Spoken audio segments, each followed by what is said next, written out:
Hotep, Great Saba Tehuti, Amun Hotep Ra. Health and prosperity unto you. May your monument be established forever on the foundations of Maat. May your posterity give you praise and offerings. May your goddesses personify devotion to you like the great goddesses Aset and Netet. To Saba Tehuti, Amen, Hotep Ra.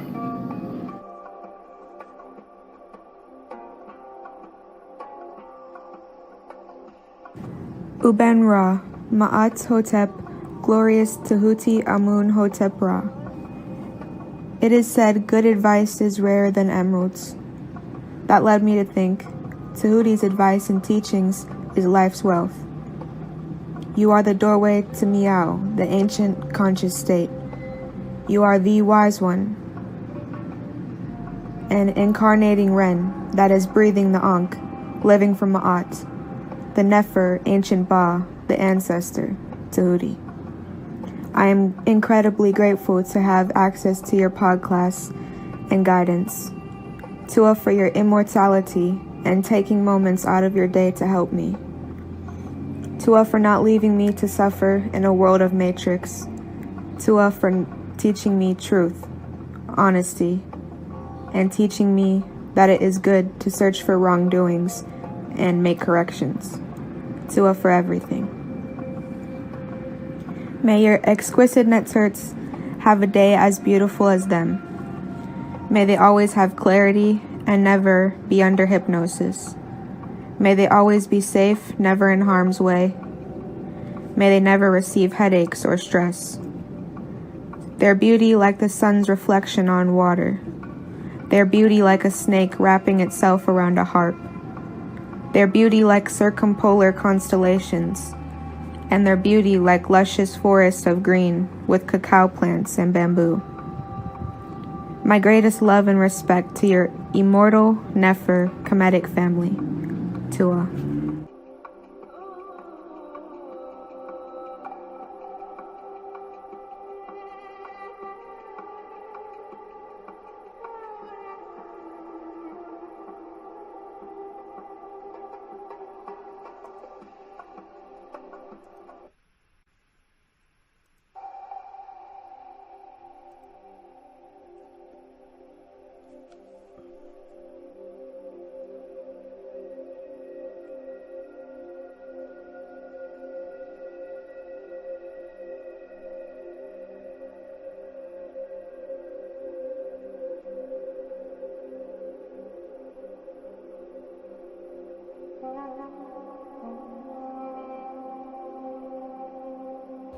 In a world that is filled with a lot of unappreciativeness and a lack of gratitude, dua to you, Saba Tehuti, Amen Hotep Ra, for the altitude that you give and provide me to just be not only of greater acceptance of the greatness and the beauty that I have, but also just give the gate and the way and the path to continue to expand and not feel like I'm an alien or not feel like I'm crazy for just knowing in my heart this standard, and this standard that I've always known my whole life. You gave me a breath of life by just making it plain to me that that standard was Ma'at, and that Ma'at never leaves us. It is just something we are to remember again. So just do it for the countless lessons directly and indirectly from the world and beyond this world to just give us, like I said, a breath of life and a second chance at immortality. And for that is the ultimate gratitude. And as well, thank you for being the teacher that you are, and the kind of teacher that when I receive a lesson from you, I don't just want to learn the lesson from myself, but there's just this seed planted that the beauty and the wisdom and the power and all the things that I receive from your lessons deserve to be shared and extended beyond myself. And that is a beautiful responsibility as well as a beautiful honor that I am happy to receive and continue to grow within my Eve. So thank you for the Ankh, the seed, and allowing the Netert and the Netter and the Netiru and Ma'at to again be. Peace.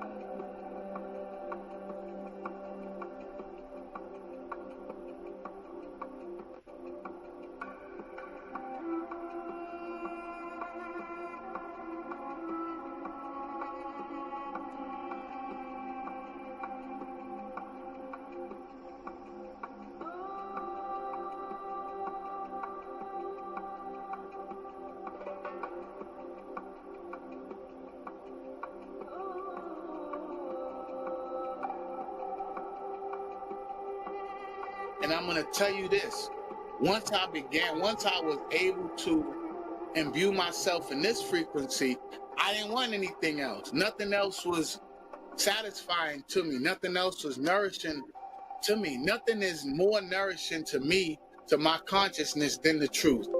Once you are actually imbued with it, once you learn what the truth is, it's nothing more satisfying. So, Hotep Henu to you, Great Saba, for this Nefer class, your discipline, your example. I've seen it demonstrated consistently week after week. Man, like he was on another platform, Tehuti, like I was telling you. He was on another platform. He was invited as a guest, and he was answering questions like he does now. It was like an interview. I don't even know what the name of the platform is, but I definitely encourage you to go watch it, because that was a Nefer class as well. Whenever Saba is on any other platform, he definitely represents. But he was on this brother's platform, and he had one of his vipers, venomous vipers, with him, and he was teaching, answering a question, and the snake bit him on his hand, and he continued to teach. He didn't even stop teaching. He continued to teach. That's discipline. That is consistency. So it happened so quick, right? That I didn't even realize that he got bit. I didn't realize that it was anything wrong. I actually had to go back and rewatch it, because he continued to answer the question. His discipline was that of such. He continued to answer the question, right? So that's the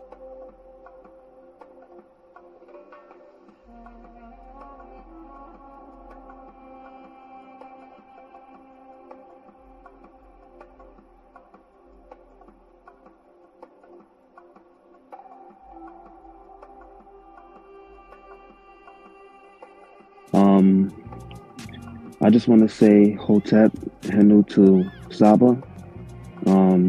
You definitely changed my life in so many ways, and I'm thankful. Since our first one-on-one, my whole circle, I just did a whole circle of my whole life. I just feel so different now. My dejed been hurting me, so right now I'm doing good. I'm doing better. Yeah, so I just want to say, with the hyperhidrosis thing, all I got to say is no sweat. You know what I mean? And a lot of people saying that, this is a scam, and, and it's definitely not a scam. I could say Saba scammed me in the good way, you know what I mean? So I've been taking, my remedies, my rosemary, my sage, and it's definitely working for me. So I just want to say peace and love and Henu to Saba, and I'm forever in your debt. Forever in your debt. Thank you so much. Tua. So peace and love.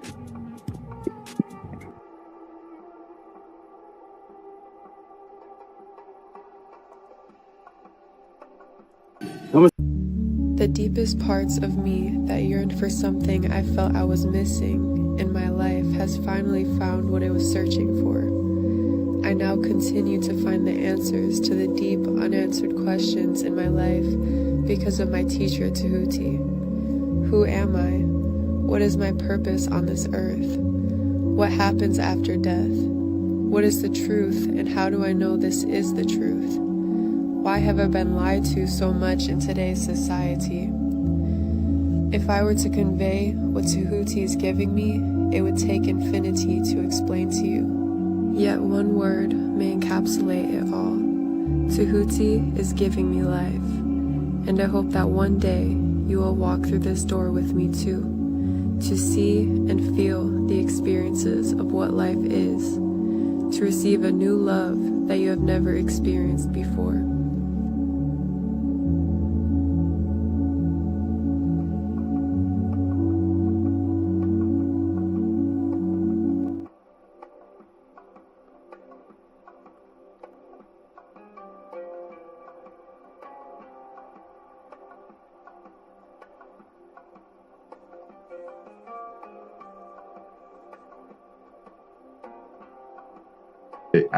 I have learned to understand how you teach.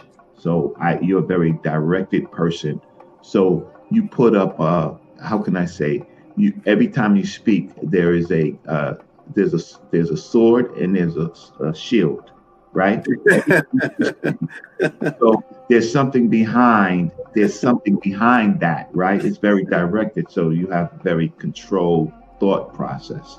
So I see a lot of people fall into hell when they have conversations with you because of your they don't see that you have a war pose like aha. So you have a sword and a shield, and you're going to block and you're going to stab them because you already understand what is directed speech. So I've learned that from you. So yeah, we'll have to go through the details. Yeah, man, I'm just amazed, man. You're incredible, bro. You sit and you stand before us. Yo, the Tehuti, the real Tehuti. I truly believe that. Word. Here's the problem though with that debate. I cannot say Jabari won that debate because his wife was there helping him. Reggie was there helping him. Sai was blocking for him, even though Sai was a bit more objective. He was giving props to Tehuti when Tehuti was smashing it. If you're the date. But look, I just want to say, listen, yo, Tehuti is a close brother of mine, excellent scholar. You know, y'all better watch out because he's going to be straight chopping some heads off, boy. Yeah, you got props from a Hebrew, bro. The oldest known spiritual book to speak on the afterlife. Get that Palo Santos burning. Start burning that Palo Santos and that sage together. You can mix them together in the bowl. They gonna need some frankincense oil in there. Oh my goodness. What's going on? What the blood seed, Lord? Brought out the holy tablet. Oh man. It's on. The Per M. Haru.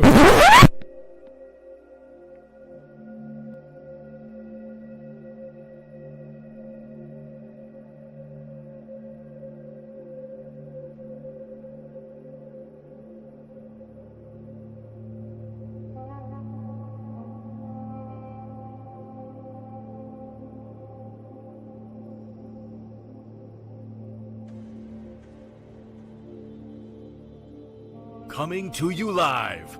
He has been teaching for over 20 years. A 9-0 record in official public recorded debates. You've heard many teachers out there before in the so-called conscious community, but none with the demeanor, calmness, and detail as Tehuti Amun-Hotep Ra on such topics as breaking out of the matrix, truth on religious origins, underground conspiracies, secret societies, mental, physical, and spiritual health, the Anunnaki, the Neteru, Kemet and the origins of Maat, meanings and symbolisms of Meduneter, the only one who will stand in front of question of this wide range of subject matters, answer, question, and debate. Some have podcasts, but Tehuti is the teacher, so he has a PODCLASS. Subscribe to the channel for updates, classes, and much more. Join the chat, call in, participate live.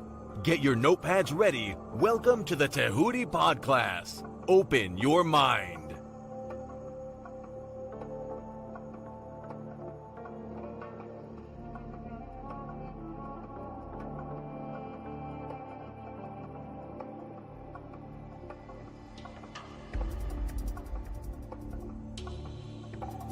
He has been teaching for over 20 years. A 9-0 record in official public recorded debates. Correction.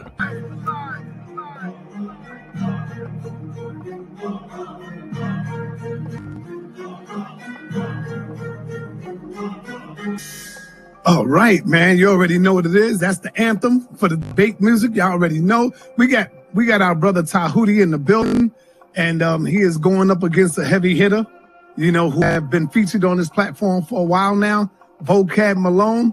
I don't think Vocab, I hope Vocab put in his homework. I hope he knows a little bit about Tehuti and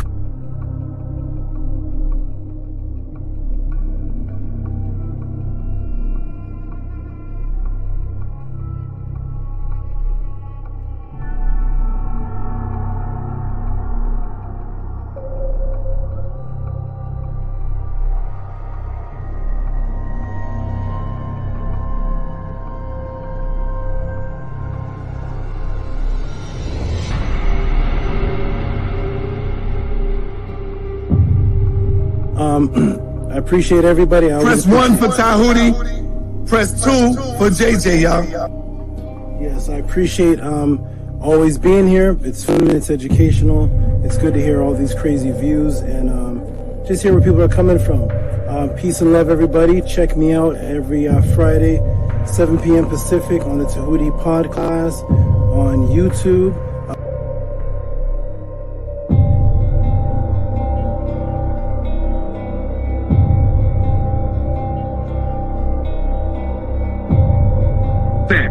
That's your words? Brother, stand on that's a not demand. the topic of the debate, JJ. That was not the I'm topic. talking about the whole war, I'm talking about the whole misinformation. I don't give a damn about the topic of the debate. No, if you look at the community wall, I mean, damn, Tehuti is like dusting you on that shit. He killing you, Jay. And this is why you upset.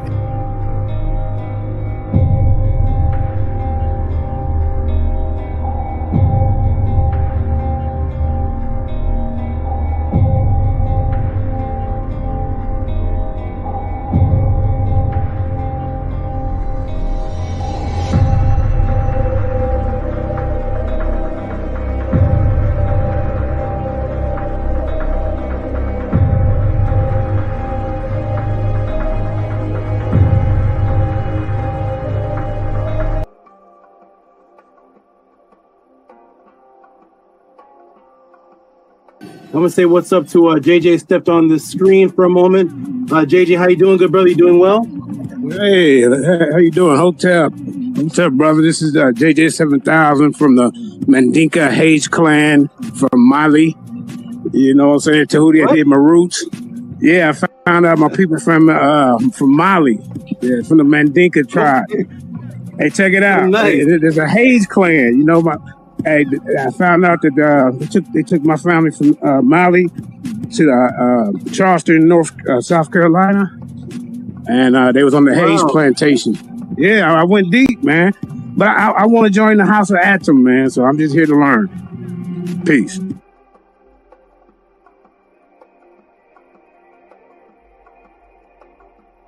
The correlation of her not being a literal person with having the sun on her head. I'm trying to link in why you're bringing up the sun is on her head.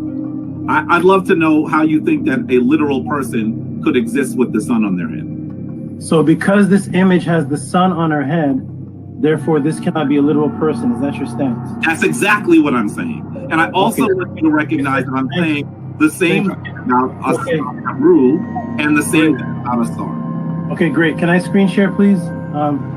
Yes, sir. So it's the brother Jabari. Remove Jabari. Sorry. The Jabari stance is that because this image has a woman with her son on her head, her stance is that makes this woman not real. When I asked him if that was his stance, he said yes. I'm going to screen share, please.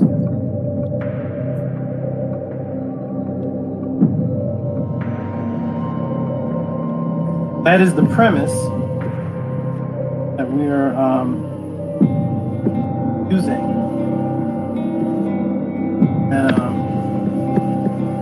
I want to know is was Anksenamun Was Unksenamun a real woman, Jabari? Yes or no? Unksenamun. Was that a myth? Are you referring to Unksenamun, the wife of Tutankhamun? Yes. Was that a myth, a mythological Netzer, or was that a real person? She was a real person. Everybody see my screen? Yes. Everybody see Unksenamun with the same sun on her head and the same two horns on her head that the statue of Aset had? Everybody, can you see that sun, Eder? Yes, we see it. Okay, this woman is Unksenamun. She has the sun on her head, the exact same sun on her head, and she has the horns on her head that Aset had on her head. And I made sure I asked Jabari clearly, what is the purpose of bringing up the sun? Is it because this woman has the sun on her head? Does that make this woman a myth or untrue? And he said that is his stance. Well, here we have a real person that the brother Jabari just acknowledged as a real person with the exact same symbol on her head, and nobody's going to ask what's the temperature of the sun. So we need to erase. So wait. Let me see. I got to finish though. I got to finish. Go ahead. We need to remove, Jabari. You need to remove the statement that you made, the premise that because you said because, and you agreed that because this woman has a sun on her head, then that makes her unreal. When Unksenamun is a real woman, and can everybody see the sun on her head? That's a real woman. So yes, real women are depicted with images of symbolic suns on their head. Can I ask you a question, dear brother? But as soon as you acknowledge, my good brother, as soon as you acknowledge that having a sun on your head does not make you unreal. And you answered and you agreed with your stance. I think you're not my question. You are not answering my question. You are not, and I know you are. That's because you have a smirk on your face, because you know you're not answering the question. And this is a simple question. In fact, you asked me when we started to go back to the question. I don't know to watch the videotape of being beaten, but let me show you the videotape again. Because we could have started someplace else. But you asked the question. And I started by asking you how hot was the sun. All right. Let me say something. Let me finish on that. I wanted you to say to me whether it is possible for a literal person to have the sun on their head, and you are not answering that as yes or no. I'm not sure. That's your question. Is it possible? I've asked it like 7 times, brother. It's not possible, and that's why that is symbolism. Unksenamun and Aset were real. Answer the question. You're not answering the question. Is it? Let me ask you again. It's not possible, but you set your premise on it. This is 8. I'm gonna ask it to you one more time, and hopefully you'll give me a clear answer. Is it possible? Is it possible for a literal person to have the sun on their head? No. Oh, good. Thank you. Okay. All right. Let me quick. Yeah, sure. Now, Jabari, you know I love you, brother. You did get hit with a straight right on this one right here. If the brother asks you, Jabari, hold on. In all fairness, the brother asks you Now, I agree.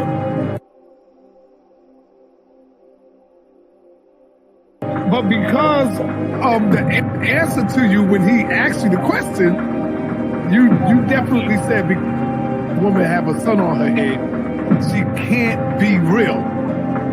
Brother then showed you a sun on the head of another who you did say was real. That's all it is. Hey, Jabari, Floyd Mayweather, the best of them gets hit with a jab, brother. That don't mean nothing. Come back and show the brothers and sisters out there why you are the Floyd Mayweather of the House of Consciousness. That's it, brother. It ain't nothing. This is the reason why you have to. All right. Hey, peace and Black Power family. Welcome to another Son of the TV House of Consciousness, but y'all already know what it is. The brother making his way back to the House of Consciousness. He is now official House of Consciousness member. Welcome to the party, Brother Tehuti. He made his official step through the door a few days ago, taking on the Floyd Mayweather of consciousness, Brother Jabari. Most people in the got Brother Tehuti winning.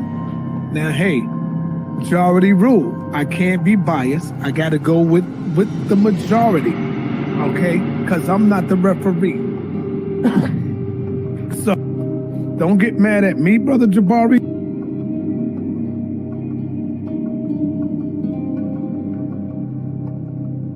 Oh, man. Well, I just got to keep it real. I'm going to keep it real, man. I can't be biased when it comes to this. You know, I got to show love to everybody because I'm bringing on the people on the platform. I got to keep it real. Check, right or wrong. So as it stands now, I'll have to go ahead and give the win to Brother Tehuti. Now, I know a lot of y'all might get mad, but I'm going with the majority rules. It's the people who is making the call. Don't get mad at me, Jabari. You know I love you. You know I love you, Dr. Anika. But I got the W to Brother Tehuti. Now, you got the majority, and there's a lot of people that I read the comments, they say, yo, I love you, Jabari. You know I fuck with you, Jabari. But I got to give it to Tehuti. I'm reading these comments. I'm like, God damn. You know me, I was going with my man Floyd Mayweather all the way. But I got to be fair, and I got to keep it a buck. So as it stands right now, Brother Jabari has, hey, and you know the best lose sometime, man, you know? The best lose. Cigarette.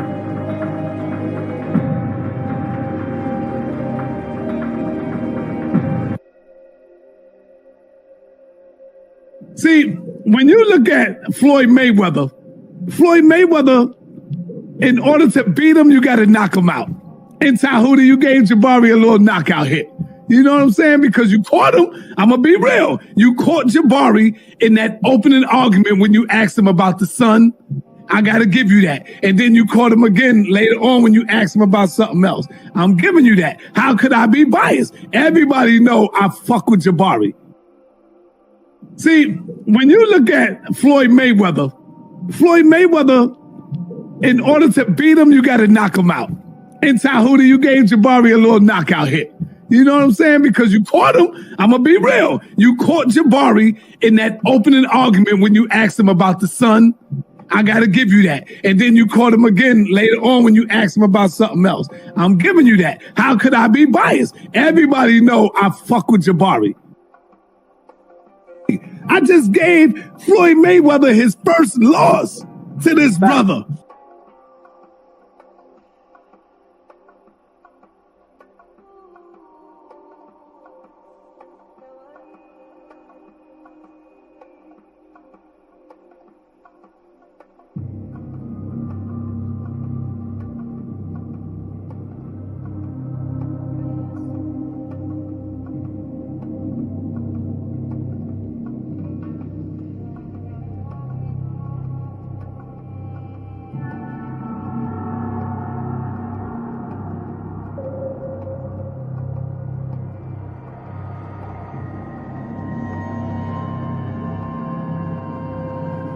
To be very clear, I have never had an official date with anyone. And there is not, on Sonetter's platform, Sonetter announces the winner? And on the people, on the platform. I got to keep it check, right or wrong. So as it stands now, I'll have to go ahead and give the win to Brother Tehuti. And there is not, on Sonetter's platform, Sonetter announces the winner?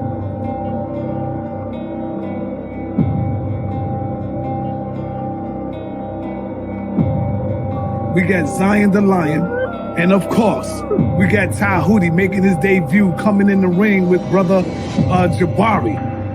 It wasn't, I'm not gonna say a TKO, I'll just say a little jabby jab. He won by a couple of jabs, you know. He took some jabs, you know.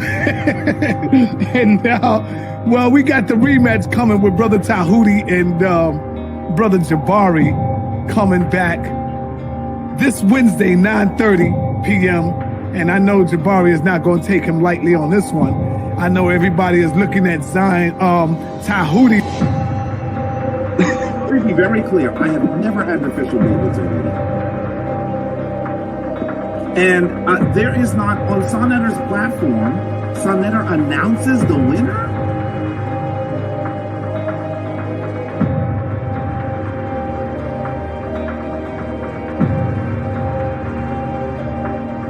Damn. We have Tehuti and Brother Jabari is coming back. Brother Jabari will be back for a rematch coming Wednesday night. I think Jabari was a little unprepared, got caught sleeping with the brother.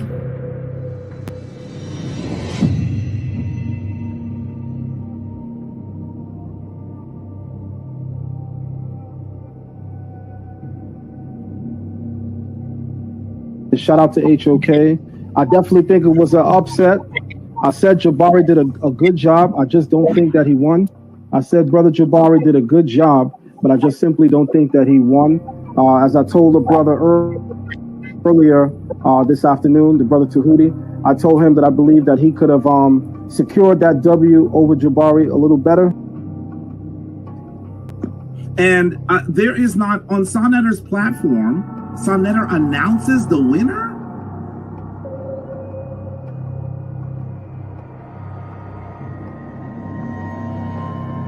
So, I just got to go with that. I just got to go with the win. We're going to be giving out some powerful trophies coming up soon. So now.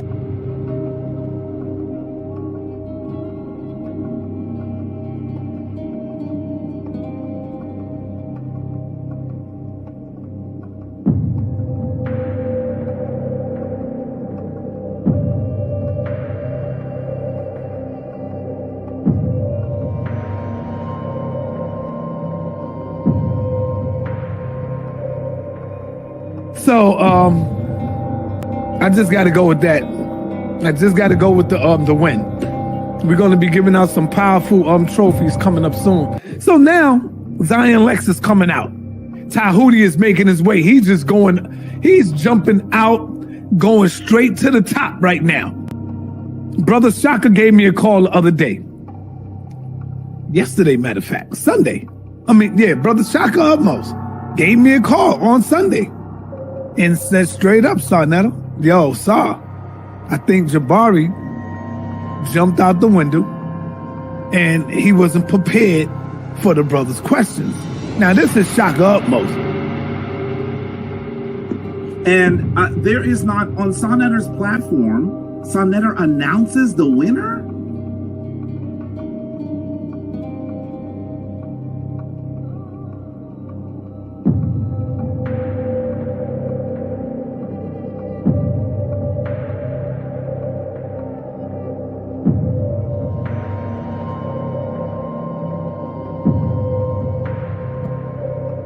Yeah, we got Zion Lex. We got Zion Lex tonight going up against Tehuti. Could this be 2 for 2 for Tehuti? That remains to be seen.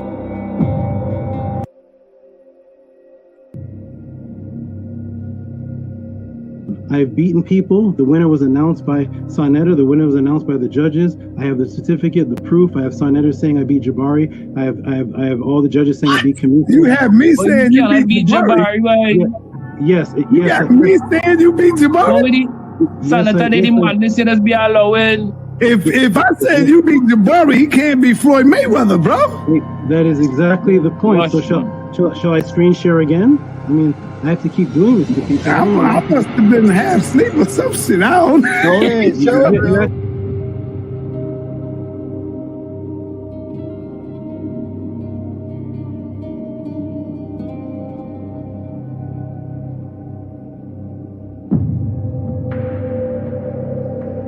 If I said you beat Jabari, he can't be Floyd Mayweather, bro. That is exactly the point. So shall I screen share again? I mean, I have to keep doing this to people.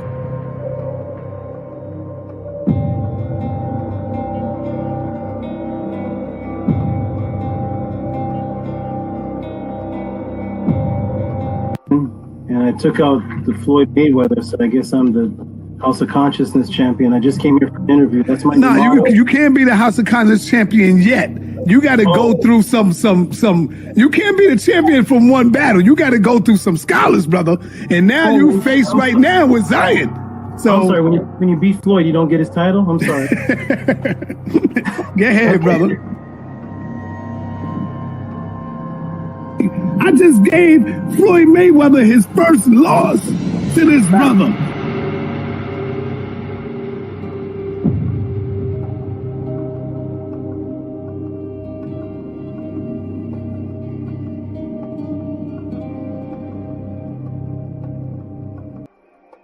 Let me ask you something. Where did you hear me make this claim? What event took place where you heard me making this claim? Have you ever seen me before on here? Yes, was it any kind of debate that happened where I was making the claim, or you just saw me on Senator TV? I think you was going at it with Jabari. Is that one? Yes. That's how you know. That's the reason why you know that I came in for my first interview and you immediately called it were the Natiru real, and then Jabari came in, and it was the first and last and only debate on that topic in all of the Kemetic since Dr. Ben till now. That's never been debated. Me and Jabari. So thank you for hosting, making history. That was the very first debate ever took place on that topic, right here on Senator TV. Okay, well, in the intro of my podcast, I have sections of me and Jabari's debate, and you announcing me as the winner, and then you and Shaka Akmo saying that he wasn't prepared for me. Right. I caught him sleeping, and he wasn't prepared, so therefore we should have a rematch. Right. I've never heard you say that about Jabari before in any kind of debate. Well, sometimes you got to be honest. That don't mean Jabari is not the champ. You can lose one bout and still be the champ. You can. What sport is that? No, you can lose one and still be the champ. Like your record is now like 75-1. To be very clear, I have never had an official debate with anyone. Maybe I think so. So you do acknowledge. Me and Jabari did have a debate, and I won the first one. Yeah, I'll give you that because I already done came out and said you won that. So I can't go back on that now. I give it to you. Here's the problem though with that debate. I cannot say Jabari won that debate because his wife was there helping him. Reggie was there helping him. Sai was blocking for him, even though Sai was a bit more objective. He was giving props to Tehuti when Tehuti was smashing.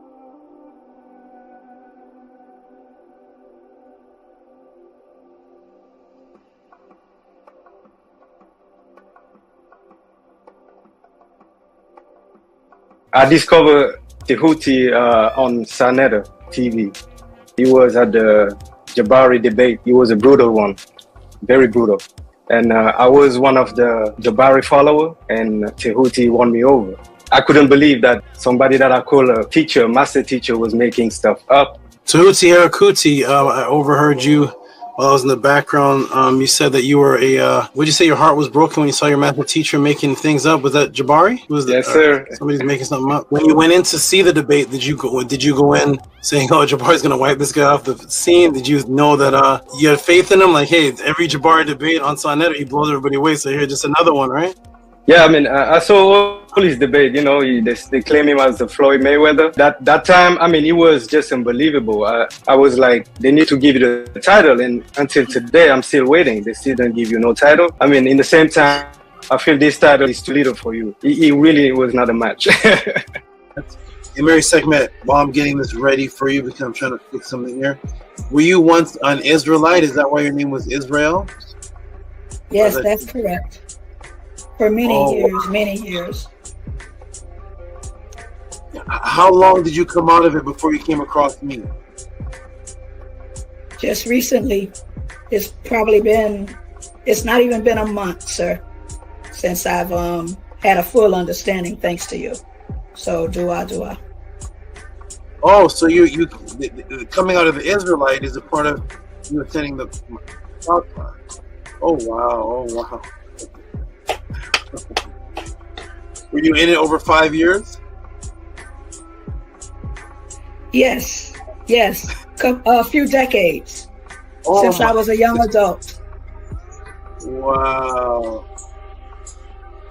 Give her a round of applause, please, Annie. That's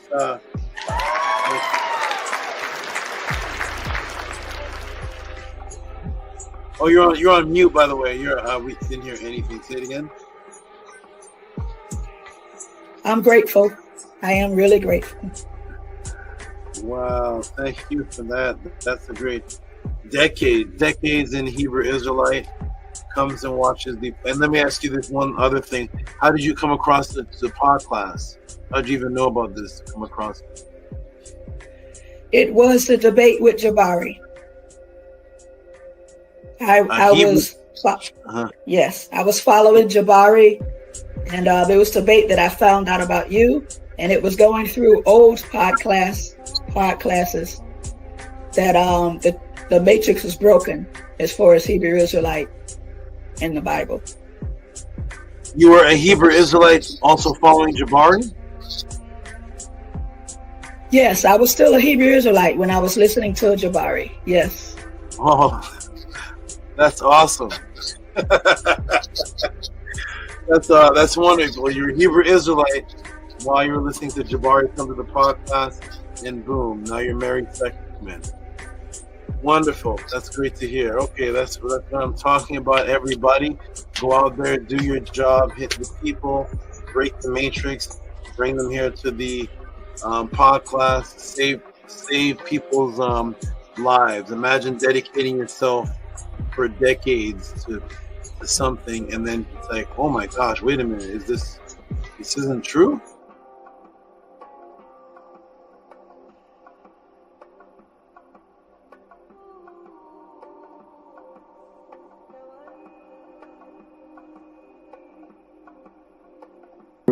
We were a great young group of brothers and sisters moving. You know what I mean? It just that things sort of went different, and we went to different black movements as we grew up. You understand what I'm saying? But right now I bear witness that Tehuti's been consistent with the truth this whole time. I can't lie about that. That's a fact.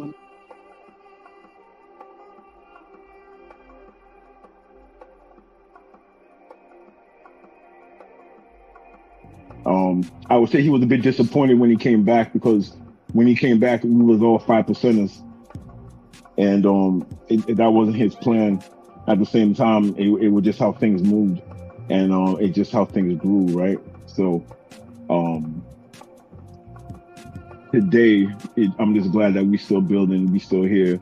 I still bear witness to the teachings that he was teaching back in the day. The thing is, too, what you're hearing right now, we was building about this like 30 years ago. You know what I'm saying? So it's amazing. It's amazing. And I never thought it would be like this,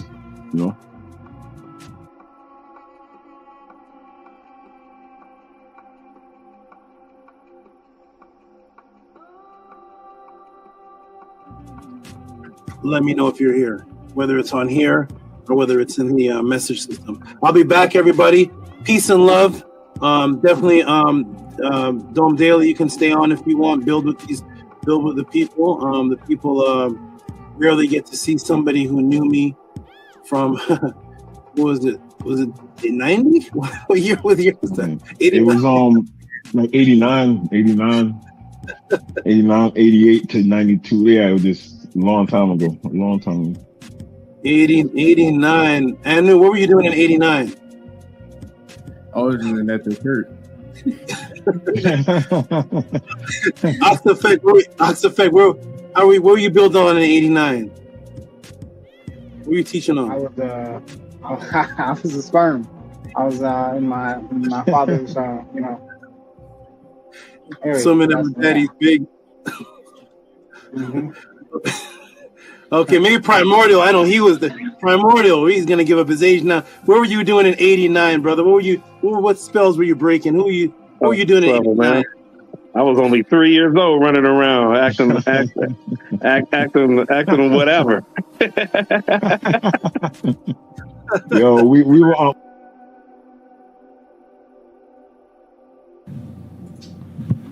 I was showing Hebrew, and then I got this one right Hang here. on a second. This one's also Hebrew, showing the firmament and Sheol. Okay, this depiction right here, this is an ancient Hebrew tablet that's in a museum. This is an ancient Hebrew papyrus that we can date, or what is this? There's a few you can choose from. We've got the one that we were looking at, the one that I'm asking about, is that picture, that Hebrew picture. This one's Hebrew, yeah. That was found. This picture was drawn by the ancient Hebrews. There's quite a few drawings. No, I'm not asking if there's quite a few. Maybe I'm not being. Can I be heard? Okay, the image that was on the screen. Can we go back to that image? I don't know why I keep jumping. Because there's so many. 80. Yeah, but can you stick to the one that you showed? That's why I like to do things step by step. I know everybody likes gish, gallop, and jump. Okay. I do things nice and slowly, and that's how you catch people. Nice and slow. Okay, catch me. The image that you're showing right there, that's being called a Hebrew image, is this an ancient papyrus image in a museum, or that can be dated back to the ancient Hebrews? Just yes or no? We're not familiar with museums, so no. Can this be dated? This image that we're looking at here, this color image, this is an ancient. Why is it moving? Oh, okay. Everybody okay? It's the same one. No, okay. Can we stick with the? It's all the same one. I know people like to jump. That's how you cause the chaos. You can forget the argument. This is why I win debates, because I stick with the one thing and I'm not moving. So the one image, I'm asking a straightforward question to everybody on the panel: is this an ancient Hebrew image that can be found dated to the ancient Hebrews? Just yes or no. This exact CGI rendering of it? No. Okay, on to the next person. Lord Jamar, is this your Hebrew image that you're presenting that can be traced back to the ancient Hebrews? Yes or no? That is an image that I understand to be an ancient, their depiction of their cosmology. Where can we find this ancient image? Is that an actual one from some? I don't know, man. See.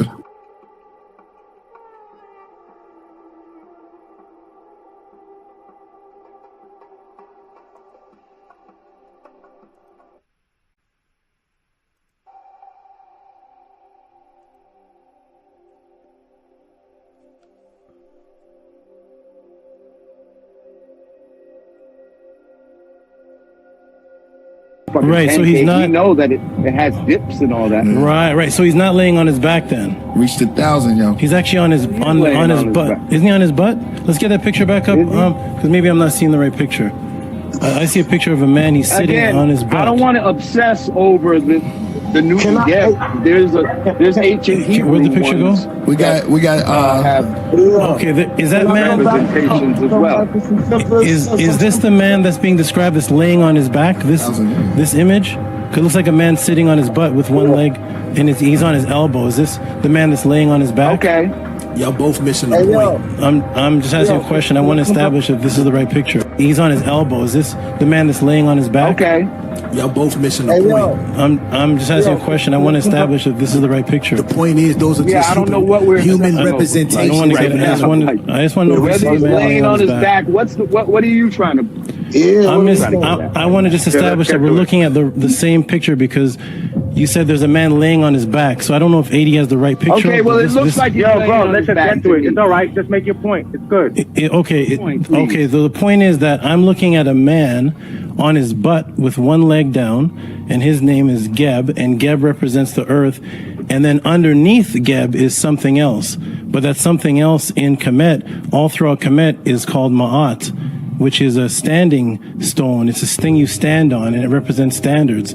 So I never seen that image there, the line that the pharaohs are standing on. I never seen that called the earth before. So I was just looking for references. Okay, I like to walk through things slowly. Let's get rid of that and stop. Okay. Okay, so this is we're gonna. I've just gotten rid of this. So the earth is lying on the Yo, what's the point? Yo, let me get back to like a simple question. Okay, so we just got rid of. let's not cut everybody off though. Okay. In that picture. Glad to do it all. Did we get rid of that evidence? We just You threw come that. in. You come in. I know everybody. Yeah. Did we just get rid of that? Is that finished now? That is not the Earth laying on his back. We're getting rid of it, right? Talking about with it. All right. Okay, good. We're going to move on to Exhibit B then, because that one we just got rid of. All right. What's your question? It's back. We're getting rid of it, right? Talking about with it. All right. Okay, good. We're going to move on to Exhibit B then, because that one we just got rid of. All right. What's your question, Vine? Hold on. What was the point that was supposed to be made? We got rid of it. There's no more point.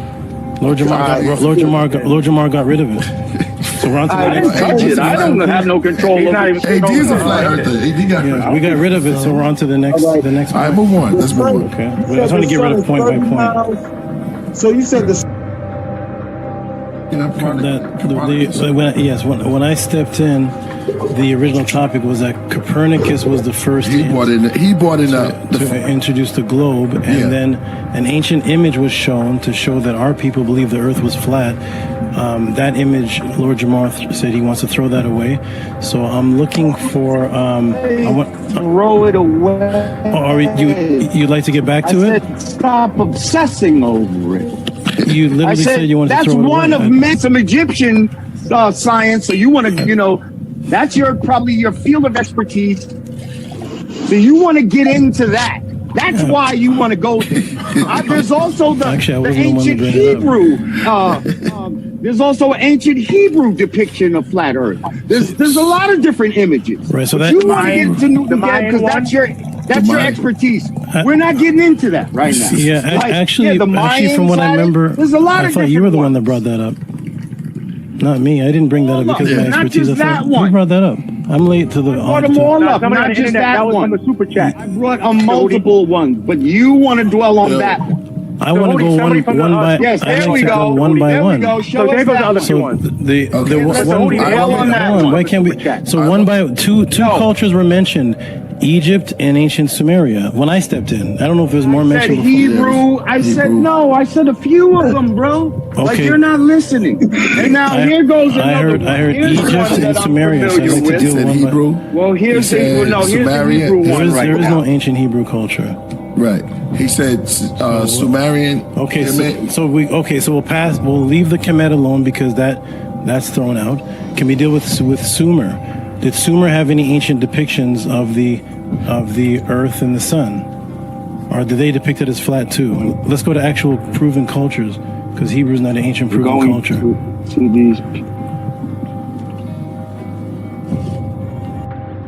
No doubt. Hopefully the people understand it was understood, but I'm not gonna indulge in this anymore. I love you, God. Hey, wait. Hey, brother. Nah. Jamal. Jamal, don't go. Did I force him out? I'm sorry. Yeah, I think Lord Jamal, Did I force him out the show? Exit the building. Yeah. He exited the building. Reality you still there, Reality? He left with my question. Okay. Okay, next. Yeah. Who's left? Reality's still here. Oh, yeah, he bounced out. Okay, good. All right. That's how you clear up the nonsense. All right.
Yeah, there we go. Peace, Hotep.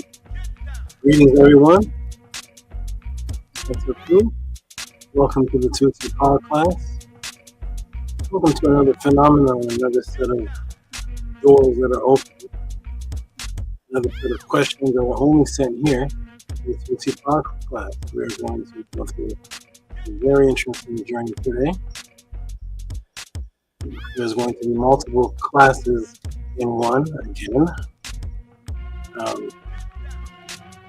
Get your pen and pads out, your notepads out, get everything to use to build information.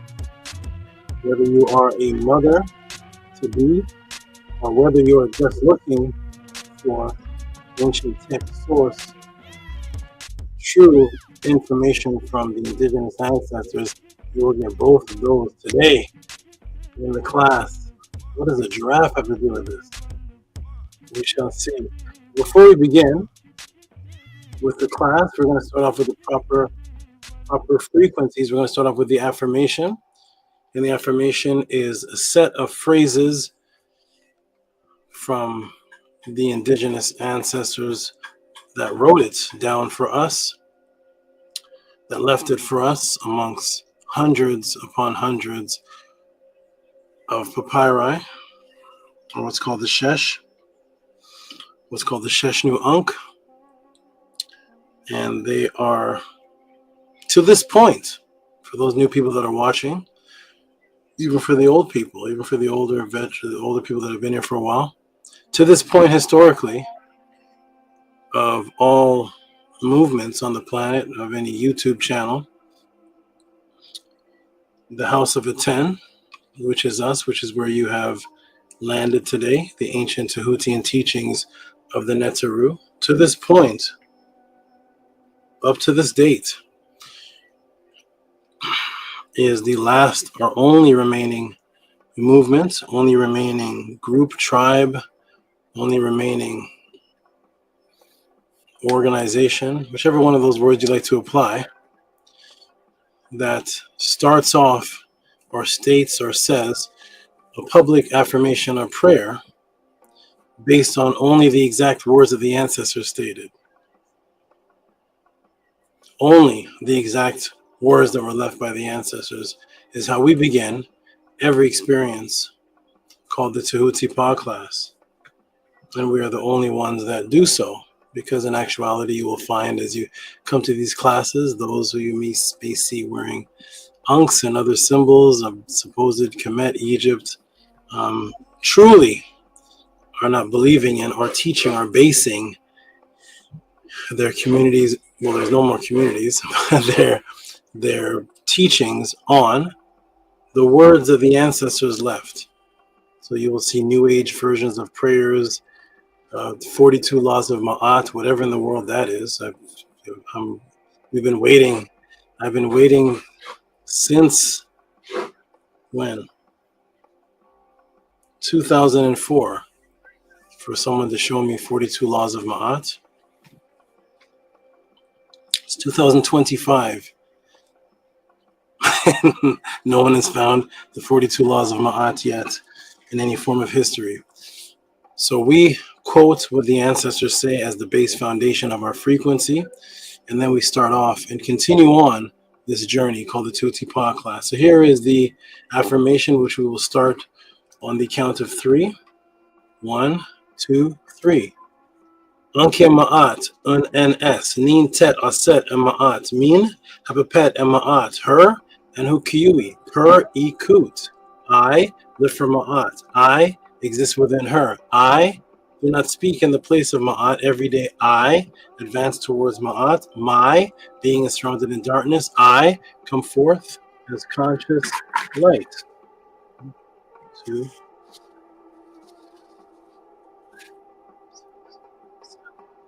Perfect. Let us come back now. Wonderful. Greetings and peace, everyone. My name is Tehuti Amenhotep Ra. Are there any new people in the room today? Anyone new, as in you came across this either today or within the last 2 months? If you're new in the room, you can press A7.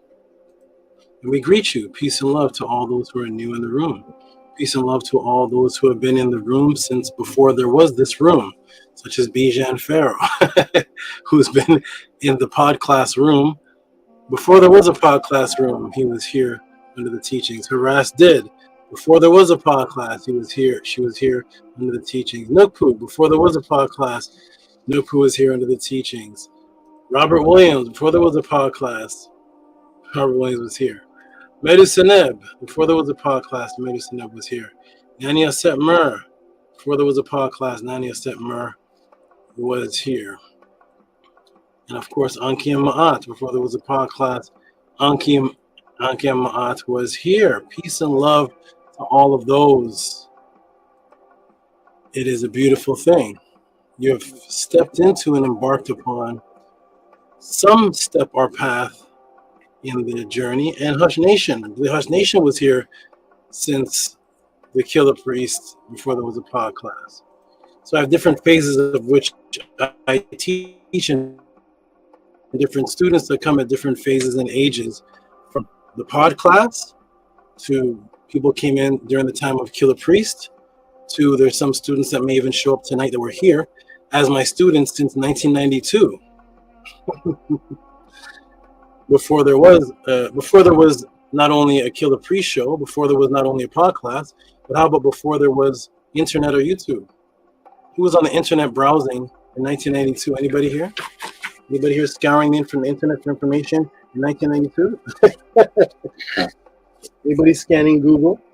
Anybody scouring Wikipedia? Wait a minute, Wikipedia didn't exist. I'm sorry. And so there are students here that have been my students, and some that may show up that we're teaching before we know as the internet even existed as we know it today. There was no YouTube when I began this journey. There was no Wikipedia.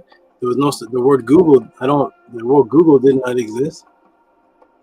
People did not have Samsung cell phones and researchable AI and all these different things that exist now. When I was walking the streets teaching and breaking into high schools to teach during the children, during the youth recess.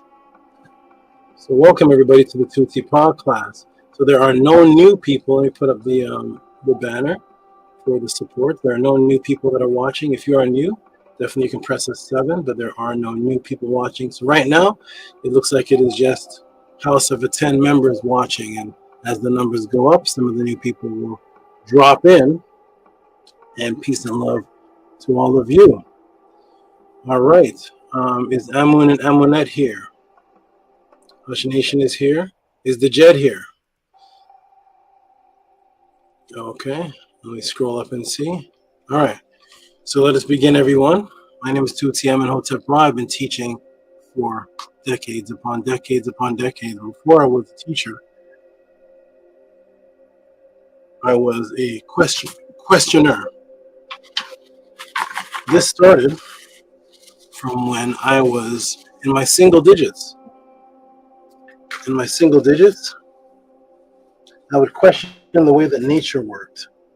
I would take it upon myself since 8 years old or so, maybe even younger, 8, 9, 7, I'm not sure, maybe 9 years old, and I would definitely take my time to walk for about half an hour from my residence into the wilderness till I found a wilderness type environment where I could observe these.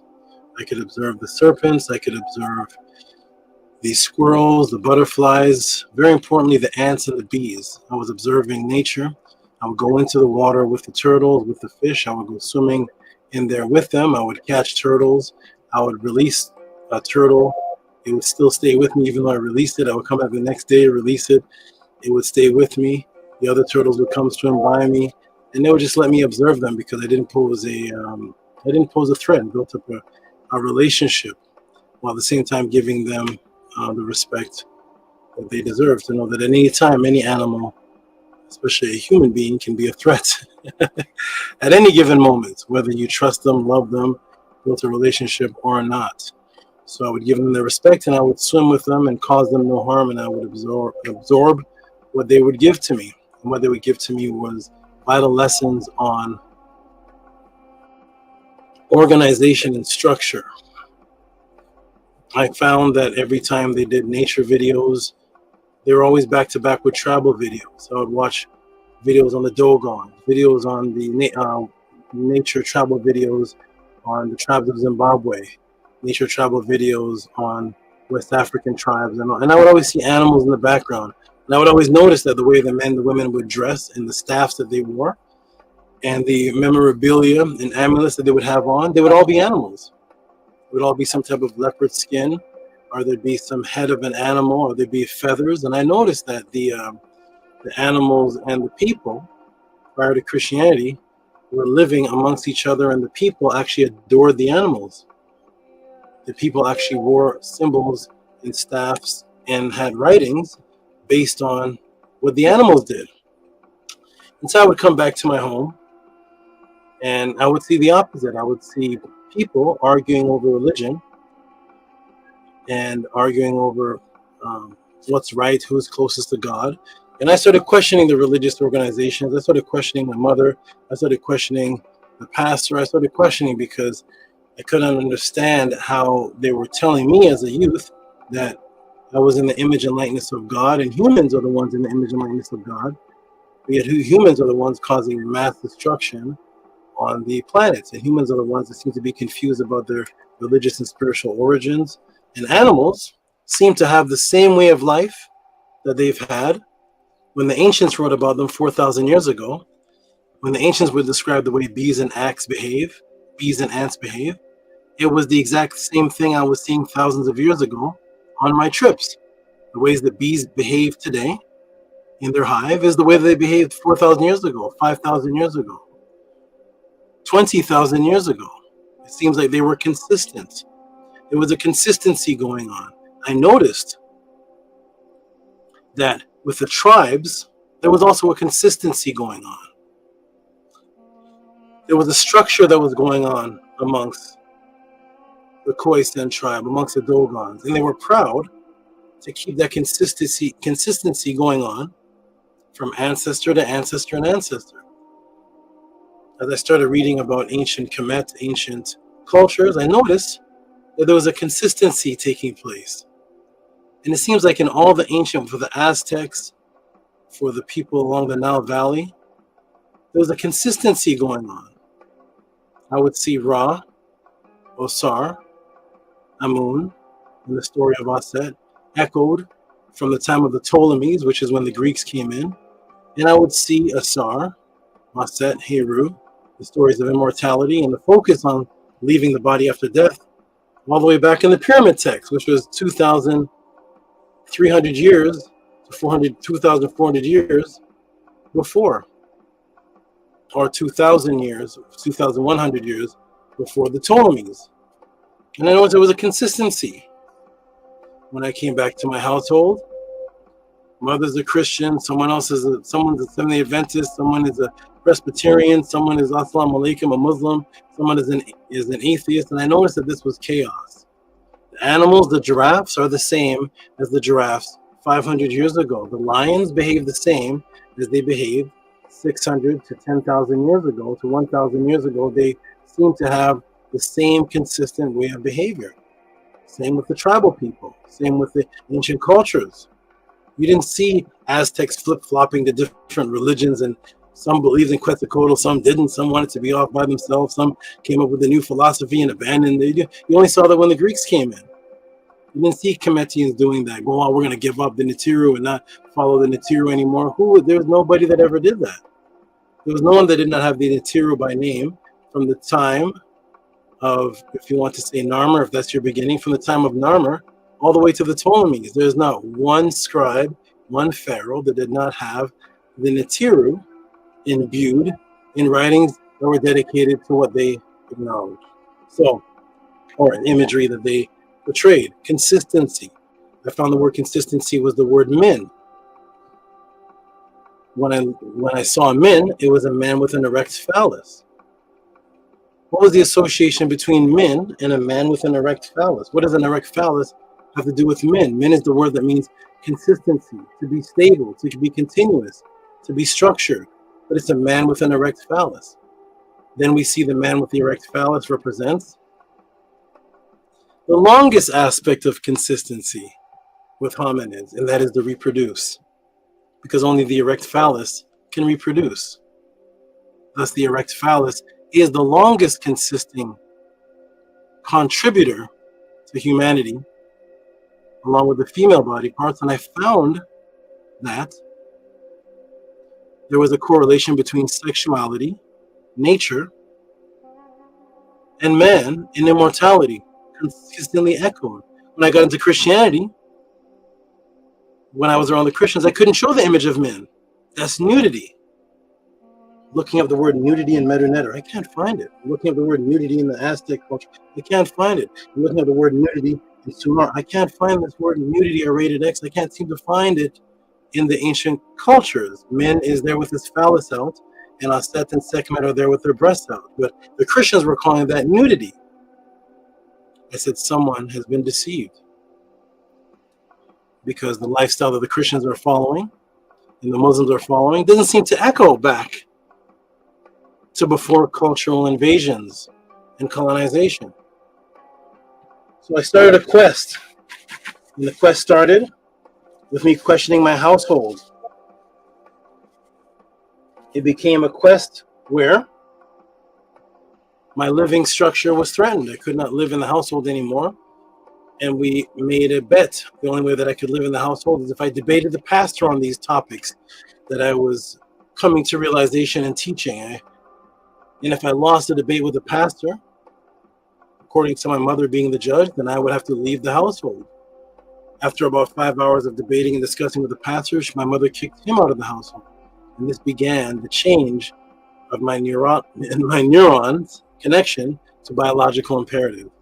Most youths, when they're around 17 or 18 or whatever the age is, 16, they start looking for work because eventually they want to move out of their house. So the work will provide rent for them. So their instinct of biological imperative is to make money, and that will be the first time that you earn a roof over your head.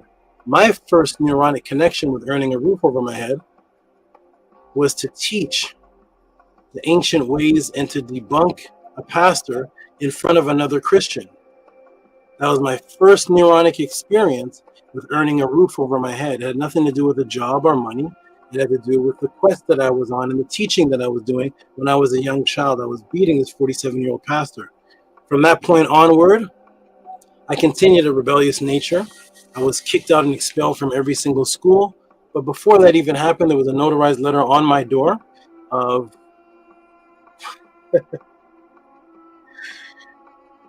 a notarized letter that was on my door. That was a restraining order, and the restraining order was against churches. So I have a restraining order now as a young boy, as a young man. I have a restraining order against churches, signed, sealed, and notarized by the church and sent out by the pastor I beat. So as a young child, I'm running around, walking around, having to be aware now of any churches that I come near, because the law could come in and enforce that I be punished for being around churches. Now, I don't know how old you are, those people that are watching, but I don't know how young you are. But in all your years of life, have you ever heard of in history or know anybody who has a restraining order against churches for what they teach? Not because they hurt somebody in the church, not because they beat up the pastor, but because of what they teach. They now have a legal restraining order that they're no longer around churches. That's the first time I've ever seen that, and that was placed on my door as a youth. And from that point, that was a driving factor for me to go out and continue to do more. Now I would sneak into the churches before the pastor came, and I would put all these thoughts in the followers' minds and ask them questions and talk to them about the contradictions in religions and the ancient ways and the things that I was teaching. 35 minutes or 30 minutes before the Bible study would start, I would walk each street looking for the time of Bible study starts at 7. So I would time it and walk into the church at 6:40 or 6:35 or 6:30 when the pastor is not there yet. And I would start conversations. And then when the pastor came in, I would put my head down. Remember, I'm restrained from the church. I'm legally not allowed to be seen. So I put my head down, and the entire church would bum rush the pastor with the same questions that he got beat about in the debates that I had in front of my mother. So now instead of me, as somebody opposing his religion that he could put a restraining order against, they had to deal with I did this to multiple churches, their own followers now questioning them, and there'd be like 5 to 10 people questioning them. So he's not even paying attention that I'm there. I'm there like this, like a snake waiting, camouflaged, like a snake or a chameleon. I'm camouflaged, and he doesn't pay notice to me because now he has 10 of me. I created a snake style, whereas instead of me going in and defeating the pastor in front of people, I can't do that because I'm legally restrained from the church as a child. What I'll do is I'll multiply my consciousness as a child, and I'll go out and make, now you have to fight 10 of me. Now you have to fight 12 of me in your church, and they're Christians with the cross on. They're not wearing Kemetic or Egyptian gear. They're Christians with the cross on, and now you're fighting Voltron while I'm there in the corner like this. And then I just walk out, and I talk to the people later. And I started creating followers and students like that, going from church to church to church, illegally because I'm banned from the church, legally. So I'm sneaking in half an hour, 20 minutes before the church starts, planting thoughts in the people's minds, and they can then use their critical thinking, step into the back, pastor comes in, boom, I do that from church to church to church. This is what I'm doing.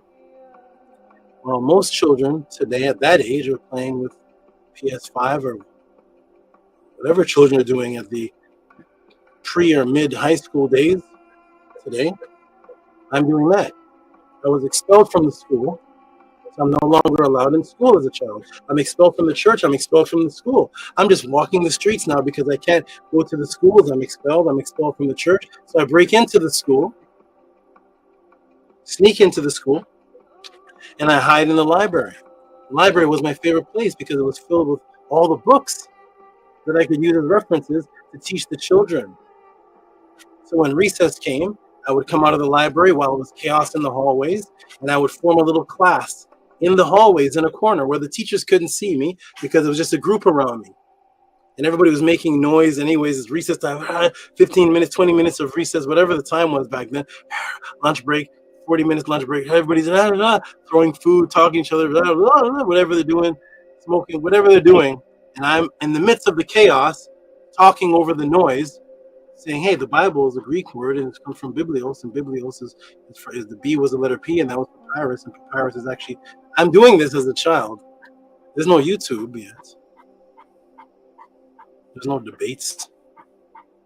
There's no Googling, looking up stuff or looking it up. It was none of that. It was me as a child. So I continued. I decided to leave the society, meaning that I wanted to come off of the grid as a child, as a youth. As a youth, I wanted to come off of the grid.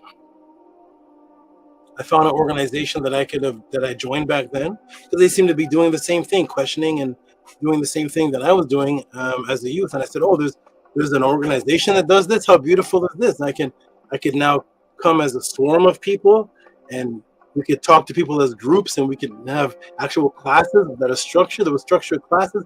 I was enjoying this as a youth. I was like, this is beautiful. So I decided that I wanted to come off of the grid. So I left regular civilization, regular structure. I was already out in the fields all day, so I was already away from humans a lot and around my animals learning. But I wanted to now leave completely from the job force. I'm already kicked out of school. I have no paperwork to get a job. There's no credentials for me to get high-paying jobs. I'm already legally kicked out of the church. I am kicked out of I'm kicked out of the society. So now I'm going to continue that expelled. Since I'm expelled from the church, I'm going to continue this, and I'm going to now live off of the grid. So I took my family as a youth. This is me. I have a newborn son and daughter. I take my family and I move away from the city environment, over thousands of miles away. I join this organization, and I start surviving off of selling incense on the street and teaching people, going into the toughest neighborhoods, Smiley Court, Tulane Court in Alabama, and teaching the thugs and the gangbangers who were there thought they were going to kill me because I had 6-pointed star looking things off, and they thought it was Gangster Disciple, and I don't know what they thought. There was gang symbols. Would you rep? And I'm there breaking down the information and walking them through and showing them that their gang signs originally come from this Nile Valley origin and come from here, and here is it's cool. So I became safe in the hood. Now they started realizing that I wasn't there to rob. I wasn't wearing red flag and blue flag and whatever that was back then. I wasn't that. I was there to teach. So then I would sell my oils and incense, and I would teach and go from neighborhood to neighborhood and teach. I was only making maybe $50 a day. But hey, $50 a day was enough to support my family at the time without having a job, without having to answer to somebody, without having to have a lunch break. $50 cash a day was fine for me. That was almost $200 a week. That was fine for me to support my my family. But it wasn't enough to rent a hall. It wasn't enough to rent a building in order to teach what I wanted to teach. So what I did is I would find, this is still me as a youth now, I would find properties that were for sale from realtors. I would find a power source, and I would go to the store. I would buy extension cords and link them in, extension cord to extension cord to extension cord. This is me while people are playing, was it Sega Genesis out? I'm not sure what was out. But extension cords, and I'd find the power source, plug it in, and lead and break in through the window. I'd break in through the window of the home for sale, and I would go to the door and unlock the front door. I would take down the realtor sign that was for sale, move it into the backyard, and I would take the little bit of money I had, and I would print out flyers that I don't even know if Staples was out then. Office Depot. I'm not sure what was out. Kinko's. I'm not sure what was happening in 1993. But I would go out and print these little flyers that I would make, just basic flyers with word on top, a picture, and I would print them out. I'd make them somehow, and I'd print them out and have a date and writing and a picture on it, photocopy that. There was no I don't think Adobe Photoshop. It wasn't what you have today. It was just me literally putting pictures and doing things and photocopying them, and I would hand them out to the address of the property that was for sale. And I would go in there and I would teach with the electricity running through the window. And I would time when the realtor left and time when he came back in the morning. And I would start the class base the class on the flyer when the realtor, about an hour after the realtor left, to make sure that he wasn't coming back. You leave at 5, class is at 6. So now I'm teaching the class as a youth inside of trespassing inside of properties.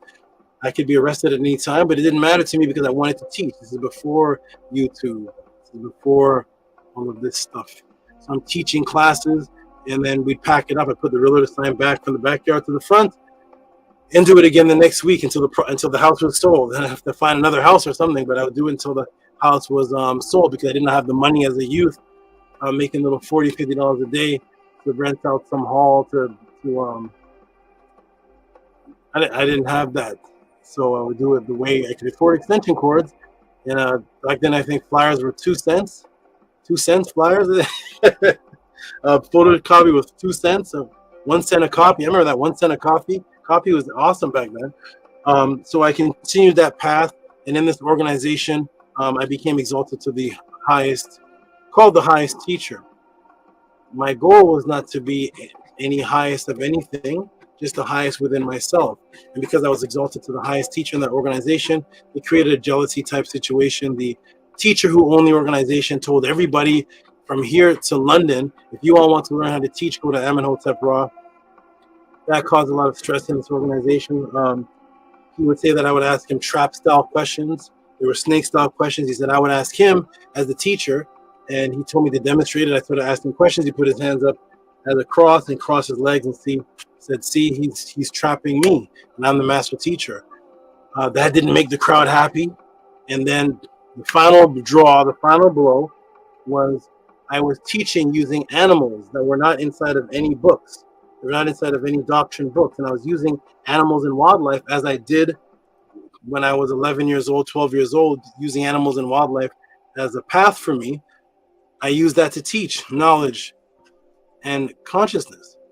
And he said, I'm going to use your teachings because I don't teach that. He said, teach the class that thing you were saying about the plants and the nature and the animals and the teeth of the lion. And I would stand up in the middle of his class, he's teaching, and I would teach the class what I taught about animals and how I converted Christians using animals. He said, I'm going to take that from you. He said that in front of the whole organization. He said, you all don't get mad. You all take stuff from me. I'm going to take it from him. That was the final blow. That was the end of my journey there, because after that, the other peer teachers came to my living quarters with torches and said that if I don't burn any book that I'm teaching, anything that I'm teaching from, wildlife book, science book, whatever I'm teaching from that's not written by this master teacher, they're going to take these torches and burn down all of my books, which of course would burn down my property, which of course could potentially kill me and my children and my mates at the time. That was very savage to me, and it reminded me of the 1400s in the Spanish Inquisition. So I realized at that time it was time for me to go. Yeah, time for me to go. I'm called the highest teacher. I'm told everybody should teach. If you want to learn how to teach, come to me. The master teacher at that time says he's going to take my information, and the students are threatening my life. It is time for me to withdraw. I withdraw. I come back out to society. The teacher told me, I had a conversation with him at the time. He said, I cannot bring the students to where you are. I cannot do that. He said, I will lose half of the organization. He said, I have to give them, he said, give them what they want so they learn to want what I have to give. He would say that to me. He said, I can't bring them to where you are. He said, it's safer for you to go because it's not safe for you here anymore. So basically, I go. He would lose me, that's one person, and keep the masses of the people, as opposed to me staying, him having to teach to the level that I was at. And he, as he said, he would lose almost half of his organization teaching what I teach.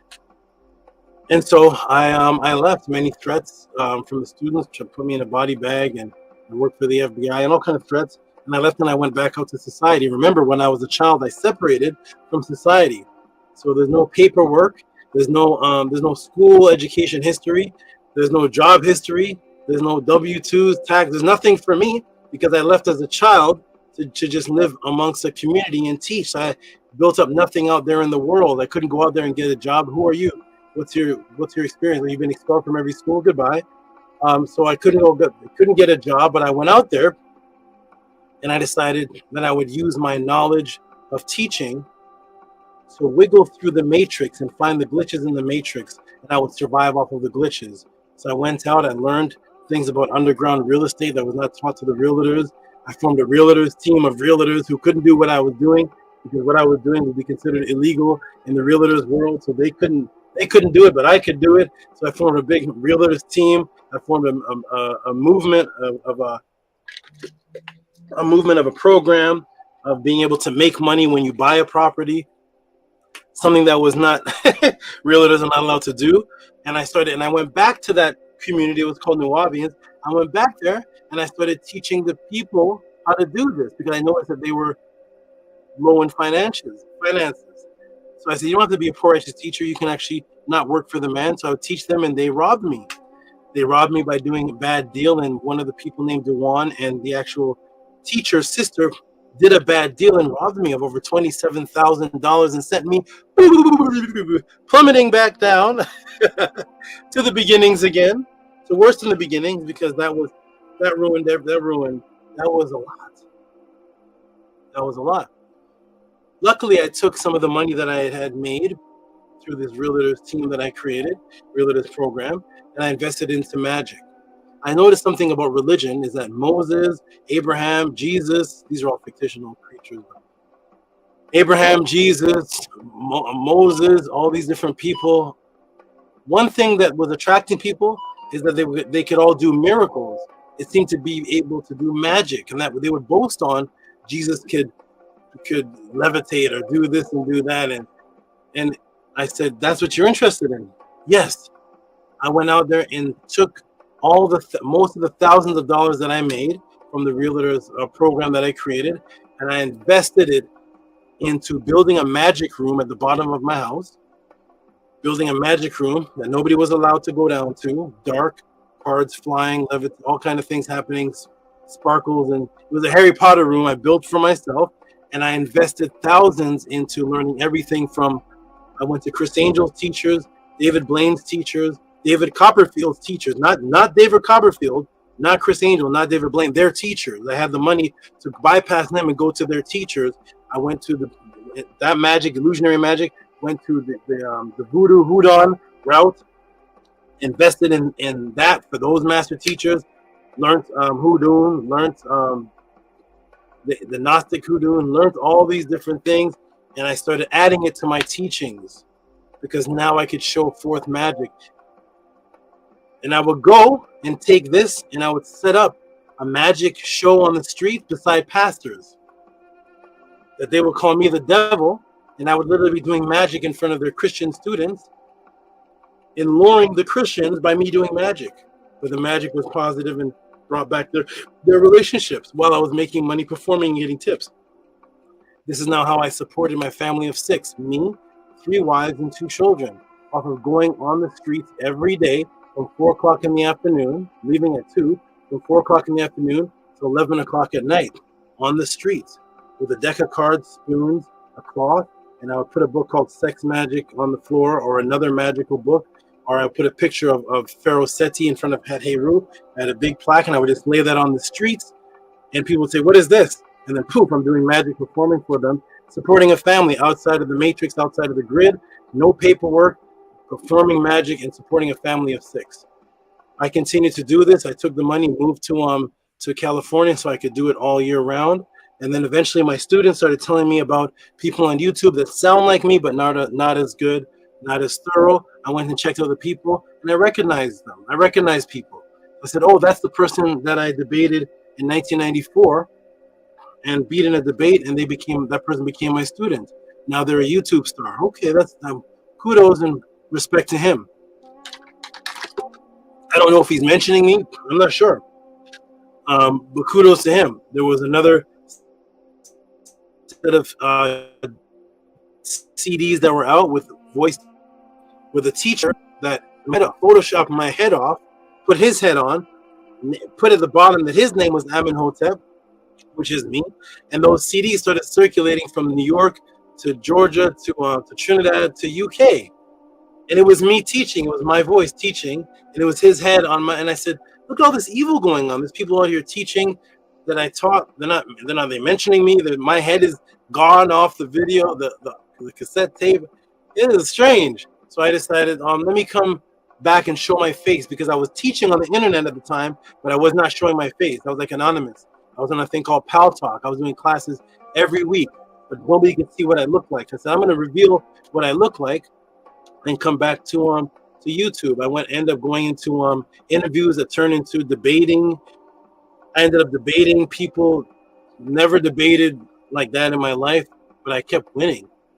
The audience kept saying, I'm winning in these debates. And I'm like, I'm just teaching what I teach my ladies at home. This is just a class for them. I'm using it in this debate, and I'm winning every one of them. Beautiful. Let me continue to go on. Then I'm challenged by a man named Jabari. They're calling him the Floyd Mayweather. At the time, I don't know what Floyd Mayweather really.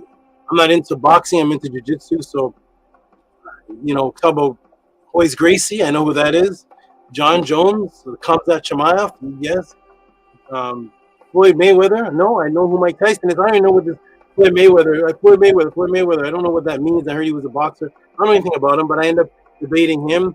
They announced me the winner. It keeps on going on. They said they give me all these big names, and I said, beautiful, thank you.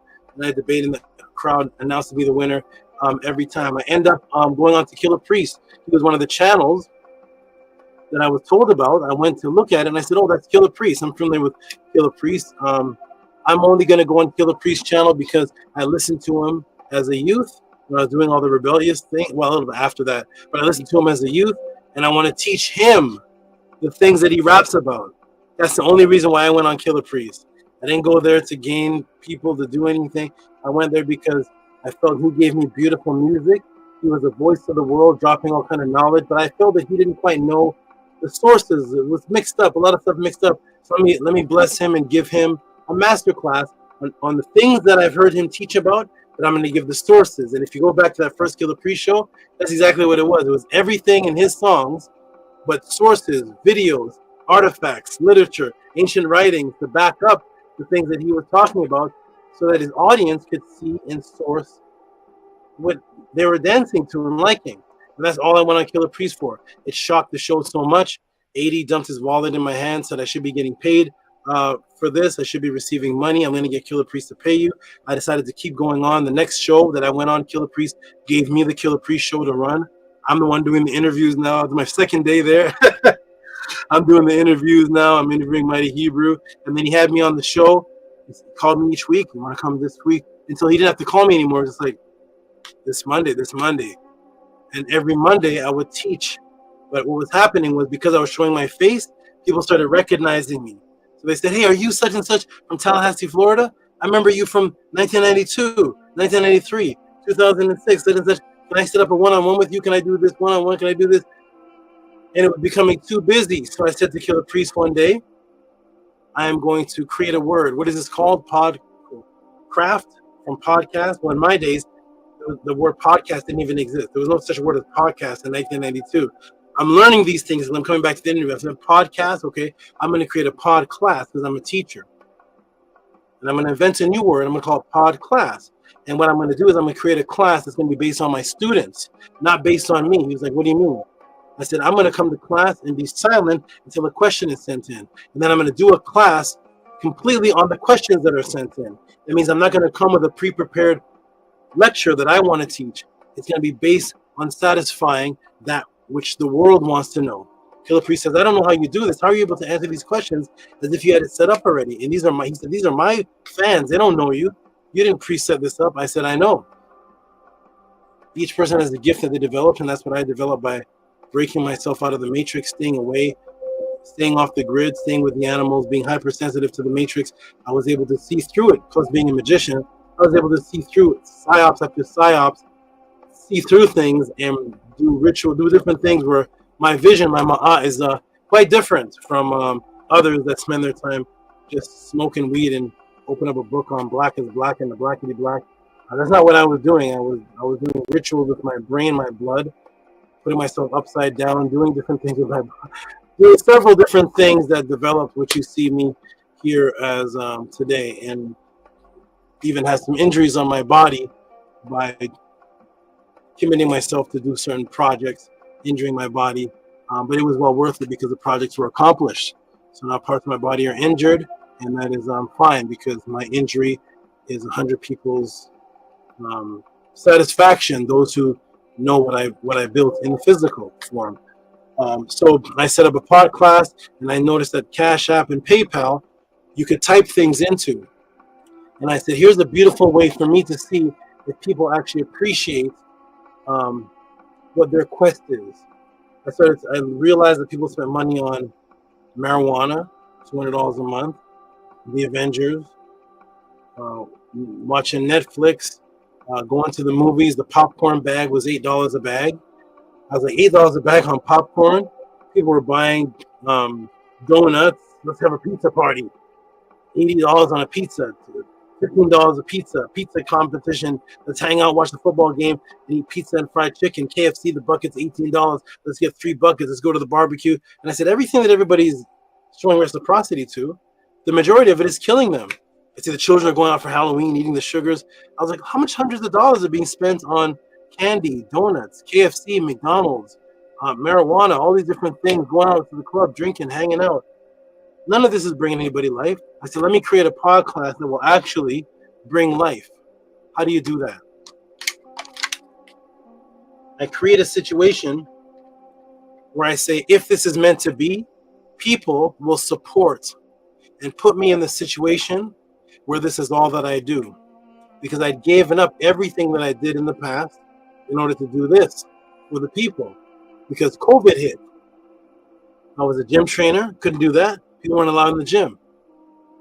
I was a magician on the streets, couldn't do that. The streets are blocked off. COVID. Everybody's 6 feet away. Can't do a show like that where each person is 6 feet away from the other person. What kind of magic show is that? I can't see the show. I'm 6 feet away from him. I'm 6 feet away from him. So I'm 18 feet away from the show. So I couldn't do any magic. So I decided that I would risk everything to just show the people undivided attention to my gift, which is the ability to sort out the matrix and to bring people to the truth origins based on researchable information and unresearchable information, which is your out-of-body immortal experiences. So I set up the pod class, a class where you can ask and support any question, because I want to know if people care about this more than Heinz ketchup, or more than if I were to open your cupboards and see what is given reciprocity to and supported. Heinz, hot sauce, whatever else in the fridge and the freezer, whatever else is going on in there, all of those companies, barbecue sauce, they're all supported. Donuts in the cupboard, whatever it is, it's all supported. None of those Sprite, Pepsi, 7-Up, whatever it is, the football game, and none of those companies had to come to you and ask you for support. We all did it willingly.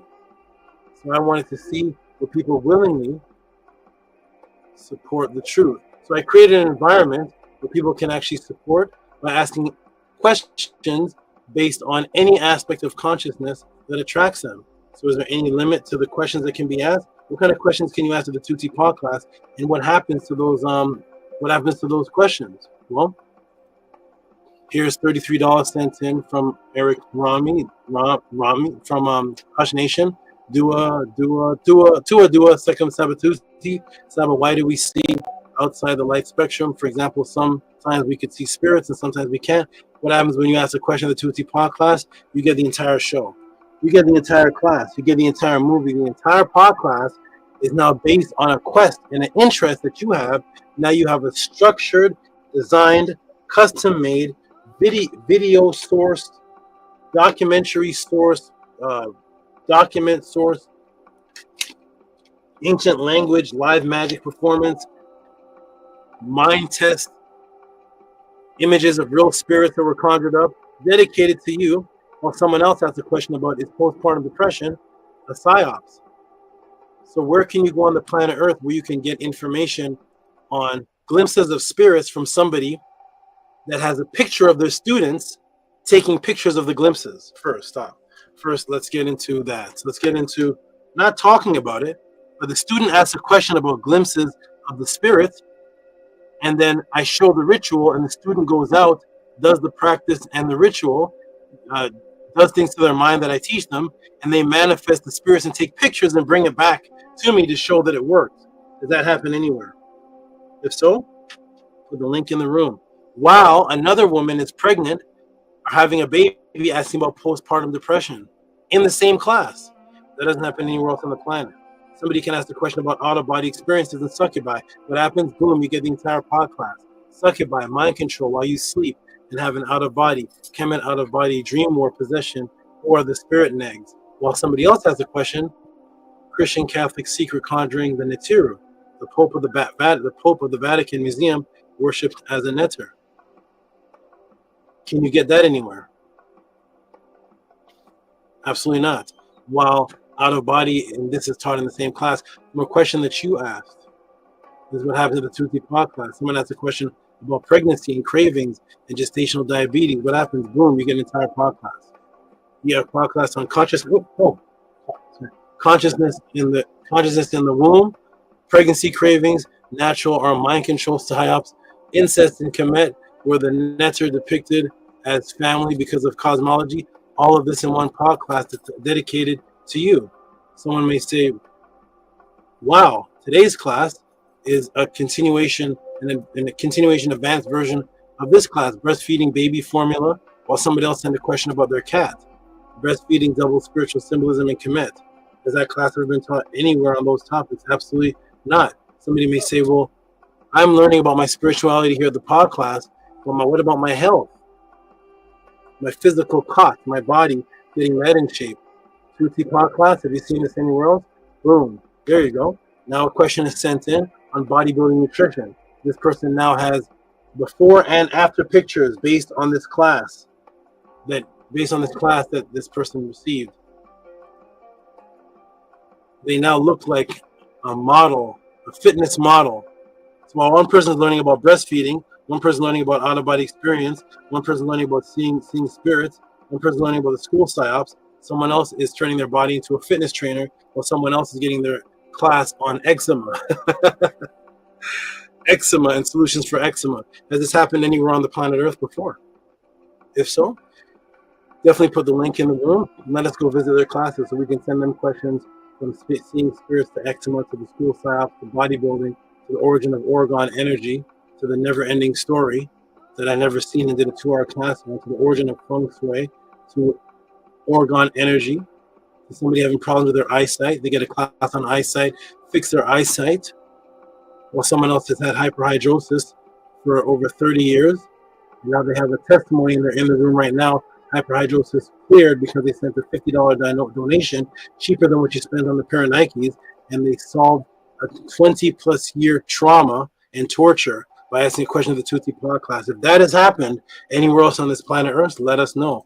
This person here sent in a question on UFOs and out-of-body experiences, which led to them asking a question about their mother because their mother passed and they wanted to continue a relationship with their mother in the out-of-body realm. They do a class, they do a pod class, and then a personal class. And now this person has testimony of the continuation of a relationship with not only his mother that passed, but his cousins, their family members that have passed, and now he's in a relationship with them, and they're in the past state. That is exactly what every single conscious person teaches that the ancestors did.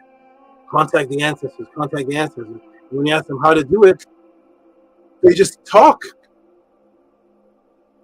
Here, the Tehuti pod class, you get answers that change your life, whether it be on eczema, spirituality, ancient Kemetic texts, ancient South American teachings, out-of-body experience, and building your body as a bodybuilder, or as a fitness person, building your body as a fitness person.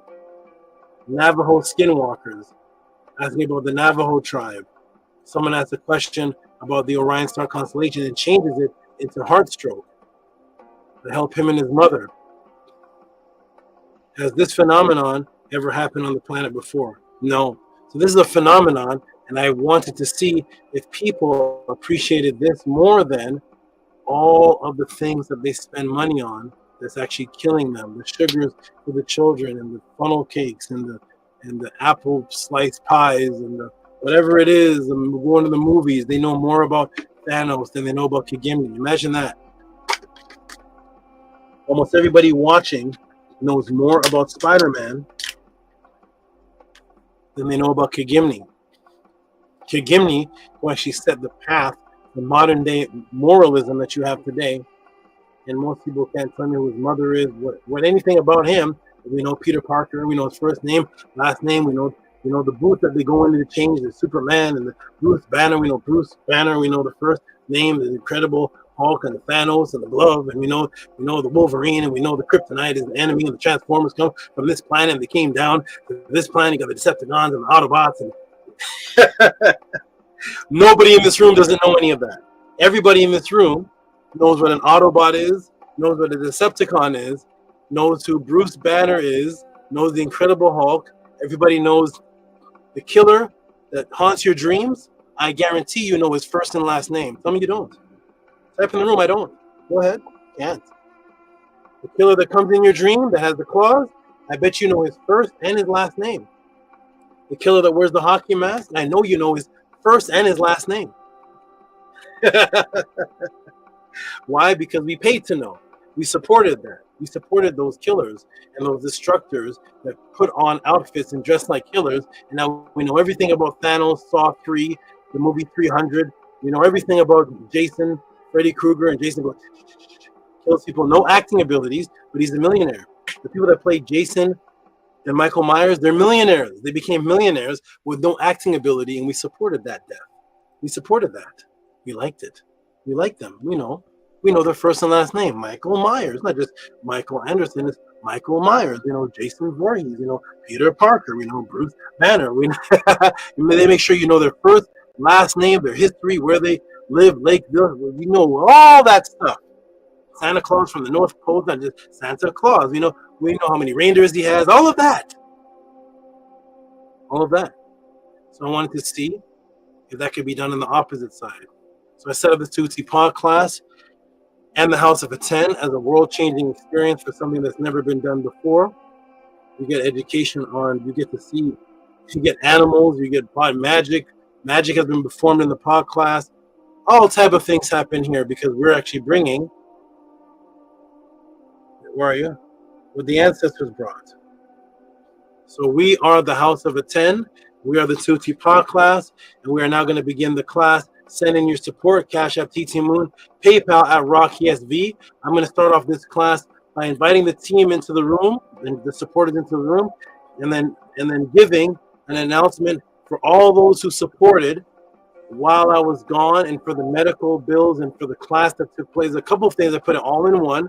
There's people that supported for the medical, the health class while I was gone. Not the first class, but the second one while I was gone. and I put them all in a collage, and I'm going to give henus and praise to all those who sent support during that time. But right now I'm going to put the link in the room because we're going to get started today, because today is no different. Today we break the matrix again. Today is something completely different again.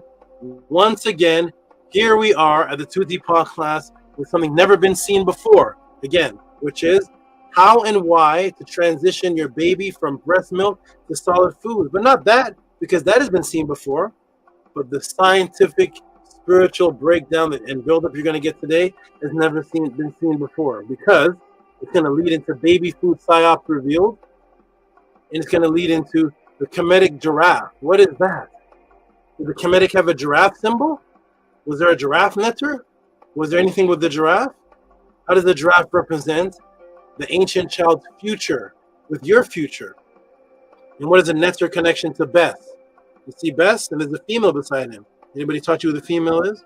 Within the PODCLASS, we're going to discuss the brain of the baby, all type of things that have never been done before in Earth's history, because that is what the Tehuti PODCLASS brings.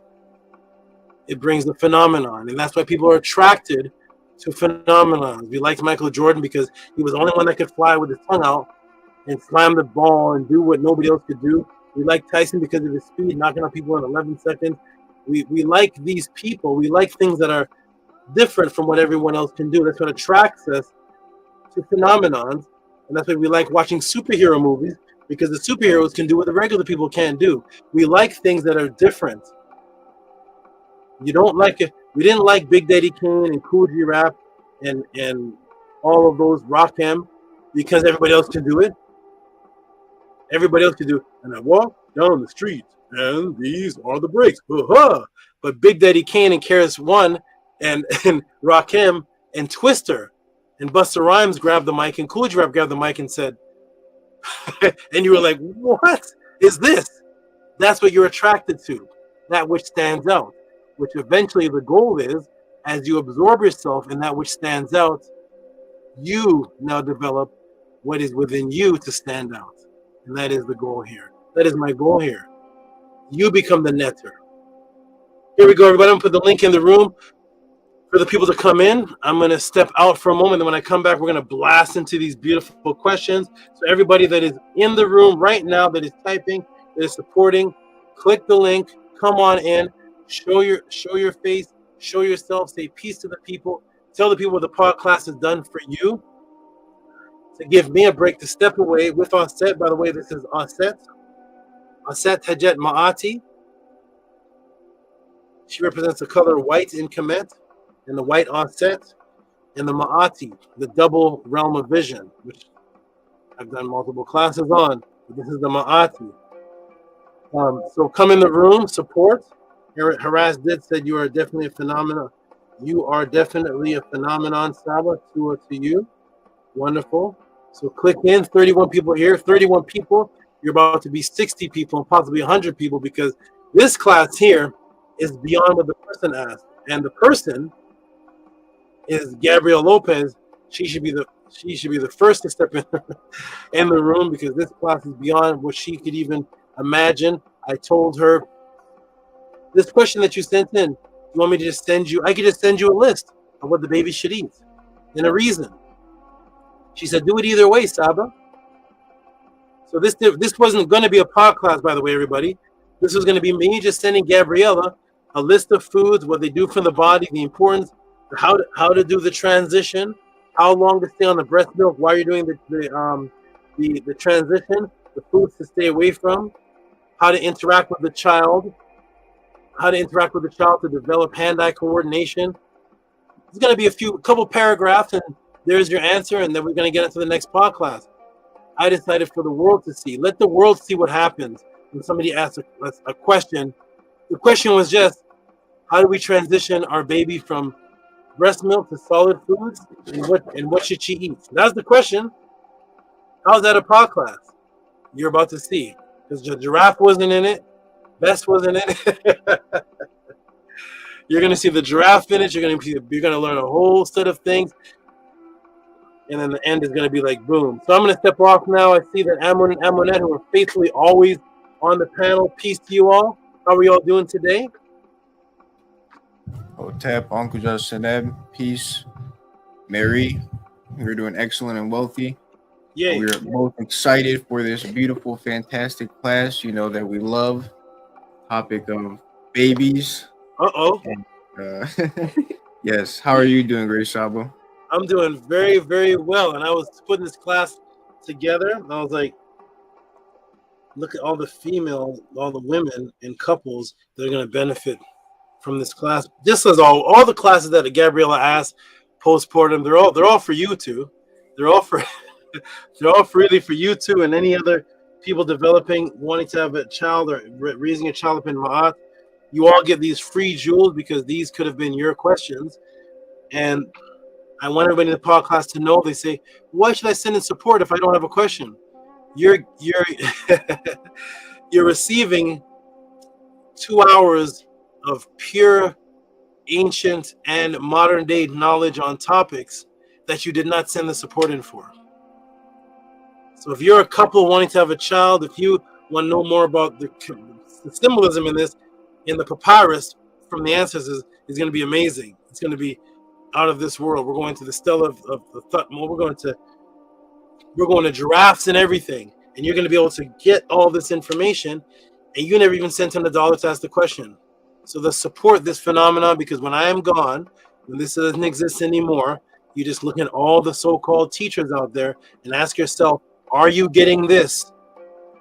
Are you getting all of this from the Ra-Nephiramoons, from the Mutaspi, from the Shakas to the Jabaris, from I'll call their names out? Are you getting all of this?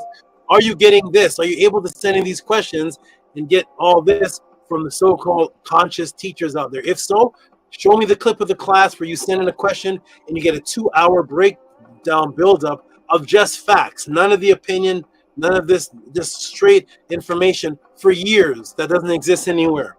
It exists only here. So this is where you can get this from, because I am the only one that stepped up to be the SABA. I want everybody to truly understand that. Whoever is calling themselves SABA, the SABA, no, the SABA. I'm hearing that now, SABA. No. No, do not start that now. No. Nobody was calling Dr. Ben a SABA.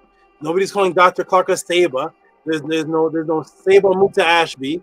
There's no SABA Jabari. There's no SABA Ra-Nephiramoon. There's no SABA. No. From the 1970s to today, nobody Sheikh Anta Diop is not called SABA Sheikh Anta Diop. SABA Walter Williams. Don't start it now. Just acknowledge who came with the SABA, because the SABA match what it is that I do, which is opening the door. The word SABA means a stargate. It means a doorway opening. Several other things, but it's an opening door because I set up that ancient word to demonstrate the function of the pod class, of what I was doing since 1992, which is children in high school, children in grade 9, I think it's grade 9 in high school, I guess so. Children in grade 9 ask me a question, and I will answer this during recess. We got 15 minutes, and I'm going to answer your question. That's when it started. That's when the SABA started. I was the question answer, and I called myself the Word of God. My name was the Word of God back in 1992, the question answer. And so I set this up to match the name.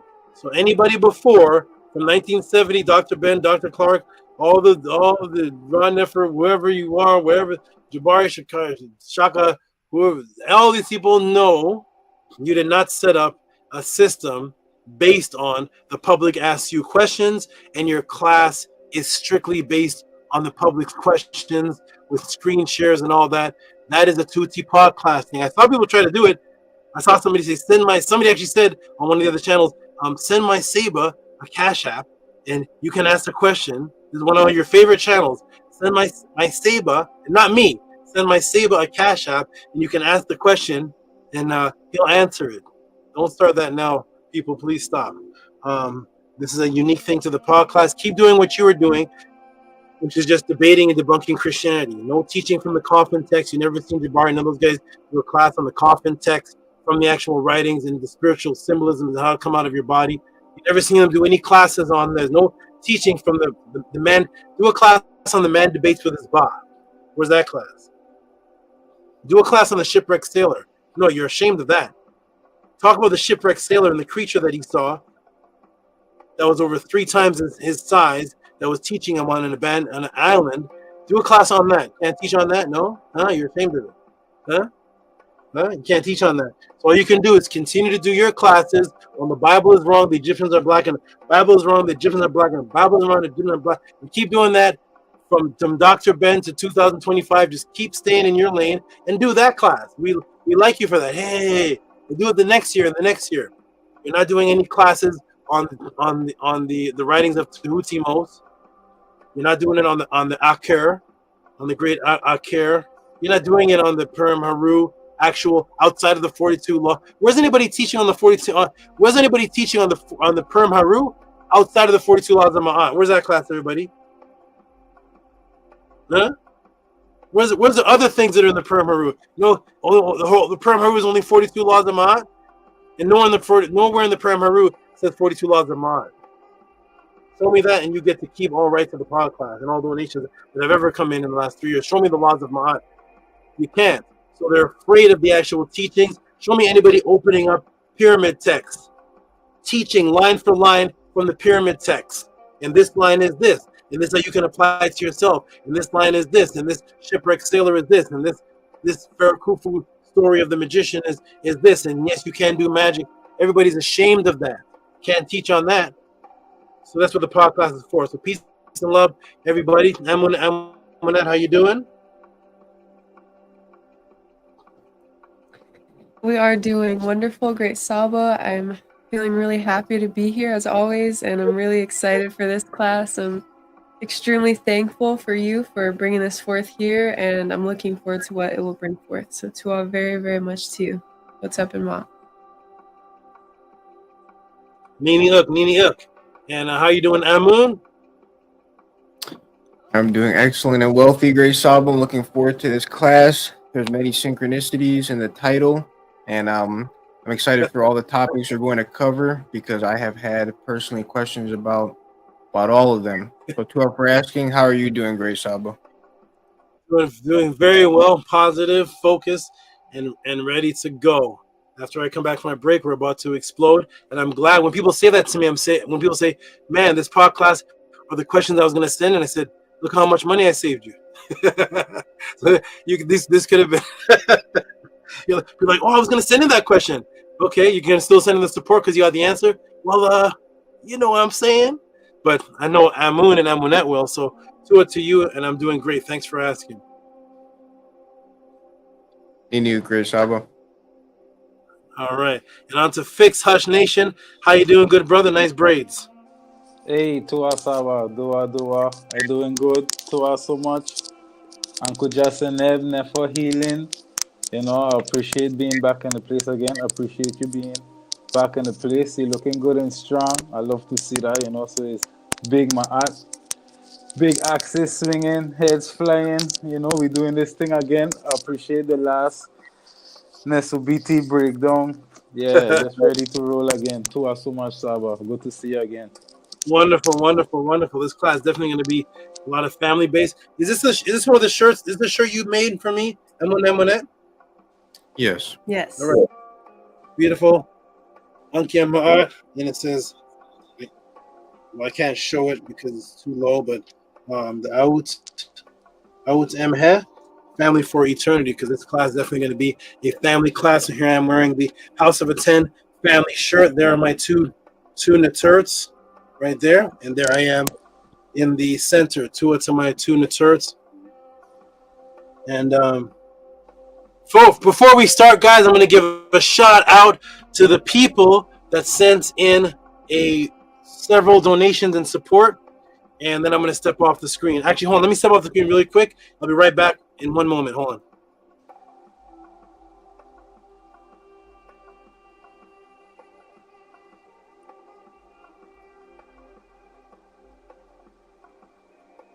Hotep, Uncle Justin Neb, Lord of Sen, Hush Nation. May you be doing great. Hotep, Uncle Justin Neb, VRI, and M. Monroe. Everybody watching today's class, please send your support to Saba Tehuti Amun Hotep Ra. What he's going to present will change your life and we'll give you the information to change the life of the people around you.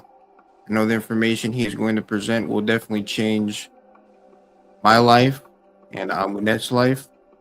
So please, if you benefit from this, send in support to our great SABA Tehuti, because he deserves it.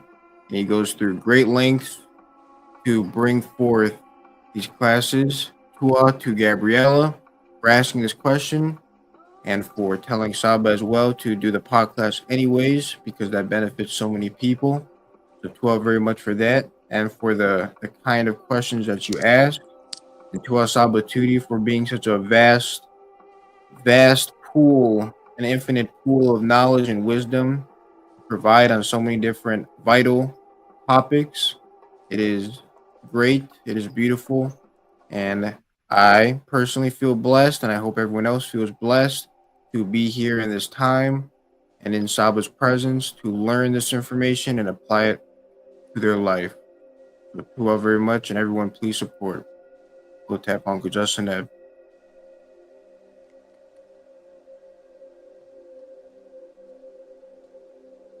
Uncle Justin Ebb, big love, big Maat.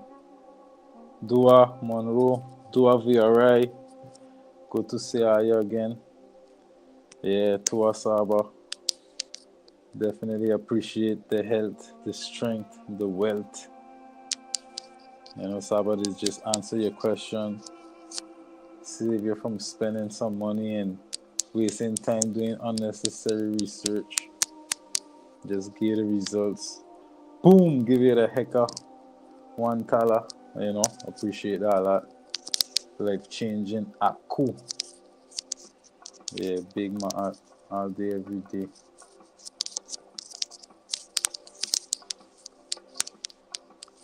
VRI. Yes, I. Hotep Murray, everyone. It's good to be back on the podcast. Hope everyone's well. And I'm very excited for this podcast and to see SABA back in full swing. Yeah, last week's podcast was amazing. Yeah, and it did take me about 2 days to get through it. So, and I feel like I still have to rewatch it again to soak it in again. But yeah, I'm very excited. Tua.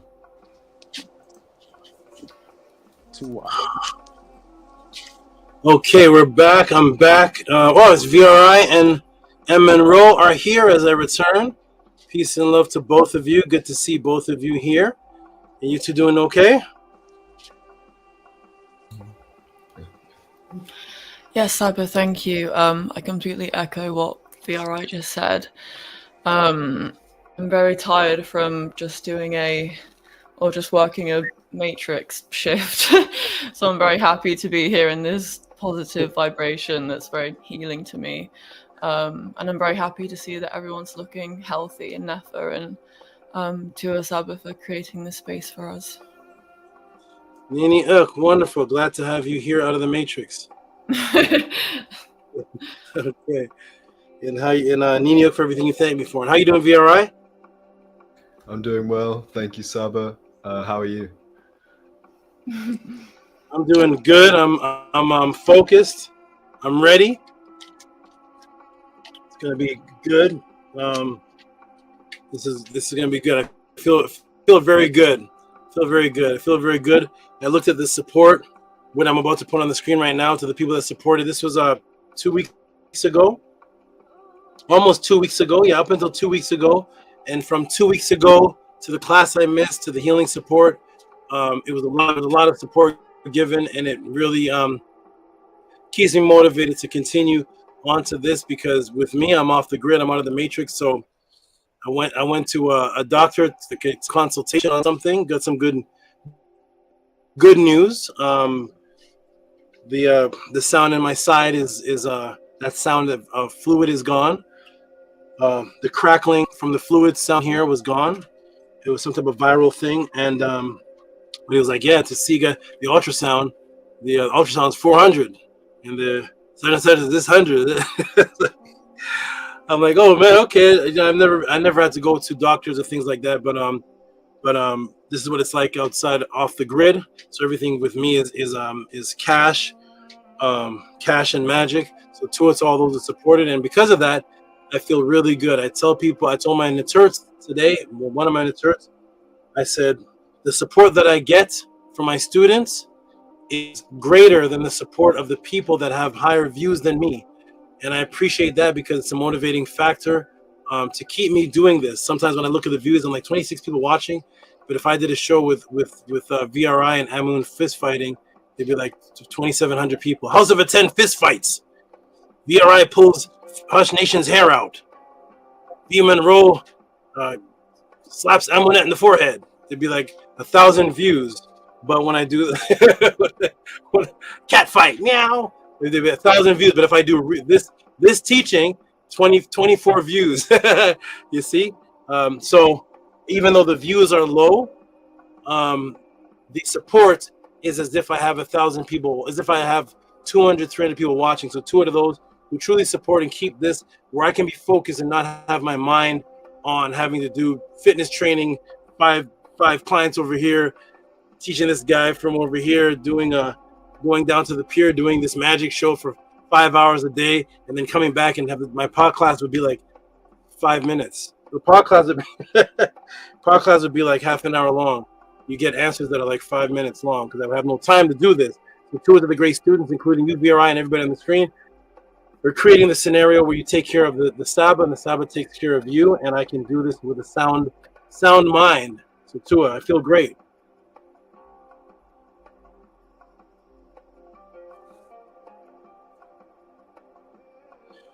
All right, and okay, with that, I'm going to put on the support that everybody gave, and let me do a check. Can you all hear me good, or is there a lag? Can you all hear me? Yes, we can hear you. Loud and clear, Saba. Perfect. Let me go ahead. Sound man, get ready. Sound woman, get ready. Sound selector, get ready. And I'm going to put on the support of the beautiful students, and then I'm going to step off. Then I'm going to come back and blast into this podcast question. So let me go ahead and put that support up to all those beautiful people that sent up support. I'm going to open this up. Let's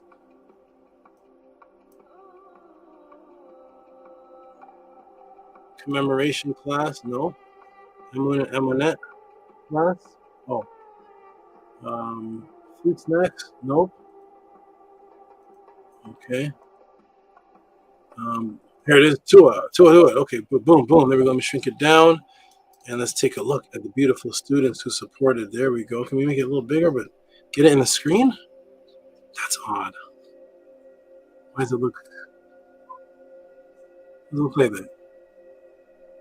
Oh, I guess I have to scroll. Okay, I gotta scroll. No problem to scroll. All right, so here we go, everybody. I put this on the screen, and look at all the beautiful support that I received. This is now after the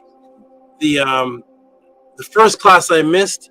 There was another one, and people sent in support for that, and sent in support for the health and hospital, and I didn't announce those ones. You all just saw the ones from before that. Here is the ones that were not announced. So here we go. Boom.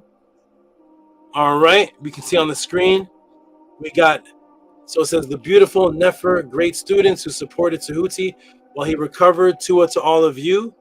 Biget Leisure, $50. Amun Amunet, $200. Pata Ani, a 10, $33.72. That's why they say Uncle Jaseneb. Yeah, Big Ed Leisure says Uncle Jaseneb, bringing me health. Amunet says for your health and healing. Hotep, Ucha Seneb, Mary Uk. Pata Ani says Hotep, Mary, Great Saba, Tehuti. Wart Wajet. So $50 from Big Ed Leisure, Uben Ra, Uncle Jaseneb. Saba Tehuti, thank you. $200 from Amun Amunet, health and healing. Hotep, Uncle Jasineb, Mary Uk with a black heart. $33.72. Hotep, Mary Saba, Tehuti, Wart, Wajet. Jason, $10.72. Mama Mary Maid. Okay, so some of these are for the classes, and some of these were for the support of my health. And then we have a Tefrem Kemaat. These were for the classes that he always does support with. He did 772. Sorry, 777. We got Robert E. Williams with $60. Uncle Justin M. All this is for the health. Thank you all. Received the payment, $25. It may have been a book purchase. I'm not sure, but this is Mary Sekmet actually. So $25 to you. Basatut with his $50 for support. Dua or Saba. This is for the class that was missed. Priscilla Ahilers give $3.16 for 2 hoodies. I'll ask Scrab about that, which 2 hoodies she got, but she gave a tip for getting 2 hoodies. Edward over the Big Vapes. Let me blow this up. Little small Big Vapes gives $5 for Mama Aset tip. So this is for the Mama Wati class. 80 Thieves, which is VRI. It says Tua Saba Tehuti Amun Hotep Ra Uncle Justineb. Tua for everything with a Ma'at feather and a heart. So that's for my health. We have Hush Nation. Some of these are small. Hush Nation over here. Okay, Hush Nation over here. Hush Nation over here with it's so small, but I'm sure it says Uncle Justin Ebb somewhere. Here it is. Okay, Hush Nation Power and it's so small. Power and healing. Uncle Justineb or Sabatuti Amenhotep Ra. This is a Hush Nation during a class that was missed. He ordered a Metanetter class. Sarah comes in with a monster $300. Uncle Justineb, life, strength, and health. That was accumulation because a few weeks had passed and she had not gave, so she accumulated it. And plus, on top of that, for the health, sent in that huge one. And those are the great students. I think I've read everybody. There's a Tefrem Kema'at again. So we're going to give a big round of applause and major noise for these great students. Tua, beautiful, never great students who supported Tehuti while he recovered. Tua to all of you. Tua for your concern and love for me. And sound selector, let's give them some big, big monster noise, please, for these weeks of support.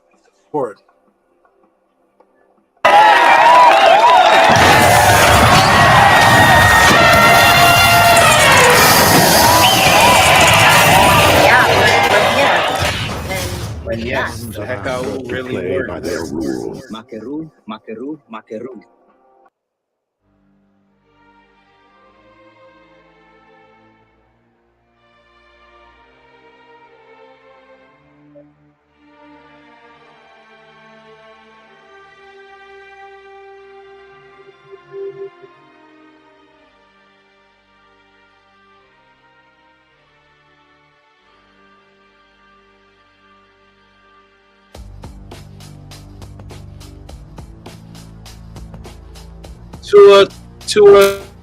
Tua, all of you.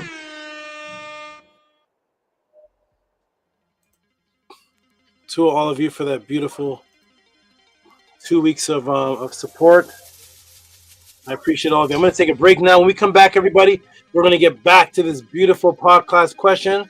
Hopefully, Gabriel, there's Haras did. She had the biggest one. You all are beautiful. Big or small, it's all beautiful. I appreciate it all. When I come back, we're going to get into this. Hopefully, Gabriella and the Jet are here. This is their class for their young little baby. So hopefully, they are here and they can come to the screen, talk to everybody about why they asked this question, talk what this question means to them, see if what this means to the Jet, to Gabriella, and then we're going to get right into the answer. I'm going to take a break, everybody. I shall be back. And when I come back, I'm going to come in the middle of this class when we get to the draft part. I'm gonna bring out something with a draft print. So we're gonna get into it, everybody. For coming to the Tutsi podcast. Get ready, all of you build amongst each other. And I shall be back. Hotep support the Tutsi podcast. Cash App TT Moon, PayPal at Rocky SB. If this has done anything for you over the years, if this has benefited you at all over the years, Cash App TT Moon, PayPal at Rocky SB.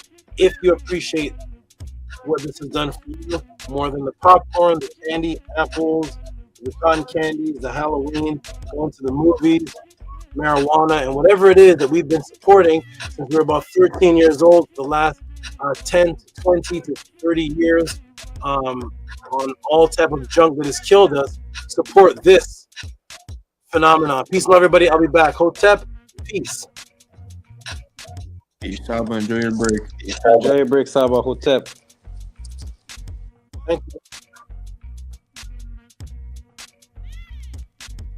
Hotep, Uncle Justin Neb, Anu, Mary, to the great Saba Tudi, and Hotep Ra, to his Neturts, Wamunet, Monroe, BRI, First Nation, to the Jed, Gabby, Osset, and their out, to Patah, and Saket, to Atef, and his out, to Nukpu, to all the beautiful people in the chat, all the beautiful supporters. I'm looking forward to today's beautiful class. Looking forward to seeing what Saba brings forth.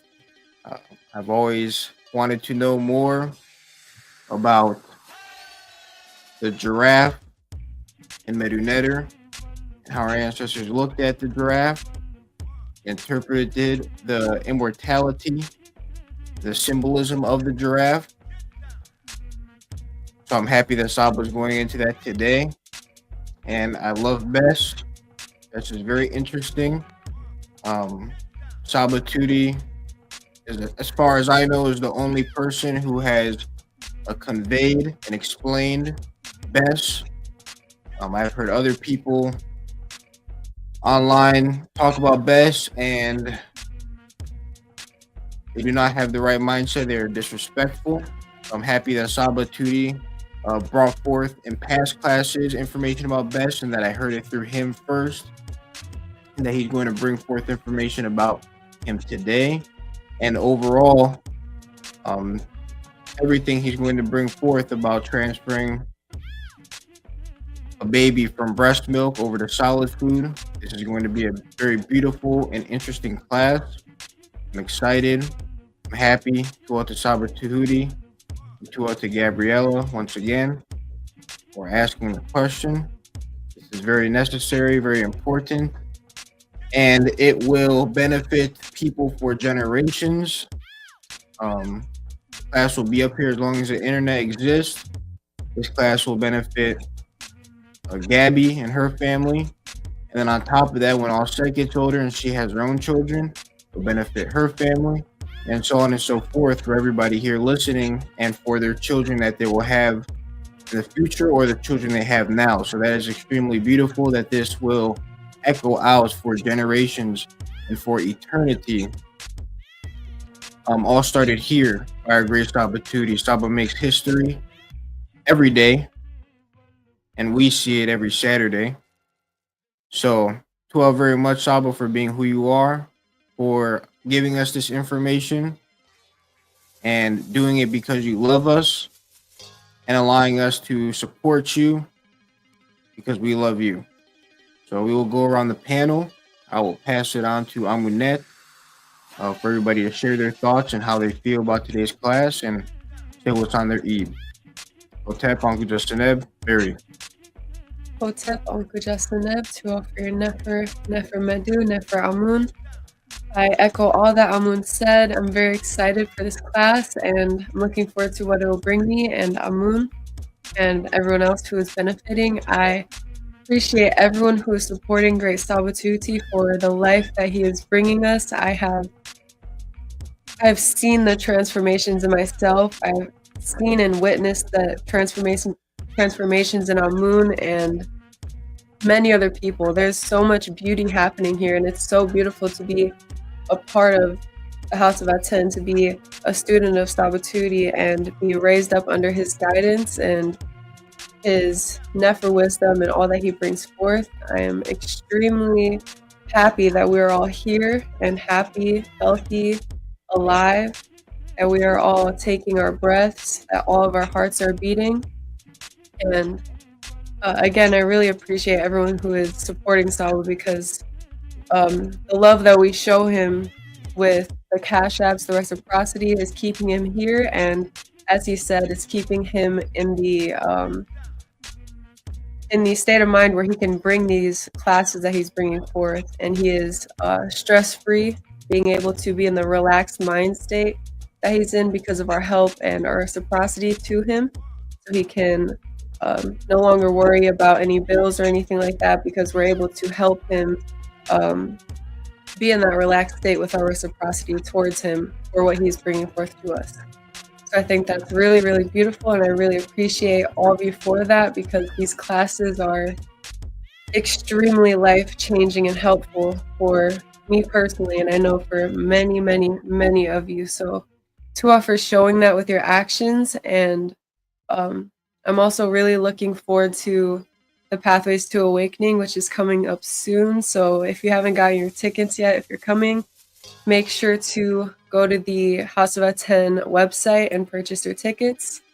I look forward to everyone who is coming to the Pathways. I look forward to meeting new people who are coming that haven't came before, and seeing what's going to happen, because it's super life-changing, and I really love being there live and being able to give SABA Tehuti gifts, being able to give him reciprocity in person, which is really beautiful, because as of now it's Cash App and it's through the screen, or just you won't see him at all depending on when you send him reciprocity. But it's really beautiful to be able to give him the reciprocity or gifts in person, being able to see his reaction, give him a hug, things like that. So it's really beautiful, and I'm thankful for that, and I'm really looking forward to it. So Hotep and Mary, Tua to everyone who is here. I will pass it to Nefer and Monroe. Tua. Hotep Marie, again, I completely echo everything that everyone said so far.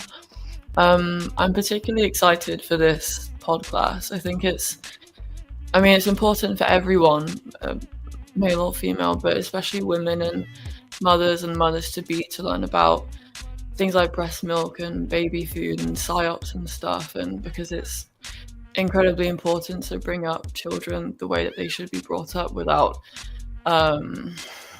the poison of the matrix, basically. So this is a very exciting class for me, and I'm very grateful that SABA teaches on these things, and to Gabby and Dejed for asking this question for SABA. Tua.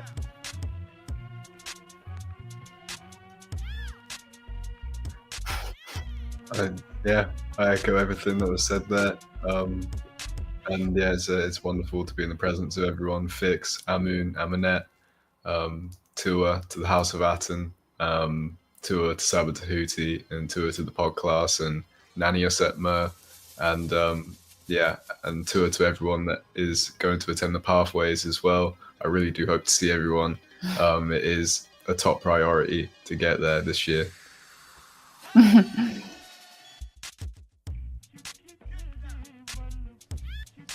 Hotep Marie, I would definitely high priority to get to the Pathways. I still have some kaifi left, coming back to get some more kaifi, can't burn out all them kaifis, but I thought the kaifi was a regular incense.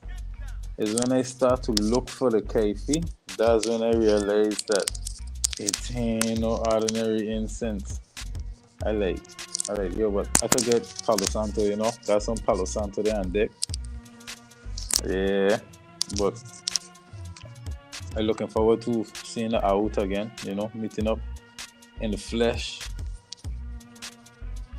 being around some legendary historical beings, some legendary people like No Poop, legendary people like Pota, the Jesse Gem. Tua, Gabby, for that question, that question for the class tonight going change a lot of lives. Gabby and the Jed having our set making a whole session for the youths that are coming in the future, you know, so to a Gabi for that. You know, so yeah, that definitely gonna be never. And we gonna get some more Meru tonight again with the whole giraffe teachings. I ain't familiar with that. So I'm gonna get enlightened tonight on that. Yeah, so that can definitely be never. Yeah, can't wait for SABA to break that down, bring some hekau in the play. You know, more light. That's what SABA does do. The big Maat, the axis, the light, the aku. Yeah, the netero exists. If you don't believe it, you're missing out on a lot. You're losing out on a lot. SABA Tehuti right here in front of your face. Yeah, I appreciate that out. I appreciate the Jed Sajim. I appreciate Ani Pata. I tell from Kemet. I appreciate these man a whole lot. Of course, the supporters like Amunet C, you know, Angela Gates, Haras Did, Robert E. Williams, the whole out, you know, I appreciate all your whole lot. It's big Maat. All day, every day. We keep them axes swinging and lace up them boots, keep marching. Greatest Maat and ever at the ready. You know, them Nesobiti teachings was definitely motivating, you know, to all Nesobitis that put in the work for us to be here representing today, you know.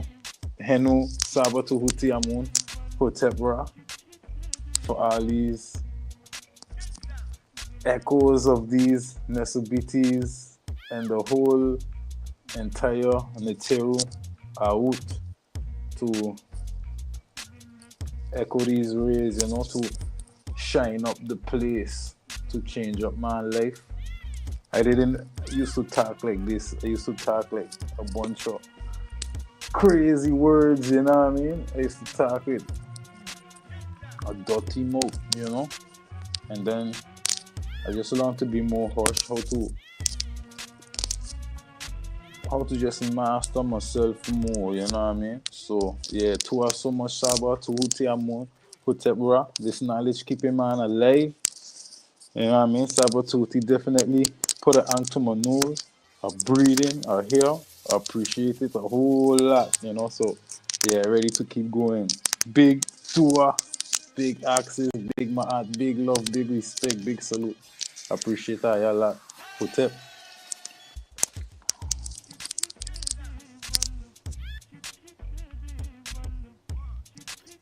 To offer your beautiful words, your beautiful medu. Looking forward to seeing you at the pathways.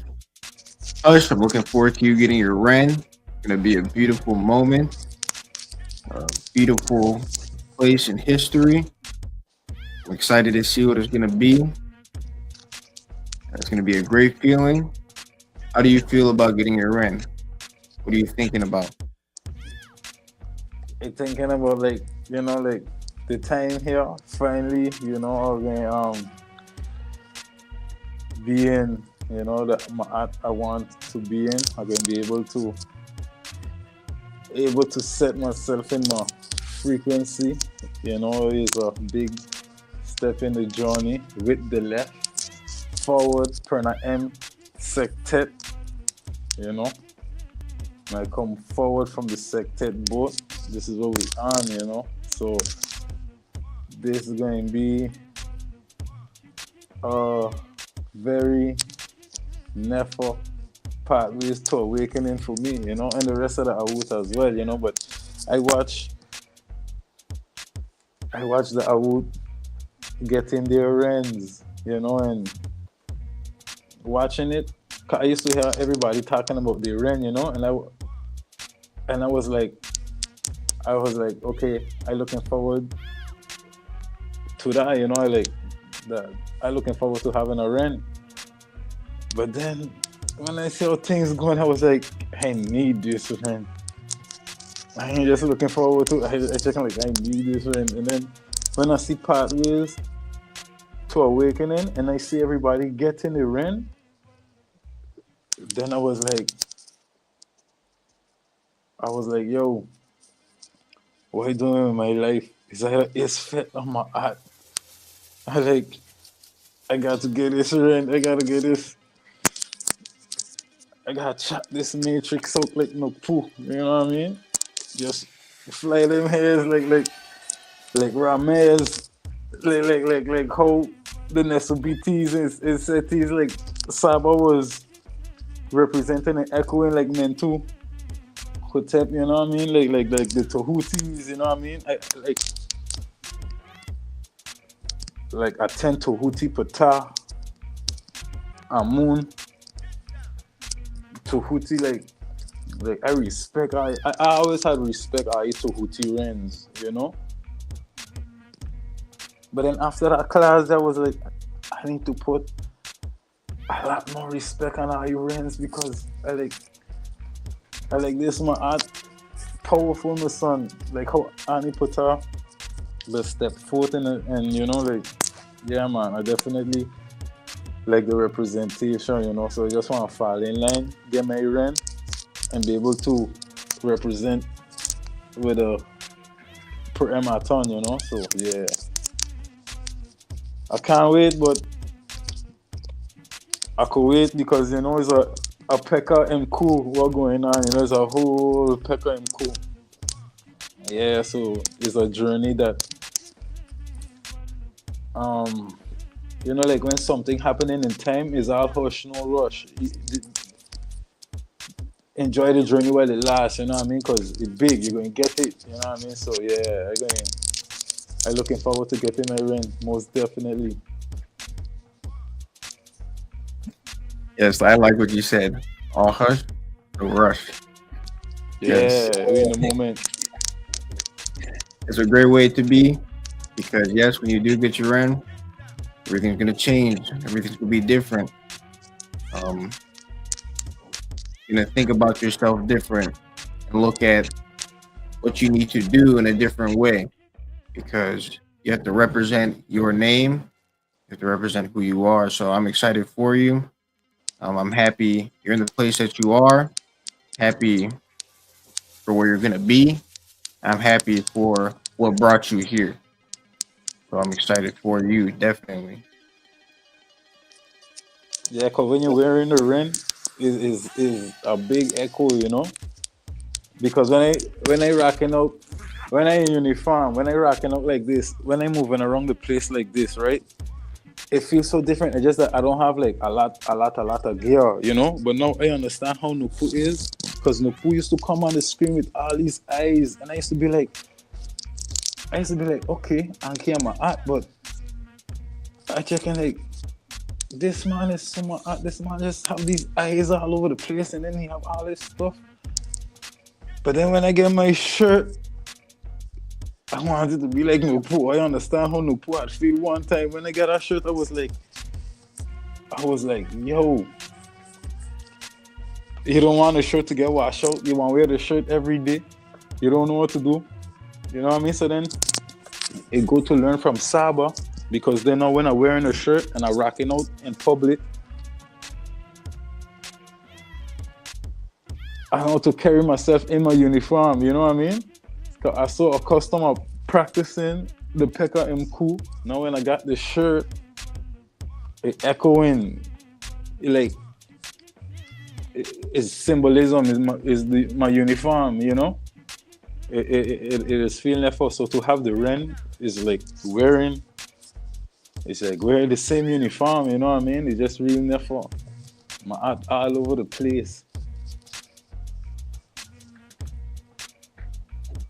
Yes, getting your rent definitely will compound the information you know and what you're wearing and the things around you. So that definitely will be great. It'd be a great idea for Nookpoo to connect, find a way to put some of that clothes on the HOA website. I would love to see that because stuff that he comes on with. I don't know where he finds that. But shout out to Nookpoo for all the stuff he finds. He comes on with these rare things. Sometimes it looks like it belongs in a museum. Who knows where he's getting it? Nookpoo, the way he dresses is definitely an inspiration. VR and M. Monroe, you guys plan on going to the pathways this year?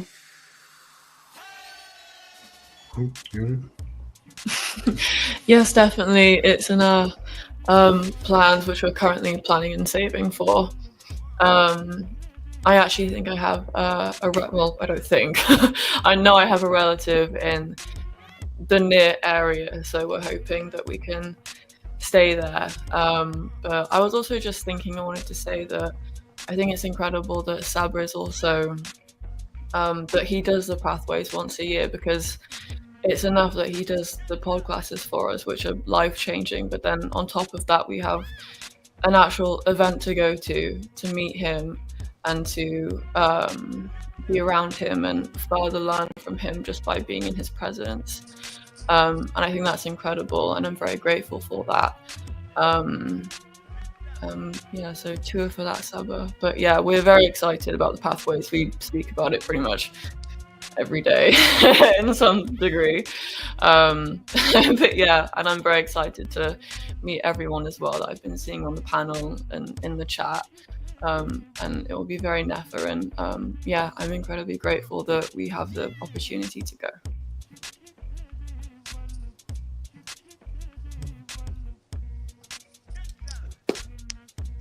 Please make it happen. I'd love to see both of you. Oh, man, first time you guys see everybody, and when you see SABA Tootie, it's gonna be life-changing. First, you're around all the wizards. You're around the normal wizards. You're around all the wizards around, and then boom, then SABA Tehuti. Yeah. Then the big Netero just come through. Then yeah, pathways to awakening. Yeah, the way Hush Nation explained it is perfect. That's exactly what it's like. Yeah, that's exactly what it's like. It's a beautiful place to be, and like how Saba says, he started teaching before there was the internet and stuff. So when you see Saba in person, you're getting the full effect. Saba's fantastic and great over the internet and on the screen. However, in person, it is an entirely different level. Everything about Saba Tootie. Saba Tootie speaks to you, he looks at you directly in the eyes. He does not break eye contact.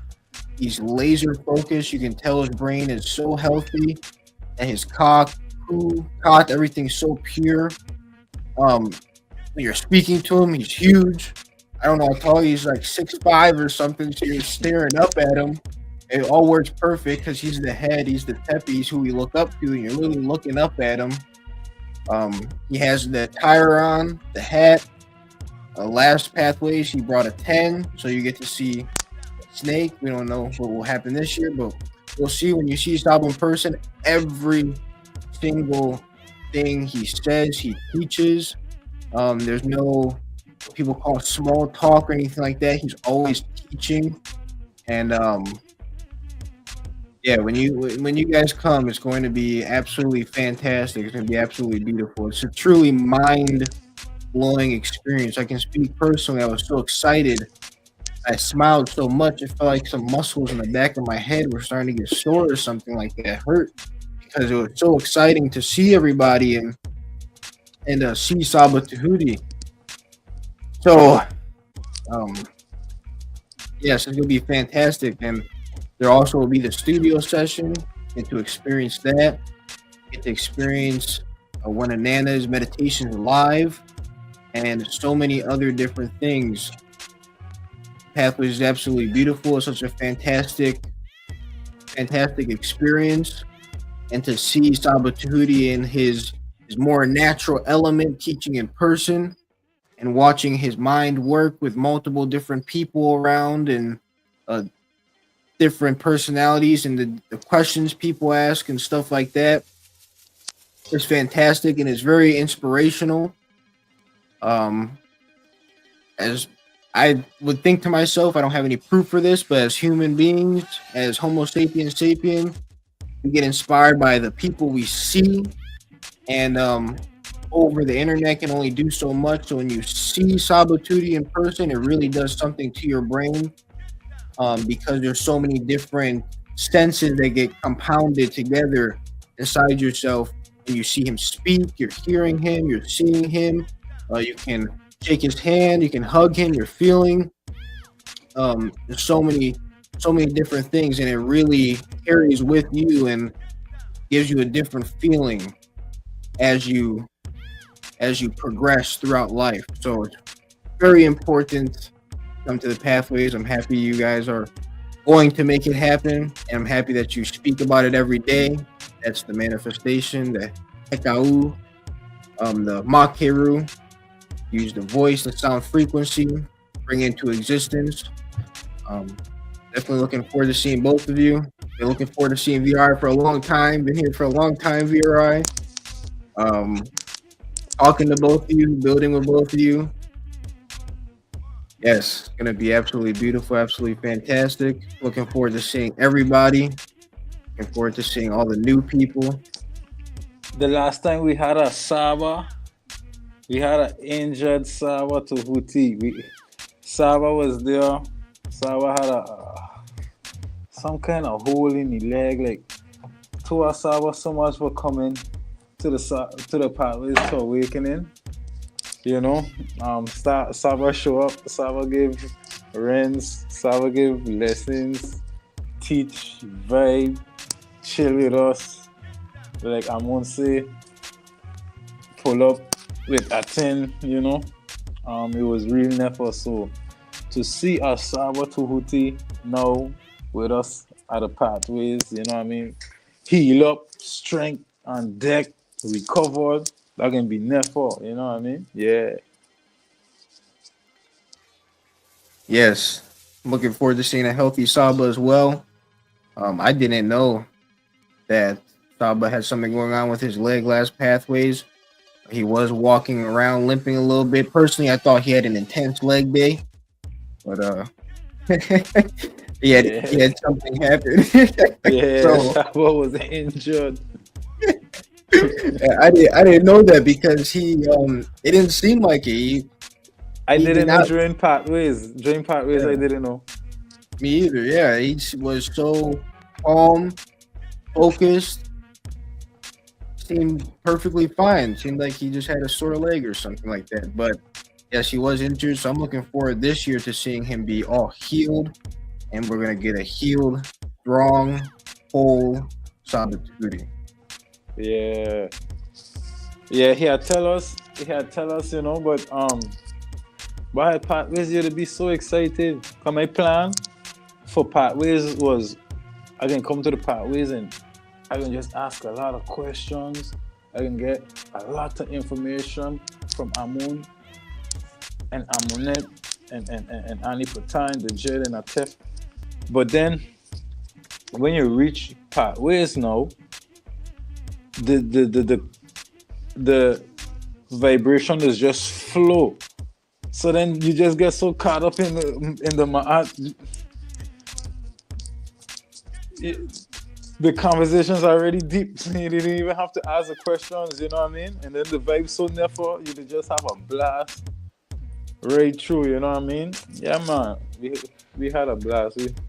We was definitely rocking up. The whole Aoud, Atef, Aoud, Gabby was there, Eric G was there, Angela Gates. But we had a blast, man, you know, so definitely going to do it again.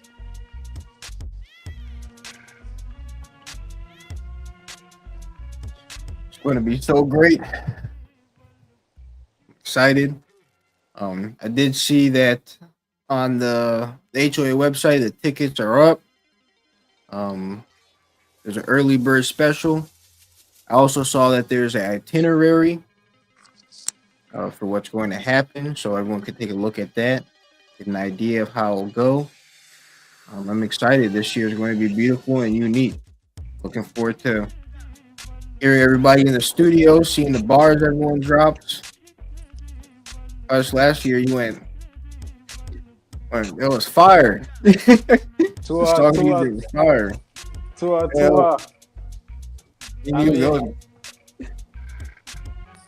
You know, to get the inspiration from Annie Pata and then to be jumping on the mic with Annie Pata, ATTON Tehuti, and SABA Tehuti.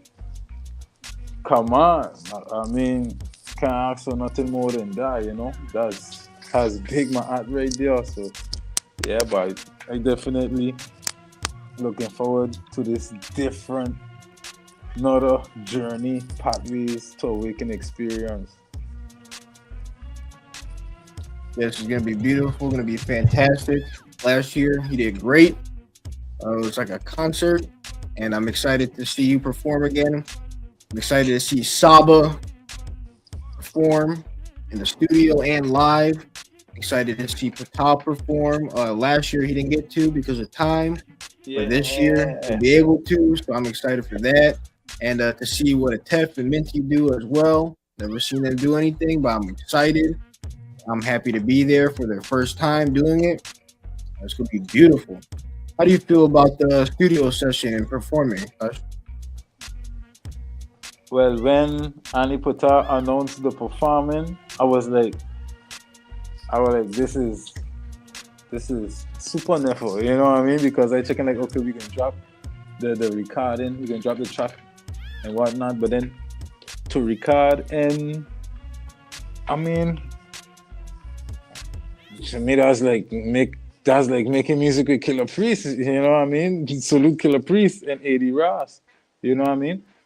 Salute Killer Priest Earth Strong. It's supposed to be Killer Priest's birthday, so big up Killer Priest AD Ross. You don't know the podcast.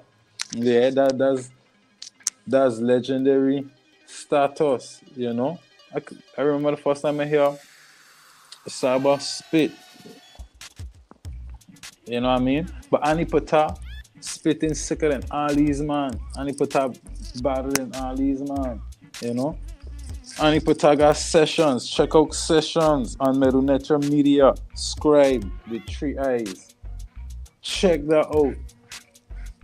Yo, Annie Pata, but I didn't mess with Annie Pata. But when you listen to sessions and you listen to the words, not even the words, just listen to the session. You know what I mean? When you just listen to the session, right? But Annie Pata going in. And then if you come to the pod class, or you go to the Merunetra Sunday classes on the houseofatton, the Prem ATTON, yo. But not even that. If you just listen to the album by itself first, and then you come to the middle, and then you go back and you listen to the album, and then you go back to the middle, and you come back and listen to the album. But you just gotta take your time and listen. By Annie Pata. But I didn't want nothing over there at all. But Annie's the illest, sickest killer MC. Yeah, but I didn't want nothing with Annie Pata. But I was saying that the first time I heard SABA Tehuti spit, I was like, that's the right teacher. That's the right teacher right there. Yeah, but I couldn't believe it. Killer Priest couldn't believe it. Yeah, but SABA Tehuti, I'm on hotel. Raw, what? Yo. Insane, Miss Son. Insane. Yeah. Pathway's gonna be off the chain, man. Yeah, Saba's rhymes are, and they're out of this world. So, looking forward to seeing what Saba brings forth and seeing him rap live. You should all probably be grateful that Saba's not a battle rapper like how he was in the past. You don't know what happened to his opponent at this point with all the magic he knows, and it'd be so bad for the opponent. But I'm looking forward to seeing the Hekau and the magic Saba spits at the pathways. One bar. That's all Saba need. One bar. That's all Saba need. looking forward to seeing what he says because his lyrics are a podcast in themselves. You can listen to any of the rhymes he did in the past, and based on what he says, you can do research from there and learn so much from what he says. So definitely looking forward to seeing what SABA brings forth. Very mysterious in his writing and his lyrics. We don't know what he has. I'm looking forward to seeing what he brings forth. Welcome back, Great SABA. Welcome back, SABA. Hey, I'm back. All right, let's do this. Okay, you guys talking about K-Menu, we're talking about the pathways. It's going to be wonderful, absolutely. Peace and love to everybody that's coming. It's going to be a great experience. It's going to be wonderful, excellent. So you all enjoy it. I'm going to be hanging around the youngins, the VRIs, and the Amuns. The Amuns down on it. We're hanging on the youngins that can teach me how to rap. So we're going to see what. We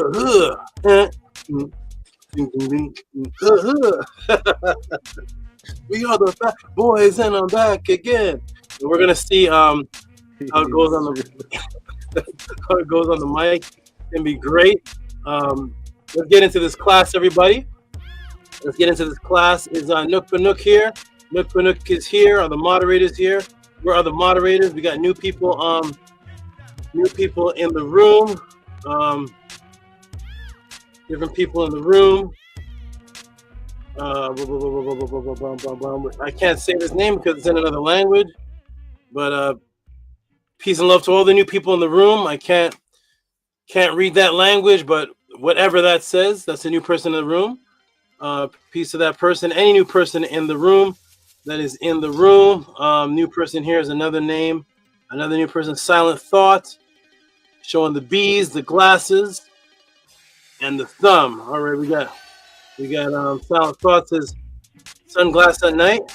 Yes, you don't know the song? I wear my sunglasses. You gotta get Hush Nation. You gotta put them on, man. Tell them to get that song. I wear my sunglasses. But I think we have some babies in the chat, Saba. The young. I wear my sunglasses at night. All right, wonderful. So shout out to Silent Night and the one with it looks like Chinese name. I can't read it, but all the new people in the room, all the old people, we're about to get into it, everybody.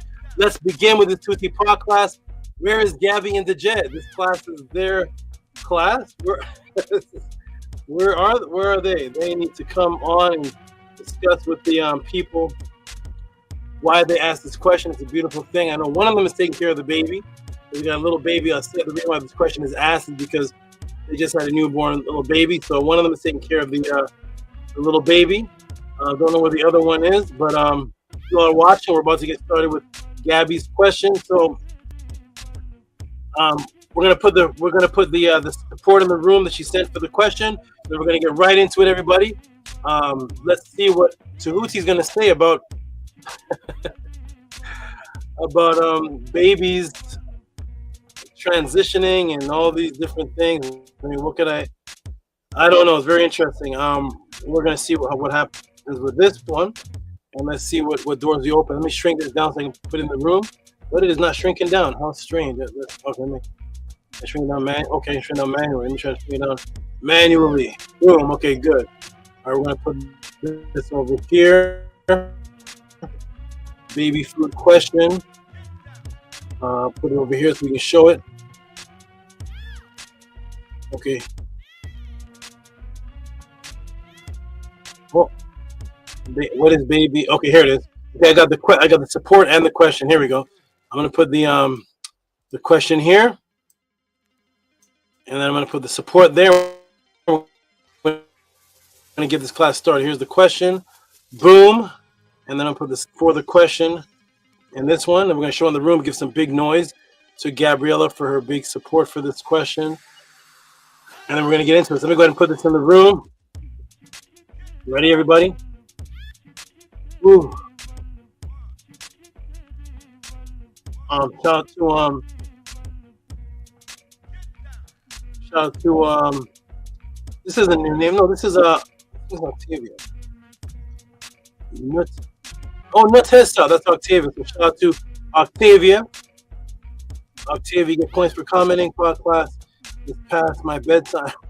2 up for the coup. All right. Shout out to Nutesta, and shout out to all the people in the room. So here is the support. Is this it? Here's support. We're going to give us a big noise. We're going to get right into this question. Here's support from Gabriela Lopez. Go ahead and read that for us, Amonette, please. $66.66 from Gabriela for question for us set with a white Eve and a heart sign with the hands.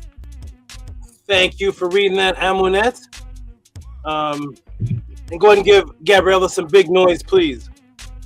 Let's do this class with explosive. All right.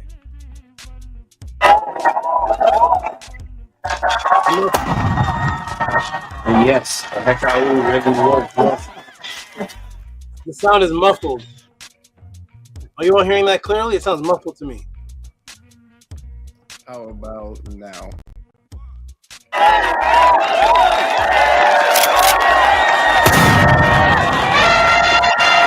And yes, the heck I will really work.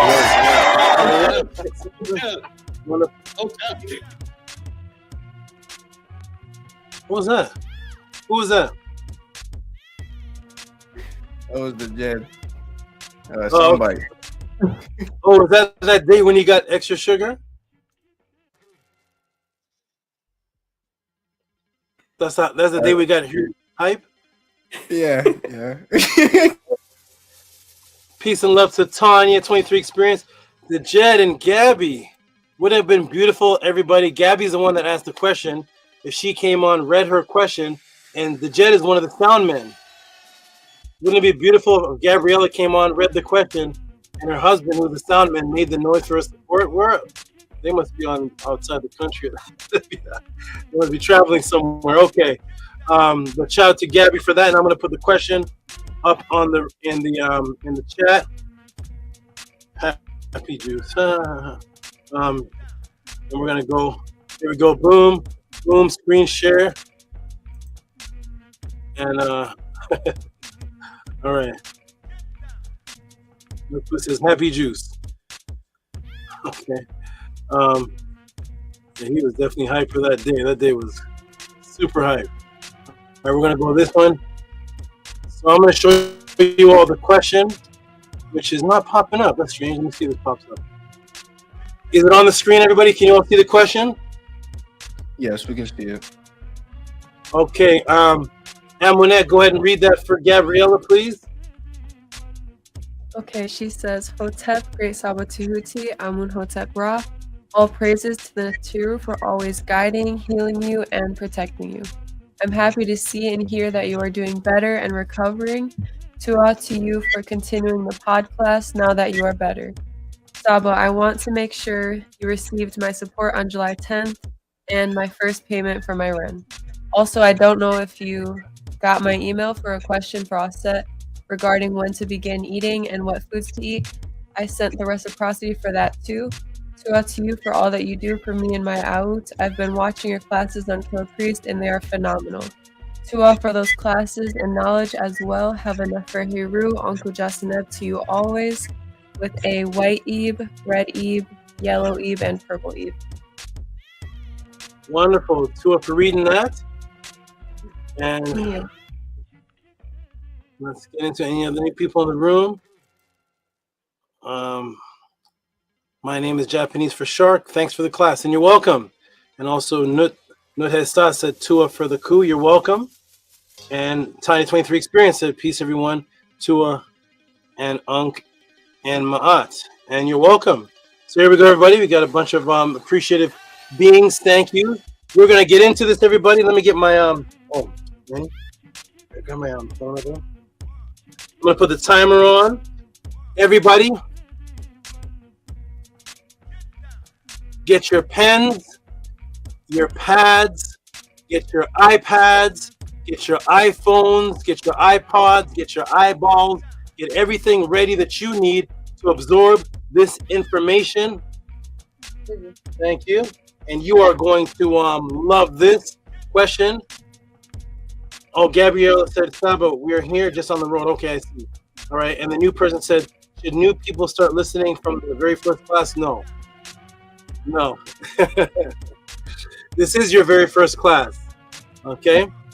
My very first class, you have to go back to 1992. No, there is no very first class. The classes are based on questions that are sent. So what could be the 99th class could be a topic that you've always been curious about, which makes that your first class that you associated with. It could be a topic you never knew about, it hits you. So there's no order to the classes because the Tehuti Pod class is set up completely unique from everything else that's going on in the teaching world. And that is, my classes are not based on 1, 2, 3 sequence systematic. My Mennonite classes are. These classes are based on what is on your mind. So this class here is on this topic. Different classes are on different topics, but love that question. That is awesome. This could have been your first class. Kemet out of body dream possession, who are the spirit and eggs. The Pope of the Vatican uses museum worshipped as netter, succubus and mind control while you sleep and have out of body. That could have been your first class. This could have been your first class. The school Psyops, graduation and lump-time ritual. Why the graduation cap, skull and bones, secret society, the ancient Kemetic sword of immortality. What do all of these people have in common? That could have been your first class. Or the Montauk Project could have been your first class. Oregon Energy. So any topic. I am the Saba, the servant, which is the doorway that opens up. Anything that you throw on the table, the question is answered. So welcome to class, and this is your historical first class. Let's get into it, everybody. Gabriela says she'll jump on later. Nook for Nook says Mennonite and Magic classes are available for purchase. Email Saba Tuesday at Mystical Television. That's right. Email that to get all the answers for this. All right, everybody ready? I see the numbers going up for the people that were taking several hours with the intro, talk, vibe, everything. Now people know we're into the juice of the pod class. I see the numbers going up and up and up and up. Now we're going to get into it. So I'm going to say peace and love to Amun Amunet. Peace and love to VRI and M. Monroe. Peace and love to Fix Hush Nation. I'm going to put the timer on. And we're going to get right into that. Oh, shout out to Hot Ocha. Hot Ocha is new. Not as new as the people that just came today, but Hot Ocha is new. So shout out to Hot Ocha. Okay, saying my storage is full. That's okay. I'm not trying to save anything. I'm trying to get to the timer. So we're going to get ready to start this, everybody. Here we go. Timer's on. Let me call off the screen for just a second. Do a chest.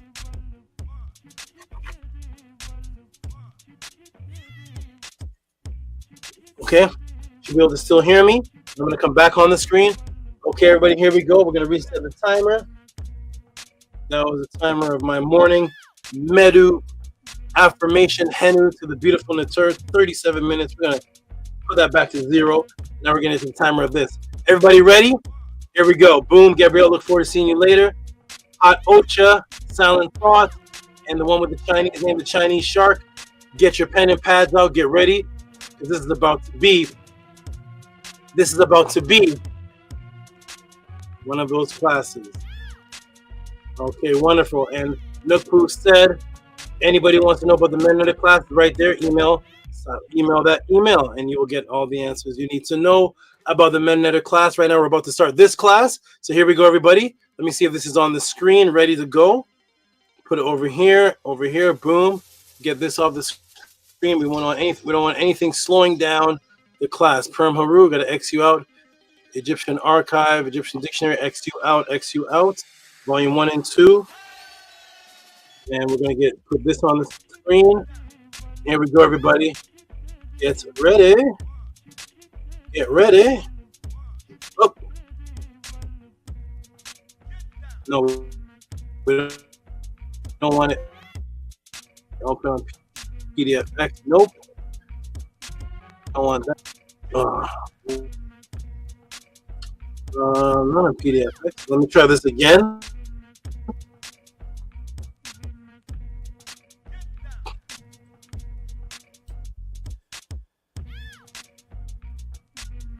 Microsoft edge.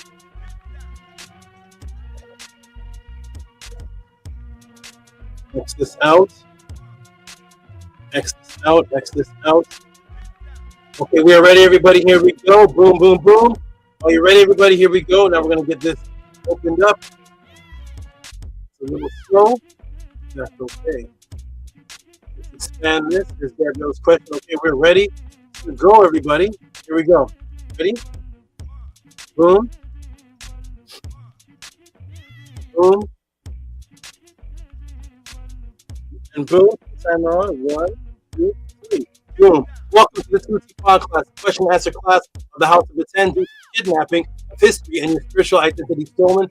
Millions of people have questions about who they are, where they came from, if immortality exists. What is the original religion? What are the original religious languages, spiritual languages?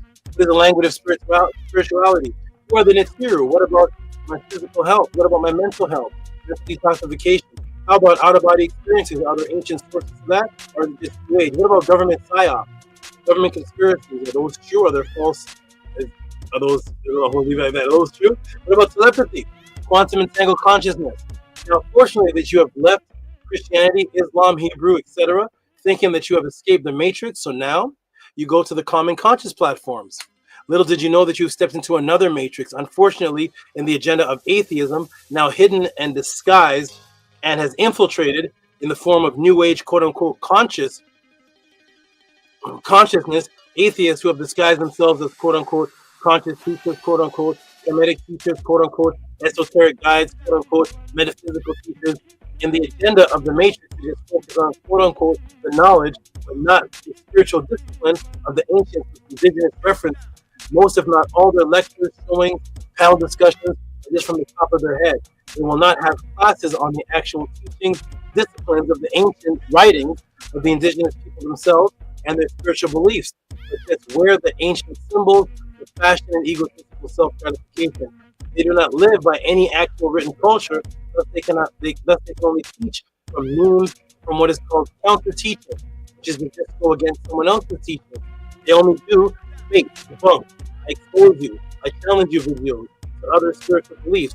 The subject matter stay on the beginner's phase, which is good, but it's limited to the Hebrews are wrong, the Bible is stolen, but never showing where it is. But after showing where it's stolen, none of them stand on the actual specific part of it that it was stolen from. The original teachings of that specific part, with the actual teaching, where the actual teachings are coming from, the original text, and how to apply it to their lifestyle. They do not stand on the original teachings that it was stolen from as their actual way of life. Their focus is just to show you that it was stolen and then leave you right there. That is called breaking something or someone down and not building them back up.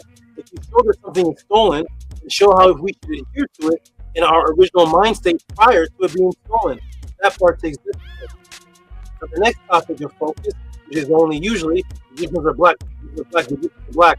I won't follow them out of what they physically look like, but as far as their discipline, forget about that. Or let me tell you what's wrong with such and such. There's always videos about another person. There's always videos about other people, slandering videos, taking down somebody else.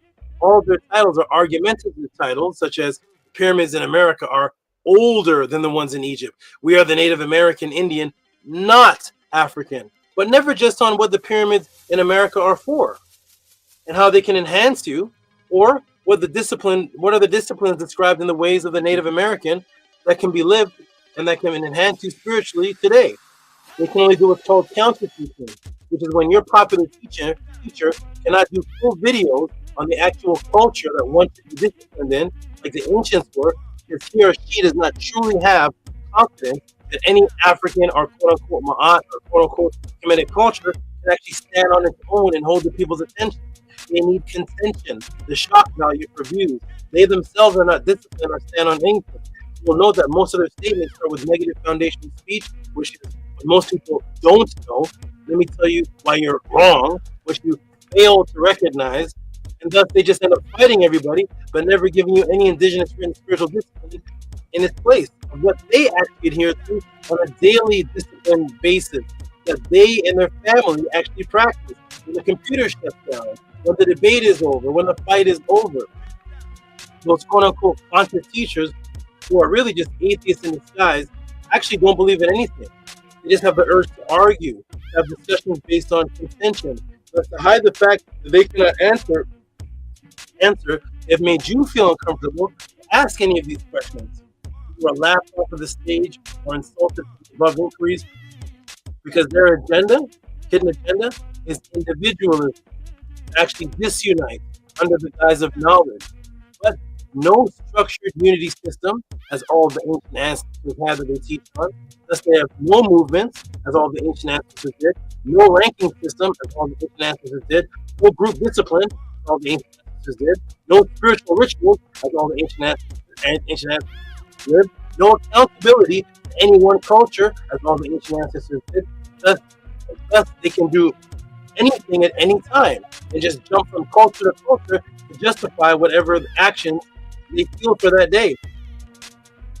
With no accountable obligation or accountability to anyone telling them that they are wrong or they have slipped up in the cultural way. Thus, they're about what's called lonism, individualism, which is no matter what they do, they can always justify any behavior because there's no written concrete way of life that they actually stand on after debating on something, which is the ultimate egotistical manifestation of Isfet evil, which is why the word introvert only exists in the colonizer's language and in no ancient culture, because we, ancient cultures, always move as mentally unified groups, not individuals hiding behind computers teaching, I follow no man, I follow no one way, while simultaneously teaching you to get back to your roots and your culture.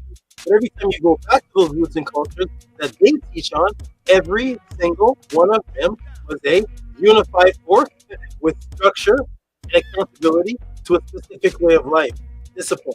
Thus, this unity is actually the New Age conscious teachers' goal to mirror your consciousness with that of the European Egyptologists who were actually outsiders, just collecting knowledge on Egypt and discussing and debating Egypt historically to see who is the top scholar, but not from a disciplined actual liver of Maat or life and the united followers of Maat that actually built and created what's called Kemet, in that which they study, structured, discipline, and a ranking system.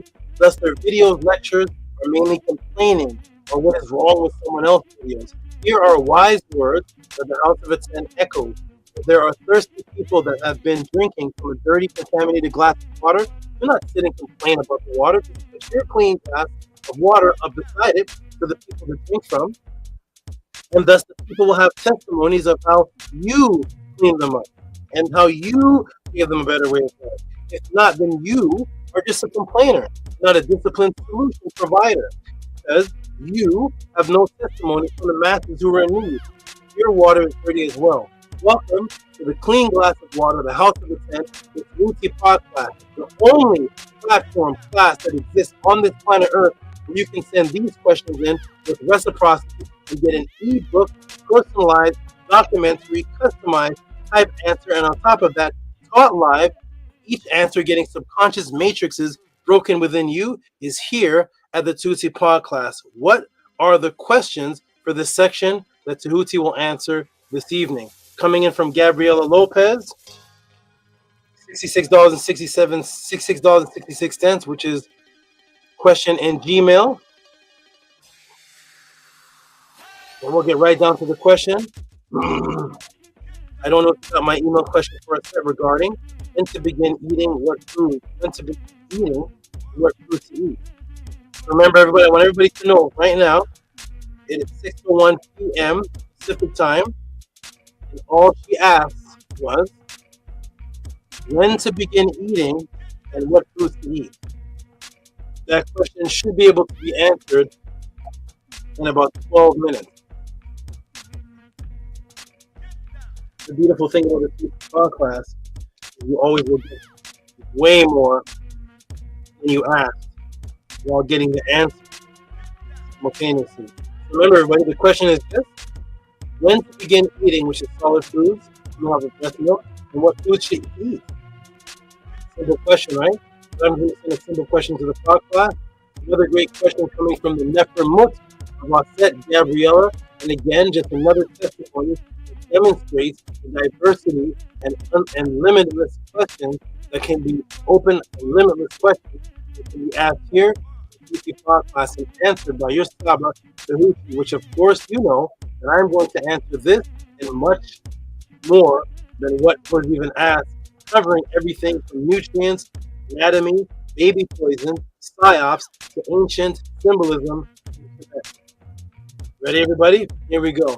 The question pertaining to infants. Then we go from this. We go from this to this. And what foods to eat. And the answer is 6 to 8 months. 6 to 8 months. And vegetables. There we go. Boom, and there it is. Class is over. That would be a regular answer anywhere else, but of course here at the Tehuti podcast, that answer is not suitable under the standards of the Tehuti podcast. So let's get right into how would you all, we're going to get right into it now. How would you all like to know not only the time to start feeding, emerging the baby into solid foods, the scientific reason why the psyops has been merged into poisoning babies, the proper food, scientific nutrients that should be abundant in the transition, and the ancient Kemet symbolism that was associated with the transition of breastfeeding to solid foods. And of course, to know all that, let's get right into it, everybody. What is it time for, everybody? We're going to get right into it. What is it time for? Let's just jump straight into it. What is it time for, everybody? The question could easily be answered in 4 minutes. What is it time for, everybody? Let's jump in. Let's jump into it, everybody. What is it time for? Type it in the room. You ready? Peace to the new people, Bobby Fisher. Shout out to Angela Gates. What is it time for, everybody? We're going to jump right into it. Let's go. You ready, everybody? Type it in the room. I'm going to show it on the screen. What is it time for, everybody? Go ahead and type it. Here we go, everybody. The new people in the room, are you ready? Can you all see me good? Angela says I was freezing up. What is it time for, everybody? For the new people in the room, this is what happens when we shift. Are you ready, everybody? You're absolutely right, because it's time to shift from a 4 to 12 minute answer to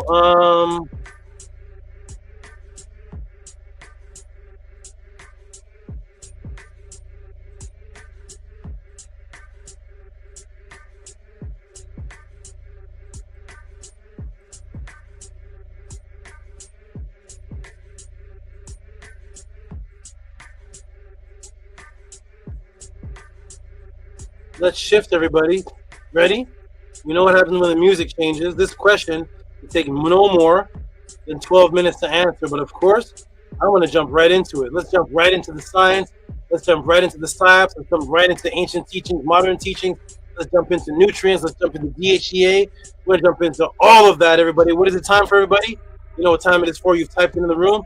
You're absolutely correct. It is time for Tehuti Overdrive. Are you ready, everyone? Are you ready? Let me see the comments off the screen. And here we go, everybody. Comments off the screen. And you are all ready. That's right, Tehuti Overdrive. Amunet, Tehuti Overdrive. Nook, Tehuti Overdrive. 432, Hush Nation, Fix Maat, Tehuti Overdrive. That was Amunet again, Tehuti Overdrive. Big Babe, Tehuti Overdrive. Amunet, this is exciting. Are you ready, everybody? Let's get into it. That's right. We're building it up, and here we go, everybody. New people, get your seatbelts on. Let's get ready for this ride. It's a phenomenon. Angela Gates, Tehuti Overdrive. The new person says you have more wisdom than most. Let's demonstrate that. This is Netter wisdom. Are you ready? Here we go. Tua to you, which means thank you.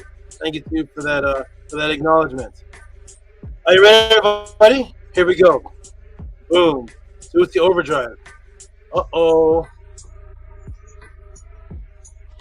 And when, you see the screen sharing?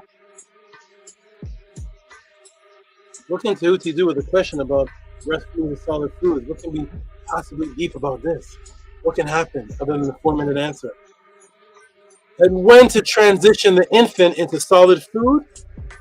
And very importantly, even though it was not asked, here's the important question, everybody, that I'm going to answer. Why? Why should you even transition the baby into solid foods? Why? And that you will find out at the end of class, or sorry, in the middle of class. You will find that out, and you also find out by the end of class why is the agenda behind the Psyops. You will find out at the end of class that, sorry, typo, that is actually why the agenda is behind the Psyops. So why should the baby transition to solid food is the exact same reason why the baby food Psyops and poison was put into place. It was put into place because of why, which you shall see when this all unravels. Are you ready, everybody? Let's dance. Let's go. It's a frequency. Let's do it. Here we go. So first, let me tell you that this right here we are giving yogurt to baby and how to introduce.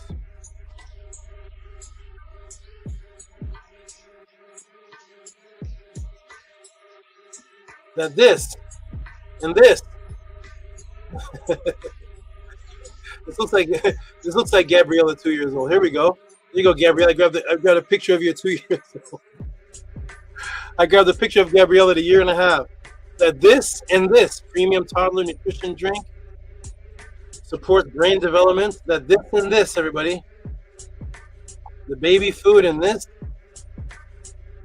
is a deadly Psyops that I will, of course, cover later in this class in the overdrive section. Later in the overdrive section. For now, to understand when the breast milk solid food transition should be made for the infant, and what to eat, and most importantly, to have the base understanding.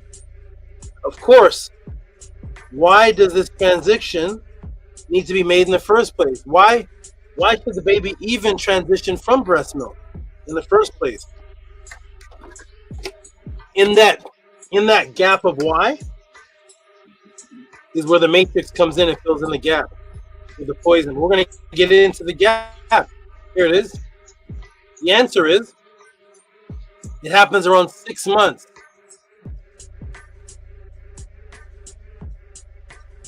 It happens around 6 months. It happens around the time when the baby chimpanzee is born. In the womb time. That's another class though. But I already taught on that. But this happens 6 months outside the womb. 6 months in the womb, something happens to the baby, which I covered in my evolution class. And then 6 months outside the womb, something else happens. What is that? Woo! You ready, everybody? Ucha says, oh boy.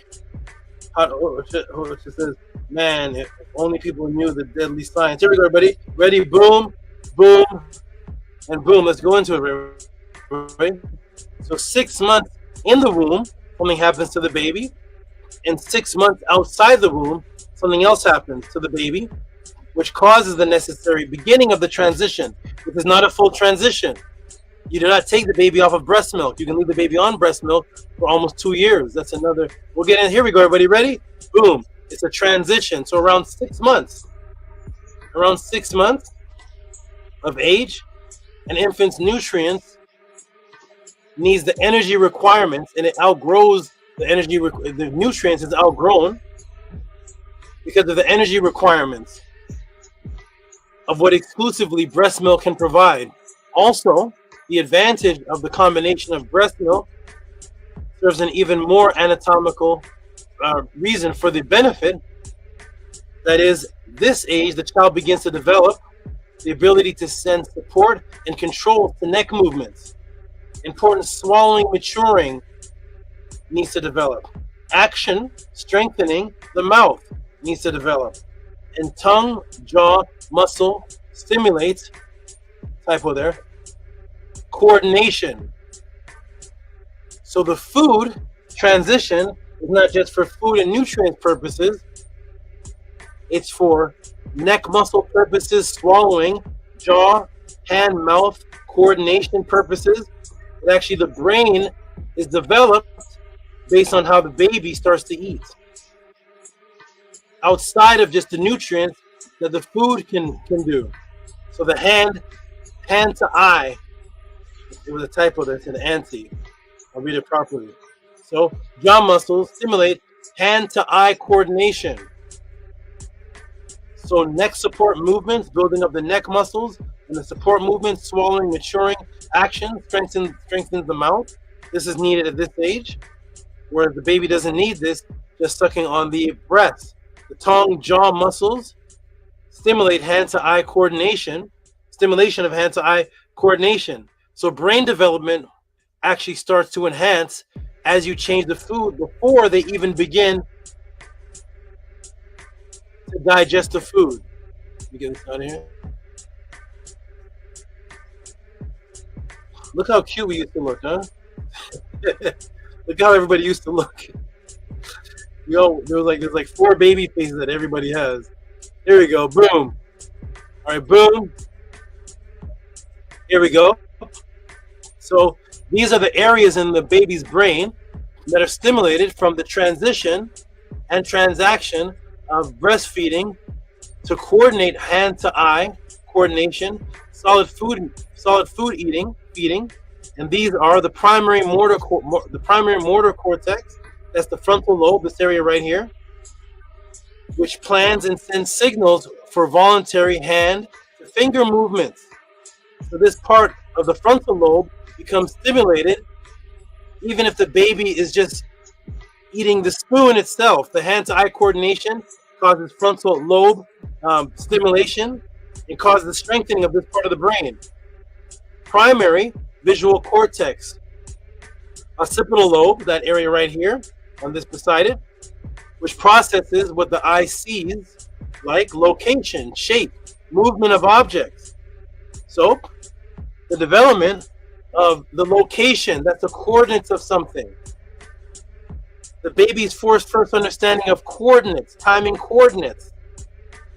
Understanding, because when the baby is born and is drinking the breast milk, it has no comprehension of coordinates because the breast milk is put inside of the baby's mouth. Now, the first development of the visual cortex and coordinate movement of objects and shape and location starts to develop as the baby now has to move the spoon to the mouth. Now it has to time the movement of when to open the mouth, how far the distance is from the hand to the spoon to the mouth. It only knows that when the visual cortex is stimulated to create this coordination, which of course stimulates and develops the brain, hand-to-eye coordination. This begins to help with understanding. Oh boy, if this is done anywhere else, just let me know. Let me know. So this now, what happens? Hand-to-eye coordination. You now have the timing of when something, the distance it takes to get from here to here, and when to bite. That's all brain development in the visual cortex in that area of the brain, which helps for future planning, which is how to brace yourself when you fall, which wall to put your hand out to. Because now you have hand-to-eye coordination. Now you know, oh, I'm gonna fall, boop, boop, boop. If you don't develop that, you don't know where to put your hand out to. How do I grab the pen? How do you push somebody away? How do you do this? All that has to be timed with hand-to-eye coordination development that first begins to the transition that takes place in the 6-month period before the baby even starts to digest anything. Just by the baby going like this. He's looking at his hand, he's looking at the spoon. None of that has to be done in breastfeeding. But this hand-to-eye coordination is now developing the brain while developing the neck muscles, also stimulating the back muscles, the lower back muscles, not the lats, but the lower back muscles, because the lower back muscles now have to sit up. Because now the baby, the difference is, notice that when you eat food, you don't eat food laying down, do you? Anybody eat food just laying down on your back? But you can do that as a baby with breastfeeding. Breastfeeding, the baby's laying down and can just drink. Now, you would never put solid food in the baby's mouth laying down and putting it. You have to sit the baby up. So now the baby has to not only use hand-to-eye muscle coordination, but now hand-to-eye to back coordination to balance, start to develop the understanding that it even has a back that can sit up. This develops into other abilities that the baby's going to develop, even the ability to sit. This is why the transition is so important. Let's go. If this is happening anywhere else, let us know. Put the link in the room. Welcome to the Tutti Pod class. Support the Tutti Pod class. This is what happens when you send a question here. Here we go. Ready, everybody? Boom. Ready? Boom. Now the next section, right? The primary, number 3, that's the posterior. Pos means forward, in front of. So the posterior, posterior parietal cortex, which integrates visual formation with movement planning, figuring out where objects are in space that I just explained, elaborated on. So the hands can reach them. Then the cerebellum, which is in the back of the head. The cerebellum, which is in the back of the brain, which fine-tunes movements, improves accuracy, and adjusts actions in real time. Basal ganglia, which helps with movement and initiation of coordination. The baby, this practice, this movement of the baby going to solid food, this practice of movement of the baby going to solid food can develop to save your life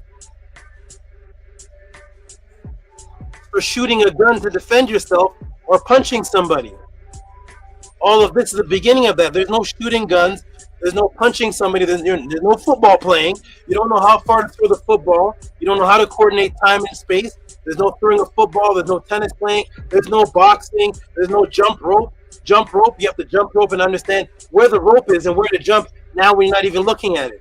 You do not have that coordination if you don't start at this age to develop into solid food.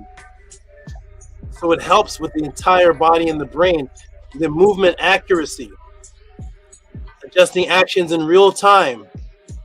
Real time, that means you're shooting. If you're a hunter, now the child is going to grow up to be a hunter. You have to shoot in front of the deer to hit the moving deer. Hand to eye in real time, in real speed, coordination. You have to now look at the deer that it's in movement, so you shoot ahead of it in order to hit the deer in the head. You can't shoot where it is, because the deer will go past by the time the bullet gets there. You have none of that without this transition. Is that what your Kemetic teacher taught you before, or just the Egyptians are black? Egyptians are black, Egyptians are black, and the Bible's wrong, the Bible's wrong, the Bible's wrong, the Egyptians are black, and the Egyptians are black, and the Bible's wrong. Here we go, boom. All right, so there we go. All this is developed just by simply eating in that fashion. That's the brain development. Ready, everybody? Welcome to the Tutti Pod class. Overdrive. Huh? This question could have been answered in 12 minutes, just telling you when the baby needs to eat and what to eat. But not here. For the Tutti Pod class, no, my students are trained for this heightened answer. That's why they don't go to any other teacher. Well, there is no other question to answer. Here we go. And in order to promote the stimulation of these brain centers while satisfying the nutritional needs of that anatomical transition stage of what the infant needs, what is needed. Let me shrink it down. This is needed. What is this, Tehuti? What am I looking at? What am I looking at, Tehuti? What is that, Tehuti? My Kemetic teacher just taught me the Egyptians are black. He didn't teach him about all this. What is that, Tehuti? Yes, it is cod liver oil, which is highly nutrient rich, and what breast milk produces. It's the transition. The breast milk produces this nutrient-rich aspect that cod liver oil has, but now when you take it off, most people don't put it on the food that has this supplement. So breast milk produces, which is what's called DHEA, not just any regular fat, DHEA. So when weaning the child off of breast milk to food, the baby food formulas that are out there are highly deficient in DHEA. Thus, cod liver oil is a perfect supplement for the transition, keeping the consistent DHEA nutrient needs while the child gradually moves from the more solid food. Also, not all cod liver oil is actually equal. Cod liver oil companies have actually cheapened the quality, the nutrients. This particular brand, there's other brands too, but this particular brand is one that is recommended. Or look for cod liver oil companies that do not remove the natural vitamins A, D, and replace them with synthetic versions, which reduces the amount of AD, or both. Hmm? How much, Tehuti? How much cod liver oil? And how much, Tehuti? And how do you administrate it? How do you get cod liver oil in a baby's mouth? How do you feed it? You put it in a bottle? You give it a spoon? Look up. How do you get? What is the safest way to get cod liver oil in the baby's mouth while gauging the amount slowly? What's the safest way to get it in while gauging it slowly? Because it is very thick. The baby's not used to that type of thickness. So how can you gauge it slowly so it comes out as small drops at a time? Here's how. Welcome to the Tootsie PODCLASS. Here we go. Boom, boom, boom. Woo. Oh my. Here we go. Tootsie, how much, Tootsie? And how do I administer that? Like this. This is the safest way to administer it. How much? About 1/4 teaspoon of high vitamin enriched, not the regular cod liver oil, but 1/4 teaspoon of high vitamin enriched cod liver oil daily with an eyedropper or a syringe. Provides sufficient amount of vitamin A, D, and important DHEA. So see this?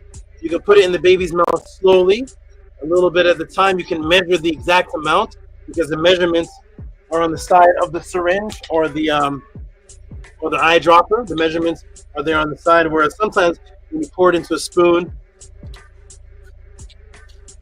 it is almost impossible to look at it at a teaspoon or a tablespoon and know exactly what 1/4 of it is when it levels out. That's almost impossible for your eye to do. But when you have the eyedropper or the syringe, it has the measurements right there in milliliters, or however, whichever measurements you push it in, cc's or milliliters, or however, it may even be equivalent to the teaspoon of the side, whichever one you decide to get. So what is next, everybody? What's next? This is next. What's this? Yes, everybody. Crushed egg yolk is very high in DHEA. The egg yolk and the vitamins that I spoke about, because I told you already which type of eggs to get. Of Eggland's egg, highly enriched in vitamin B, E, and A. So crushed egg yolk is very safe and high in DHEA, a great supplement transition from what's inside of the breast. That's why it's inside of the egg yolk. That's why it's inside of the egg yolk. And if you ask any fitness trainer, bodybuilder, or anything, they will tell you that the egg is actually divided into two, albumin and yolk. The white is more protein, and the middle is fat. So it's broken down. If it's broken down into 6 grams or 3 and 3, it's half and half. So the white is more protein, the middle is the fat, and I'm going to elaborate also on why to give it the middle and not the white for the beginning stages, and how the white part out here was actually utilized in the Psyops for destruction. We'll get into that as the class goes on. So guess what DHA makes up? So why do I keep suggesting DHEA? Because DHEA makes up 30% of all lipids in the brain and 50% of all lipids in the retina. What is that? 30% of all lipids in the brain health, and 50% of all lipids in the retina, which is what, everybody, that I just talked to you about. Boom, there is your brain aspect of the baby, and there is your visual aspect of the baby. Hand to eye coordination. What is that is developing in the specific transition that we discussed, which equals visual, retina, hand to eye, then brain, lipids in the brain, hand to eye, brain coordination. 30% of lipids in the brain, 50% of lipids in the retina. Your DHEA is developing the parts of the brain and the parts of the eye, which of course you want the brain development and you want the eye development, because of course in the movement of what they're doing, space and time hand coordination goes hand in hand with lipid health, brain lipid health, and retina lipid health. Boom. Welcome to the Tootsie PODCLASS, House of a 10. Let us continue.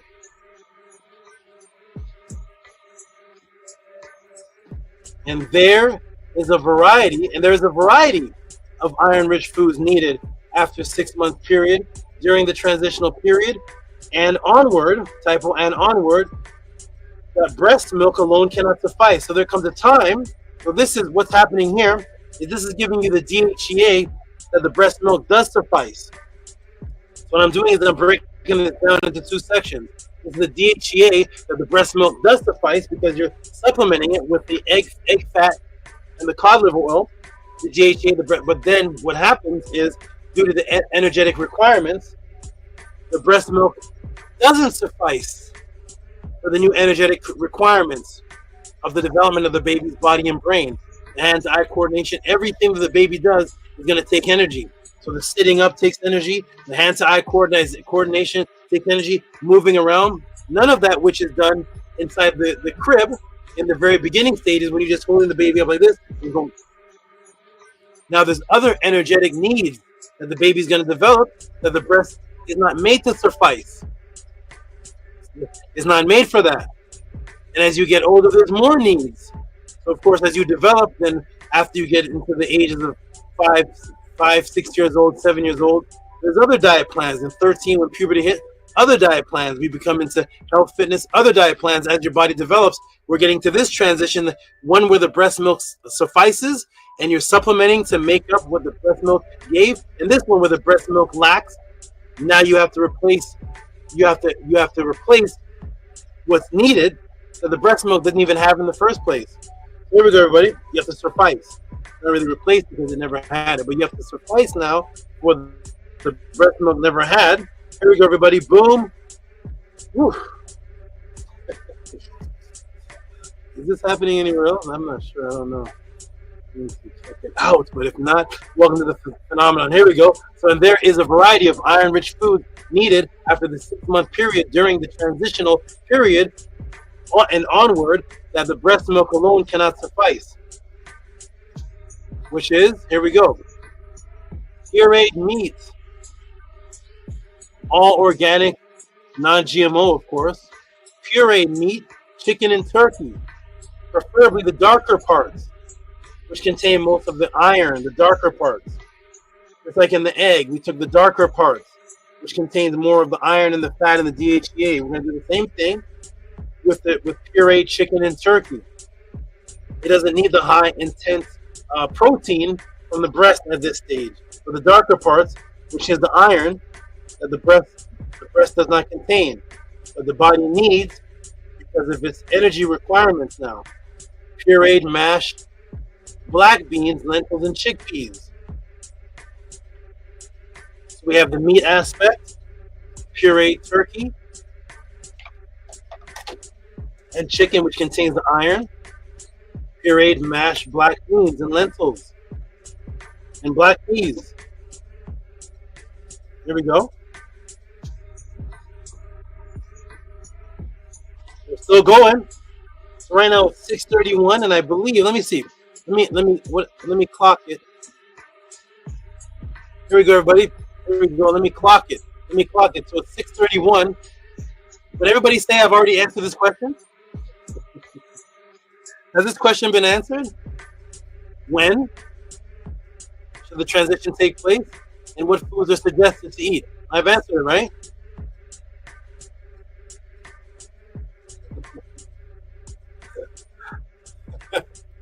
Here we go.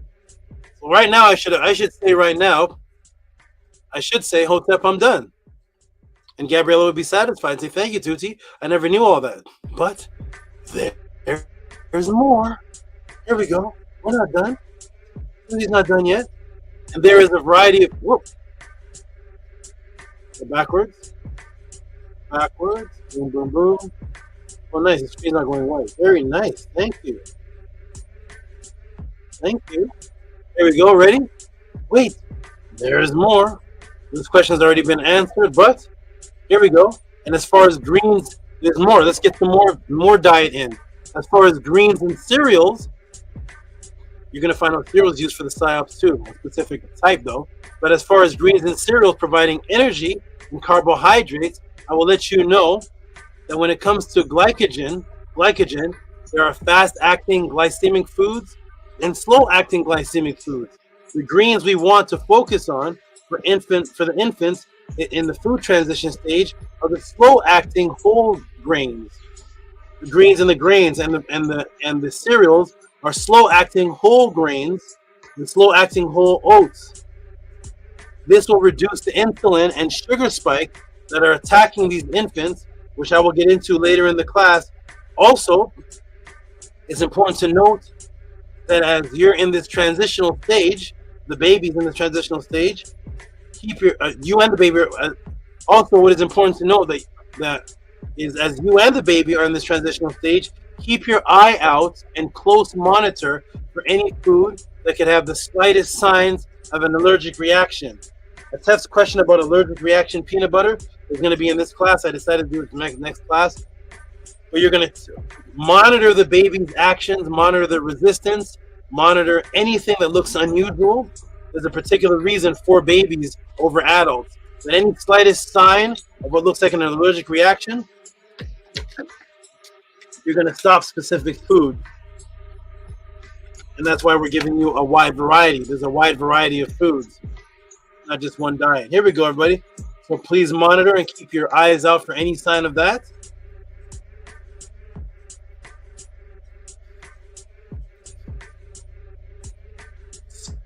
Speaking, remember I said I would get to the egg white.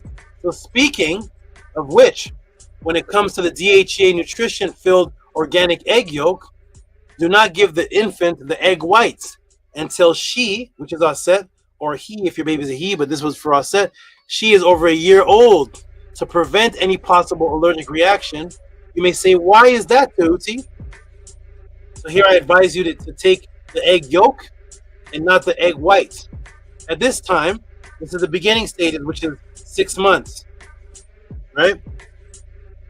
Remember, you're going to monitor allergic reactions. So speaking of which, to even avoid the chance of this particular allergic reaction, you're going to carefully separate. And this is why I'm showing an image of it boiled. Because people may say, well, how do I separate it? So as a fitness trainer, I teach people there's this rocking back and forth you can do with a spoon. When you crack the egg, you can get an egg separator. It separates the yolk from the albumin, or what people call the white. You can rock it on the spoon back and forth, and the clear part will drip down.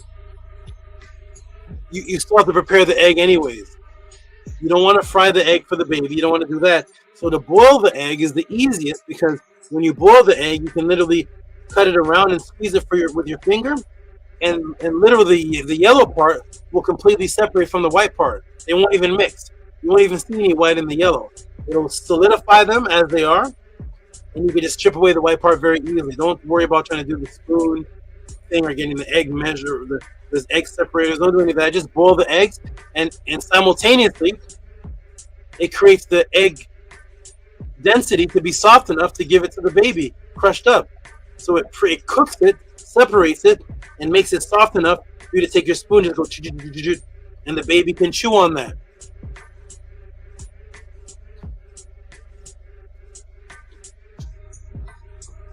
We don't want to give it the egg whites. Why not, Tehuti? I want to give the baby the crushed egg whites. That's chewable too, right? That's good, right? Yeah? Huh? That's good. Well, actually, let me break that down and build that up. Are you ready, everybody? Are you ready, mothers out there? Are you ready, everybody? Anybody that you go to share this information with? That is because the egg white has the highest density of protein in certain what's called allergenic proteins that the immune system of the developing infant mistakes as harmful allergens. Okay, the baby does this, not necessarily you as an adult. That's why you give it. You can give it to them after a year old. Here are the percentages of the specific types of proteins that could be harmful to the baby. The total weight, total egg white protein. So this is albumin, ova, which is 54%. The main storage protein. Heat stable enough to survive cooking. So you may say, well, I'm able to cook this off and kill it. No, it survives cooking. Don't try to cook it off. Most frequent allergen, ovomucoid. That's 11% of it. The most heat-resistant egg allergen, even well-cooked, eggs can still trigger reactions in sensitive infants. Ovotransferrin, that's even more than the ovomucoid, which is 12%. Conalbumin. So what it does, what happens? Binds iron, can cause reactions in some, which is lysosine, that's only 3.5%. So natural antibacterial enzyme, minor allergen, in some cases, ovomucin, 1.5%. Structural protein, rarely a primary allergen, but that's what's inside of the white. So you want to avoid all of these ovas, all of these ovos. You want to avoid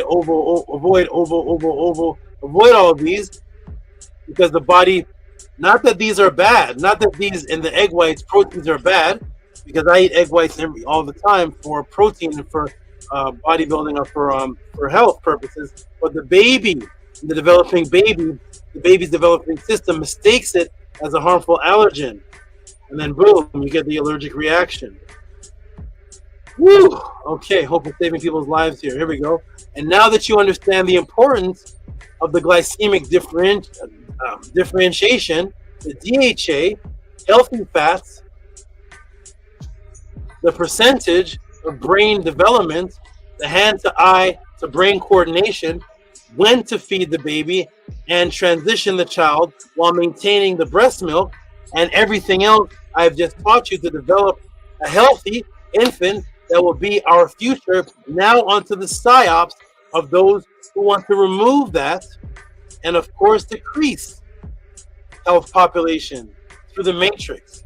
And then on to some Kemetic symbolism to show the importance of the spiritual symbolism with the upcoming child and immortality. So first, before we get into the health Psyops, let me show you how the Psyops is programmed through racism right inside of the algorithm of the AI and intentional imaging. What I did, I put in, remember the part 90? I put in baby transitioning to solid foods and chicken, and looked up images that popped up. So what happens when you pop that up? Okay, you see the babies, there they are. The transitioning, pureed chicken, pureed with a spoon. That looks good so far, right? All the babies, there they are. Nice. There they are. Wonderful. There they are.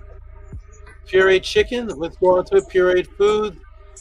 Pureed baby food. Okay, wonderful. They look good, right? You notice, interestingly, they're all one complexion. As if only paler skinned people have babies that eat pureed foods. You type in babies eating pureed foods and pureed chicken, and you get those images. Wonderful. Tehuti, you're being paranoid. Tehuti, no, it's okay, man. No. All babies eat pureed food, not just pale type of babies. So I kept going. I kept scrolling down. I said, I know I'm going to find a melanated child.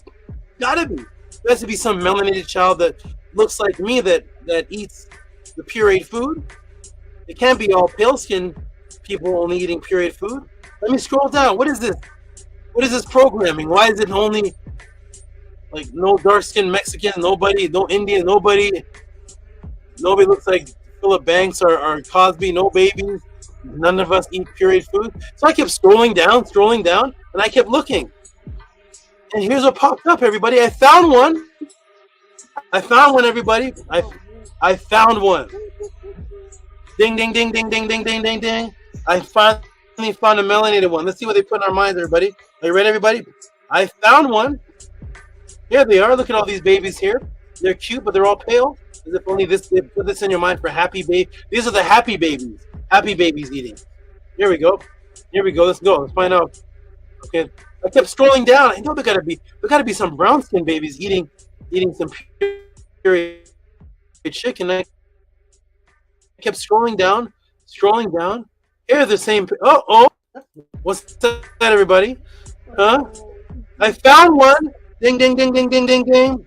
We found a brown skinned baby. Let's blow that up. What is that? What is it showing you? Uh-oh. Fried chicken and watermelon. Huh? I didn't type that in. Huh? I didn't type that in.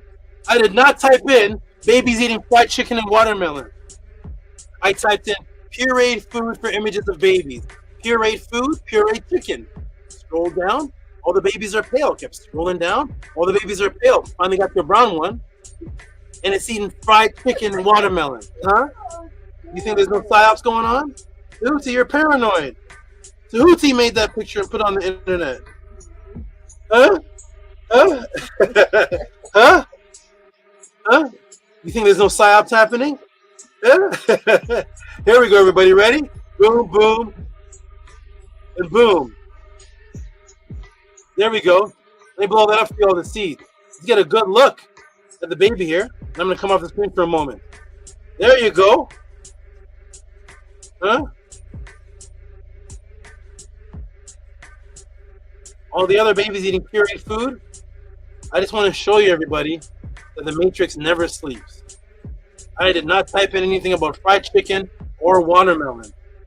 I typed in pureed food for babies, pureed chicken. All the babies were pale, and the brown skin one popped up. KFC and watermelon. I'm gonna leave this here for a minute. I'm gonna come off the screen for just a minute. I'll be right back. Ooh-wee. Psyops gets deeper than that. There we go. So Tehuti, you made that on Photoshop. You put that in. You did that to make the class more hyper. Here we go, everybody. Boom. I'm gonna come off the screen. Boom. Boom.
All right, we are back. We are back. Here we go, everybody. You ready? Here we go, huh? Fried chicken and watermelon. That's what happens when you type in pure fried chicken and watermelon. Here we go, everybody. Let's get to the real big. That's them playing with people. Let's get to the real big style. Ready, everybody? Here we go. Press 9 if you can hear me. Let me do a mic check to make sure, because when I come back, the volume is off. Press 9 if you can hear me. Here we go, everybody. Press 9 if you can hear me. We're gonna go through the Psyops, and then when it gets into the Kemet Giraffe, I'm gonna take another break, and then come back. Press 9 if you can hear me. Boom, boom, boom. 23 says nasty work. Wolf paradoxes, warlocks. It's all mind control. That's right. Oh my God, that's crazy. Nasty work. Bobby Brown's baby food. Where is the great pudding? Oh, y'all can hear me? Press the 9. Okay, good. I'm gonna press the 9. 4, 3, 2. Press the 9. Big vapes. Press the 9. Angela straight out the gates. Press the 9. Shout out to the new people in the room. Here's the new person. I'll release a new name. Wolf Paradox. This person right here. If you could for us, you know what you could do. If you know how the name sounds, I know it means shark. But if you know how the name sounds when you're saying it with your mouth, type in the room how the name sounds, and then I'll call you by how it sounds, since I can't read those words. Okay, so wonderful. We got hot Ucha. Let's get back into it, everybody. Boom, ready? Here we go. Welcome to the Tuesday PODCLASS. Support Cash App, PTM, Moon, PayPal, at RockESV. If any of this information benefits you at all, or if you want to support this phenomenon that is happening here and nowhere else on the planet, this class is designed for you and all those who ask the question. All right, everybody, boom. In this case, it's Gabriela. And vicariously, the Jet. Here we go, boom. Boom. Is that on the screen? There we go, boom. So just to show you, the Matrix never sleeps, everybody. That's what happens. That is not me looking for that. As you can see, it's right here in the same row. This is scroll down. That means there's more above this. And as you scroll down, boom. One black baby with fried chicken in his hand. Why is that even there? Why is that the only dark one? Huh? But anyway, let's get into the real bigger Psyops, everybody. Here we go. Ready, everybody? Boom, boom. And boom. And here we are. Ready? Here we go. Good, good, good. The screen is not turning white. All right, boom. And of course, as you understand the importance, and of course, as you understand the importance of the delicate transition and the weaning off of the breast milk, and how important the iron and DHEA, healthy fat and protein, allergenic avoidance, the Matrix understands that typo. The Matrix understands that even more, and thus their offering of the baby food transitioning is, of course, that the opposite of that, the destruction of everything that I just named above. Let me take you to Life But Better Food, which quotes the article that was published Wednesday, August 21st, 2024 from CNN. Guess what percentage-wise of the baby food that are available being offered to the weaning infants are unhealthy, and how many transitional meaning foods fail to meet the recommended World Health Organization nutritional guidelines. Guess how many? Ready, everybody? Here we go. So let's go. We're here now. Wednesday, August. This is just last year. Literally almost a year ago. So here we are, everybody. This is Life But Better Food, and they're quoting the CNN article. CNN, the supermarket baby food aisle in the United States is packed with non-nutritious foods containing far too much sugar, that's the high glycemic, and salt, and misleading marketing. We're going to get into the misleading marketing soon. In the misleading marketing, this means it's purposely being done. It's not an accident. A new study found 60% of 651 foods that are marketed for children. Guess what ages, everybody? Isn't that interesting? Look at the ages. Huh? What age is that? What age is that? 6 months? 6 months? Isn't that the exact age that the deficiency starts? The deficiency of the breast milk is needed as the baby transitions to 6 months. And now the baby with the baby food with the false advertising, advertises starting you at 6 months. So as soon as you realize that time and age, you go right to that exact. That means they know the time, they know how the DHEA works, they know how the body works, they know about the hand-to-eye coordination, they know all the things that are needed in the posterior cortex, they know the time of it,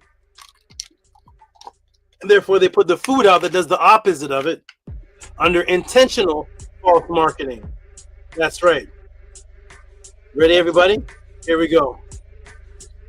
Boom, boom, and boom. Here we go, everybody. Ready? Boom.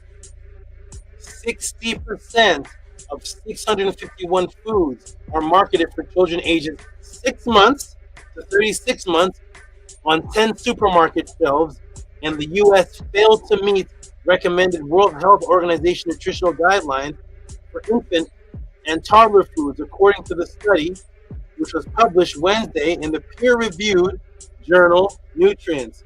Almost none of the foods met all of the food standards for advertising, which focus on clear labeling of ingredients and accurate health claims. So not only was it nutrient deficient, but it didn't even meet the standards for the advertising. That means what it was saying on the advertising was falsehood. Regardless of what was inside of it, not even meeting the nutrition, that's one thing it didn't meet, but the advertising was falsehood. It was intentionally misleading marketing. That means it was done purposely. Psyops, purposeful Psyops, starting at the exact age I just taught you that you should start the transitioning. Boom. And remember, I just taught you about the sensitivity, fast glycemic as opposed to the low glycemic sugar in food, and the importance of keeping it low and glycemic low sugar. Well, of course, just as I have taught you that, the Matrix knows that as well. Thus, what do they do to your infant? The opposite. Just like they know the 6 months, they know about the high glycemic versus low glycemic. So what do they provide for you? Let's continue on. Ready? Let's continue on the article. Ready, everybody? Here we go. Boom. Of all products, the study, 70% did not meet food guidance on protein content, and 25 failed to meet calorie. 25% failed to meet calorie recommendations. The researchers found. 1 in 5 baby or toddler foods contain salt levels above the organization's suggested limits. 1/4 of the products contain added or hidden sweeteners, within 44% of the baby and toddler foods exceeding WHO's recommendations for total sugars, said senior study author Dr. Elizabeth Dunford, an adjunct assistant professor of nutrition at the University of North Carolina at Chapel Hill. Research shows 50% of the sugar consumed from infant foods comes from pouches, and we found those were some of the worst offenders, said Dunford, who is also a research fellow at George Institute for Global Health in Sydney, which created Food Switch, an app that contains nutritional information on thousands of products worldwide. Sales of baby food pouches rose 900%. What? 900% in the U.S. in the past 13 years. You all don't know there's a Psyops going on? And study found making pouches one of the fastest growing marketing segments. Added sweeteners in baby food pouches. The increased demand is understandable, as the ease and convenience of pouches.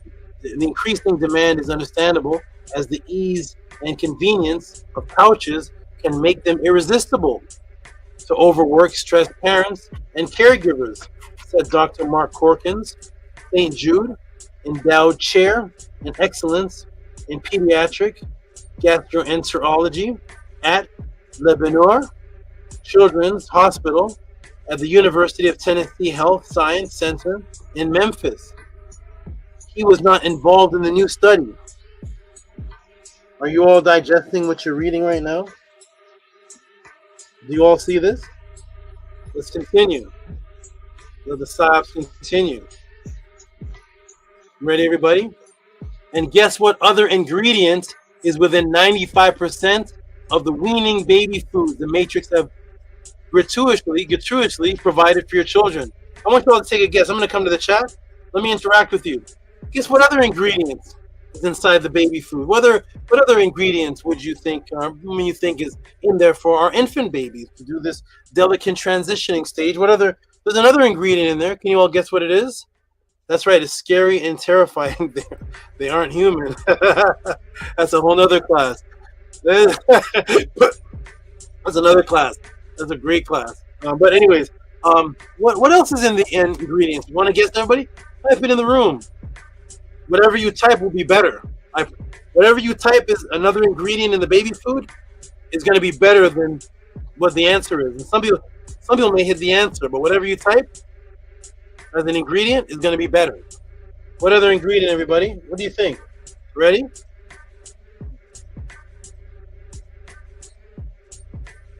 Oh, feces. Woo. Plus horrible feces.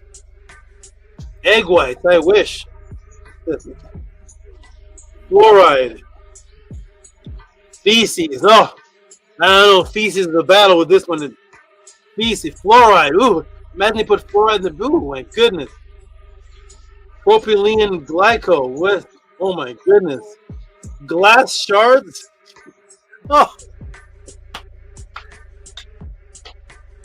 Oh, man. It's getting bad.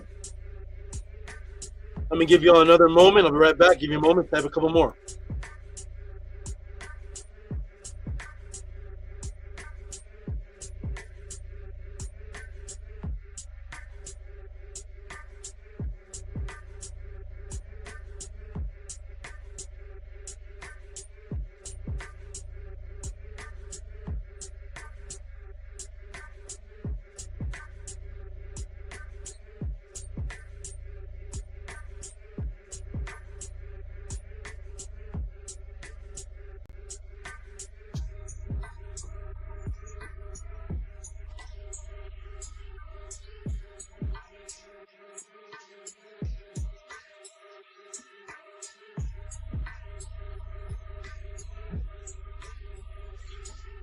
Okay, I'm back, everybody. What else? What else? What else we got? Plastic and nitrates. Oh my goodness, Monsanto. Ooh, what an answer, right? The whole Monsanto's in there. this one here is laughing at glass shards. Here we go, everybody. Egg whites, propylene glycol. Let's go, everybody. You ready, everybody? Let's find out hormonal disrupting plastics. You know, it's interesting. Petrol. You know what's interesting? Is that some of these are right. It's not even the one that I'm going to name. Some of these are some of these are right. Remember Angela Gates? I did the class, and Gabriela and Amonette. Remember the class I showed the worms. Now let's go. Some of these are right. Some of these are in the food that babies are eating. But the one that made it, everybody, dun, dun, dun, the one that made it, the ingredient that made it into the baby transitional foods, worse than some of these that are named in 95%.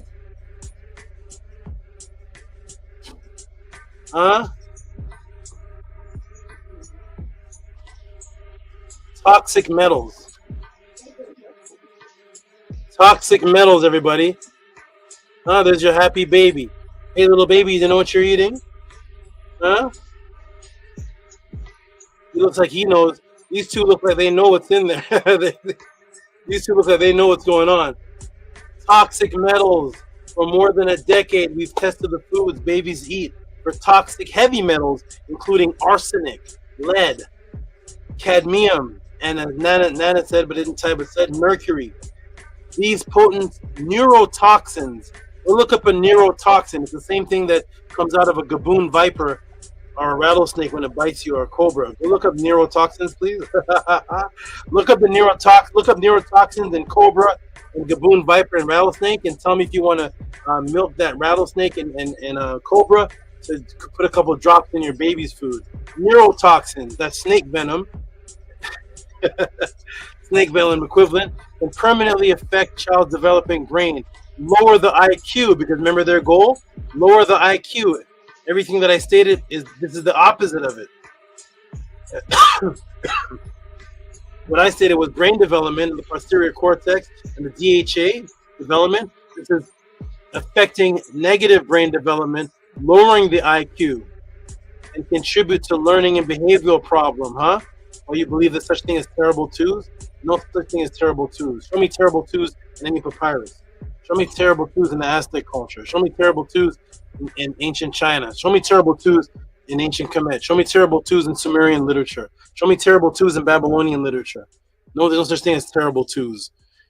But of course, if your child's eating up that sugar, the high glycemic sugar and neurotoxins, of course, the child's going to have behavioral problems. Go look at my class ADHD, and you'll get the rest on that. And breast milk class.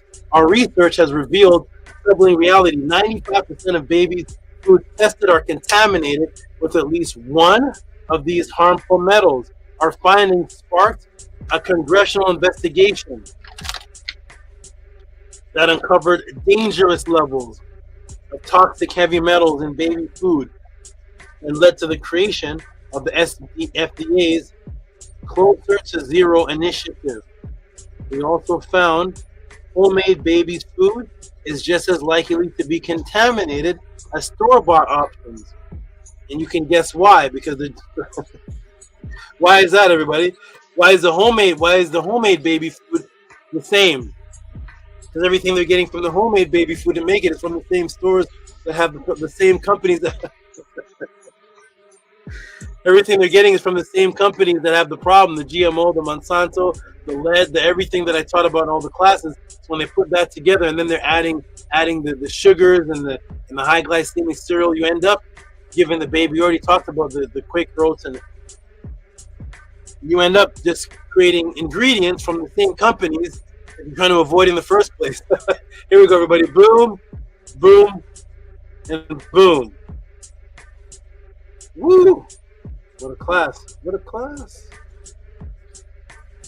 Welcome, everybody. Welcome to the Matrix. So don't worry.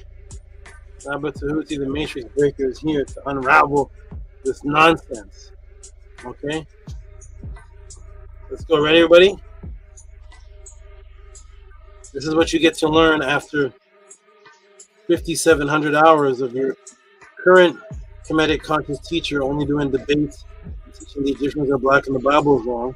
Let's get to some actual teachings. Let's get to some actual teachings, please. Here we go. Ready? Boom. Here we go. And of course, as you understand the importance of the delicate transition. Oh wait a minute. It went back up. Oh, it's going the wrong way. Go down, down, down, down, down. Everybody, okay. Now let me take you to a time before the symbolism. Let me shrink this down. Let me take you to a time before the Matrix,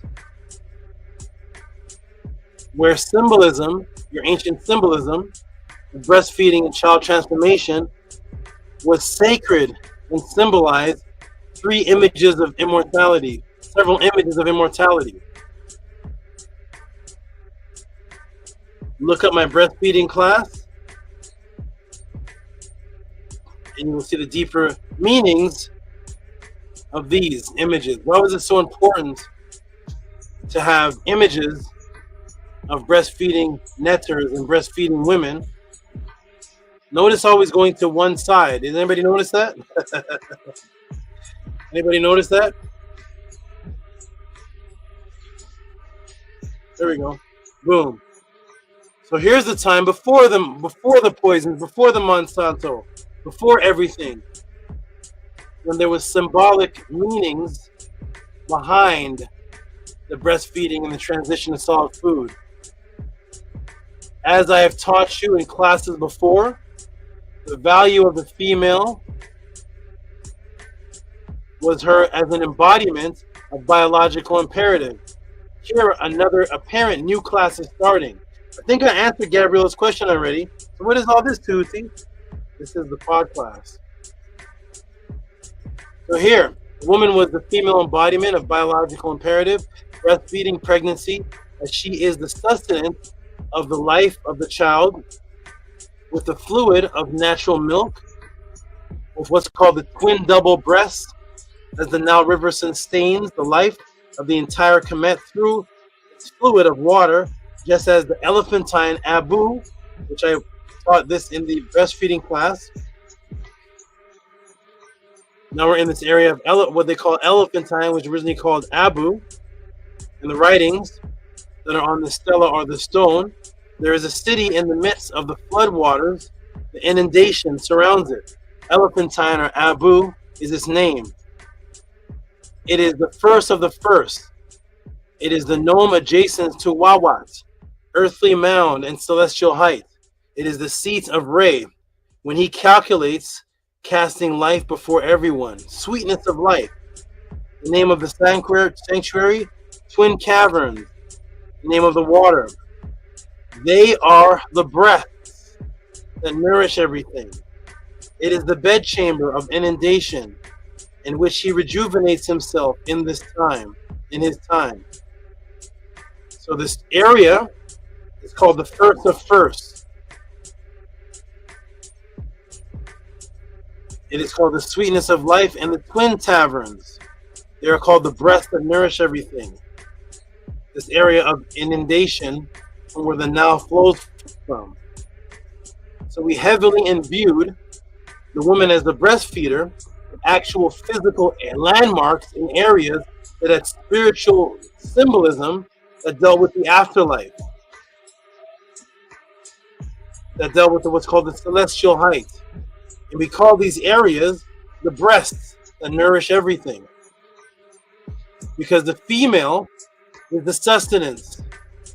This is when we valued females.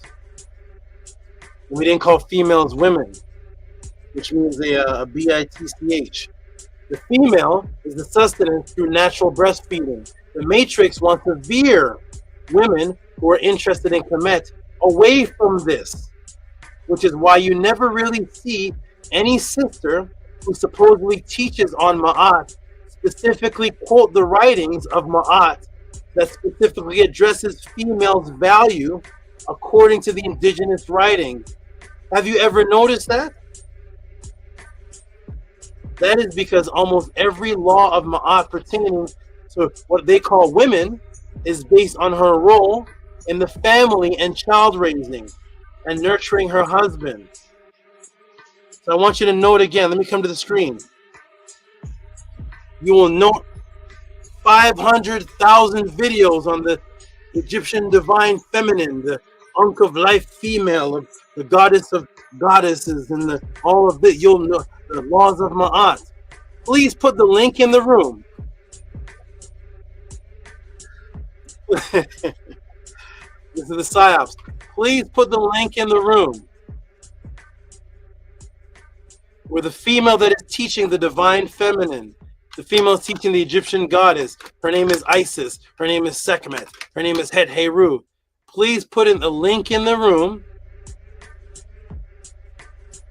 where this person teaches on Ma'at, specifically quotes the writings of the scribes that addresses the female's value in the indigenous writing. Do you ever see that, everybody? Put the link in the room, please. Put the link in the room of your favorite Kemetic female teacher who talks about the power of the woman and quotes the scribe's writing of the definition of what a female is according to Ma'at, not according to the Pisces star constellation shines on the Vesica Pisces chakra of the female divine nine female feminine that comes down and gives the waterfalls to the third eye that feeds the child. Not that. Not you freestyle from the top of your head swimming in the chaos. Not that. Your name is Aset. Your name is Heru Sekmet. Your name is. You're quoting. You're saying you're of Ma'at. You have the Ankh on, the feather on. The women of the females of Kemet describe the thousands of years of teaching. They don't have any teachings on females. Please put the link in the room of the female that teaches on the divine feminine and the Egyptian goddess and what the role of a woman, a female is, where she opens the papyrus or the translation and says, and thus the role of a woman is da da da da da da da da da da da. Huh? Any links in the room? Because your favorite female teachers, and see what happens is the crystal line, the crystal of this stone that's rubbed on your third ventricle of the chest brings out your womanhood as the lotus flower opens up, because we are the Egyptian goddess. Show me where any Kemet believe that. Who in Kemet believe what you just said? Not a person. Show me. You're named after Hatshepsut. She has a lot of writings. Hatshepsut has a plethora of writings dedicated for her and what she believes. Please show me Hatshepsut taught that. Your name is Hatshepsut, the feminine goddess, the Egyptian queen, empress goddess, the queen of the empress goddess, the queen. Open up what Hatshepsut believed in, and why don't they read what Hatshepsut believed in?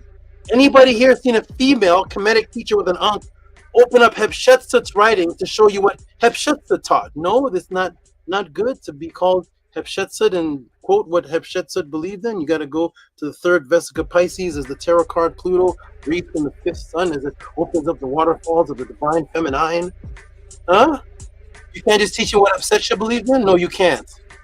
Because you're ashamed of that. Because that leads to what the goal of the woman is, biological imperative. And Hatshepsut was of two wives of Thutmose. So your name is Hatshepsut, Hatshepsut, the divine empress, priestess.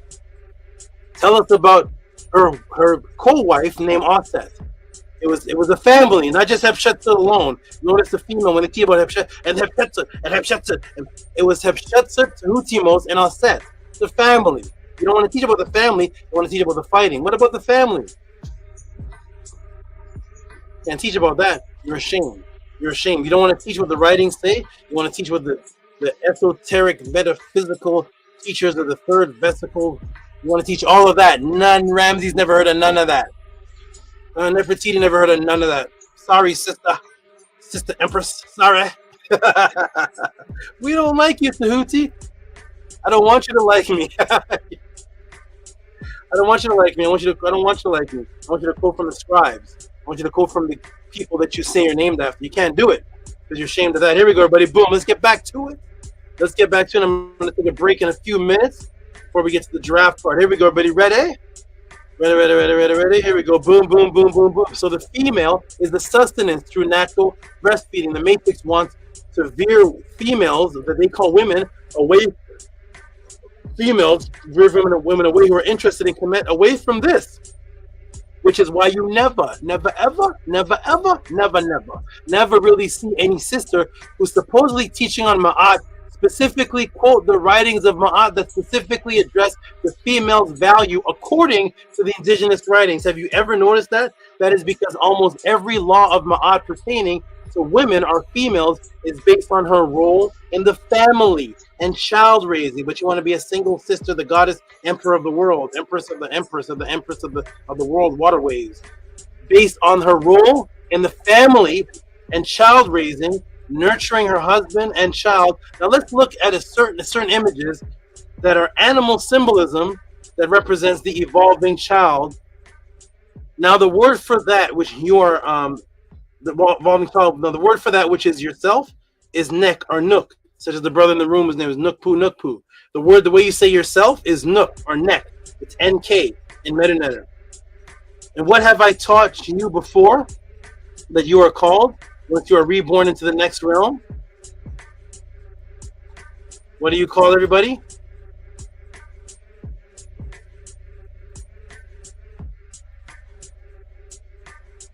Now we're in the writings. So Asar Ren Ek.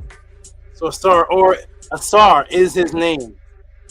Inta'en, which is not, you will allow or not, we will give the ta. To cess is a doorway or a walking, which is to pass something, pass a certain barrier, pass by over us. Her is over us.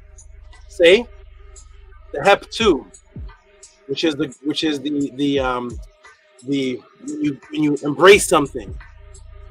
You embrace something, you embrace of something. At the SABA door, there's the word SABA. At the SABA door, pen, anas, except this anas, tet, which is to echo out, tet, or as in King Tut, tut, which is the echo. The echo, neck, see thou, which is you. See the word neck?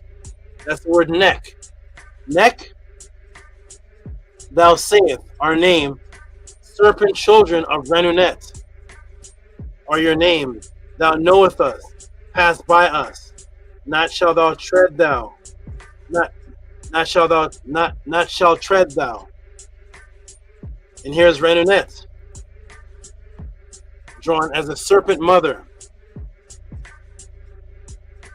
That is Renunet right there.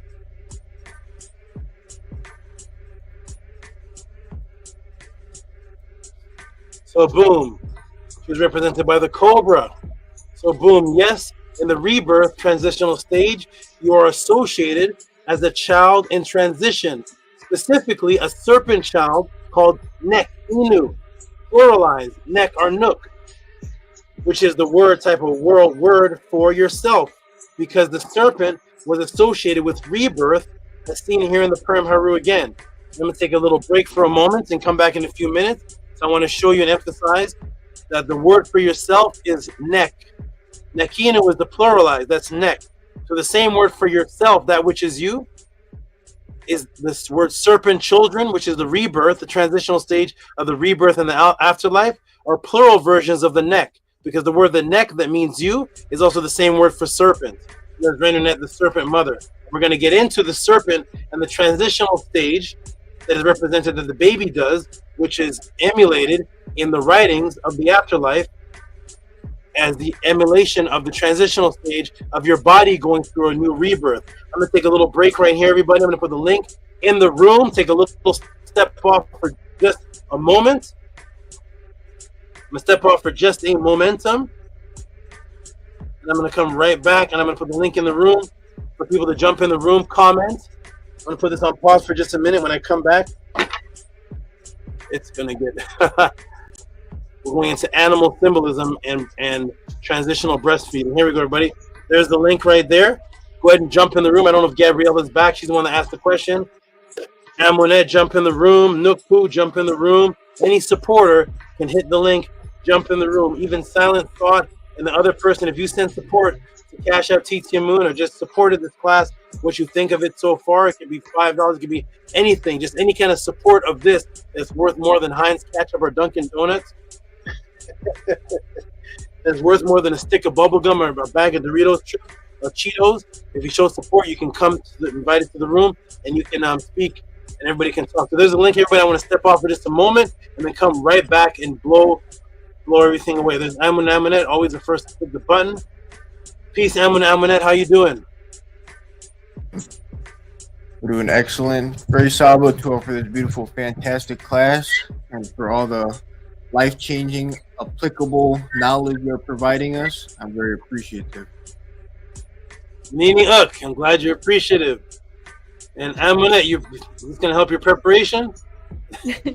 Yes, it's very, very helpful. I put that in the comment section earlier. It's really helpful, and I'm extremely thankful. So to us so much to you, and also Nefer Gabby for asking this question. I'm extremely thankful, and I'm really looking forward to the future where I can use this and put this into our life. And I'm so thankful. It makes me feel very safe and protected, and that I can take this and make sure that our future children are healthy. So to us so very much to you, Saba. Okay, wonderful. All questions, you? All questions sent in, Cash App TT Moon, PayPal at RockySV. If you have questions, support the Tutti PODCLASS and send in your questions. These are the questions. These are all the questions that are sent in. They're sent in through PayPal and they're sent in through Cash App. If the answer to your question is valuable, all the new people in the room, everybody's seeing this. Support the Tutsi podcast, support what it takes to answer the question, because as you see, this is going on over an hour, and this is just 2 questions in. This is the time that it takes to put in, because Tehuti's never going to freestyle from the top of his head and just say, your breast milk, just give a couple egg whites and squeeze it. No, we're going to give a thorough answers here. There's no barbershop chat taking place here. And if the value of the answer is worth it to you, then send in support and just type in the room, I've sent in support, here's my question, and you will get a podcast for you, or you'll get added into a question that was asked that's similar to yours, and then we evolve into one podcast. So send in support. Cash App, TT Moon, PayPal at Rocket V. Where is the House of a 10? Let me see. So there it is. It's going to be on the screen in a moment. Cash App, TT Moon, PayPal at Rocket V. There it is in the corner there. Cash App, TT Moon, PayPal at Rocket V. There's Fixed Hush Nation. And I'm going to step off for a moment. Where is the House of a 10? Calling House of a 10 member. Are there any House of a 10 members here? Any House of a 10 members at the Tutsi podcast? You all should check out the House of a 10 members. Check out the Tutsi podcast. Click. It's every Saturday. I gotta say this, every Saturday, 2:30 or 3 o'clock until like 10, 11 o'clock at night. Come join us. Come join the podcast. House of a 10 members. Come join us. It's every Saturday. Aunt Becky, Aunt Mama May is at church every Sunday. No matter what her job is. No matter Aunt Becky, Aunt Mama Jima. Auntie Sue is in the church suit every Sunday, 12 o'clock. She has to actually drive there. All I ask from the House of 10 members, turn on the computer and click a button. No gas. You don't have to put on your freshest shoes. Pastor TD Jakes doesn't have to tell anybody that. Isn't that weird? The pastors don't have to tell anybody that. They just, Sunday, church, 500 people, boom, and they all drove there. Something's from other cities. Come join us. How you doing, Hush Nation? How you doing, good brother? Appreciating the Nefo Meru as usual. The magnificent Heka-O performances as usual. Tour so much Saba. Nini Uk. I'm glad you appreciate this.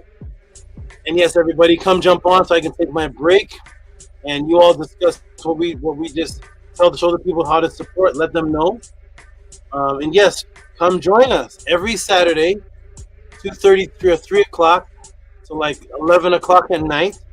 House of the 10 members, those who like knowledge. When people say couldn't make the podcast, I'm like 2, 3, 4, 5, 6, 7, 8, 9, 10, 11.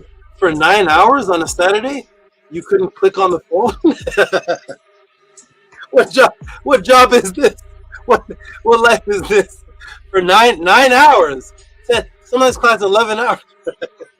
For 10 to 11 hours. Church makes us look silly, boy. I'll tell you right now. Christians make us look like boo-boo meat.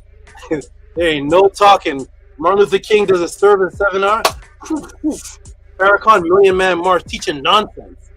So everybody for 11 hours or 10 hours, I'm not sure why anybody can't be by their phone and just click, type in the chat, I'm here. Click, come to the screen. You come to the screen on your phone. You come to the screen. It's 11-hour podcast. Gabriella at least had the courage to say, we're driving now, we'll be on our way, but it's 11-hour podcast. So they make it to the next game. And here's Gabriella, just as she said she would. Boom, there she is. How you doing, Gabriella? How you enjoying the class so far? Hotep, can I be heard? Very clearly. There you are. Hotep and Mary to everybody. This is a phenomenal class, Saba, as always. I was so excited when I saw the title on the YouTube link, and I was just like, yes, I am gonna have to, I'm making it. Like, there's no excuses, nothing. Like, this is a priority. And it's like perfect alignment because we still haven't started anything with Asa as food wise. We tried squash and broccoli. She didn't seem to care too much for that. So this is in perfect alignment because what you're recommending, we can just start that. And as always, you know, keeping us in Ma'at, keeping us in that beautiful path. So to you, Saba. Nefer class. Nini, I'm glad you appreciate it. And how old is the set now? Allegedly 7 months, but we know that that's not. That's the Matrix. So she's 7 months from when she came out of the womb, right? 7 months ago she came out of the womb. Yes. Yes. So this class is perfect. She's in the transitional state right now for this class. Yes. So I'm so excited because we're gonna rewatch this class and but I know tomorrow, like we're implementing what we're getting right now. We're gonna absorb all this information and just implement it ASAP. So it's perfect timing, Saba. To you. Nini, when I come back, everybody, we're gonna get right into the rest of the class, the rest of the Ma'at aspects of the transition, the symbolism. We're gonna get into the serpent, the snake, the giraffe, everything. I just need to take a little break to relieve myself, and I'll be back in a few minutes. You all build. I'll be right back, everybody. Support Cash App, TTM Moon, PayPal at Rocky SV. And when I come back, when the draft part comes back out, I'm gonna bring something. Who's gonna bring a giraffe to class? Hush Nation. No, I had seen enough now, boy. All right, so I'm gonna step off. I'll be right back. Peace and love. Support. Enjoy your break, Saba. Good tip, Saba. Enjoy your break. Thank you.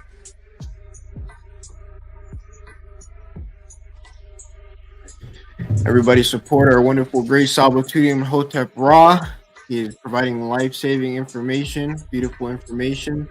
To Gabby for asking this question and for raising up Osset in the right frequency, making sure that she is as healthy as she can be. So to very much for that. I'd love to hear more what you think about the class so far, from what you heard or what you're thinking or anything from your Eid. Hotep and much married to Amun and Amunet. It is great to be here with y'all. It's so great to see everybody. Hush Nation, much Hotep, much Marie. So to all of you for being here. And like I said, this is a super Nefer class that's in alignment with, you know, us not beginning anything with all set and just being able to start right with her, you know. So it's nice to be able to just have this information, have this knowledge from Saba, and just be able to take that in and then just implement it. And it's a never feeling. Most people follow the Matrix and what the Matrix says and have no idea, you know, like Saba's mentioning with the toxic heavy metals, like it's crazy, you know, like you you think you're doing something good and you're really not. You're just damaging you know, your children even more, and it's so sad, you know. But how Saba always says, the Matrix never sleeps. So Matrix is making sure that it attacks everybody no matter your age. So you know, it's just like, okay, so you gotta beat it, you know. And luckily we have Saba that can give us that guidance to guide Offset in a different manner than what we're accustomed. And it's a privilege to have Saba, because you know, most people are they're so in the Matrix, and to have even just knowledge on baby food and what you're supposed to be giving them and what you know, they need and what to avoid and things like that, like it's just, man, it's just, I'm just grateful that I'm here and I'm able to just take this in. So definitely super grateful. This, like I said, this class is just, I feel like Sal's just been in overdrive since he started. So you know, his classes are just amazing. So yeah, I don't want to take up all the time, so I'm gonna share some of that time with everybody, and so I'll pass it over back to Amun. Thank you for your beautiful words, for being a great mutt, for being the Jed to the Jed, for all that you do, for the SWG as well, and for asking these great questions that are turning into a series of birthing and raising up children questions. Very great, very phenomenal. I don't know if you heard me say it earlier. However, these classes are very important for everybody, and it's going to last for generations. This is stuff that other people can learn from, and that in the future, even Offset herself can learn from and use to raise up her children. So this is very important to ask these questions. So tua for that, and tua to Sabatuti for having the ability to answer these questions. It's absolutely phenomenal, beautiful, fantastic, life expanding, and I mean, for myself, I can speak for myself. I have not seen a child that has been raised up free of the matrix and in a pure state. So I'm looking forward to seeing the growth of Offset and her being raised up, and Maat. That's going to be absolutely beautiful to see her potential manifest as she gets older and older and older. That's going to be absolutely fantastic, and I'm happy for your family. I'm happy for Offset. She's a very, very lucky, beautiful baby to be able to be raised up by you and the Jed. They're protecting her, not just physically, but mentally and spiritually in all different type of ways. She's definitely in a beautiful, perfect place. So, for raising up Offset in a great, beautiful way, and being the first to set an example on how other people will raise their children up as well. Absolutely fantastic and beautiful.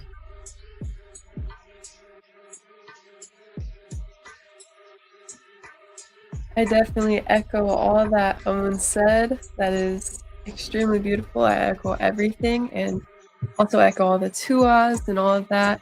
And yeah, so Henu to you, Gabby, Henu to all the Nefer mothers who are within Ma'at, all the future mothers who are going to be here as well.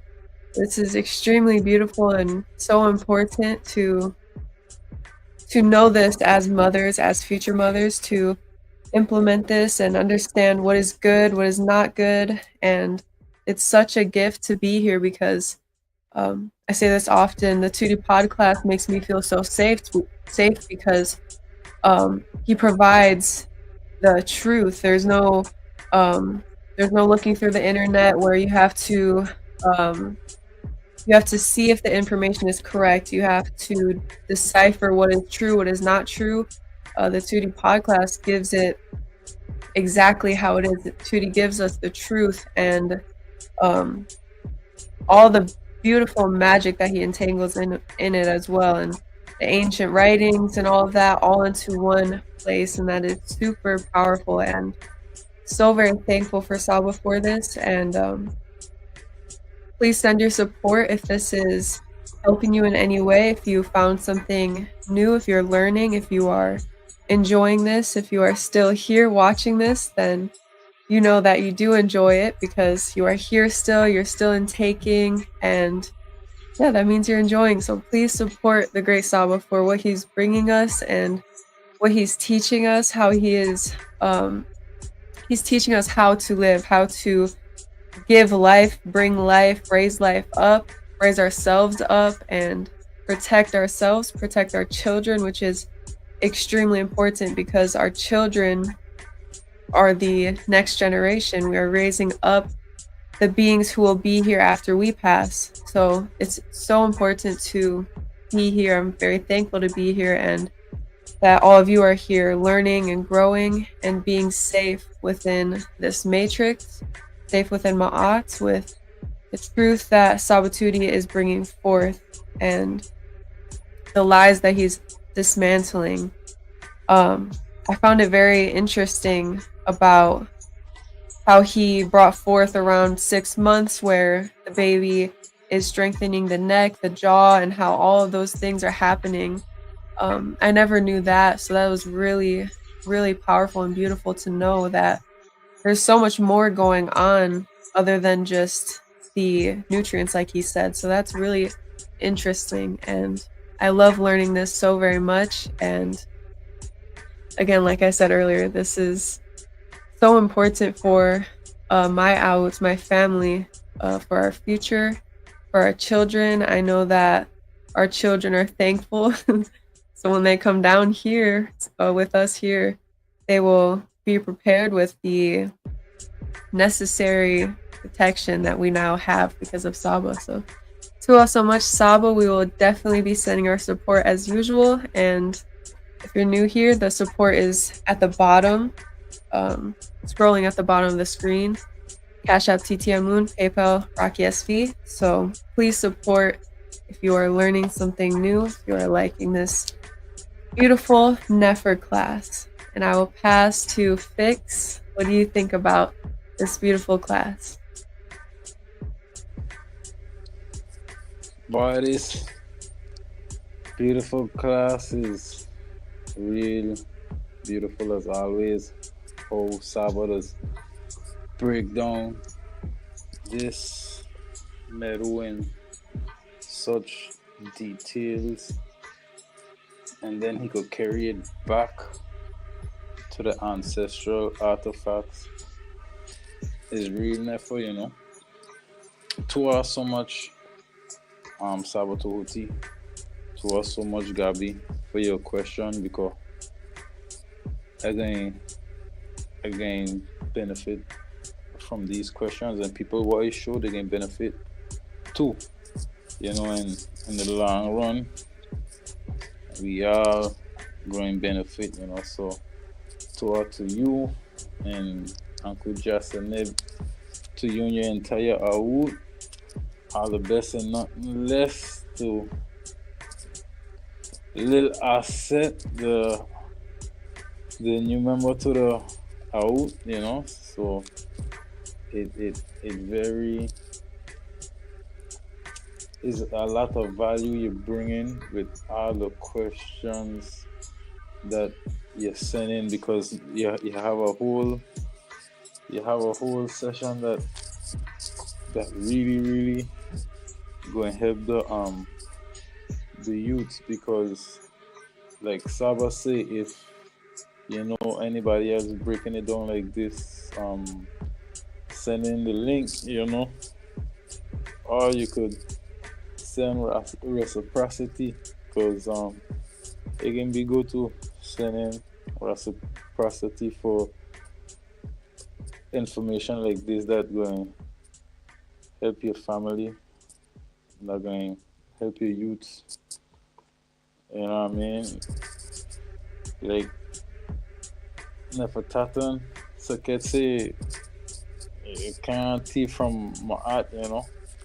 Might look like you're thieving and getting away, but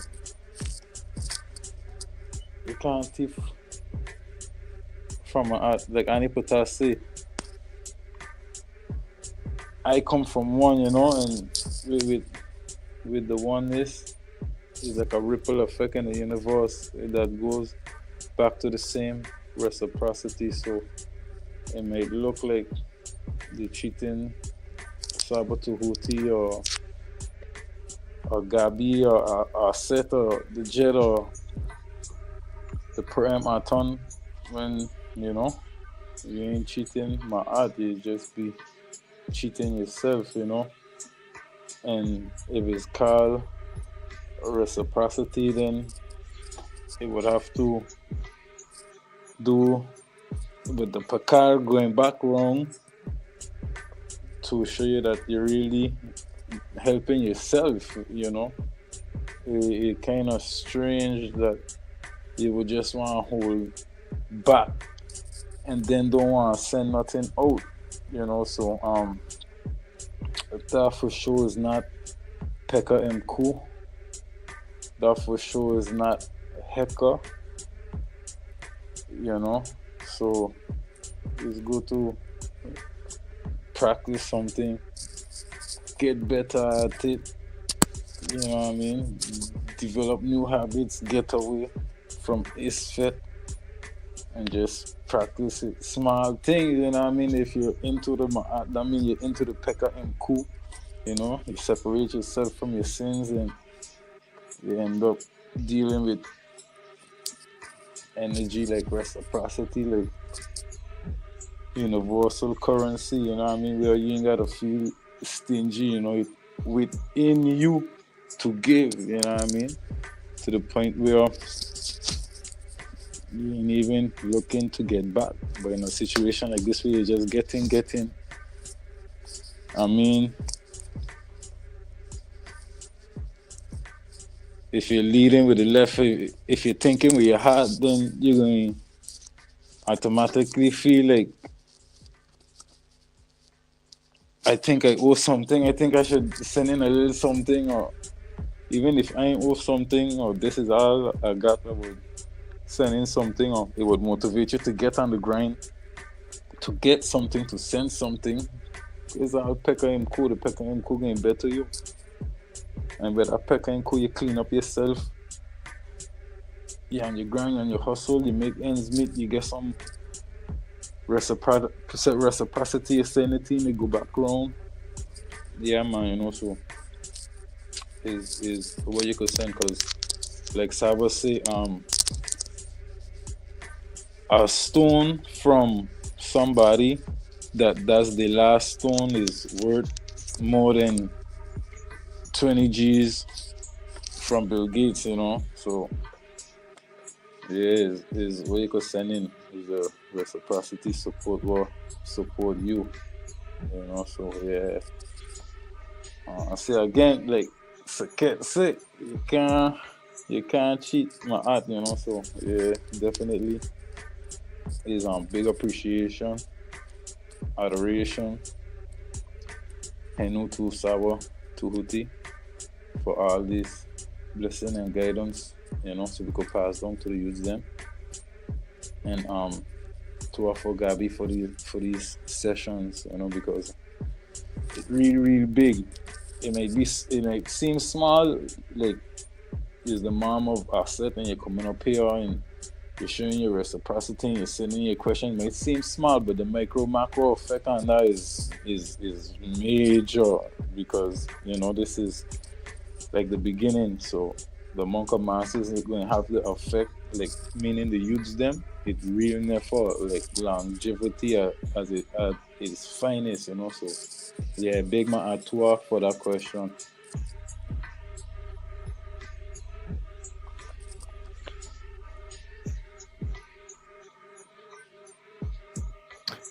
Show off your beautiful Medu, your beautiful words, Fix. And you to the great Sabatuti. And like Fix was saying, support.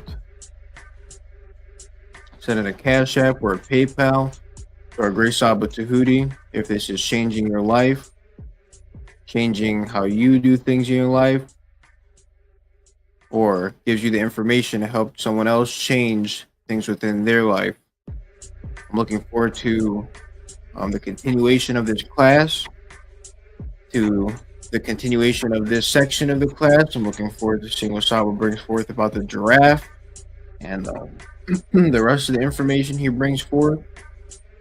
I love how inside of this class, SABA has various different pathways of information, different ways to catch people in, entangle them in the information. He gives us the knowledge on how old a baby should be to transition partially over to food, solid food, and then gives us what to give the baby, different foods to give to the baby. That in itself, that's worth a lot. And then he gives the oil, cod oil, to give to the baby to supplement for the stuff in the breast milk. That's very important.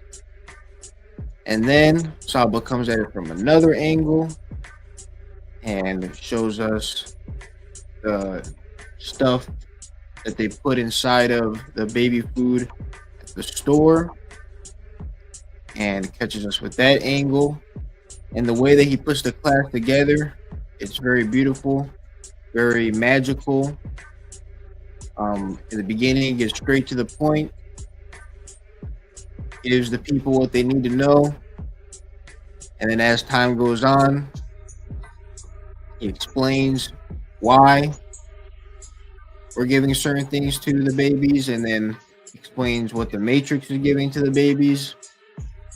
And then that part kind of ends with the psyop, and you feel a little scared. You're like, oh, these people are horrible. And then Saba brings you the life jacket. It's like, here. So you started to sink in the Matrix. I know it's bad, but let me show you the good side. Let me show you Maat. So that's the part we're in now, where Saba's showing us how it's supposed to be, how our ancestors looked at things, how we will look at things. So I'm very thankful for Saba Tutti having this class, presenting this class. He could have easily told Gabby that this would be a private class because he didn't want to give this information out. However, he is here giving out this information, trusting us to support him. So I hope everybody supports, because anyone can have a baby at any time, whether you plan on it or not, whether you're in Maat or not. This information, the beginning of the class especially, is applicable to everybody on the entire planet, because either you're going to have a kid or you know someone who's going to have a kid. So this information really should be supported by everybody. And even think about yourself. We all grew up in the Matrix. We all ate that baby food, that nasty stuff with the heavy metals in it. We went through the Psyops. So think about what we went through and send support for Saba correcting that cycle that we went through. He's providing information to break people out of the cycle, so that way children in the future won't have to go through what we went through as children. So that's very beautiful that Saba is bringing forth this information. It's really life-saving. It's beautiful in so many different ways, and it can literally benefit anyone, whether you are a follower of Maat or not. This would be a great class for the sneak learners to finally send in support. It can be anonymous, it can be public, it's up to you. However, I know for a fact that this information literally applies to everybody. So please send in the support. One day you could have a baby out of nowhere and you want to care for that child. Well, here's the best way to do it. Here's a part in the series of taking care of babies and raising up a family, questions and answers. And this is worth so much. This is worth, for me personally, more than sending in a Cash App. It's worth doing what Gabby's doing, raising up a child within Maat. I want to have children, raise them up. I will raise them up in Maat, and they will worship the Naturu, they worship Saba Tehuti, and worship other people within Maat. And that's, to me, that's one of the most ultimate forms of reciprocity, to make sure that Amunet and I's future children can continue the cycle of our ancestors of Maat and give worship to where worship is due. So that's absolutely beautiful. Saba is creating so many different beautiful changes in all of our lives. And when you look at it or see it right now, you might not see how big it can echo out, kind of like a flower starts off as a little seed, but as time goes on, it grows and it grows and it grows and grows and gets bigger and bigger and bigger. Right now, this class and other classes, they're little seeds, and you might be watching in the moment. You might think whatever you choose to think, but as time goes on, this definitely will echo out into something way bigger as we start to multiply within our own families and with other people as well. So understand that right now we're here in a beautiful moment of history, something that will be remembered by many people in the future. And ask yourself, do you want to be remembered as the person that sent in support or not? Because really, at the end of the day, some numbers in the bank account that you get throughout the week, that's not worth near as much as what SABA is giving. He's teaching us how to raise up a living, breathing being in the right way. Like how SABA said, the eating process the baby goes through helps with coordination. That coordination evolves into how someone could hunt for food, how someone could defend himself. Something where someone would think is so small can determine the later points in someone's life. A baby that has great coordination, when it's an adult, could save its life and defend itself or hunt for food, all because when they were 6 months old, they got transitioned the right way with the right foods, and that cause and effect is great. And you have to have the foresight and a great perspective in order to see the echoing out of something so early in someone's life to something later in someone's life. So please support our great SABA Tehuti. He's doing so much to save everyone individually and as a collective. It's absolutely fantastic. You really have to sit and think to yourself the potential and possibilities that can come out from him presenting this information to us and teaching us this information. It's absolutely phenomenal. It's beautiful and fantastic. I'm happy to be here. I know Amunet's happy to be here. Hope everyone else is happy to be here. If you're here at the 2D PODCLASS, you're lucky. You are in the right place because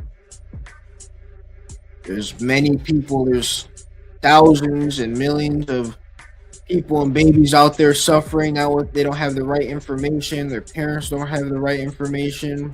And we're here lucky to be here to change that with our children and or give the information to people around us that have children and change the way that things go in the world. These heavy metals are affecting people's IQ. The IQ level has dropped drastically. And something as simple as taking away a certain food and making sure that baby gets the right kind of food, you get that to enough people, a whole new generation will become more intelligent, making it so that way they can understand deeper forms of information, so that way they can change the world and have the confidence, willpower to change the world. To all very much, Great SABA, for your life, and welcome back. Thank you. Yes, okay. To you. We are back, everybody. We are back. We're about to get right back into the class. There was 40 people here. I took a break, 26 people. So the numbers start coming out when people hear in the background that I'm back. We're going to continue. So to everybody's beautiful words, we're about to get right back into this pod class. It's you, Amunet, Gabby, are you still there? About to continue your class. Yes, I'm here, SABA.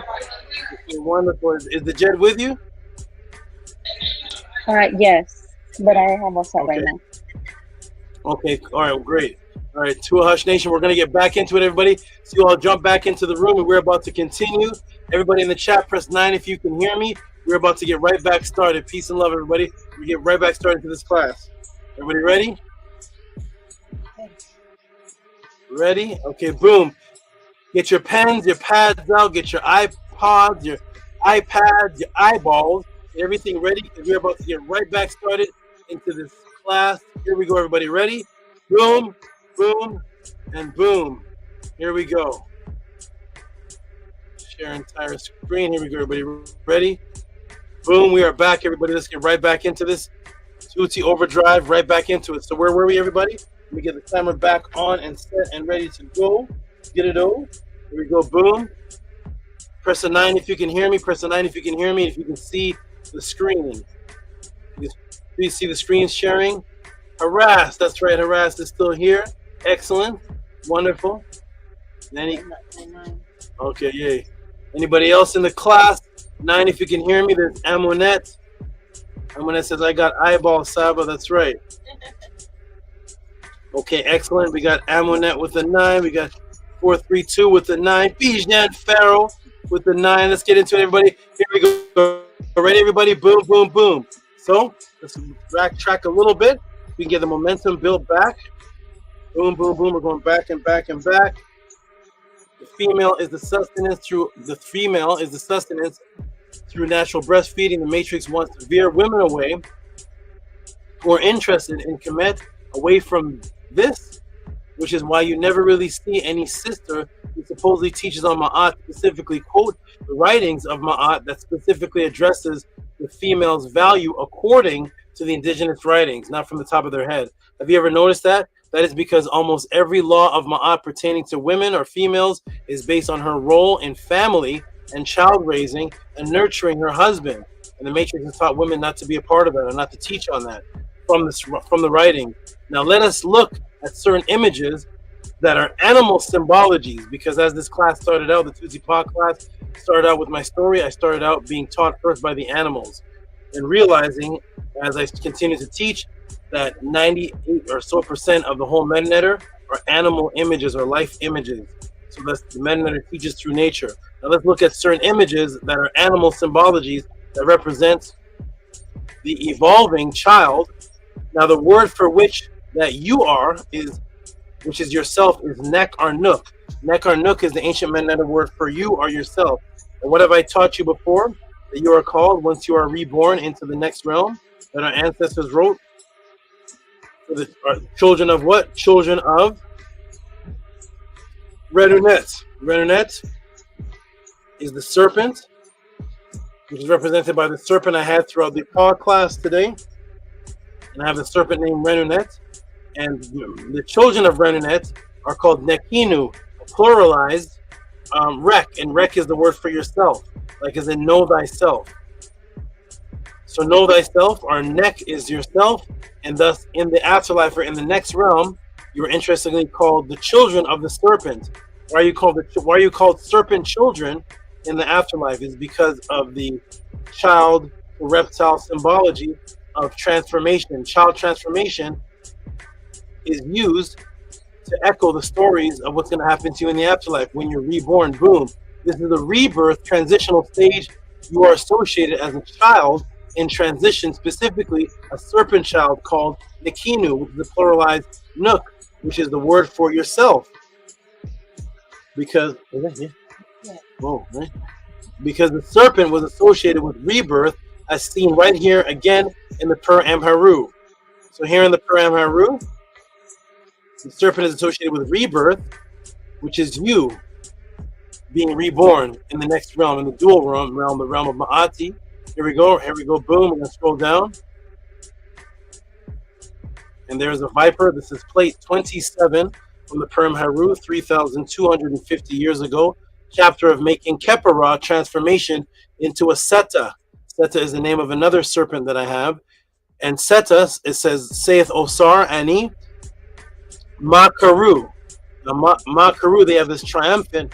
It doesn't really translate as just triumphant. Ma'a is vision, or the ability to see or discern things. And Karu, the sound or voice or something that directs you. That's why the symbol is a paddle. It's Ma Karu, it's the ability to see something and make directions, make choices, and then speak upon it because you speak with confidence. There's I am, there's the Nook again. See? Nook, I am the serpent. So Nook, Seta. Nikinu is plural. Singular, I am. Nook, the Seta, I am the serpent. Extended of years, which is Renpet. So the word Renpet is a word that's being used for years, and we're going to get into that. Okay, so I lie down as the serpent lies down because it has no arms and feet. So I sitter, I lie down, and then as a serpent, I am born every day, or I am born continuously. How is a serpent born continuously? It continues on. I am Seta, the serpent.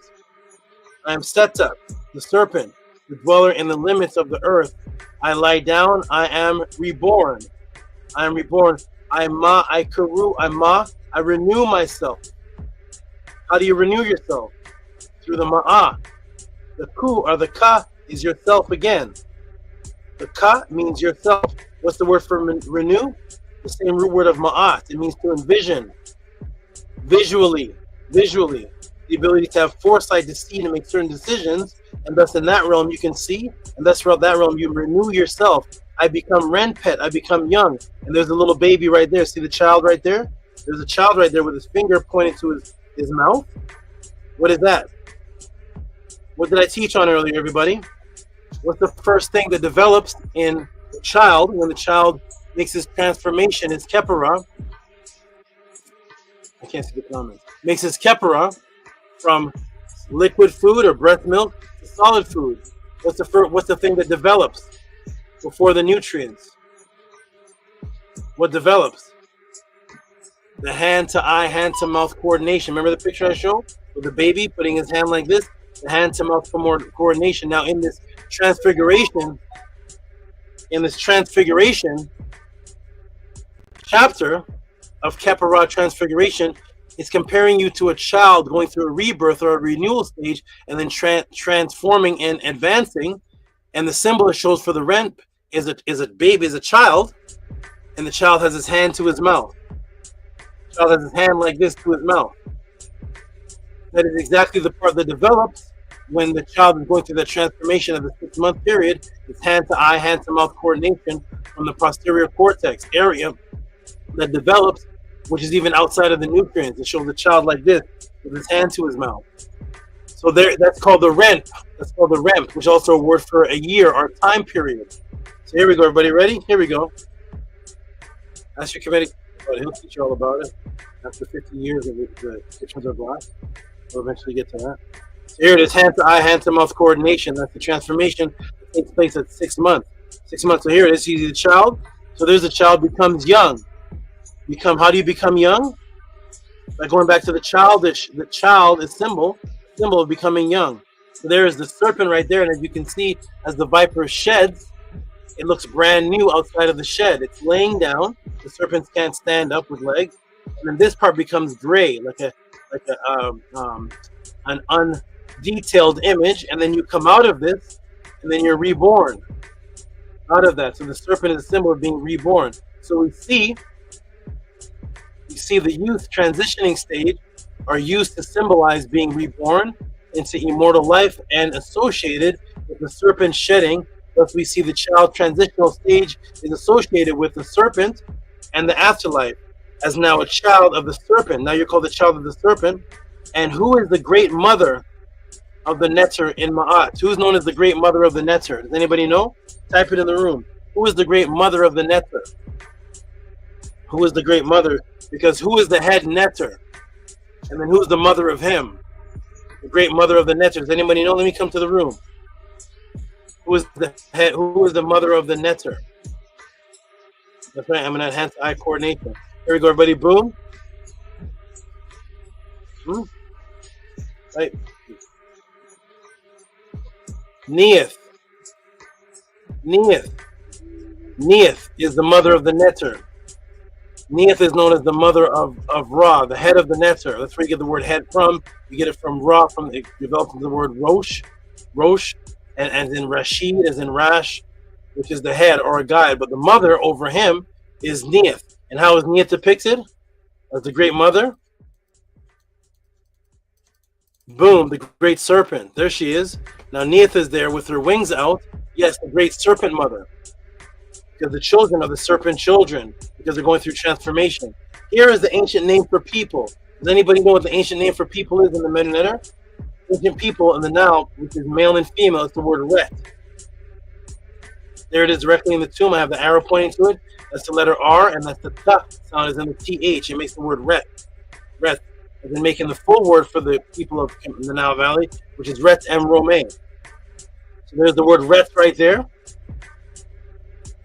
Directly in the temple for what the people today call the mural of the races, mural of races. There's the Ret. Now we know Ret is the word for mankind. That's man and woman. That's mankind. Now guess what the word Ret also means? And there's another animal associated with it. We'll go to the Purim Haru again, that they call the Book of the Dead. And this is plate 27, chapter of the transformation again, the Arit Kepara, into the Benu, which is the rebirth. Tet, the echo, to echo out, Asar, the scribe. Ani, who is the one with the guiding voice, the one with the voice of direction. In Hetep, in peace, in satisfaction. I came into being from the Paut, from the original. They say unformed matter, because Paut means something that anything comes from. The Pa is the that which is something comes from. I now transform. I kepara, I grew in the form of they have plants. Your seta, hidden in the tortoise. Now let's look at these words. Look at the word for grew, everybody. The word for grew is the same word for mankind, Ret. Because you're constantly going through a growing stage. You're constantly growing and developing. No one is fully grown. There is no such thing. There is no such thing as a full-grown person. Nobody's fully grown. I'm a full-grown man. No, you're still growing. You're still developing. Because if you ask a female, if you ask any female, hey, there's a guy out there. He has the mind of a 12-year-old boy. Can he be your man? He's a man. They'll say, no, that's not a man, because he still has the mind of a child. So understanding becoming a man has to do with as much physical as it is mental. Because the person that acts childlike, no woman is going to say, that's my man. I'm proud of that man. So the growth and development has to do with mentally. And if mentally is what's a part of the definition of manhood or humankind, you never, the laws of Ptahotep says you never stop learning. No man has reached his peak infiniteness of knowledge. So Ret, the same word for man, in Medunetter is embedded with the word for growing, because you're supposed to be ever developing. And if you're ever developing, you can't have a negative ego, because you understand there's still room for growth. You're still expanding. You're still transforming. You're still a baby. You're still a baby. You're still growing. You're still developing, because you can be a 58-year-old man and say, I'm a grown man. And you say, you know what? I want to get into rocket engineering. The minute that you get into rocket engineering, you're a baby. You're not a man in that department. You're still growing. It's your first day. You're not like the rocket engineers that have been rocket engineers for 30 years. To them, you're a baby. So manhood or humanhood has to do with developing mentally. That's the word for mankind. Ret is the same word for growing, because you're constantly in that baby evolutionary stage. Here we go. Boom, boom, boom. You ready, everybody? Here we go. So here's the word Ret. Here's the word Ret for mankind right over here. Ret, which is the word for mankind in the tomb. And there's the word Ret for growing. Somebody said in the room, very interesting. That's right. And how are you growing? Like a plant is. Uh-oh. What's the word for plant? It's the same word, Ret. You see how deep the ancient language is? The word for plant in English is not the word for grow. It's not the word for man. But in the ancient language, before the matrix, the same word for man is the same word for growing. It's the same word for plants. Seta. I am the serpent. You're always evolving, and you're always growing. And now another animal comes in, the tortoise. Why does the tortoise come in here? And now you see Taurus or Ret. Also, boom. So Ret is also growth like a plant, which is what? Which is a symbol of youth that starts off in the womb as what is seed. A sperm shot is the seed. The seed is the same as a plant. Seed, thus unseen and hidden, because it's in the womb developing and growing. As a tortoise is. That's where the word for tortoise is shet. Guess what the word shet also means? It means vagina. because once the penis enters the vagina, the penis is also hidden. Then it ejaculates, and you can't see what's going on in the womb. They didn't have ultrasound back then. So you can't see what's going on in the womb. So the word for tortoise and vagina and the hidden is all the same word. You become shet, which is to be covered like a garment. You're hidden as a tortoise covers itself, which is also seta. That's the same word for the snake. Remember the snake? The snake's name was Seta, because Seta is the snake renewing, evolving itself from being covered. As you are evolving and renewing and becoming something in the womb, you are also covered. So that the ancient people were so indeed genius, they took the same word for tortoise, and they took the same word that meant snake, and they intertwined them, that you are transforming as a snake, but you're covered inside the womb, and then you come out as a baby. Baby symbolism again. You're coming from the old skin that is shed to be reborn as a child. The ancients utilizing the transitional evolution of a baby to imbue immortality symbolism of the transformation of the soul, which ancient name is the Ba. Woo. Here we go.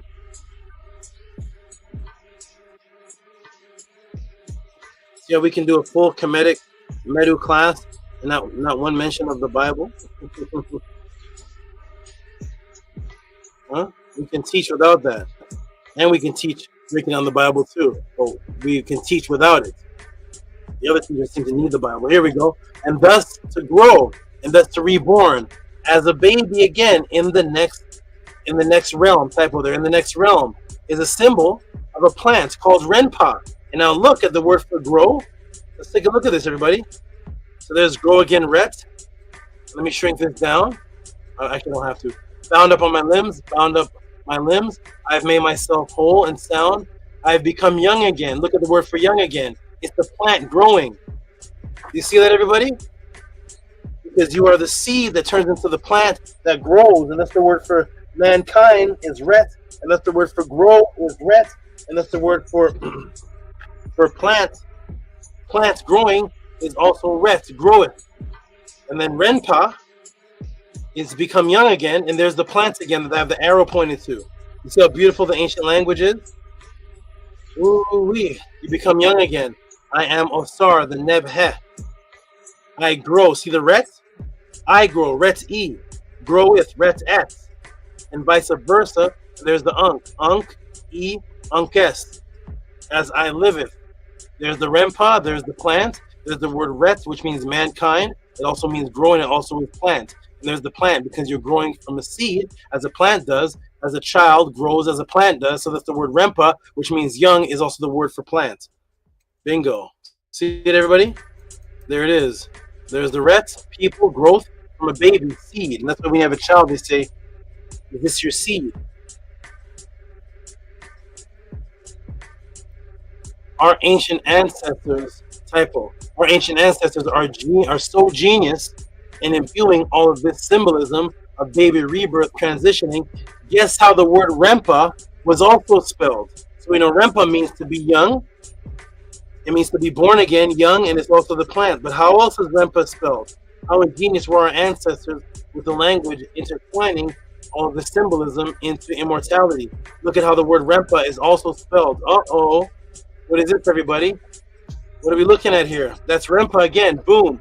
There's the plant with a feminine symbol of the seated birth position. And of course, there's the egg. So here's the feminine symbol, which is the ta, which is, they say, a bread loaf. Here's the plant again. Here's the egg, which is the seed. And what is this person doing? They say it's a netter determinative.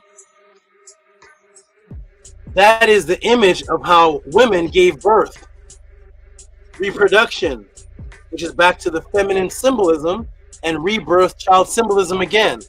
That is the seated position of birth. It's a netter symbol. Tell me why it's a netter symbol. Why are the knees up, sir? It's a seated like a king. You ever seen a king seated with his knees up, brother? Huh? Can you show me a picture of a Kemetic king with both his knees up? Show me Ramesses' knees up. It's seated like a king. With your knees up, the knees up is a birth. That's how they're positioned when they're giving birth. It's biological imperative. Oh boy, man. Where is this taught again? Oh, at the Tutsi PODCLASS. Cash App, TT Moon, PayPal, Rocky SB support. Here we go, everybody. We're not done. What was the question again? What was the question? When should we feed the babies? Here we go. Boom.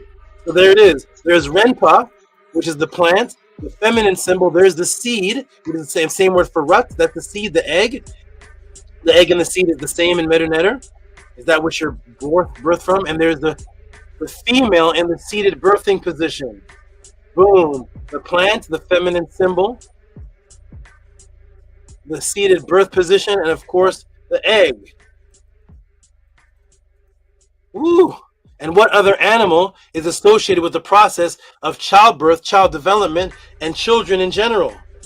You know what other animal? This right here. Tehuti, that's not an animal. Yes, Bess. You may say Tehuti. I do not know Bess was associated with an animal.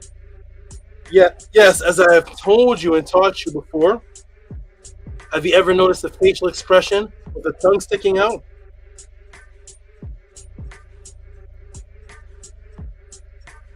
What that is the sensory Jacobson's gland of the lion.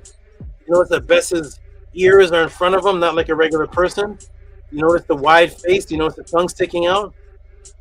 Yes, that's the protector of the children. That's what the male lion is. The male lion who senses the environment with what's called the Jacobson's gland. The Jacobson's gland, which is on top of the mouth, and then the chemicals and particles are pulled in by the tongue, and thus the lion pulling in the chemicals through the Jacobson's gland can tell the lion about the environment. Are there enemies around? Is there anything to be afraid of? Is there anything going to attack? Is there something unnatural about the environment? Because the male lion is the protector of the female against the hyenas and other animals that the female lion needs a group to deal with. One male lion can come out and take on half a pack of hyenas, and half a pack of hyenas can kill a female. So that the male is the protector of the women and the children, and he uses his tongue sticking out and the ears to the side, and that's why Bess is the netter of the lion. He's the lion netter, protecting his pride.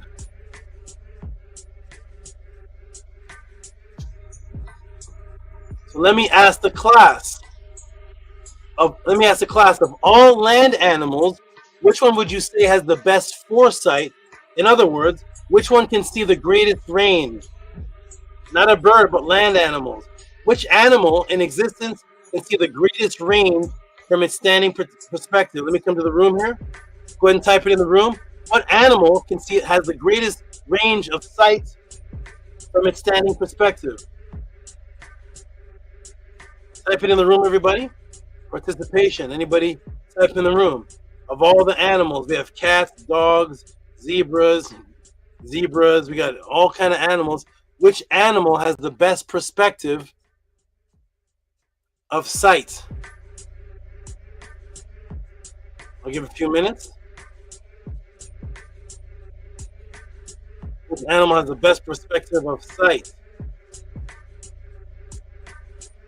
Okay.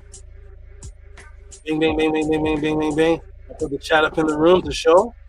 What is the best perspective? Which can see the largest range?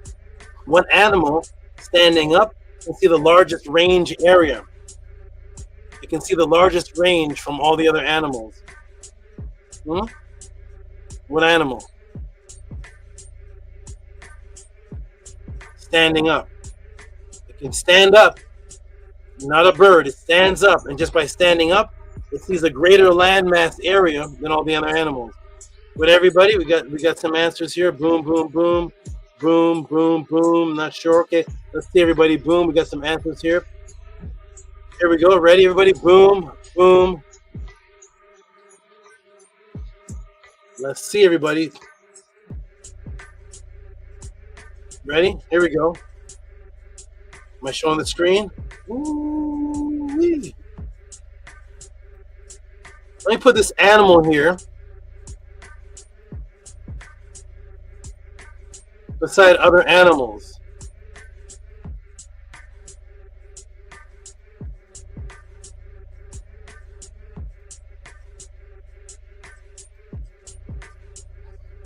Do you see this? The giraffe. the giraffe, the tallest animal, when this animal puts its neck straight up, it's hovering over every animal. Every animal in Africa, it can see the top of every animal. It's hovering over every animal. So it has the best visual range. It can see over the moose. It can see over other animals. So the giraffe has the best range of sight of any other animal in existence just by standing there. One moment.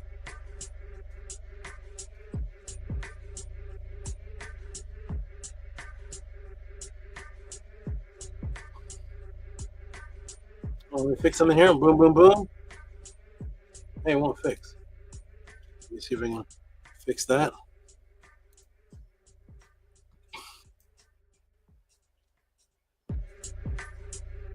Okay, boom. Here we go, everybody. So it has the great, so in what they call Africa, or in the Nile Valley, they were looking at all the animals. When they looked at all the animals, they said the one that has the best range and can see is the giraffe. Some people may say, no, it's an elephant. Some people say, no, an elephant. For those of you who have never seen a giraffe beside an elephant, if you want to see a giraffe beside an elephant, there we go. Twice the height. So the giraffe is the tallest animal in the world. It can see a better perspective than every other animal. Let's continue. Everybody ready? Here we go. Boom, boom, boom. The giraffe has the best sight of vision from every other animal, meaning the best range of vision.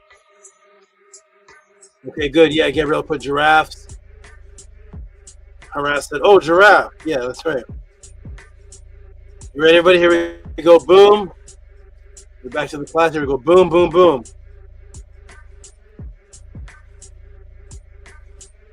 Yes, a giraffe. And guess what the word for giraffe, sir, the word for giraffe, one of the words is sir, for giraffe, means in the metanator. Before the Matrix, this animal was not called a giraffe. It was called, one of the words was sir. What does sir mean? What does sir mean in the metanator? Ready, everybody? Here we go.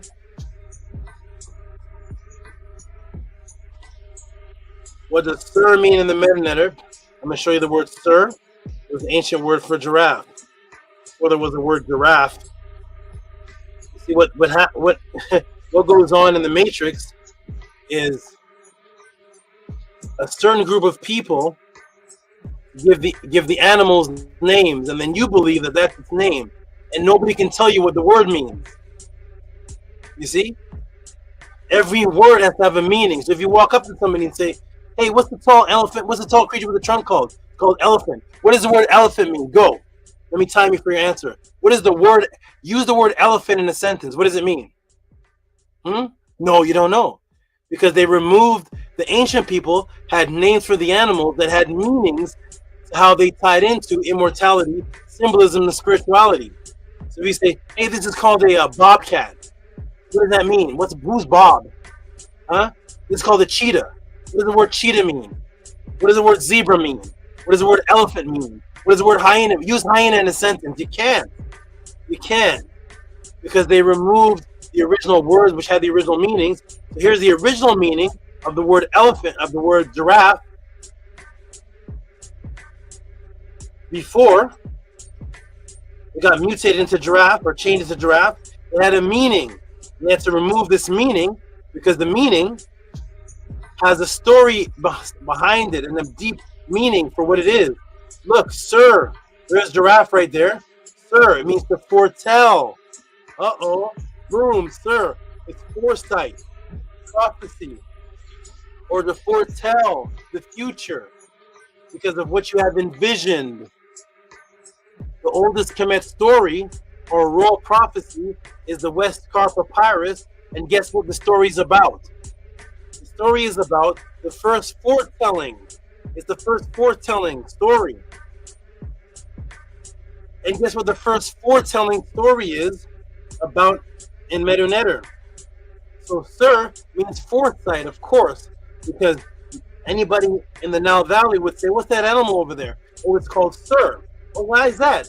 Because it can see over all the other animals. Well, that makes sense, because Sir means to foretell or to foresee something. You ask somebody in the Matrix, hey, what's that animal called? It's called giraffe. What does the word giraffe mean? They teach you it in kindergarten. It's a giraffe. Hey, mommy, what does giraffe mean? Nothing. It means absolutely nothing in your neurons. The word giraffe, these words are meaningless to us. All the words for every animal that you know of, 99% of them mean, what does shark mean? Huh? What's shark mean? What's dolphin mean? What do these words mean and how do they relate? What does the word dog mean? But in Medunetter, these words had meanings that were associated with wisdom and foretelling and prophecy. Completely different meaning of the word giraffe, which your 5-year-old child can't even ask you as a proud mother or father, Mom, you taught me what giraffe means. You taught me what the animal's called a giraffe. Why is it called that? What does it mean? I don't know. They just told me it's called that. So I tell you, and then you tell your child, and you tell your child. That's just what it is. No, it's called a Sir, which means foresight because of its extreme range vision. Does that make more sense than giraffe? Huh? There's Sir. Westcar Papyrus, what's it about? It's the first prophecy story, the oldest prophecy story in Kemet. Westcar Papyrus, 1800, but the story is about what took place in 2700. One of these days happened that Redidet took sick, and it was with difficulty that she gave birth. The giraffe, the foresight in the first prophecy story automatically goes back to children and birthing. The majesty of Re, lord of Sakbu, said to Aset, Nebtet, and Meskenet, and Heket, Kanum, may you perceive that you may deliver Redidet of these 3 children who are in her womb. They who shall exercise the magisterial office in the entire land, for they shall build the shrines in your town. They shall provision your altars. They shall see what it's saying they're going to do. It's foresight. They shall renew your offering tables. They shall. It's foresight. They shall increase the divine offerings. These Naturts proceeded, and they transformed themselves into musicians, with Kanum accompanying them, carrying the birthing stool. When they reached the house of Wetore, they found him standing with his apron.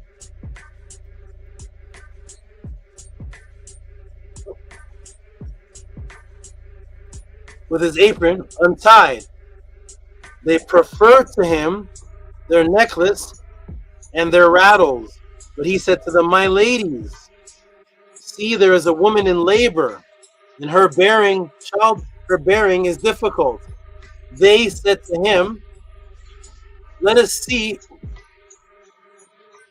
her, for we are knowledgeable about childbirth. So he said to them, proceed. And they entered into the presence of Redidet. They locked the room on her and on themselves. Aset placed herself in front of her. Nebtet behind her. Hekert hastened the childbirth. Aset then said, do not be do not be strong, User in her womb. In this your name of Wusteref. This child slipped forth upon her hands as the child 1 cubit long, whose bones were firm, and covered of those limbs was of gold, and whose headdress was of real lapis lazuli. They washed him. His umbilical cord was cut, and he was placed upon a cushion on bricks. When Meskenet approached him, she said, a prophecy, a king who will exercise the kingship in this entire land. Kanum caused his limbs to move. Next, Aset placed herself in front of her, which is Redudet, Nebtet behind her, and Heket hastened the childbirth. Aset said, do not kick Sa in her womb, and this your name shall be Sahu Re. And this child slipped out on her hands as a child 1 cubit long, whose bones were firm, and covering of whose limbs were of gold, that means they're firm, and whose headdress was of real lapis lazuli. They washed him. His umbilical cord was cut. He was placed on cushion. They washed him. His umbilical cord was cut, and he was placed on a cushion on bricks. And then Meskenet approached him and said, a king who will exercise the kingship, this is all prophecy, in the entire land. Canaan caused his limbs to move, and Aset placed herself before her, Nebtet behind her, and Heket hastened the childbirth. Aset said, do not be dark, Keku, in her womb. In this your name shall be Keku. And this child slipped forth upon her hand as a child. So what's the first foretelling or giraffe story in Kemetic history? Yes, prophecy, foreseeing the destiny of newborn children's development. This is all about development, child development from the womb into the king, constantly being a ret because you're constantly evolving as a renpao, child development. So a question for the class. What is the word for transformation, everyone? I'm going to come back to the room. What is the word? Type it in the room, whether you're new, whether you're a student of mine, whether you study Kemet under anybody, Metanetter. What is the word for transformation? Type it in the room. What is the Metanetter word for transformation? Type it in the room, everybody, and I'll put it on the screen. Metanetter word for transformation.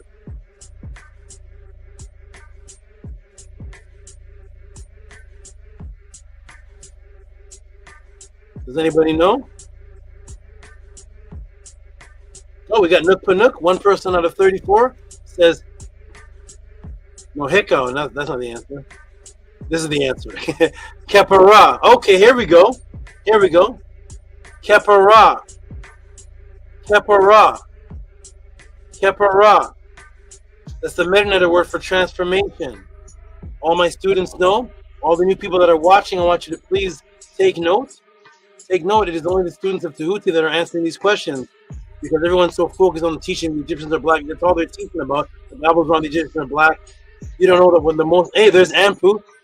The most important aspect in the afterlife or in the out of body is what you're transforming into. That's why there's a chapter called the chapter of Kepara. And every time you transform into something, it says Kepara into this, Kepara into Seta, Kepara into Sobek. Transformation, Kepara. There you go, Angela. It's Kepara. It's only my students answering that. Here we go. Boom, boom, and boom, boom. Here we go. Ready? Right, everybody, here we go. Boom, boom, and boom. Everybody got it. Good job, everybody. So yes, prophecy foreseeing, which is the word for stir, which is giraffe. The destiny of a newborn child's development. Question for the class: what is the word for transformation in Metanetter, everyone? Only my students answer. There we go. There it is, everybody. The word for transformation is the symbol right here, and there it is. And when anybody gives you an answer, tell them to show you that in the text. It is Keparu, Kepara. There is the transformation beetle, and there's a transformation beetle with wings. Let me shrink this down. There it is in plate 27. The chapter, which is really the creation, the 14th creation of making of Kepara into what? Seta. So the transformation of you into the serpent, which is you shedding the old skin and coming out anew in the afterlife. The word is Kepara. So it's the chapter of transformation. There's a transformation. The beetle rolls the dung or rolls the ra, rolls the circle. And then what eventually happens? The wings sprout out because eventually you fly forth. Eventually you come out of the body and you continue to ascend. Min hapapet. Min hapapet and Maat is min, which is continuous hapapet. You're constantly being reborn. Remember the word min is a symbol of the erect penis. You're constantly being reborn. Min hapapet. Keparu, transformation. So yes, Keparu. Now everybody, are you ready, everybody? Guess what is found on certain Keparas? Kepara is a transformation. What is found in certain Keparas? Are you ready, everybody? Uh-oh. The giraffe. Do you see it? Huh? Boom. Yes, the giraffe on the transformation Keparas. There's the giraffe. Remember that Unk-E? Unk? Life into life? There's the giraffe, there's the Unk. This is the Kepara. It's inside of this. That's the bottom of it. The giraffe, everybody. Did your Kemetic teacher show you that yet? That's what you got shown? The giraffe. Now you understand. Now you can comprehend. And you'll be looking like, okay, I know the Egyptians are black, the Bible is wrong, but why is there, I just bought this Kepara and I want to wear it and represent. Why is there a giraffe on here? What does a giraffe have to do with transformation? The first story of transformation in Kemetic history is the transformation of children from birth into kingship. The evolution, the Kepara. That's the first prophecy story. The first foretelling of something. The word for foretell is sur, which is giraffe. So the first evolutionary reference to a child associates with the giraffe, because the first story of transformation from a child into a king are the women prophesizing, which is giraffe. Transformation, but they're not prophesizing of what the child is right then. They're prophesizing all the way up to the child's past 20 years old. From birth all the way up to kingship. That's a massive Kepara. That's a massive transformation, thus symbolized by the giraffe, the sur, which is to foretell, because the first foretelling story is the story of the evolution of children. This is how important the evolution and transitional state of children was to us. Your favorite teachers are, here we go, boom, boom, and boom. There it is, there's the giraffe. See the giraffe? Now you comprehend. Now you understand. There's the giraffe, transformation, there's the Ankh symbol. See that? Boom, there's your giraffe, everybody. Screen's gonna go white for a moment. Oh, didn't go too much.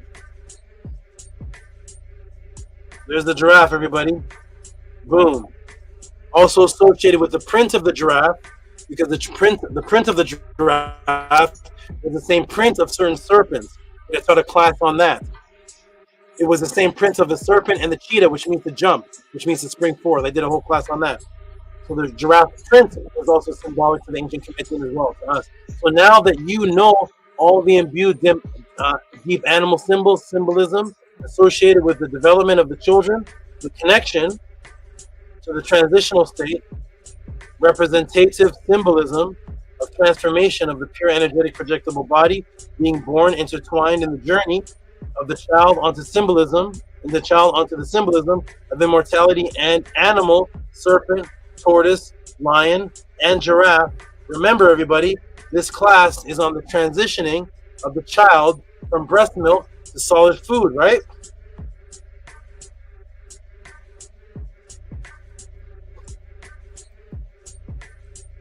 Well, in the Nile Valley, followers of Maat, our ancient Netter ancestors, invented the transitional infant tool. The infant tool that held the pureed mashed foods that I taught about. The mashed foods that we went over in class, the Kemetians invented the tool that siphons it out so that it could pour out, typo there, pour out into the transition and feed from solid to liquid, into the transition as you press on it, the food comes out, squishes out, it's pureed, and you feed the child in a liquidated type form, which is still solid form, more solid than actual milk, but it's pureed. This is 3,850 years ago. Would you like to see it, everybody? What is the symbol? What is the symbol that was actually a utilized tool that was used to feed the baby the pureed food? Would you like to see it for the first time in your life? August 16th, 2025 at the Tehuti PODCLASS. Are you ready, everybody? Now that you know all those images, let's take a look at the symbol. Ready? Here we go. Here's how ingenious our ancestors are. Ready? Boom. Boom. So again, well, the Nile Valley followers of Ma'at, our ancient Neter ancestors, invented the transitional infant tool that held pureed mashed foods so that it could pour out in transition to feed the child in a liquidated type state or a pureed state this is from 3,850 years ago. Would you like to see it, everybody? Uh-oh. What's that? Let's get a good look, man. Let's shrink it down. What's that, everybody? Uh-oh. We're in the Met Museum, the feeding cup, 1850 to 1700 BC. There it is. That's what you put the food in, the pureed, so that it was solid enough to be held by a cup, but it would pour out of a spout because it was liquidated. There's your first feeding cup of transformation. What do we see on that cup? Wait a minute. What's on that cup? Boom. There's the pregnant female. Boom. There's the giraffe. There's the serpent and the lion. There's the tortoise. And there is Best. Huh?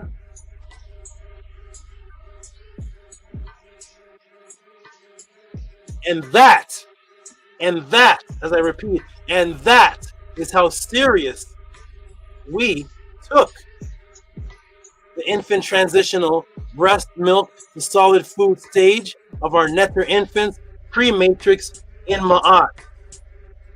Hotep, I am done. The pregnant woman, the giraffe, the serpent, the lion, the tortoise, and Best in the pureed feeding cup. Hotep, I am done. Matrix broken. Boom. For those of you who appreciated this more than the waiter that you have tipped or the past reciprocity that you spent over the years, and whether it be July 4th, Thanksgiving, or any of those things, if you have learned and this has had any type of impact and advanced your recent current understanding of the subject matter, please send your tip of reciprocity, support, appreciation called Baby's Breasts and the Ba, or Neter Newborn Nutrients, or Animal Imbuement, or any creative title you can come up with to Cash App Titia Moon, PayPal at Rocky SV. Hotep, I am done.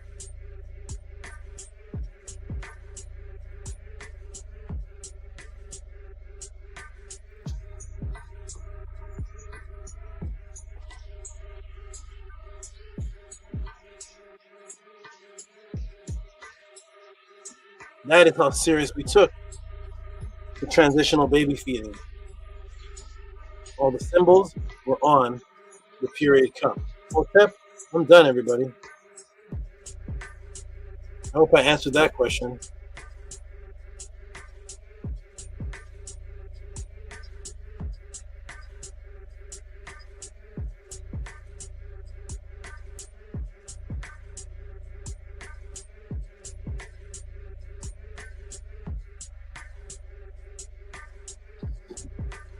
From a 12-minute answer to 2 hours and 13 minutes. Hotep, I am done. Support the PODCLASS. I'm going to put the link in the room. I'm going to go to the chat to see what people thought of the class. And then we're going to go to the supports. Support, which you just saw. I hope this was better than any Friday the 13th movie, or any cotton candy, or any bag of weed, or whatever it is, the Knicks football game, Super Bowl, Dunkin' Donuts, or whatever it is that people Doritos chipped over the years. Cash App TT Moon, PayPal at Rocky SV. If you appreciate or respect any of this, and if I have been proven to answer this question and beyond, how and why to transition your babies, how and why to transition your baby from breast milk to solid food, what is missing from your infant's diet that is right in front of you. How does the Kemet Giraffe represent the ancient child's future, which is your future? The baby food Psyops revealed, the Neter Best connection. If I have answered that, please support. Cash App Titia Moon, PayPal at Rocky SV. Only if you feel I've answered that question. Hotep, Now Gabby can come back. What's up, Amun? Try to answer. Hotep Great Saba to go for the beautiful, fantastic class. The way you put this class together was magical and very, very, very good. Very slick the way that it ended too. You laid it all out for us, and then showing the bowl at the end. That was very powerful. That was like the stamp of approval right there. So Tua for finding that and for what you had to do to find that and put that all together. The ending really showed how you say you know the information because you're in the frequency. That proved it right there. The ending especially. The Tua very much. Wonderful, wonderful. Thank you, Amun. Did anyone in the chat enjoy it, appreciate it? And now there's Angela Gates always giving fist. 1, 2, 3, 4, 5, 6, 7, 8, 9. Shout out to Angela Gates. I'm glad you appreciate this. 38 people watching. Did anyone else enjoy the class? And now we're going to go to the support and then the giraffe. The giraffe on the back of the scarab.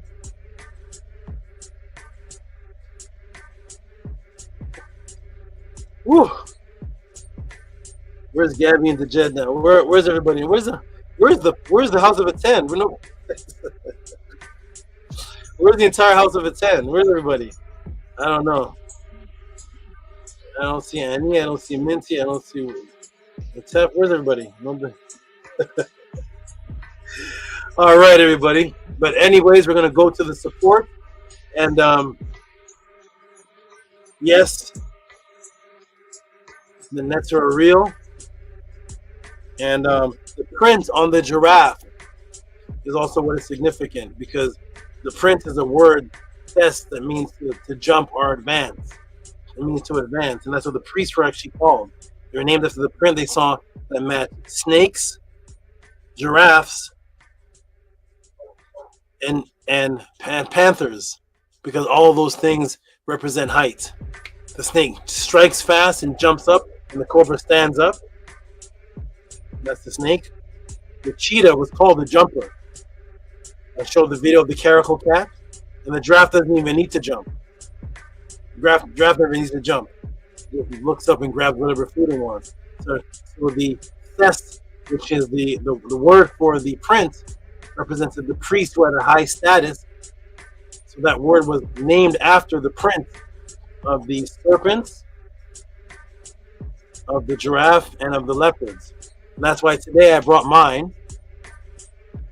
And his name is named after the skin, because the skin is the skin of a giraffe, even though he's a serpent. And that's one of the original PODCLASS snakes from years ago. I haven't brought out in a while, but he is named after the skin, Afu, and the giraffe print. And this is him right here. It's a serpent with the print of the giraffe. There he is. Is it, eh?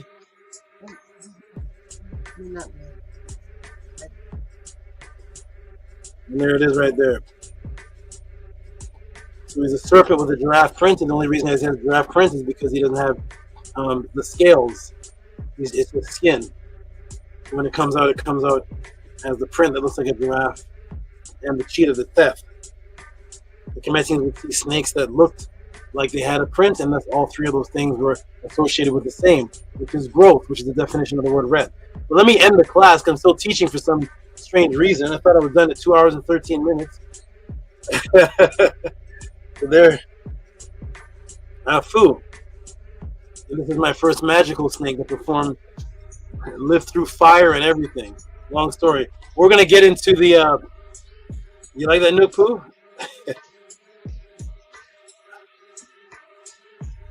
And he mentioned giraffe represents knowledge in the Sunday class, if I'm correct. You have a giraffe, Saba?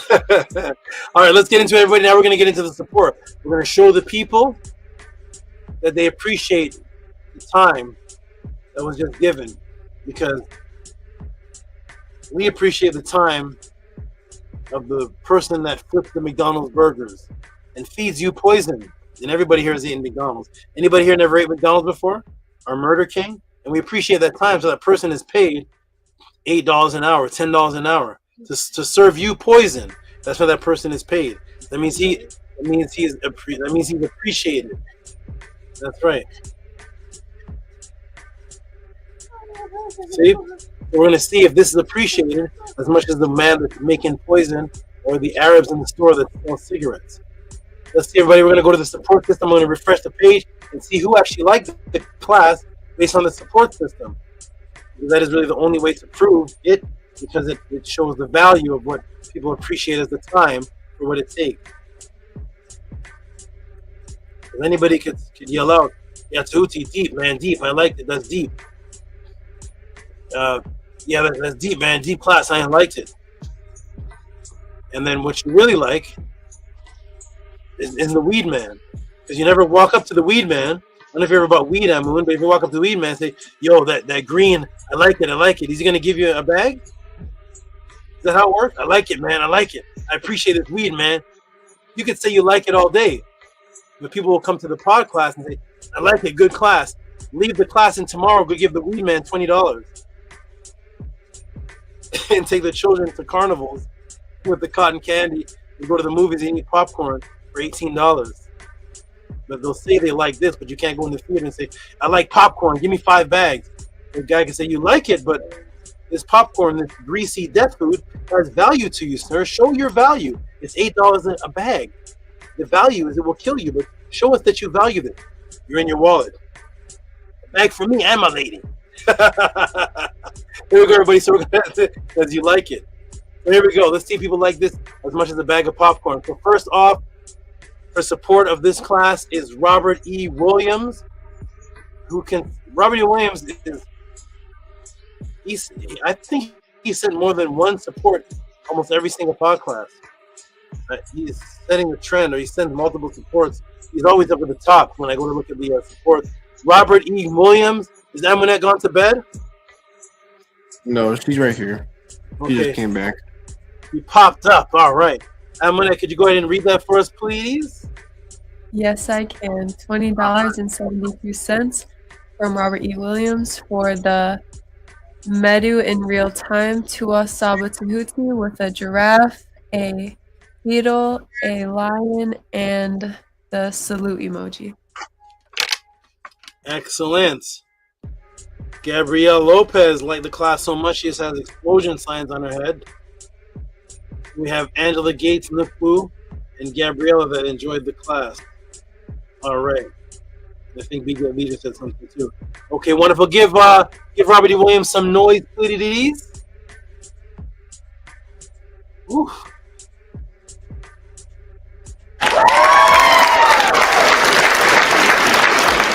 You are watching a master at work.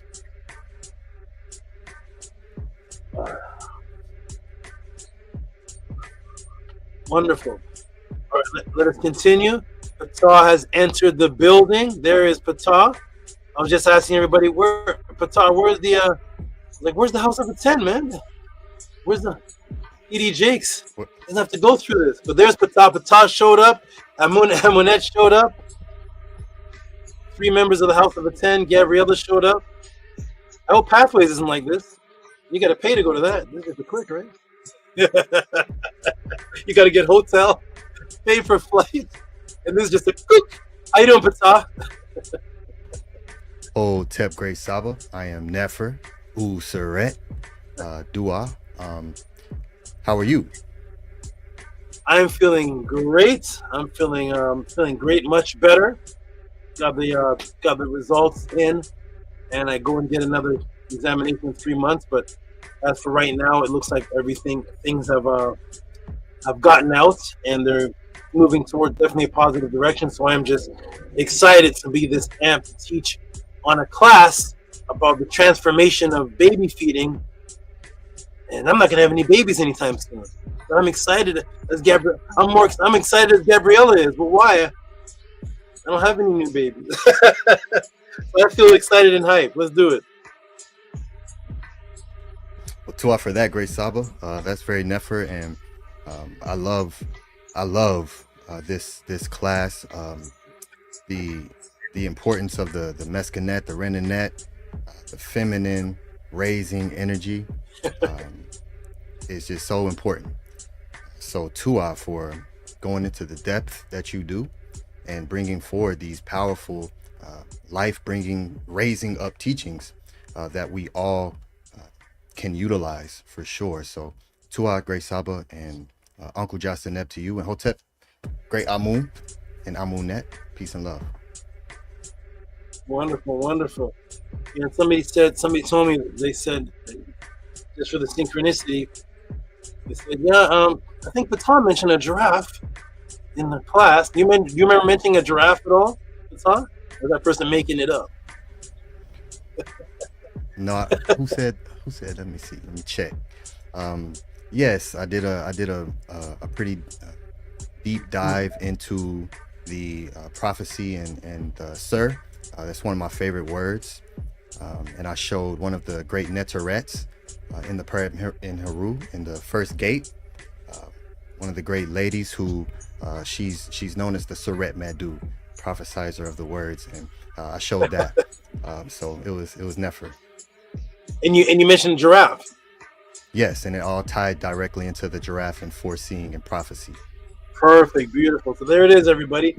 Only at the House of Attend. So there it is. Great. I didn't even see the class, but just off of that, I can say great teaching. So yes, here we go again. I would love, please walk up to a Kemetic conscious person and say, tell me about the giraffe netter. I want to know about the giraffe goddess. I want to know about the Suret. What's the giraffe have to do? I mean, they have little insects in Kemet. They have little meta-netter of a different type of little insects. So they saw the little beetle. They saw the fly. The fly is a meta-netter word. They saw they saw the ant. They saw the bee, and they didn't see an 18-foot giraffe. That had no significance to them. A huge giraffe walking through the Nile. But they didn't see that to make any symbolism of it. But they saw a little ant and a bee. Of course they did, but the average person wouldn't get into it because to believe in prophecy believes in a superpower. And the average Kemetic teacher doesn't believe in having any superpowers. So he'll never teach on that. All right. Let's go, everybody. We're going to go. Oh, one moment, everybody. Hold on. Where can you go?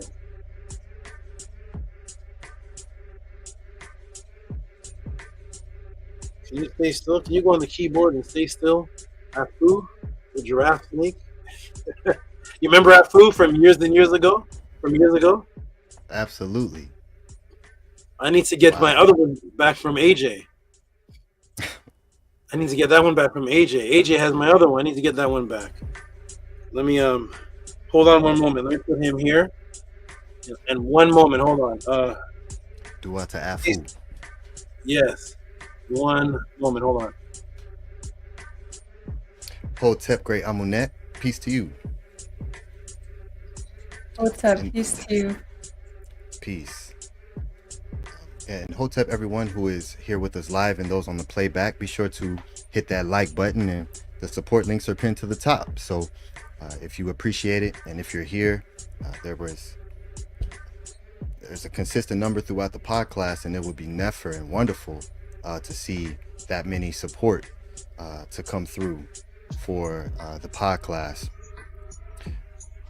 so you can receive the benefit, the greatest benefit, right? Allow the reciprocity, allow Ma'at to work in your life, right? It's a beautiful thing. So Tua to all of the great supporters, which one of the Medu words for that is Mer, right? And the great Saba has taught on that word and the power that brings. So dua to the great Meru of the House of ATTON, Saba Tehuti PODCLASS. So continue to hit those links and ask your questions.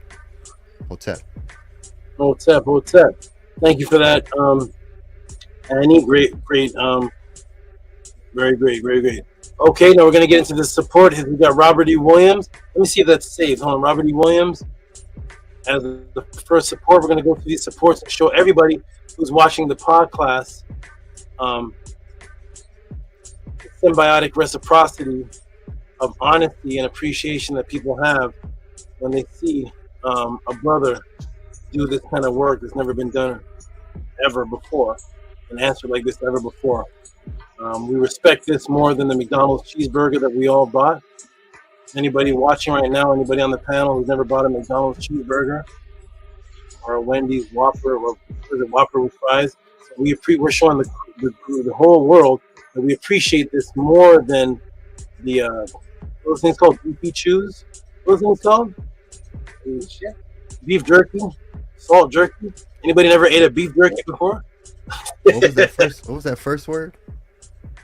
Beefy chews. Beefy chews. Okay, that's a new one. Beefy chews. Anybody never ate a beefy chew jerky? Nobody ever ate that. We all have eaten that. Nobody's ever eaten hot dogs, Nathan's hot dogs, and all that stuff. We've all supported that. So we're showing the world that we actually support life and support proper teachings that will raise. This will raise and save babies. I left parts out, but you all get the point. There's some parts, but you all see what you learned today. There's part. Wait till next week when we do a test peanut butter class. Imagine that you can send a question to the pod class on peanut butter. I'm gonna do a test peanut butter class next week. Okay, here we go. Boom. So that's Tef. Tef sent a question on peanut butter. No, it's not even his. It's a friend of his. He sent it for a friend. Yeah. So here we go. We got Ammon and Ammonette coming up. Ammon and Ammonette coming up. Here we go to. Ooh, don't fall. Ooh. Okay, here we go. Ammon and Ammonette coming up. There we go. Yeah, Tef, your question is next. And that's actually the first time I've seen that done actually for real. I keep seeing that on the internet. And the people that say it, they're not telling the truth. They ask the question, what's that girl's number? It's a question for a friend. And I keep seeing that. They're not truth. It's not true. They're not asking for a friend. I want to know such and such. They put question for a friend, but it's really them. But this is the first time. So Tef actually sent in a real question for a friend. This is a real one. Not whatever the internet. Question for a friend. What's that girl's number, man? For a friend. All right, here we go. We got Ammon and Ammonette. Where are they? Where are they on the screen? I'm trying to get to them. Here we go. Boom. There we go. Ammon and Ammonette with the healthy. What's the man? Lux, the healthy donation. All right, go ahead and read that, Ammonette. $45 for Bess with a lion emoji. Class for the foretelling and then a giraffe emoji of future Rhett with a flower and a baby emoji. Thank you so much for that, Ammonette. Thank you for the read. And Amun. Okay, a little lag, but I heard it. And on to your other part, not your counterpart. I did a class on that too, right? I do a class on every phrase. Counterpart, yeah. So not your counterpart, but your other part. Amun can make the noise, please. I did do a class on that too. Yeah. Counterpart. Yeah. Counterbox. Okay, go ahead.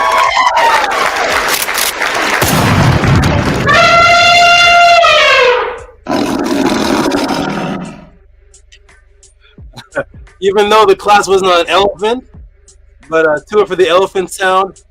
Can anybody locate a giraffe sound? How about that? There's the mystery of the year. What did giraffes yell out? You always go like this, but there's no, like a horse, no sounds coming out. They got this long neck. You gotta have a larynx somewhere in that long neck, Mr. Giraffe. Yeah, elephant. I didn't mention elephant as a land. Yeah, elephant time. Abu. That's how in tune. No, I'm not gonna get into it. Yes. Thank you for the noise. Thank you for the support. And let's move on to the next. Here we go. Next up is Nook Poo, Nook Poo, Nook Poo. 6 results in Anaconda. Everybody watching Tuesday podcast support if you've seen it. What the brother Annie scribe Annie said is a great ma'ah. It's a great great perspective, great vision, great sight. He said, there's a consistent amount of people that come to the pod class. It's always like 40. It's always around 40, 42, 45. But there is not 45 supports given. But that means the same amount of people. It has to be somehow the same people. It can't be 40 random people each week, is it? 40 random people every week, a new person every week? No, it's the same people watching it, but the support is not the 40. Very interesting. But thank you for pointing that out. That makes a lot of sense. Very welcome. And that'll, like I said, it'll be never when that day comes, when it equals out and it's balanced, because it's only going to benefit the ones who are supporting. You know, that's the secret about it. That's the beautiful thing about it. So, yes, to our great Saba. Nini Uk. The man whose comment went up is the man who gave the support, because he's definitely not a sneak learner. This is Nukpu, who's actually, I don't know if it's fortunate or unfortunately, chased away sneak learners. He actually put the sneak learners to the test. He said, okay, you can support and come to the panel to give your adorations. I'll pay the support for you, and I'll come to the panel. The person didn't say thank you, the class or the next class, and then never was seen one time and never seen again. The person I know watches, it won't come into the chat. Nukpu offered. So Nukpu is so generous that he will give support, and he also offered to 2 people. None of them have come up for the offering, showing themselves. So Nukpu, you're a great man, and for that we're going to give you a hand clap, even though this is under $20. I know you have another one in here somewhere. So go ahead and read that first time on that, please. $9.99 from Nukpu for Hotep, Sekhem, Saba, Nefer Neter, Tehuti, Amun Hotep Ra, Hekau, Maat with a blue eye emoji. Thank you, Amunet, and Amun or Pataf. Go ahead and give some noise. You're welcome.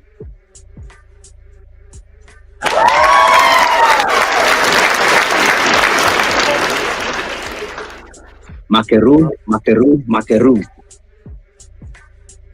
Who put that in?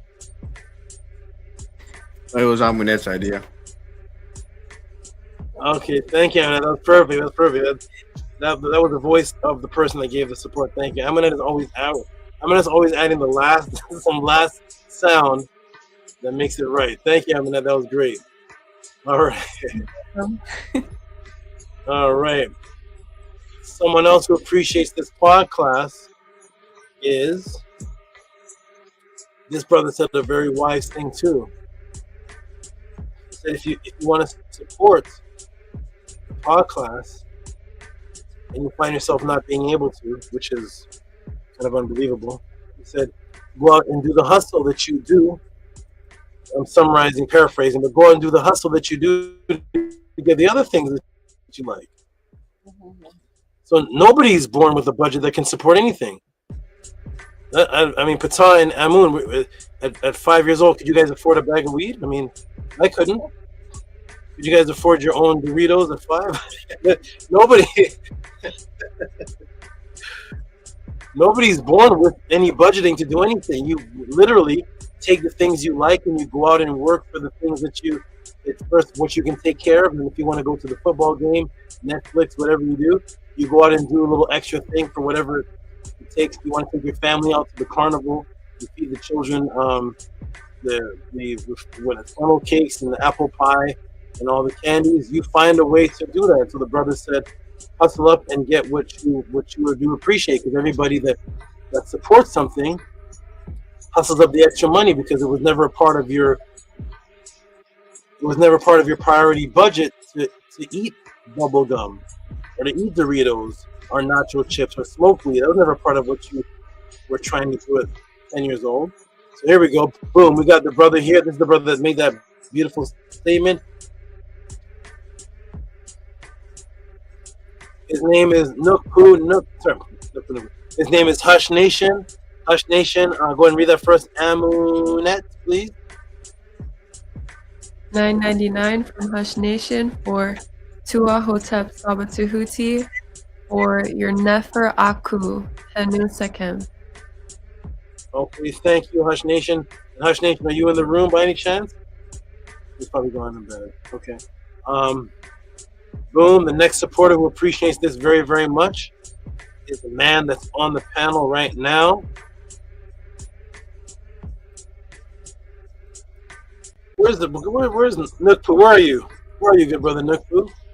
Where are you with the blue room and the? Where are you with the blue room and the mask and the garb? Adding your energy with the gold teeth to the panel. Where's Nukpu? The netter man with gold teeth and the mask and the blue room, and it looks like waterfalls and Nukpu. I'll say if he comes on the panel. All right, shout out to Nukpu for that support. The next one is the brother who's on the panel right now with the blue on, representing Ptah. He just needs some gold sparkles on it. Some what do they call it? What do they call that gold? It's real gold. They call it fool's gold. It's not fool's gold. But go ahead. There's Ptah right there. 3372. Ptah, go ahead and read that for us, please. 3372 for Ankh Dejed Useret. Tua for the Pekka M. Cool. Oh man, beautiful. Give Ptah some big noise, please.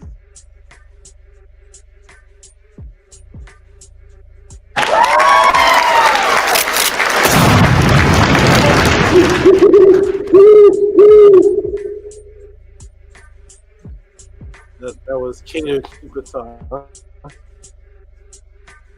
Thank you, Ptah. I'm waiting for the day Ptah goes out and get his bird license and comes to the podcast with an owl. I'm waiting for that day. I don't know when it's going to happen, but one day Ptah is going to get himself an owl. He's going to be sitting on his shoulder. Woo, coo, coo, coo. Thank you, Ptah, for your support. You're very welcome. You know, one day, you never know what's gonna pop up. And the gold is in the glow. So.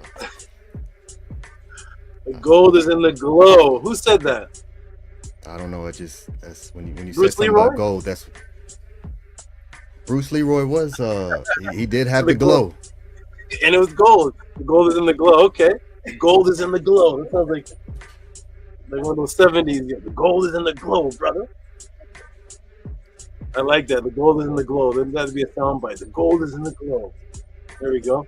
All right, awesome. That's absolutely true too. That's the box. Okay.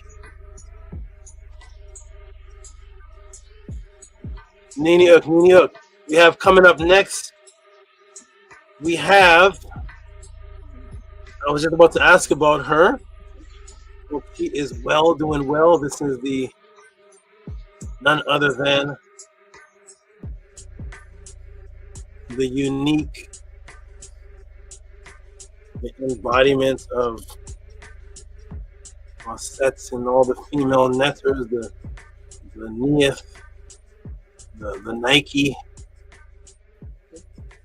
and it's none other than the Seket. None other than Seket. Go ahead and read that for us, Ptah. Read that language right there for us. Translate that.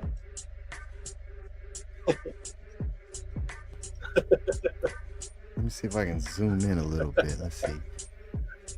Seket 2121. Seket Web Star Aishin. Seket. Amunet, help. Translate this. Amunet, help him out. Wait, come translate this. What, magic? Who's coming to translate this? You have a translator there? I have a translator somewhere. Okay. Amunet, help out Ptah. You did pretty good, Ptah. Oh, go ahead. Yeah. She said it's Tua Ishin. Tua Aishin. Tua Ishin. That's right. That's right. The 5-pointed star is Tua. So wonderful. Thank you, Ptah. And you said she said. I'm taking it. She is Saket saying it, or AI said. Who said it? No, Who's it she? isn't. It isn't AI. Okay. She's real life. She's real in the Ah! flesh. Okay. There we go. Okay, Saket confirmed. Thank you, Saket, for your support, and give her, and thank you, Patal, for reading it. Give her some big, big noise, please.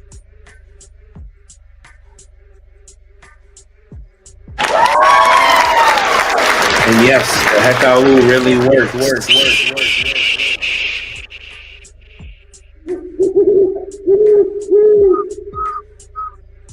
Who put in the eagle screeching sound? I did. I'm really.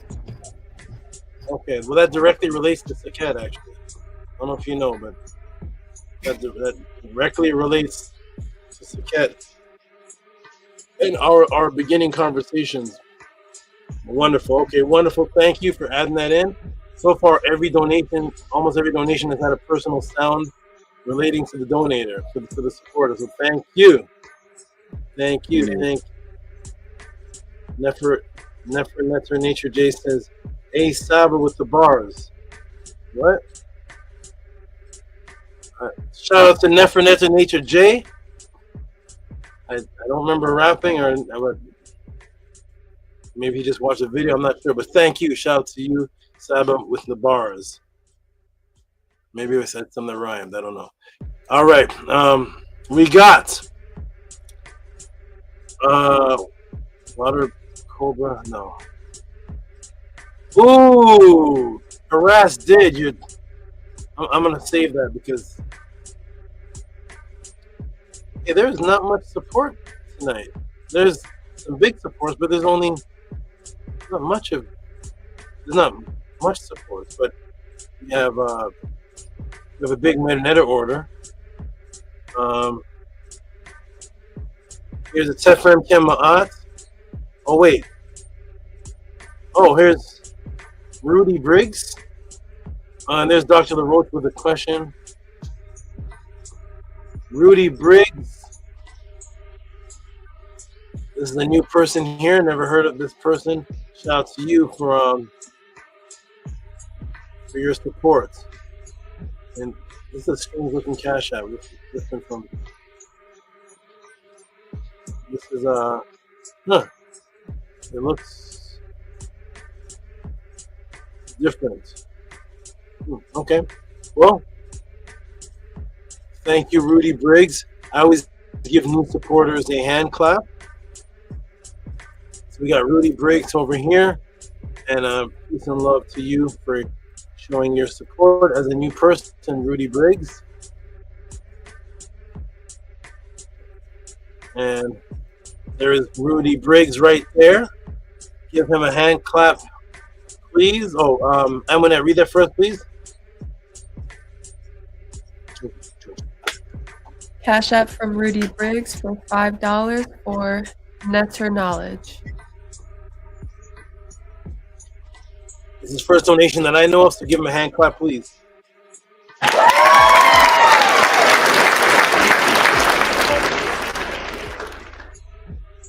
Thank you, Rudy Briggs. Appreciate that. Continue to come to class. Continue to listen. When I saw this, I was like, wow, Vin Reams watched the podcast. But shout out to Rudy Briggs. I appreciate you and your great new support. Shout out to you. Who would say Vin Reams? All right, here we go. Boom.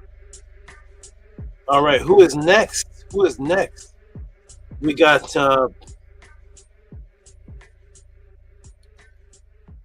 Emma, did you give 2 supports, or is this from?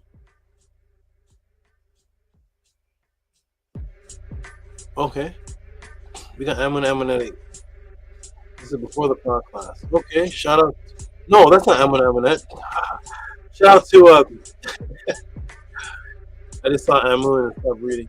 Shout out to Amun, Min, Ra, Sut, ATTON.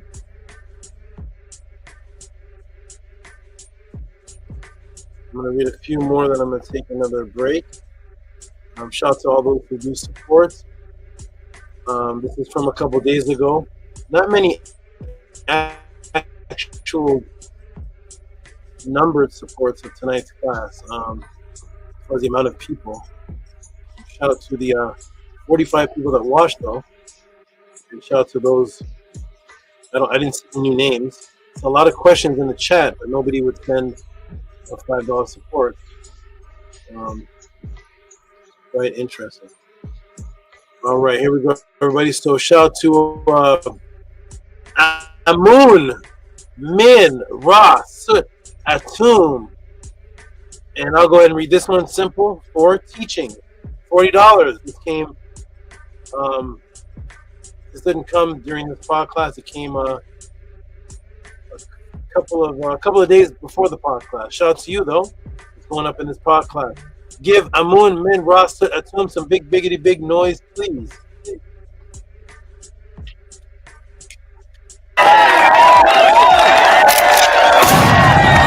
You are watching a master at work. Yeah, we're here. We're the best. Shout out to you, Amun, Min, Ra, Sut, Atum. That name is fabulous. Let me check something really quick here.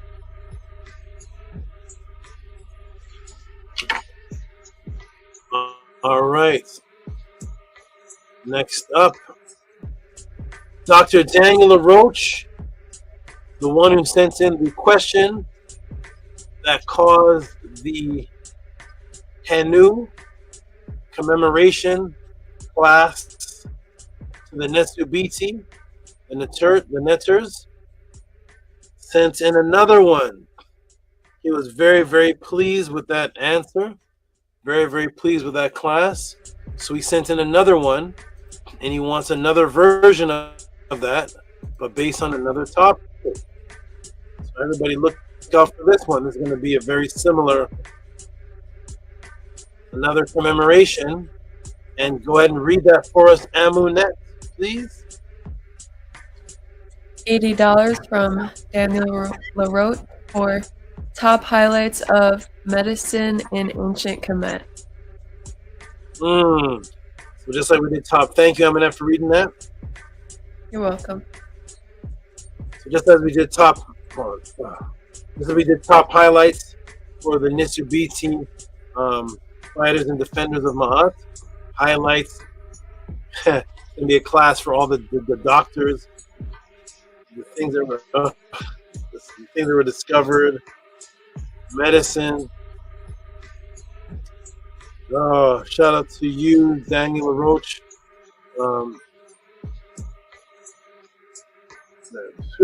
After this class, people will be able to name more than one Kemetic doctor. You always ask somebody about the Kemetic doctors. Imhotep. That's all you hear. Imhotep. Imhotep. Imhotep. And that's the end of the Kemetic doctors. So shout out to Daniel LaRoche. Did we give him some noise? We didn't give him some noise for this year, right? Not yet. Give him some big, big noise, transformers and everything. It's $80. Shout out to Daniel LaRoche.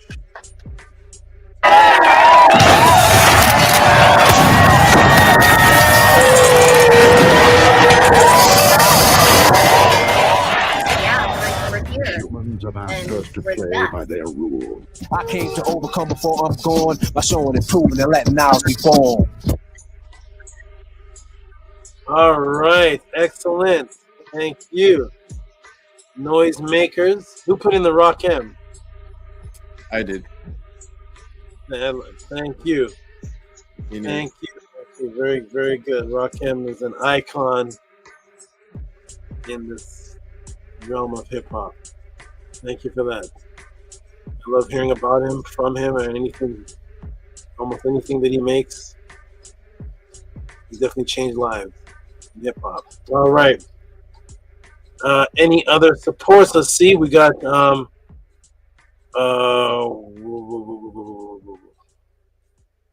Nut. Heh. Oh, this is the brother that came in the beginning of the class that said the pod class is too late for him to watch. Shout out to this good brother here. He donates. He's consistent. I think it's once every 2 pod classes. You know who I haven't seen, which is very strange, but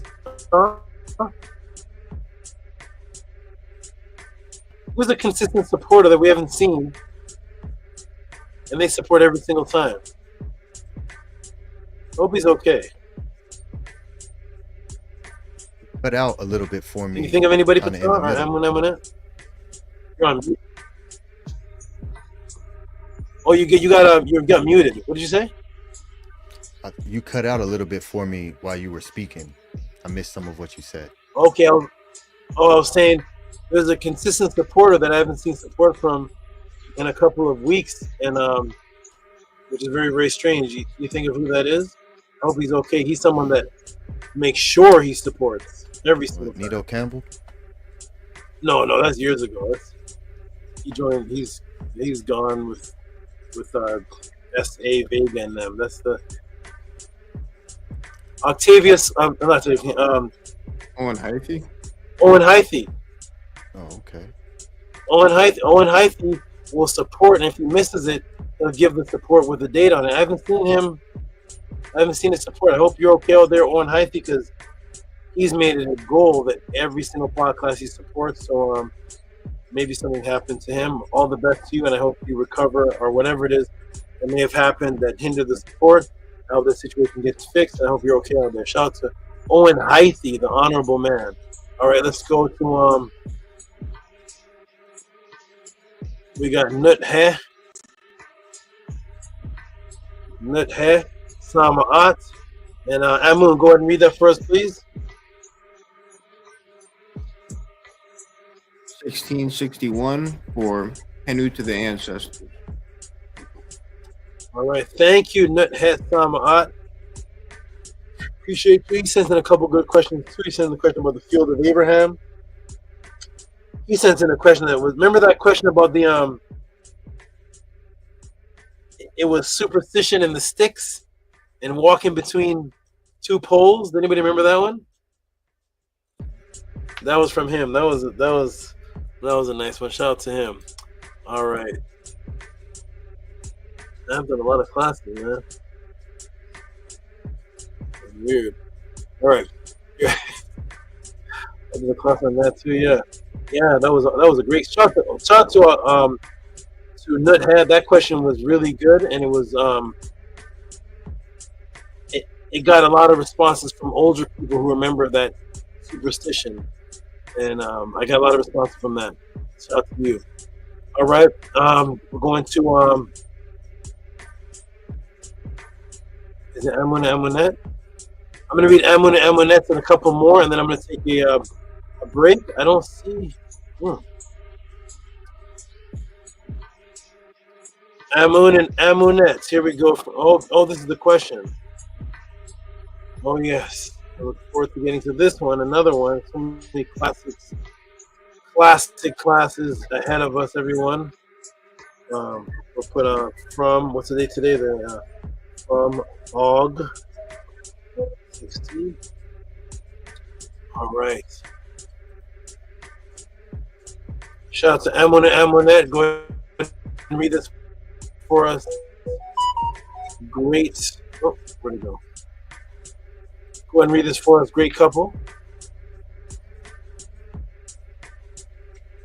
$50 for PODCLASS questions on extraterrestrials in email with a gray emoji. Okay. And go ahead. I can find the email later, but since you're here, go ahead and just say what the question is. I have an email, but just say it what the question is, so everybody can hear this. Okay. The question is, why are alien encounters usually described as European-looking beings? Where are the alien encounters describing dark African-looking beings like the Natiru or Anuna? Oh man, I may have to sidestep that and send it to Jabari. I may have to sidestep that one. I don't know. I'm gonna think about that one. Thank you for that great question, which I've partly answered for you. But we're gonna make it visual. And Tua for the great support. And give some big noise to Amunet.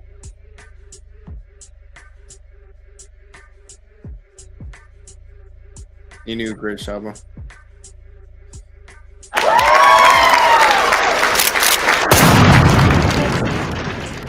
Amun, go get him. Hey, Amun, the hitting hand. Amun, he's a. We're about to send Amun after you, man.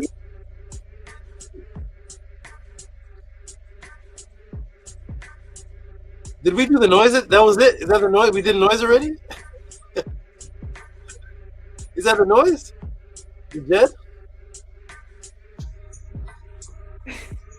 I'll play a little more. Yes, please. That's great.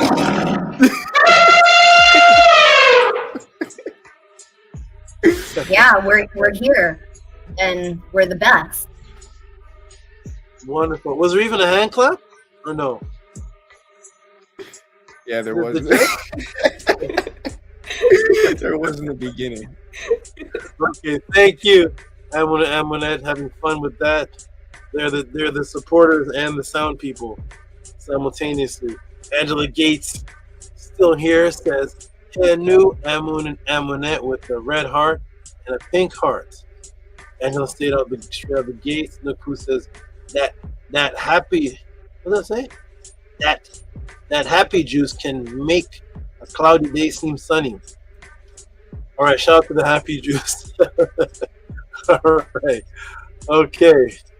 Provided by Nuku, slipping something into the Jed's drink. All right, we're going to the.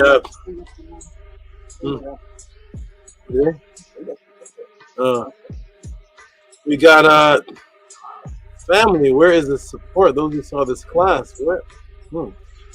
Okay. Oh,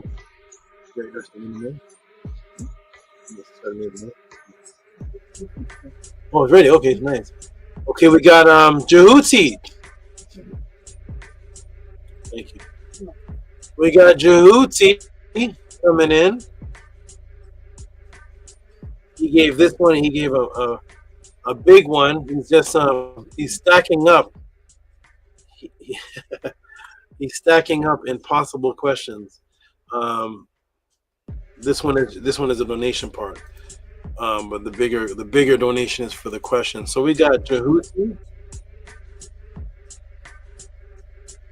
who gives 11. And what does that say? Amun. I don't know if Amun is Amun. What does that say? 11. We're saving babies during ERT with foresight.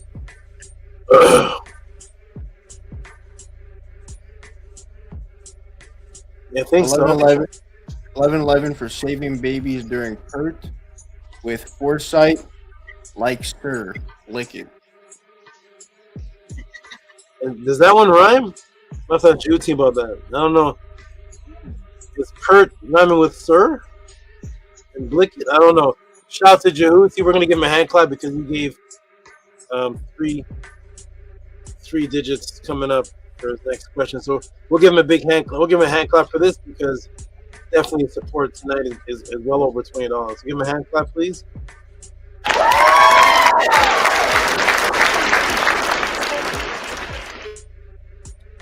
All right, wonderful. Where's my mouse? Okay, I'll read one more and then I'm gonna take a break. Let's end up on a little bigger loose here. Let me erase this. Okay, we got a Tefrem Kemaat. I'm gonna read this one. Oops. I'm gonna read these two.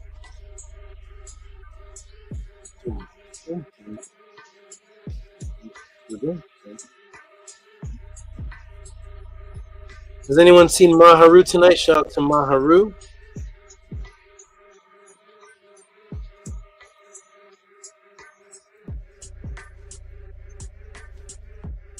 I haven't seen Maharu. Hotep to the great Maharu. Okay. Thank you.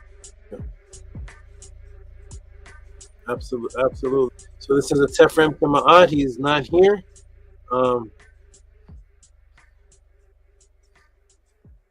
but is that the Hotep Ma'at tuition?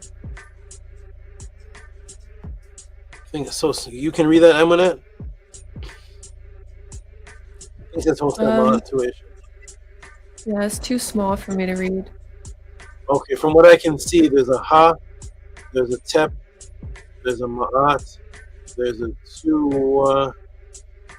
and I guess he's supposed to be. So it says Hotep Ma'at tuition. Thank you, Atefrem Kemet. And of course, I'm going to put the other one on so we can get his noise. Atefrem Kemet. We're going to go to the next one that he. Oh, that was 7. Where's the screen? So shout out to Atefrem Kemet. Hold on. It's going haywire.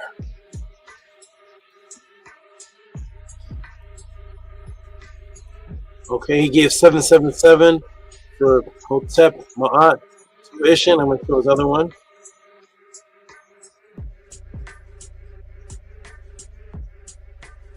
Tehuti, why when things go crazy they call it haywire? All right. Are wires made of hay? Okay. So we got shout out to Atefrem Kemet. And where is he?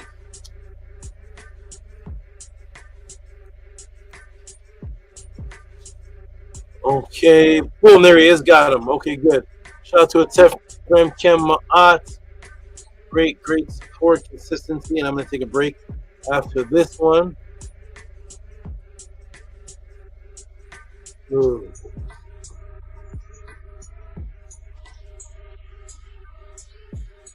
Well, I think I'm Okay, Visionaries in the room. Shout out to you, Visionaries. Type in something. Okay. Okay, here's the Atefrem Kemet. And it says the same thing. Hotep Ma'at tuition. Give him some noise, please.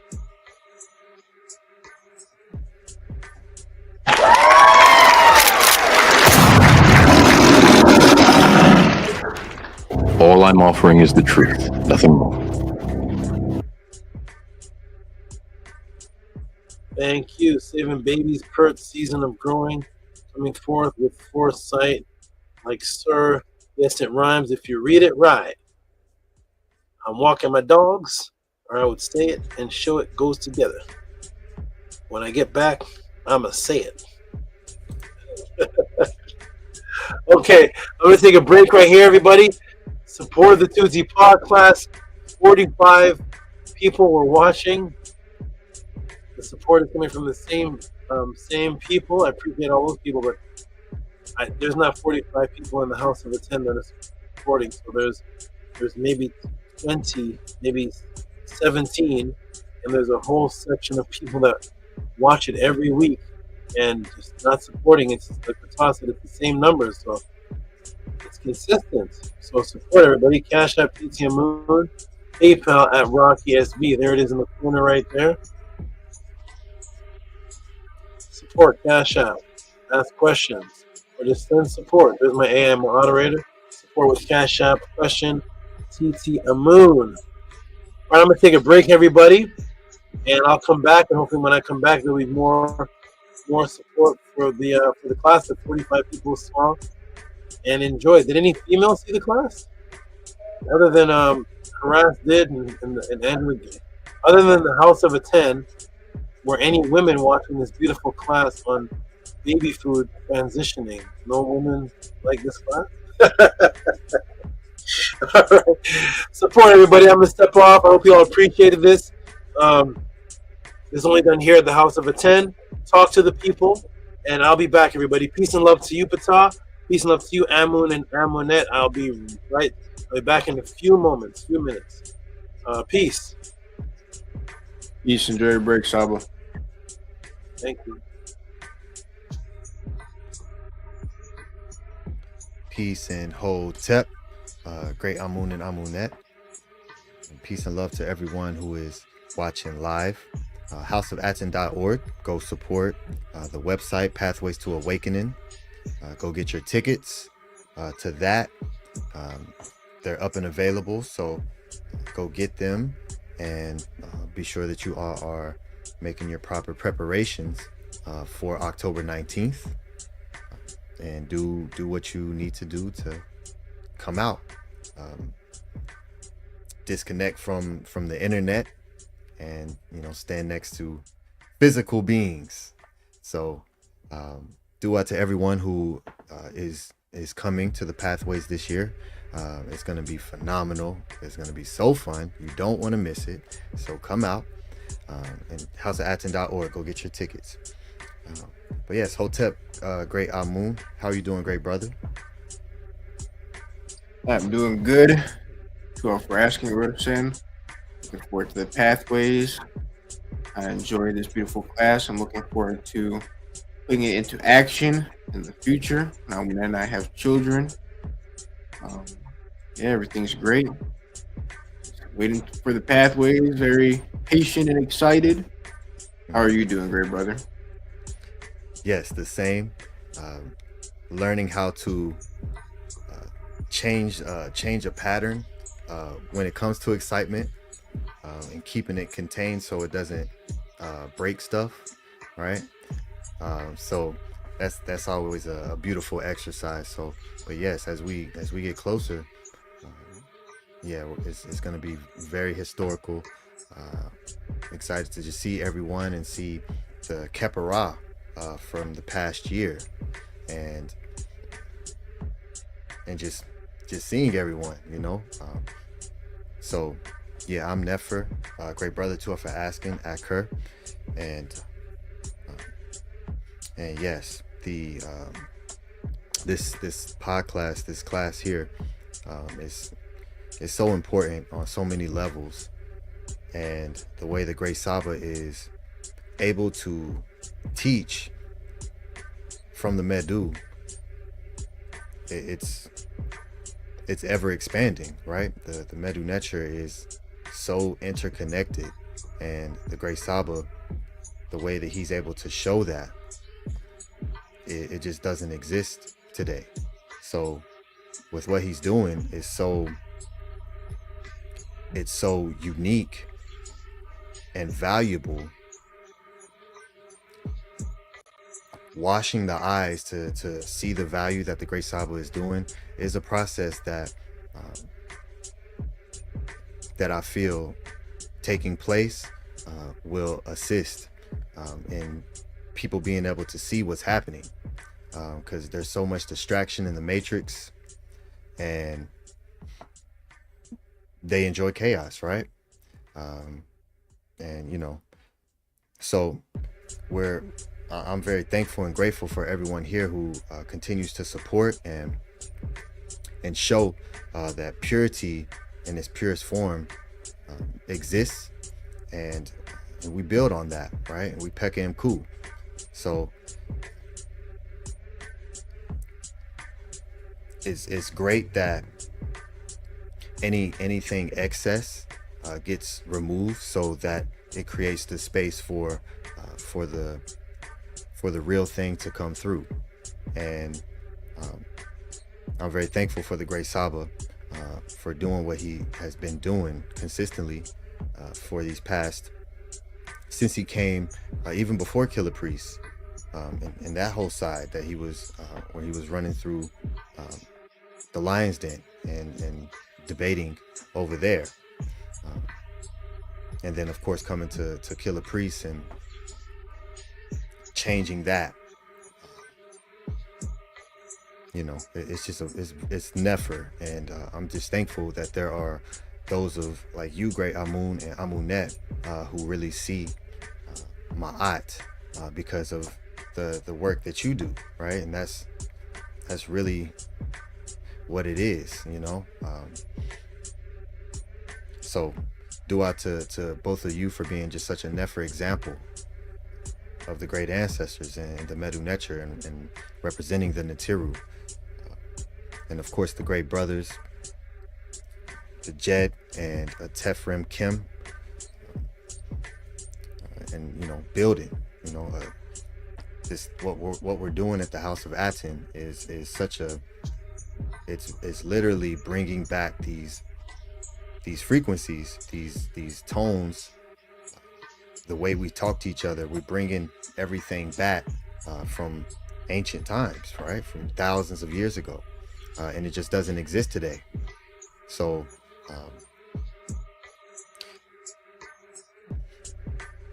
dua, again, just to everyone who supports, and for any new people who come in and see, and just, as the great Saba speaks about, so much that we give our attention to that is not beneficial at all.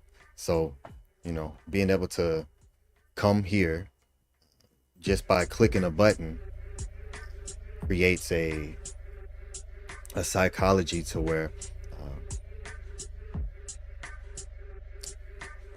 the need to support isn't there, because they're being able to see what's happening. So, but that's the beautiful thing about the application of what the great Saba is teaching. And when you enact Ma'at, when you enact reciprocity, it gives you exactly what you want. So, you know, that's the part that goes missing a lot of the times, where we think we're receiving something just because we can click on something for free and you can receive all of this without paying nothing but your internet bill, your electric bill, whatever it is that you need to get on a computer or your phone. And you know, it twists the psychology, where the students who are going into any topic or subject today, they call them colleges and schools, and you know, people pay a lot to go to these buildings where there's systems set up, right? So for those of you who receive any benefit from anything, just walking throughout your life, any particular thing that that may assist you in any process and help raise you up and help lift you up by applying reciprocity and applying Ma'at to it, that's what allows the benefit to come through. You know, so much of what blocks us from getting to where we want to go are things such as that, and learning how to know where to place your attention and where to place your reciprocity, right? And balance out all of the poison with the healing, right? So just thankful that there are those of us who support this and support the great Saba and do what we do to come together in the flesh and build on each other and stay consistent, you know, through these early stages of reestablishing the Natiru.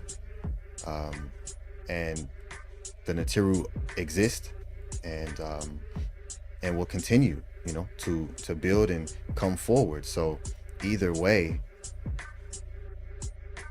with what the House of ATTON is doing, and it's going to continue to be solidified, and it's going to continue to grow and expand for those of us who see and recognize that, and apply and assist in building that. The Natiru exist, so it'll always come through, you know. So when you have the proper foresight, like the great Saba just did an entire class on, and why, and some of the other words connected to that, and why those words are connected, we can begin to understand the importance of being able to have foresight and overlook a situation and not be in the scene where you can be absorbed in what you're doing. But when you expand yourself out beyond it, you get another perspective, and the matrix just keeps everyone plugged in, and never take on that giraffe to be able to foresee something. So just applying what the great Saba is teaching is only going to positively affect you in every way. So, but that's the great benefit for those of us who do it. We see it and we live it and we feel it and we recognize it, and that's why we support it. All right. So dua to everyone who participates in that. So Hotep, great Amunet. Peace. How are you doing? What's up, peace? I'm doing wonderful, really great and happy, healthy, and just thankful that I'm alive.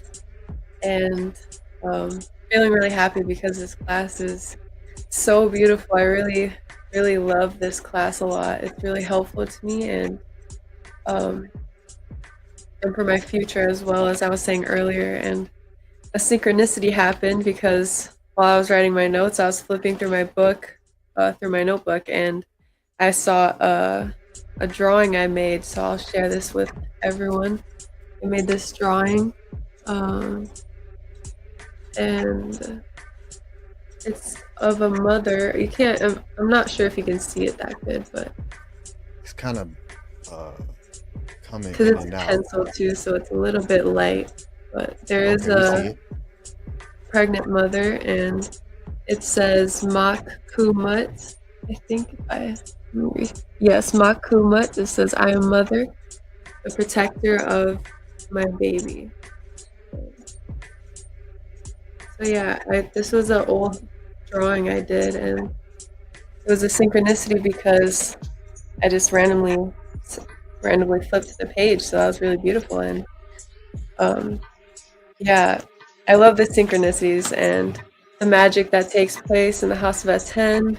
And even earlier today, me and Amun saw turtles, so that was a link to today's class as well. And yeah, really beautiful to learn about all these things and apply it in our life and see the transformations and really imbue this beautiful frequency. And the synchronicities, I love how they happen because it helps me a lot know that I'm in tune, that I'm in the right frequency. And just seeing it really helps me understand how powerful, how beautiful this magic is.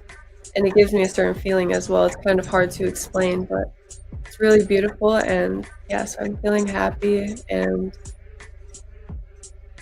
I am very thankful for Sabatuti. Very happy that I'm here and am able to protect my future children, and for all of us being here, being able to receive this beautiful life and change ourselves in this beautiful way. So yeah, that's how I'm feeling. Thank you for asking. Nini Uk. And Tua for sharing that that drawing, and how it's attached to the heck of the synchronicity as well, and it's on record. So I always love to keep record of those things. So so Tua for sharing it with us. That was Nefer. Did you put that on? Did you post that on social media? Yeah, Okay. I did a while ago. Okay, yes. I was like, yeah, that looks familiar. Yeah. Yeah, absolutely. Yeah, do you have more artwork that you're working on? Because yeah, we need some more of some Amunet artwork. As of right now, no, but I do want to. I've been wanting to do it, so maybe you'll see. Maybe we'll see what happens soon. Okay, maybe at the pathways, I don't know, you may put it in a frame, you know.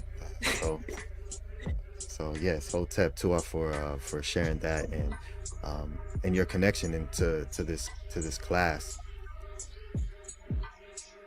Yeah, this is a super important class, and I'm just so excited for you and all of the Hemet in the House of ATTON to it's a very beautiful thing. One of my favorite Natiru when I first started to learn about the Netter was Bess, and because I always loved the imagery, because initially when people see that, they attach it to demonology. Like you'll find videos and you'll see Bess on that. But he's a protective netter of the children. And I just love that because it just destroys this matrix illusion of what it looks like. And that just allows so much power, right? Because the netter are so artistic and creative in their ability to express all of these frequencies and these powerful tones and these teachings, and it's connected to our emotions, that's connected to a word that is a part of the body, that's connected to the cosmos, you know, that ties itself into raising up, and it's just a beautiful dance. And how the great scribes were able to create a language like that. It just really shows the purification that they really embodied.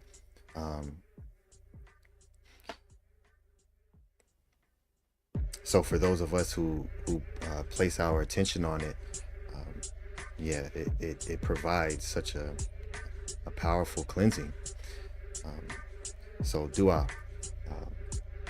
for sharing that. And yeah, I absolutely look forward to just seeing what all creations are coming out of the House of Aton and bringing the Natiru back into the physical as they should and as they are, and just let them see them, let them see us, and bring that work, right? Because even going back to the sir also means to play an instrument, right? And the Medu is always connecting itself to artistry. It's literal art. So yeah, the gratitude that comes with being able to receive such pure teachings from the great Saba Tehuti, you know, yeah, it just don't exist. For those of us who see and support that, yeah, just we'll keep going, and allow it to work, because it is an allowance. It is a decision to make, all right? And you know, when we make that decision to allow it to work, it does. And a lot of it comes down to that, right? And that's it. That's in the SABA. When speaking about it's only a second to, I'm paraphrasing, but it only takes a second to make a different decision. And in the Issenger papyrus, and also speaking about how everyone's 24 hours is different depending on where your sight is. And it always, the great scribes were so advanced and in their abilities to write and bring forward such powerful teachings that just spread itself, right? It continues to just spread itself, and now it still exists in all of these other systems. It's just hidden. And so we see the power of the netter working in everywhere, and it's misused, right? A lot of the netter, so this work that we're doing is so important to reestablish Ma'at, reestablish the writings of true living followers of Ma'at, which the great Ptahhotep teaches is the Setchim. Those who Setchim are able to receive, and those who listen to the Seba'it, and those are the Shemsuhor, right? So they left it for us.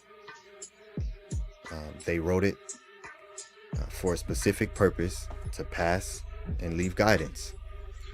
And so So as we continue to read that and follow what the great scribes taught, which is, I mean, it's all about purification, right? And being able to contain our thoughts and control them. Speak greatly about swallowing the ebe, right? And consuming emotionally.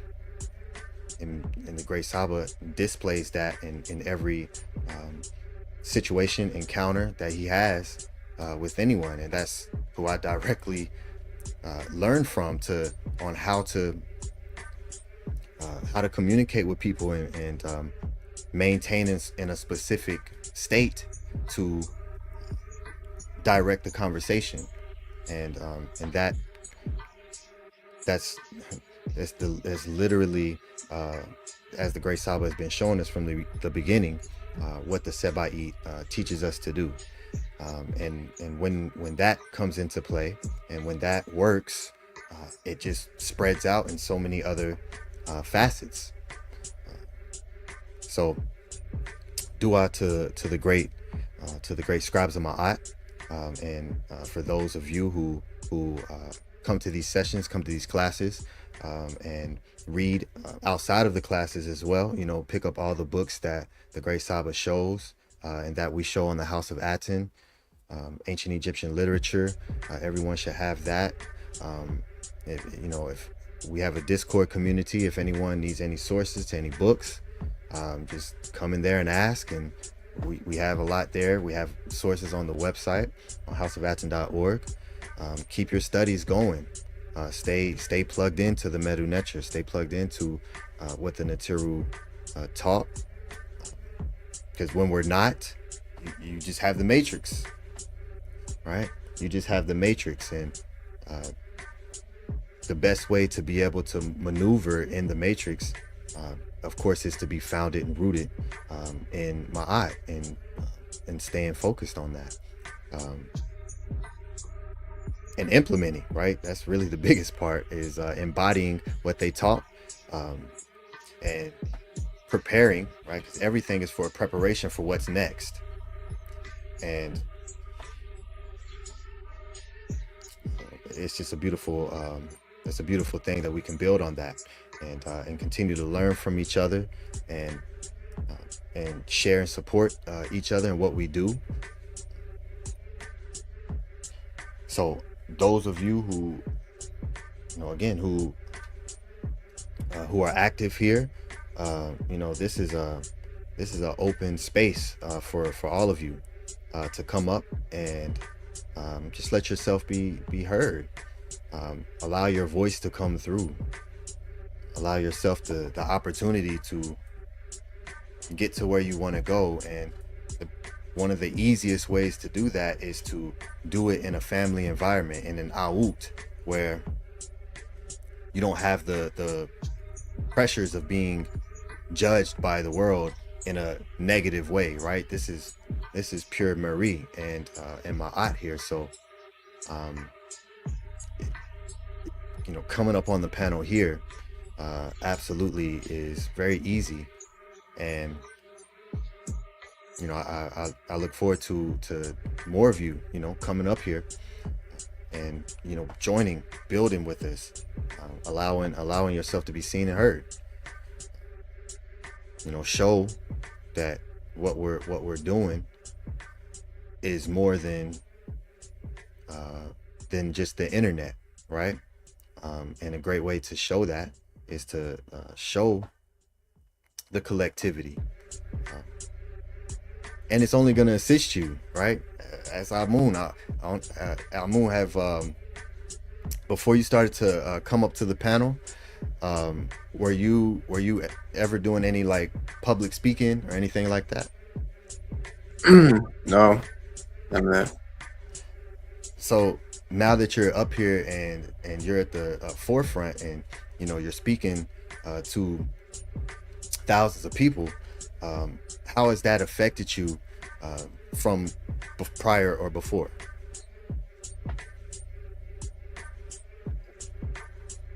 That's kind of hard to describe. I'll try to describe the feeling I have the best. Feels like my energy flows better, like a river flowing in a more pure state. More potential has unraveled within myself and manifest. Prior to speaking on the panel and coming up consistently, it felt like I had so much in my brain, but I couldn't organize or convey it all the time in the way that I wanted to. And now that I've come to the panel and I'm doing it consistently, I've advanced and I'm more organized and I can convey what I want to say in a better way to large groups of people. So it's helped me that way, and shown me and helped me understand matrices, understand the technology Psyops more, and how being away from people and communicating with people through a screen like text messaging and things of that nature actually withdrew me from being able to communicate with people in person or on a screen like this. So I've advanced in that way to where I don't come on here. When I come on here, I'm not nervous or anything like that. In the beginning, I didn't know why though. It just felt nervous. Like I was somewhat confident to go on. I wanted to go on, but for some reason, I was just getting nervous. I had no idea why, and I realized it must have been something subconscious and programming throughout years of doing the opposite. But now that I come on here, I'm not nervous. I'm able to convey myself more, able to walk through the door and see what's on the other side. And I've learned that before I go on the panel, things like that, I know everybody here is in Maat. Everybody's here to show love to each other, to grow. So those are the things that I think about. We're here to build as a family in advance. So when I think about those things, I walk into the door, which would be entering the panel, and that's everything that's here. And prior to, you can have anxiety, that's what they call it, or anxiety thoughts, stuff like that. And it makes you nervous when you come onto the panel. And it's like how Tef said, I can't remember when he said it. He said it multiple times, but you get that feeling inside yourself. People call it anxiety, but then you learn as time goes on, it's just energy. It's getting ready to do something. It's getting ready to act. And as time goes on, you get more focused. That gets more pinpointed, and you're able to focus, calmly act, do something. So it definitely has helped me grow a lot. Tua, for sharing that, great brother. There's a lot you said in there, and hope everyone was listening, because there's a lot of transformation in that. And yeah, the nervousness, that's a natural byproduct of just, especially doing something new for the first time. I remember when I first started doing stage performances, I used to have like a real energetic interference noise in my mind, and I'm just like blanked out. I'm starting though. I'm just up there. I'm gonna start, and eventually it just went away. Like you said, it just goes away, until maybe it's time to go to another space, and then that same nervousness, but we have reference to, oh, that was there before, and you learn how to work with it better. And like you said, transmute that from the thinking of this energy that we call anxiety, and learn how to properly move it around and use it, right? Because yes, a lot of people's biggest fears is public speaking, right? That's a real statistic. So there's many people who actually want to hit the button, but that fear keeps them from clicking on that button. But click the button and come up to the panel and click the button that, you know, that assists the movement, right? That assists what we're doing here. And you spoke on something great as well, is that how we actually get disconnected from interacting with each other because of the technologies. And so that also creates a false anxiety, right? Because it's like social media, but it removes the social part. It's really just media. there's no social anything, and it is a very interesting thing because it's moving so fast, and it's starting so early now, right? I think right before, especially before the shutdown, you know, now everybody's inside and used to it. You know, that shifted everything. But the great thing is that we all have a decision and a choice to make once the opportunity is offered to us, and once we walk through that door, you find out that there's nothing but greatness on the other side of that, and overcoming all of the things that keep us stagnant from moving forward or slow us down from moving forward. And the more you actually do it, the better you get at it. All right. So for those of you who may feel that, this is the easiest place you're going to do it. Now that's as simple as I can put it, you know, and that's a great start. Like there is no greater start than here. And feeling what it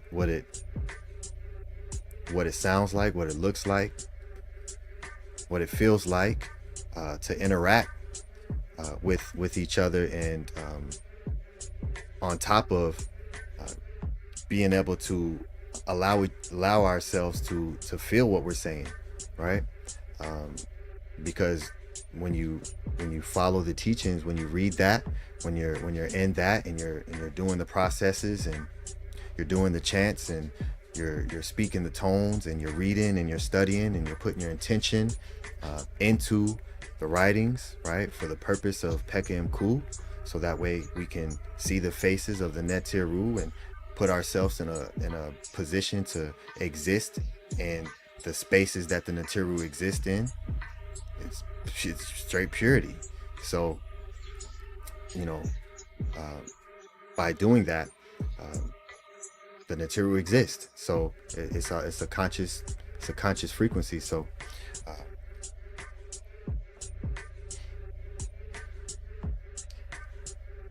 starting here, if no one's ever been on a panel before, and you've never, you know, this is the greatest place for you to start to come on the panel and allow yourself the opportunity to overcome the same thing that the great Amun was talking about, the nervousness, and because I had it too. I'm sure all of us, if you ask everyone, we all had it. And because this is a pure space, right? So a lot of people love to hit the panels in the chaotic spaces, and even when we go to the different platforms, people don't really hit the link at the end. But if you randomly jump in on a topic that's discussing some ISFET, there'll be 37 people on the panel. Like, who is that? You know? But so, you know, so with what we're doing, and as we walk out into the world and interact with everyone and give everyone a taste of who we are, it's new to their palate. They don't, it's brand new, so they don't know what to do with it. And so,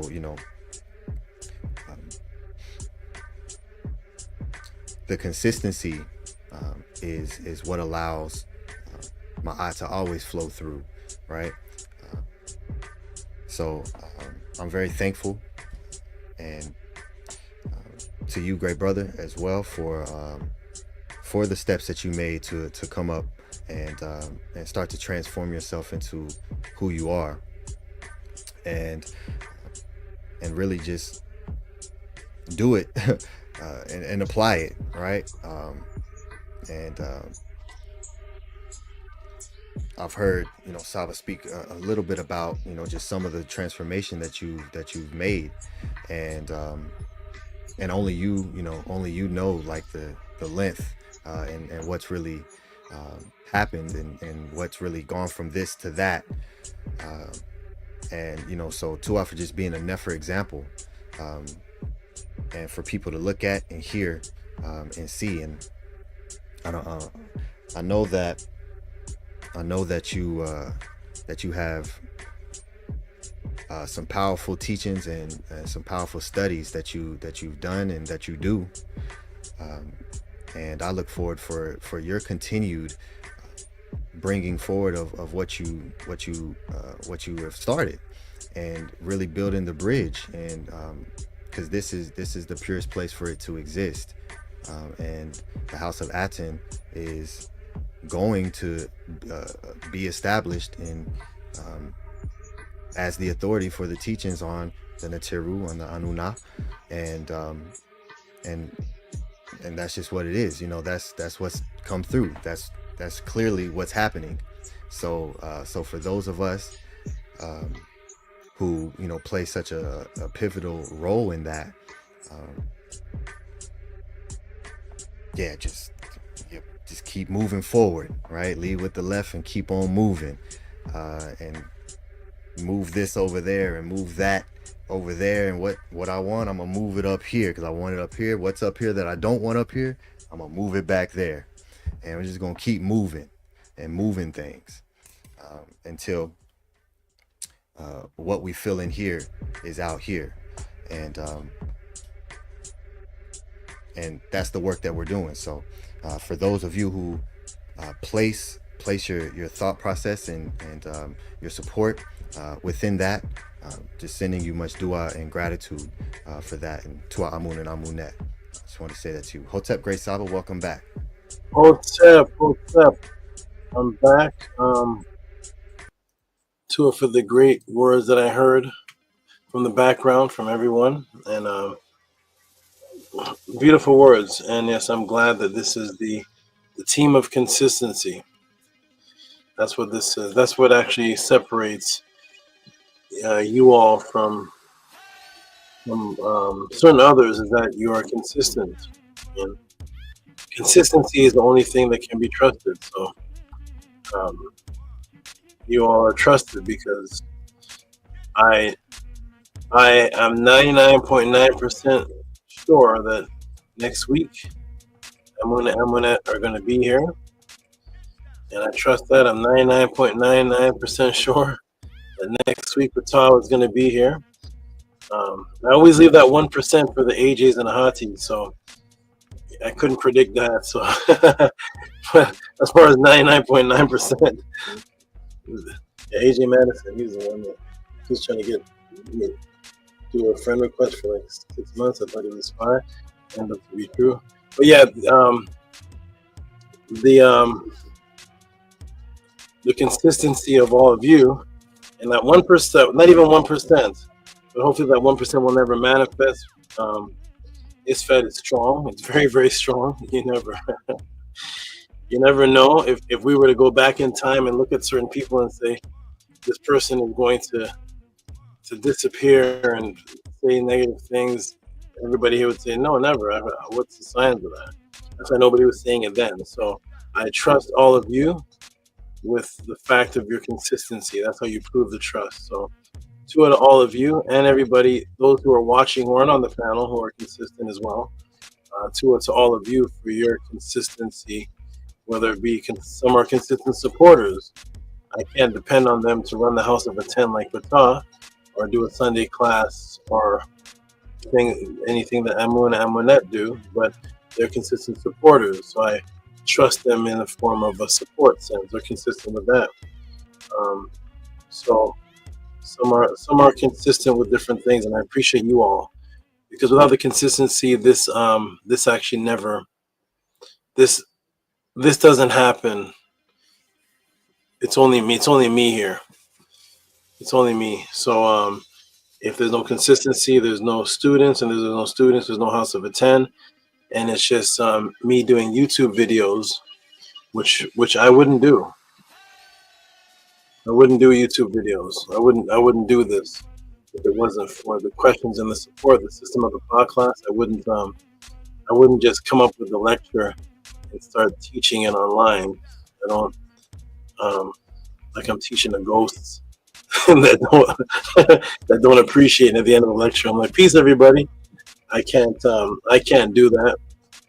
So you all make this happen, and I appreciate all you for making it happen. So tour to Upata, Amunet, the people in the chat that are consistent with what they do, Angela Gates, the visionary, Nukpu, and all those who haven't named who you know, VRI, all those who haven't named who you know when that you know what you are consistent with.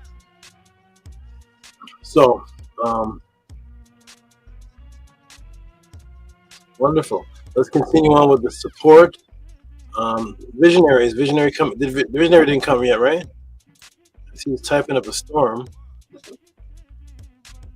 Off topic, but that always comes to mind when I see him. I'm not sure who the him is. Maybe it's Scribe. Scribe's lyrical ability. Scribe's lyrical ability is off the chart. Where is this coming from? Remember we were all talking about music before I came on or something? Or is this a random shout out to the lyrics or something? I like the next sentence. What's the next sentence? Say Tehuti and Ptah should make a Kemetic album.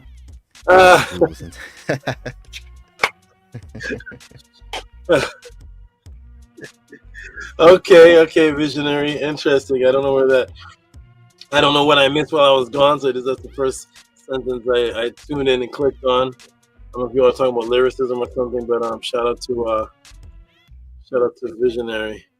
He says, look at the topic, look at the thing above. Scribe reminds me of a conscious Kemetic little Bibby. What is that? I don't know what that is.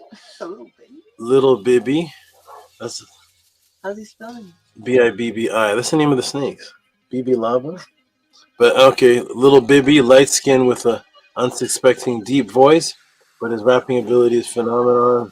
Not saying Bibby's is, just making the rap voice connect. Okay. Shout out to shout out to Scribe if you like Little Bibby. I'm gonna look up Little Bibby to see how you're like Little Bibby. I don't know what that is, but shout out to Little Bibby and Scribe. You know what that is, Scribe? Little Bibby? Is that a person? Is that a rapper? Little Bibby. What are these names? Yeah, he's a rapper. It's light skin with dark with a deep voice. So usually I always get comparisons to Lil Bibby, Bone Thugs, and when I had a haircut, it was Drake. Those are the three names that I always got. So yeah, I'm familiar with Lil Bibby. Okay. Shout out to Visionary. Let's get back to the salutes and the supports and everybody that's supporting the podcast. And shout out to Scribe and his people like your lyrics and your songs. And Little Bibby, is it because you're light skinned? I'm gonna see the little. Just anybody with Lil in front of their name. I don't know I don't know what that is. When I was in hip hop, there wasn't anybody named Lil. When hip hop was what it was supposed to be, we made it a concentration to put the hip hop artists made a concentration to be larger than life. Now it's to be a little boy, a beta male. And we were Big Daddy Kane. We were Grandmaster Flash. We were Grand Poobah. We were King's son. Everything was big everything was large. Now it's everybody's little. Anyway, let's get to the Cash App supports coming in from Angela straight out the gates. To all the beautiful sisters in the House of Atten that appreciated this class that should strongly affect females. Females should strongly appreciate this class. Shout out to all the sisters in the class that appreciate the value of this. And speaking of which, we have Angela straight out the gates. And Amunet, can you read that for us? We have a few more to read before Amun falls into the nets or Kurt. Go ahead, Amunet. $15 from Angela Gates for baby poisoning with 2 Eves. Thank you. Shout out to you, Angela Gates. Are you in the room, by the way? Are you around, Angela Gates? Are you up? Are you watching? Thank you, Angela Gates. Appreciate you very, very much. Always. You're very consistent. And thank you again. I don't even know if you're on to bed yet, but getting a direct shout out and thank you for me. All right. Gabriella, the one who sent in the question.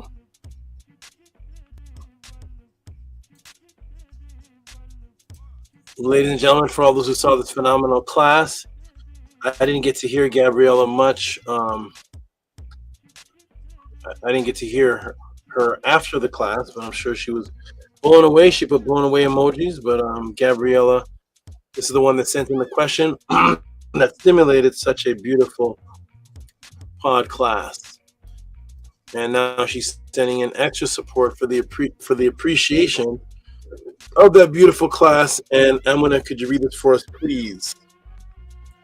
Yes, I can. 2222 from Gabriella for Nefer class for offset with the Kahans, a white Eve, black Eve, and a purple Eve. Thank you, Amina, for reading that for us. And let's give Gabriel Lopez some hand claps and some noise, please.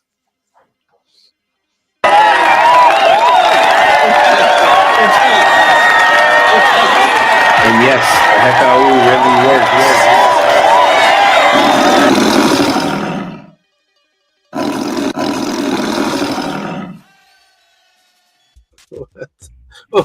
Who put the extra? What was the lion in the end there? Are you Aminette did that again? I clicked the button by accident. Oh, both lines you clicked. Or you meant to put one in. There's 2 lines, right? I put one and then I clicked the other ones by accident. Okay, wonderful. Shout out to the Lions, the class today. A part of it was on Lions, so that matches. All right.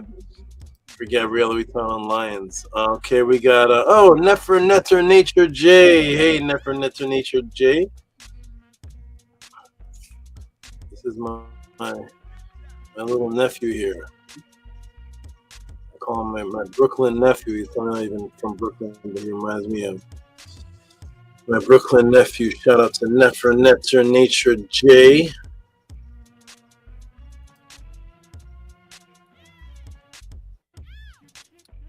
Is this one? Does anybody know if Nefer Netter Nature J is coming to the pathways? Has anybody heard of that? No? Okay.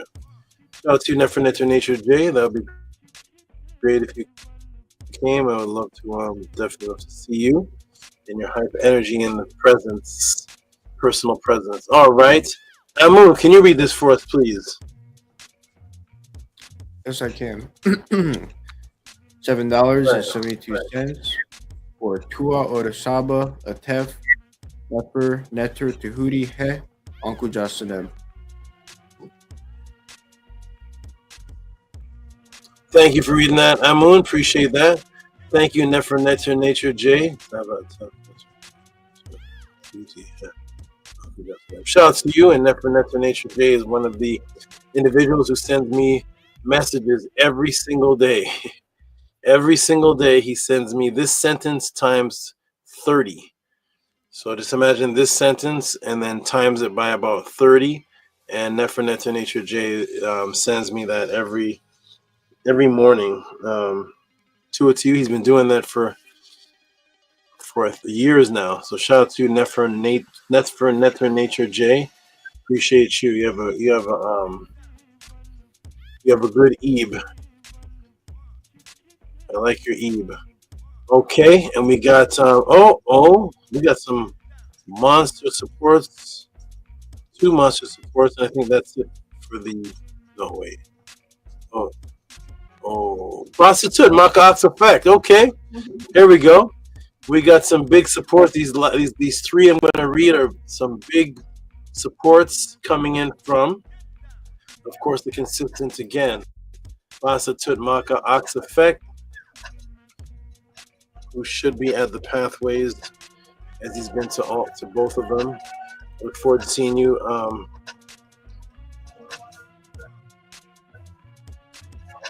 I look forward to seeing you. Great student, great brother. You're very unique, and stay in your beautiful energy. This is Basatut Maka Ox Effect, and Amun, could you read that for us, please? Yes, I can. $50 for Netter Newborn Nutrients Dua SABA for a Nefer class.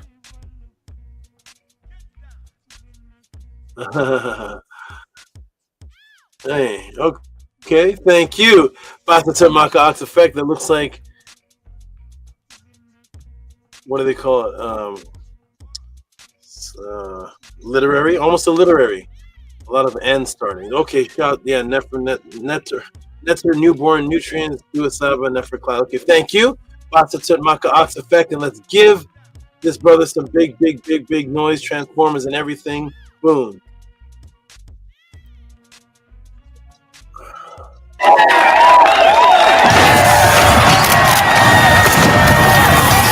Yes, that will really work. You are watching a master at work. Humans have asked us to play by their rules. I like that. Was there a rattlesnake mixed in there? Yeah. I like that. Thank you. Sound selectors. That was you and Amunet did those sounds? I did it. Okay.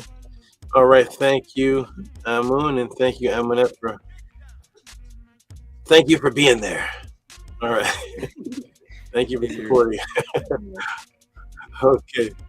All right. That was Basatut. And now, everybody, there's 2 monster supporters. Actually, this one is an order. 24681. Oh, Visionary, you ordered 10 classes, but you didn't send the right amount. The $20 a class, unless of course you get the whole thing. But I thought you ordered the whole classes already. Okay, we got.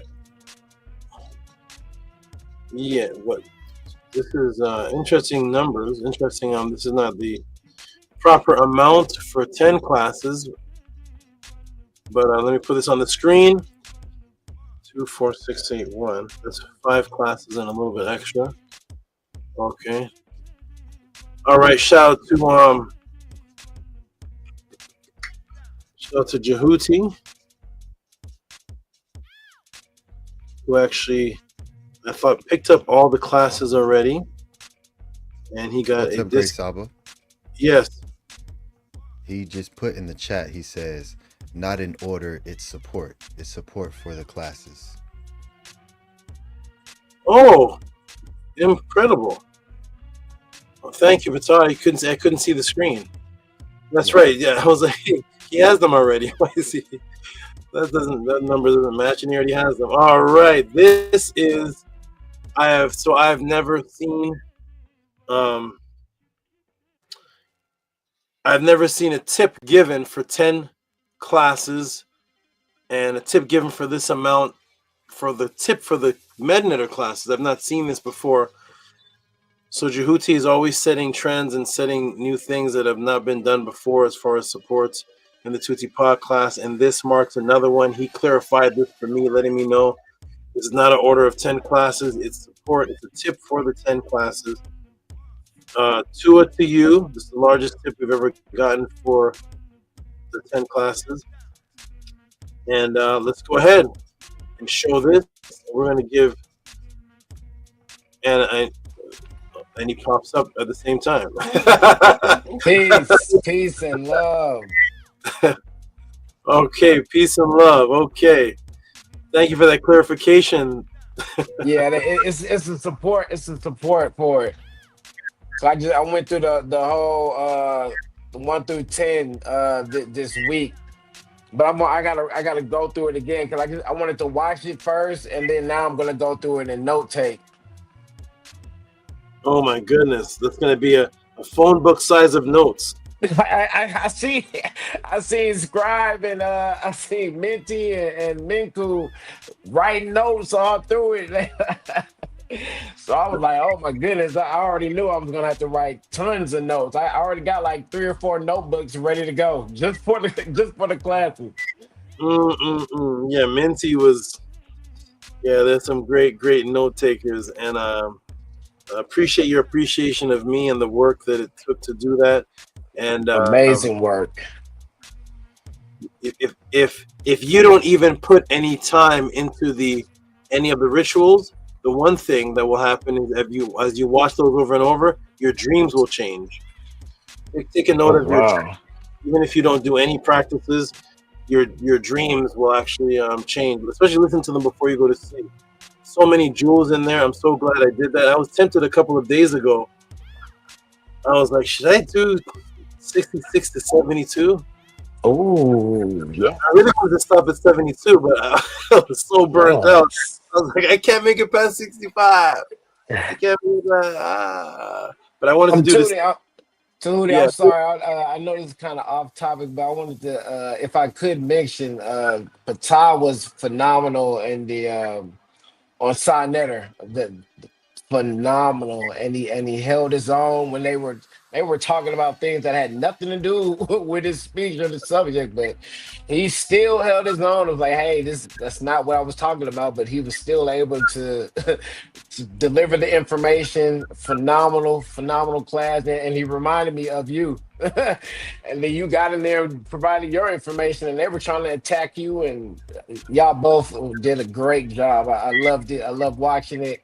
I love getting the information, and I love seeing how you're able to pretty much not even combat, but be humble and still be able to deliver information and knock out your competitors. Like it's no competition.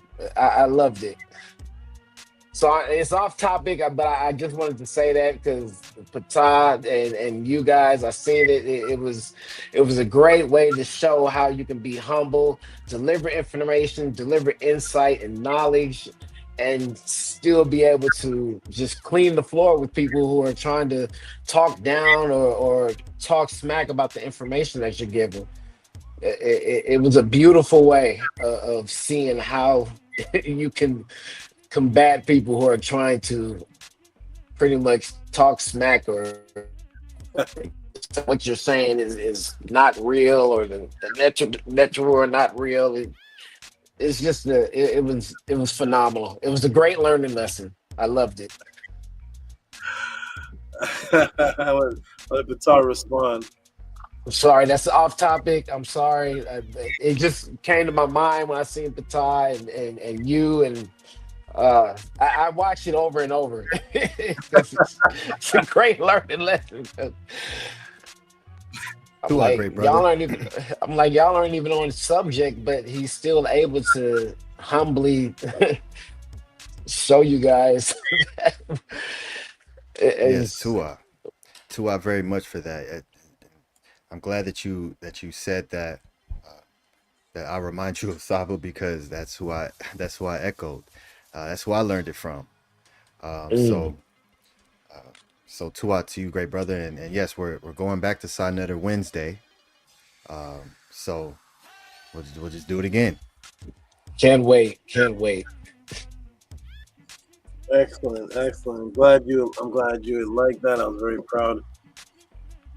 proud of Scribe, and he set the record on the Sonetta channel as far as having the longest, most thorough straight Kemet Medu class on the Sonetta channel. Even I don't do that because I have a technique of what I'm doing as far as reaching out to biblical people and people into Psyops. I've never gone on a Sonetta class channel and done like a straight papyrus walk through the whole 2 hours. So Scribe definitely was way above their minds, and that was proven when the good brother Sonetta asked him after 2.5 hour presentation, so are the nets real? I was like, he just explained that and went into thorough detail of how they are. And that's the first question you asked. I don't know, it blew my mind. I thought he was just doing that for, I guess, for the people in his class. I hope he didn't really was asking that for himself, because I couldn't believe it. I was like, that's the first question you asked? He just went through this. Thoroughly went through it. So yeah, great job to Pata. Wednesday will be interesting because the same topic that was challenged on, which they want my head. They want to be able to represent their defend their teacher Jabari. So even though it's Pata did a 2-hour presentation, but the brother persisted. This is for Tehuti. And Pata was like, I can answer this pretty simple. This is for Tehuti. He's like, yeah. It's about Geb. It's only for Tehuti. So this one is going to be fun because Pata is coming with the class on the topic of that particular nether, which no one has ever done that before. So it's a good style that Pata is using, and it's gonna be fun, and never know what's gonna happen. But the main thing is people get educated and learn that the start the conversation the nether is real, because now Son Nether is interviewing Jabari, and Jabari I can't believe when Pata told me this. He said, this is recently, that Jabari said, you know how you know the nets aren't real? Isis has a sun on her head. What? Didn't you already explain it? I don't know if there's agents going. I'm not sure if this is planted agents for contention. Wow. If this is hypnosis or whatever it is. I was so happy to hear that, because where I am, what I have saved for a potential, there was going to be a part 2 of a rematch with me and Jabari. It was going to be gruesome, and I withdrew from the rematch. So I have a gruesome onslaught for anybody discussing that topic. I actually, I'm nervous myself when it comes up. That's why I didn't speak much last Sonetta, because I'm nervous of what I actually have. I'm nervous because I don't think that people deserve what I have on the netter. I have true missiles, and but this one will be obliterate them. Yeah, you gotta obliterate them. No, go into the netter Kurt and then come back and then go back in there. So it's for my students, and I'm waiting. I have some very personal things pertaining to that brother Jabari and others that will embarrass them, and I may trick him into a conversation about the debate without him knowing, and it's going to be gruesome and embarrassing if I do that, because I'm actually upset with him, and he's the only one on Sonetta that I'm upset with. So when I'm upset, just like this, but you can ask the brothers when they saw me in certain personal House of Attend meetings. When I'm upset, I'm like this, but it gets ugly. Oh wow. I actually think he's equivalent to a Christian sinner, a blasphemous. He's not like the others who are Hebrew Israelites. He's representing Ma'at, and he's an open liar. Jabari is an open liar, and I'm not fond of him at all. Jabari is a deceiver, an open deceiver, and that makes me feel fire. I have a fire in my heart for him, for his deception of pretending that he's reading the Medu Netter, pretending that he's reading the false door, and he's reading the Purim Haru that's on his lap. So he does things like that. He's reading the Purim Haru that's on his lap, and somebody put up a screenshot of the false door behind him. I think he did. Somebody put it up so it was behind him, and they said, "Can you read that?" And he started reading Medu Netter. And my ears, I know the Purim Haru. So if you can't read the coffin text, if I hear the Purim Haru, I know where it's coming from. I said, "Oh, that's chapter such and such." He's reading the Purim. It's on his lap, and he's deceiving the people, telling him that he's reading the thing that's behind him. And nobody on Sinai knows because they're not familiar with the Purim Haru. And I'm like, what? This is really deceiving. Why is he this evil? So from your perspective, are you supposed to directly deal with someone like that and obliterate them because of their deception, or are you supposed to just leave it alone and ignore them? You're supposed to deal with the person. That's what the laws of Ma'at say. You definitely deal with Isfet. And if one of the scribes, see, Jabari is under a different category because he calls himself a priest, so he's open game to me. You see, if he's just a person, I study Kemet. I'm kind of interested. Will you call yourself a priest? Okay, now you're in the SABA realm. Now you're in this world here. You're my priest. You're one of your. So now the dagger is gonna slice into you because you're saying you're the priest. You're not just a studier. So if you're a priest, you need to be 100% beautiful with Ma'at. I need to be able to trust you to teach the truth because you're saying you're a priest. That means you're above me. Tehuti never says I don't say I'm a Kemetic priest. So you're above me. So I'm going to trust your word. So since I trust you, the conversation I have with him is going to be straight from the papyrus. Nobody even knows. It'll be straight from and videos I have of him. Because I keep an archive of videos of people that have bothered me, and I have ways of getting videos of people doing things they're not supposed to do. And so when I debated with people like Judah Nazareth, I have videos of him in his house with homosexuals. Oh my! Judah Nazareth, brother, I have videos of him. I have videos of people doing things they're not supposed to do, and I'm nervous of myself. I'm nervous because I prefer to be nice, but when I'm angry, I want to remove your rib cage. So I desire to feed people to ants when they break the laws of Ma'at. I claim that they are the representation of Ma'at. I desire to bring ants and insects out for them. So it's going to be interesting. And off of that note, I'm very proud of Scribe. Scribe is doing an excellent job. He's doing what nobody's ever done on Sonetter. He's a great student. He represents me, Ma'at, House of Atten, the Paut, and everybody that he said he represents. He's doing it very, very well. So yes, we're supposed to confront the evil, but we don't have to because they're going to confront us. As soon as I get up, Scribe gets up there, or it brings out the evil Isfet. It brings them out. So let them come out. But I promise you, if you ever see anything set up with me and Jabari in a conversation, you're going to think that he did something to one of my siblings. So, I hope he just stays safe. I'm nervous. I am nervous. Me too. I'm nervous. That's why I don't get into fights, because I'm nervous. I don't I don't fight on the street because I'm nervous. I'm very afraid.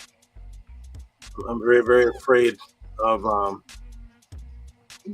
I'm very afraid to lose everybody, so I don't do things like that. But this is just debating. But I will definitely open his complete skull. Okay, enough of that though. Enough of that. Let's get on to this support here. Hey, Atef is here. Atef, how you doing, good brother?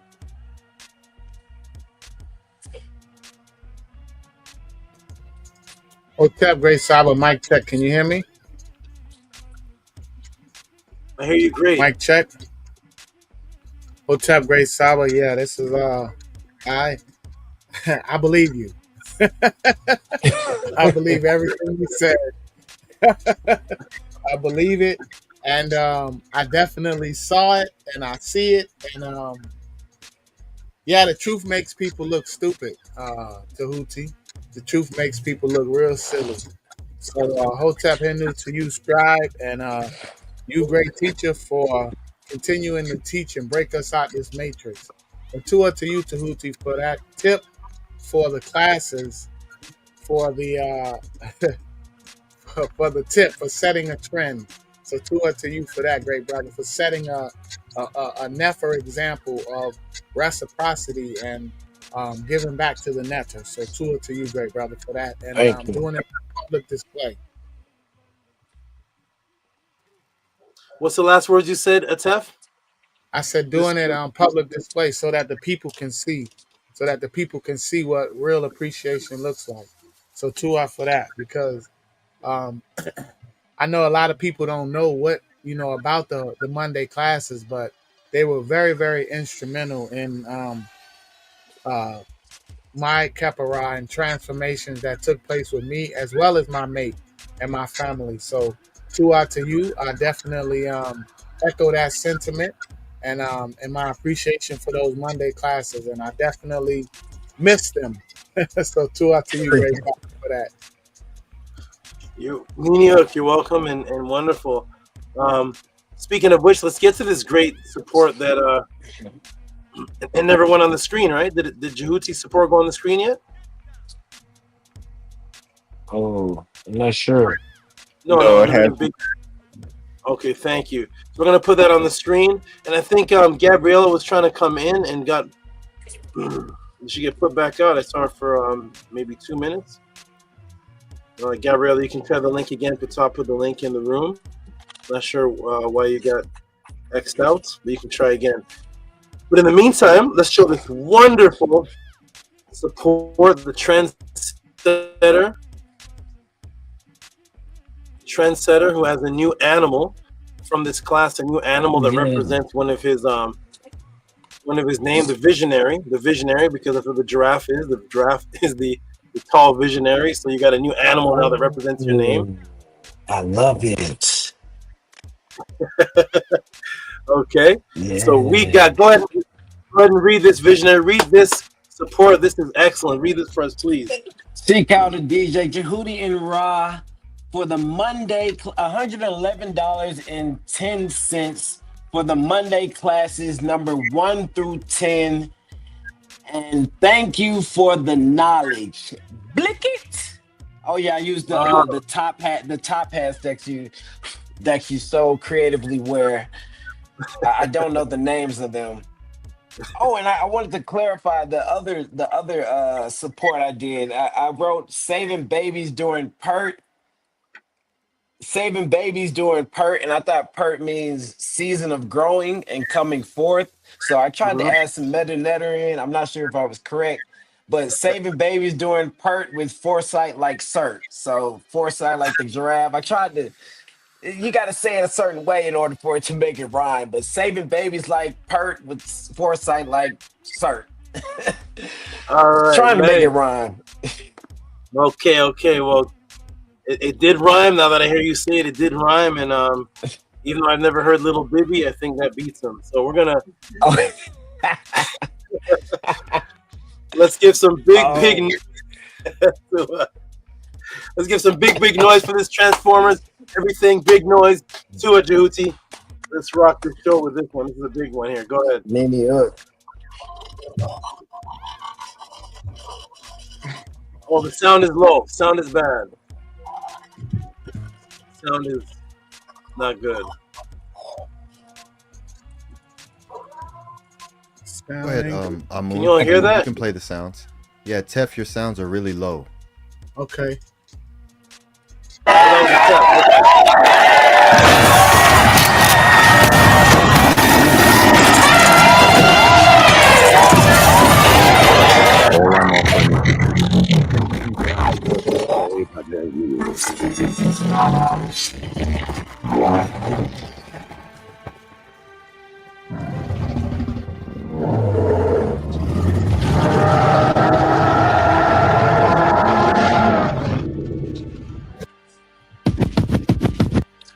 You can't handle the truth.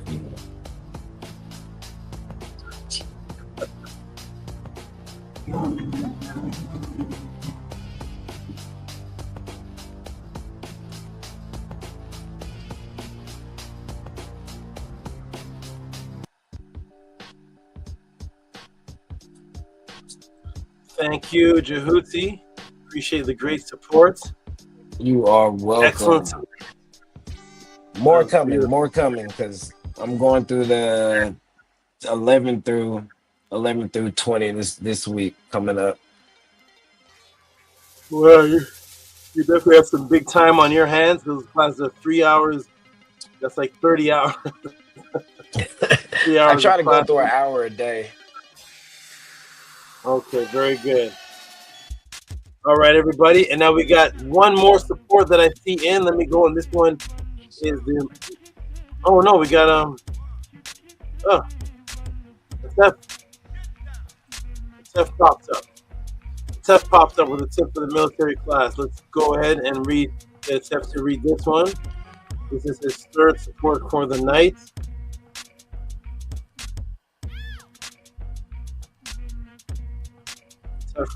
Maat, are you there? Are you there, Tef? Oh, Tef, I'm here. Great Saba. Okay, here we go. I'm going to put this up on the screen. You can go ahead and read it.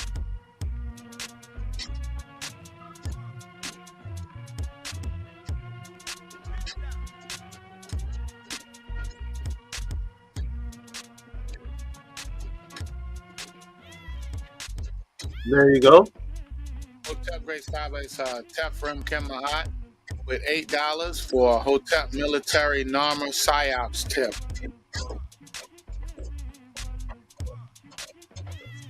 Wonderful. Tua, give him a hand clap for that. This is his third support of the night. Tua, to you, it's Tef for that tip right at the end.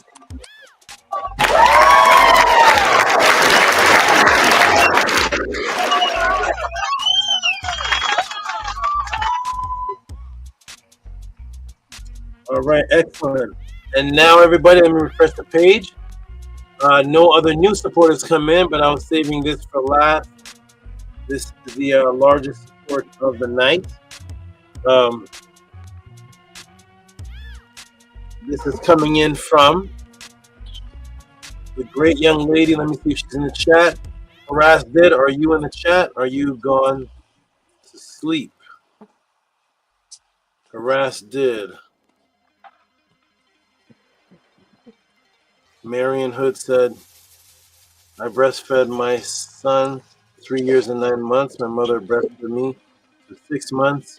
And now my grandson's mother is planning to breastfeed my grandson for 2 years. I was a middle-aged first-time mom. Okay, wonderful. Wonderful. Yeah, that's excellent. I just definitely did state in the class that as you're giving the child the solid foods and transitioning the child, you can still stay on the breast milk. And you can actually breastfeed the child definitely up until 2 years of age. The nutrients are still there. You have to give them the other foods. So that's pretty good, pretty great. And congratulations for your motherhood. Okay, now we're going to read the last support that I see of the night. That is coming from Harass Did, who's not in the chat. So we are going to give her monster noise. Big shout out. She is she's coming in at the largest. She had the largest. She also sent the largest support for me while for the medical assistant, and now she's following that trend with the largest support of the class. And that is from none other than Harass Dead. Get ready, everybody, to make some big noise.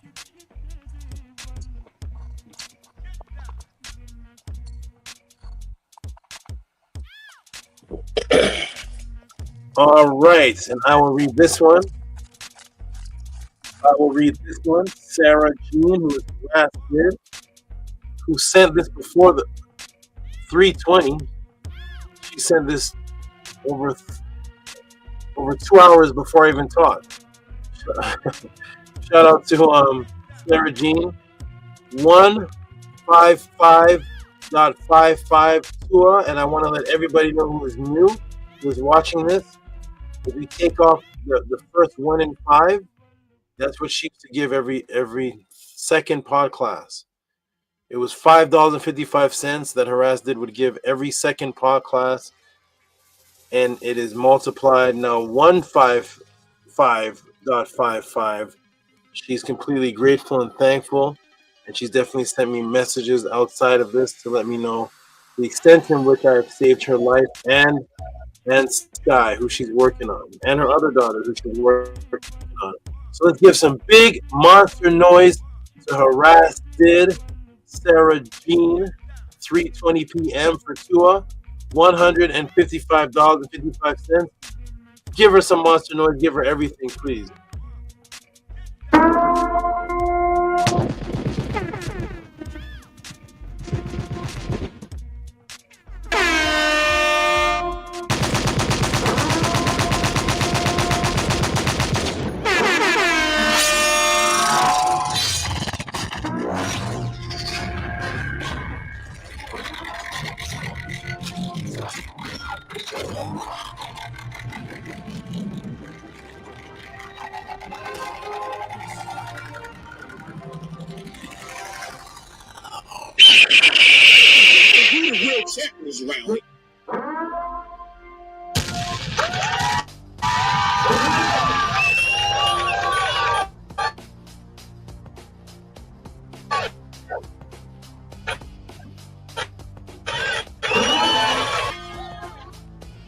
Never unk. Everything is beautiful in life.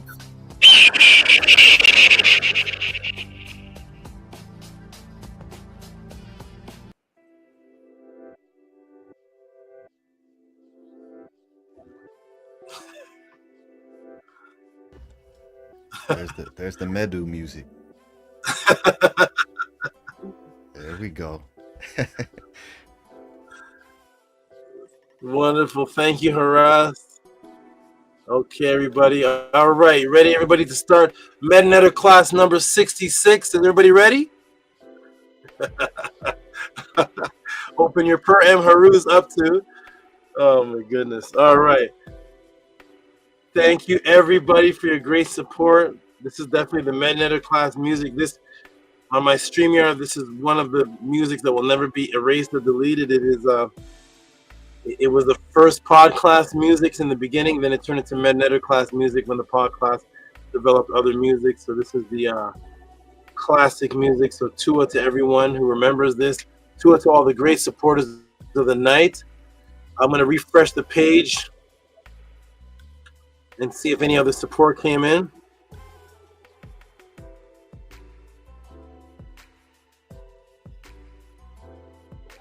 Okay. And on that note, we will get beautiful closing statements from everyone on the panel. And also, Gabby, are you there? Is Gabby here now? Yes, I'm here, SABA. Okay, great, Gabby. Before we did you get it? Did you ever come on after? Is it your first time coming on to speak after I taught the class? I stepped away for a while. Yes, SABA. No, Okay. I came on another time. Oh, okay, wonderful. Okay, well, we're gonna go around, and I look forward to getting to you after Moon, because I'd love to hear your closing comments, especially about this particular class for you and the little one. So, Okay, Saba, Tua. Nini, we're gonna start off with Pata. Give us some beautiful words, please.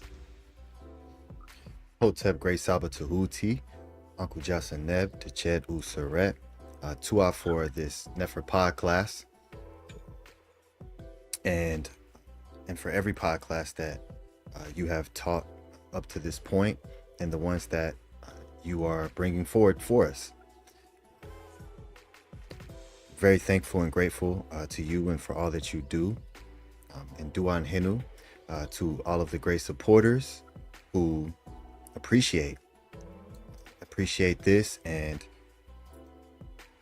want to use it to evolve, to transform. So to our great Saba for teaching about transformation and the Kepara. And Hotep and Hinu to everyone on the panel, houseofatton.org. Everyone go, make sure that you get your Pathways to Awakening tickets, and make sure you're doing your preparations to be in LA October 19th for the Great Pathways. And Sonetter will be on Sonetter this coming up Wednesday, which is the 20th, so August 20th at I have the time for everyone, so that way in Discord. So but yes, Tua, and I'll conclude with the Medu. Sakim M Arit Murder Ka'a Simu Hatu Natiru Pert and Hotep. I obtain the power to do what pleases my Ka. May the hearts of the Natiru lead me. I come forth in offerings. Hotep Marie. Beautiful, beautiful, beautiful Nefer closing words. Great frequency. Tua for everything you appreciate me for. Nini Uk for everything that you appreciate and thank me for. Continue on your wonderful, wonderful path. You're gonna continue to do great. And Tua for having the goal of being, as you said, being my echo, and then not having to say it before others do. Actually, that was a part of me making your Ren. That others were typing in the chat that that you were an echo, or reminded them of me. So you set that into motion, and now you don't even have to say it much. Other people are saying it, and that is wonderful. I don't personally hear that a lot about any particular student. So you continue on, and much praise, Henu, and respect to you for your appreciation of me and everything that you do. To our grace up. Nini Uk. Okay, and on to Moon. Hotep, Uncle Jasaneb. Mary He to you. Great Sabatudi, I'm with Hotep Ra. Great Tef. To the ladies that hold up your Jed. To all of your animals. To Pata. To Amunet. To Gabby. To Jed. And your Aout. To Atef and his Aout. To Jehudi. All the great people in the chat. And all the supporters. To offer another fantastic, beautiful, excellent class. To offer another life-saving class that will help generations. For all the time you put into this class. For having this class publicly. This could have easily been between Gabby. However, it was public, so to very much for that. To offer all of the applicable solutions you put in the class that we can put into action, and the other people can put into action. And to for adding in the Maat at the end. That was absolutely phenomenal, the way that was put together and the way that it was described. So to very much for all the hard work you put into it. I don't know how you found some of that stuff. Like the scarab. There's so many different artifacts to look through, and you find the right ones for the right classes. So to for all the work you put in, while you also do things within your personal life and do things for other people as well. You do a lot, great Saba. You are so necessary to so many of our lives here. So Tua very much for that. Tua for bringing us all together, and have a Nefer Upesh, life expanding Upesh. Have a Nefer Kek night. And I will end with this adoration to you. Tehuti per Ucha Kem Ren. Tehuti Sef Ma'ahe and Renpet. Ren Seb Sep Sen M Uat Heru Sap. Tehuti Ubin M Nu Desu Bahaiu M Ma'at. Tehuti coming forth, advancing, unknown is his name. Tehuti is yesterday. Seer of millions of years is his name, traveling twice along the way of Heru the judge. Tehuti, rising in new, strengthening his generations of men with Ma'at. Hotep, Anguja Seneb, Imeru. Hotep to you. That was beautiful. Is that one you usually say, or is that new? I do say this sometimes. I specifically picked this one because it has to do with the class.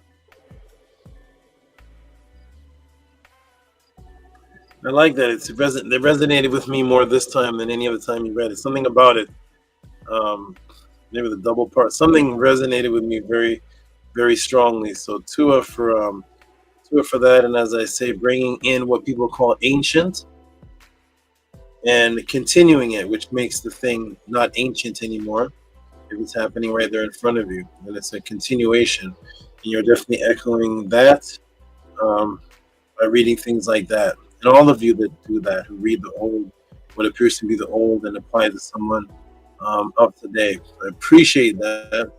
Tua, for your great appreciation of me, and pointing out.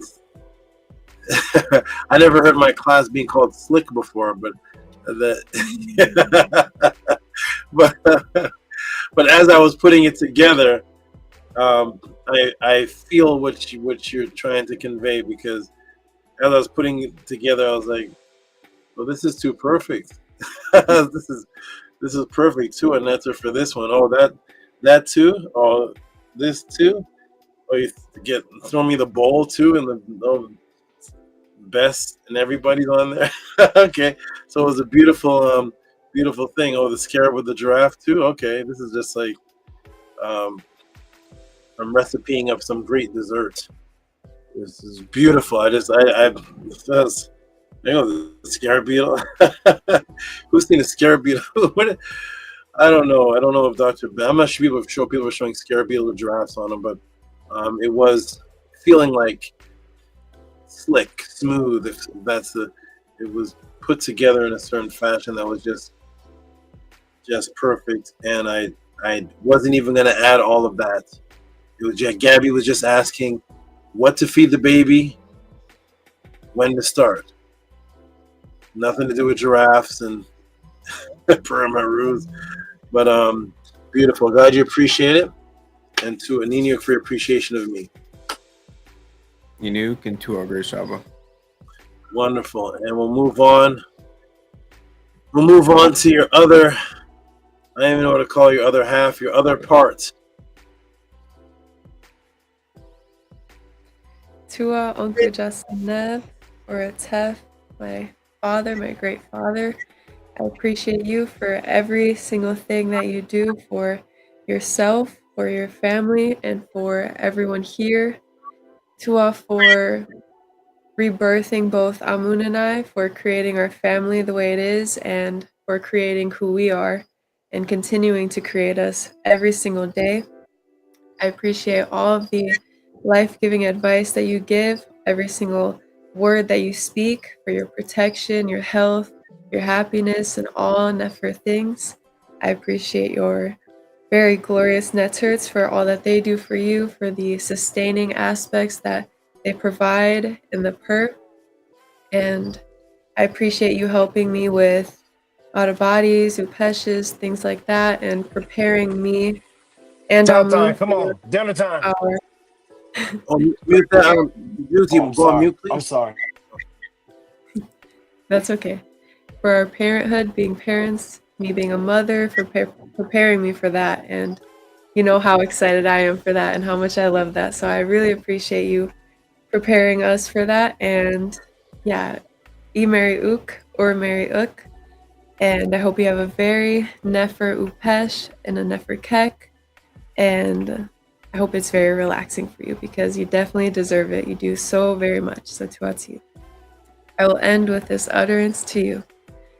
Amun and Amunet, Shesu Emket, Tehuti Pertneter Emaset Iment, Hutsen her out and Tehuti or Hetep her Maat. Amun and Amunet, the divine followers, are following him Tehuti, coming forth of the netter from the secret place. They rejoice at the ways of Tehuti, the great one established by Maat. Hotep Mary He, Onkujasineb to you, and Tua for the Nefer transformations. Hey, how'd you get that out of my class? How'd you pull that from the PDF? That's the exact same one, the green one too, with the gold framing. Beautiful, beautiful. That's excellent. I really like your opening, your closing. I like that you brought up the scarabeo at the end. Tua for the beautiful words. Your appreciation is you're constantly sending me appreciation every day, like just you're constantly appreciating, and it is a beautiful thing.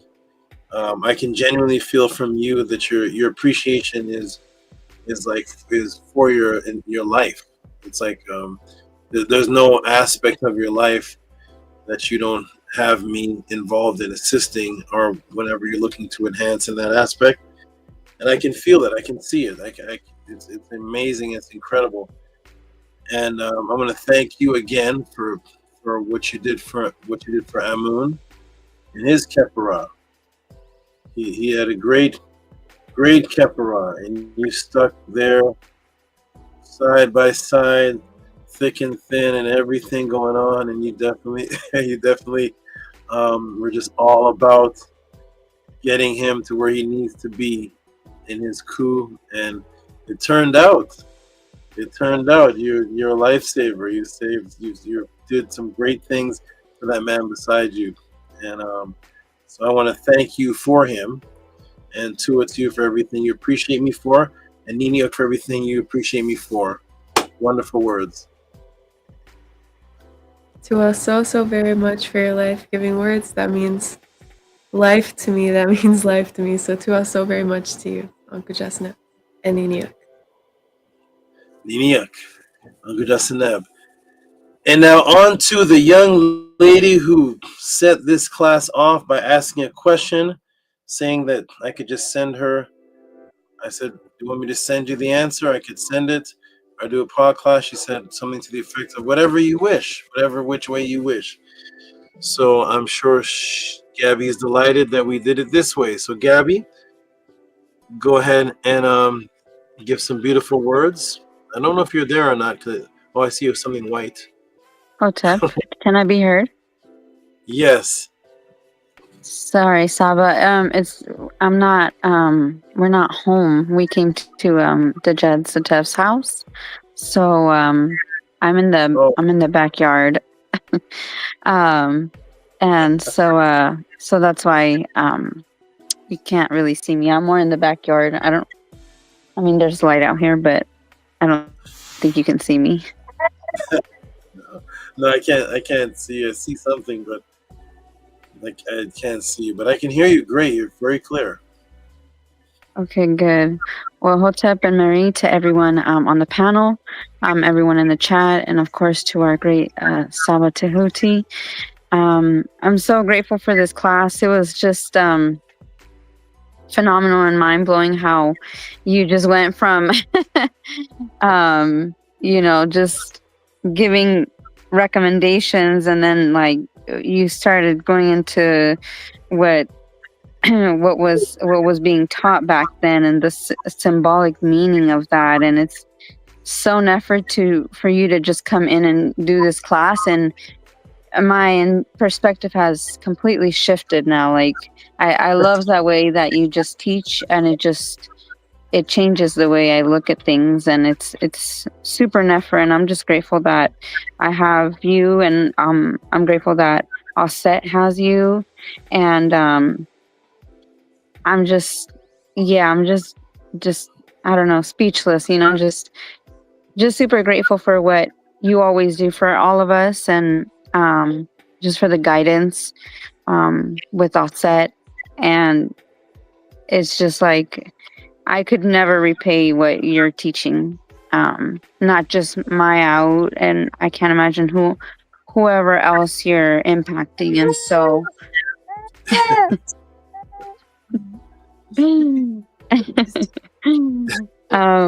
so yeah, I'm just super grateful, Saba. I'm gonna have to rewatch this class because because it was just so much information, so many downloads that was going on, and I definitely want to make sure this is something that I download, and make sure I echo your class, your information, and so just Tua for that. I definitely thought that bowl or a cup that you showed, that was super nefer. That was wow. Just the vision of creating that, like that's so nefer. I think that was like a huge highlight for me in this class. But yeah, Saba, just I feel like I can never thank you enough. And I always try to make sure I give that reciprocity, always, because what you give us it's priceless. So, Tua Saba. Nini Uk, beautiful, beautiful appreciation, beautiful words. And yes, you have a small catalog now of Offset classes. We've done several pod classes pertaining to you and Offset, and you can watch all of them over and over again. And I guarantee that every time you watch them, you're gonna find new jewels that you didn't see the time before. So you're in a world of Offset classes and motherhood classes. It's a beautiful thing. You could watch them all day, all year, and I'm glad I could provide that for you. I was just about to go to the route of just typing you out what she should eat, but then I said, I think maybe she'll like this version better. So it was just going to be what she should eat at what times and all the vitamins and the DHEA, and but I'm glad you appreciate this version. Yeah, Saba, this version is phenomenal. I mean, I'm sure the other version would have been great as well, but you're always just mind blown, reality check. Like it's awesome. It's I'm grateful. So yes, this was super nefer. Wonderful. Nini Uk. Okay, excellent. And excellent. So we will go to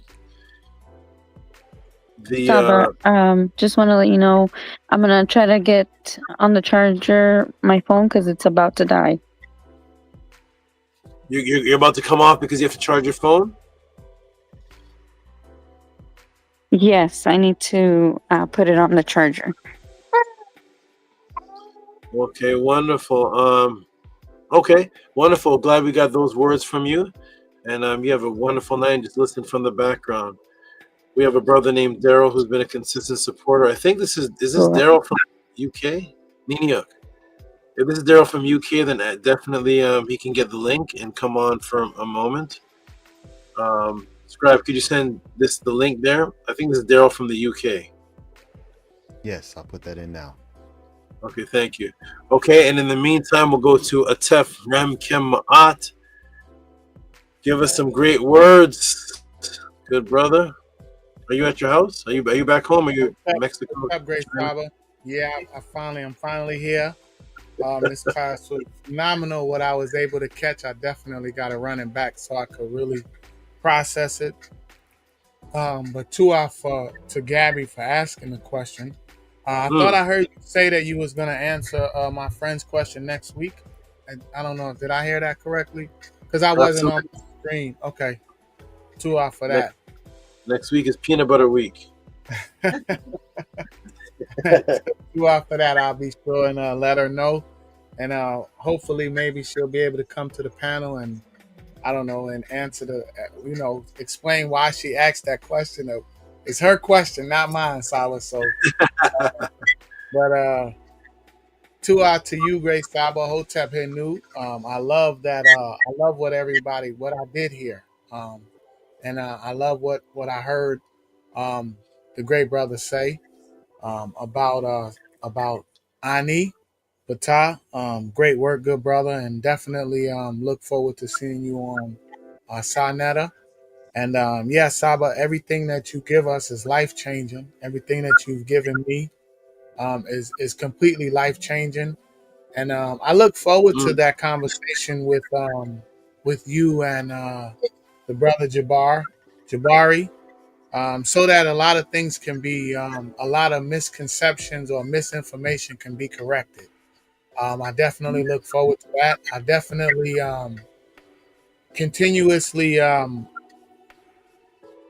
learn and grow from your example, not just from your teachings and your words, your medu, but also from your example in dealing with different people in different situations. So Hotep Hinu to you, great Saba. We've had some, private meetings with just us, the brothers, and they're definitely everything is very inspiring and motivating. I learn from every single thing. So, Hotep, you, yeah, definitely. Like,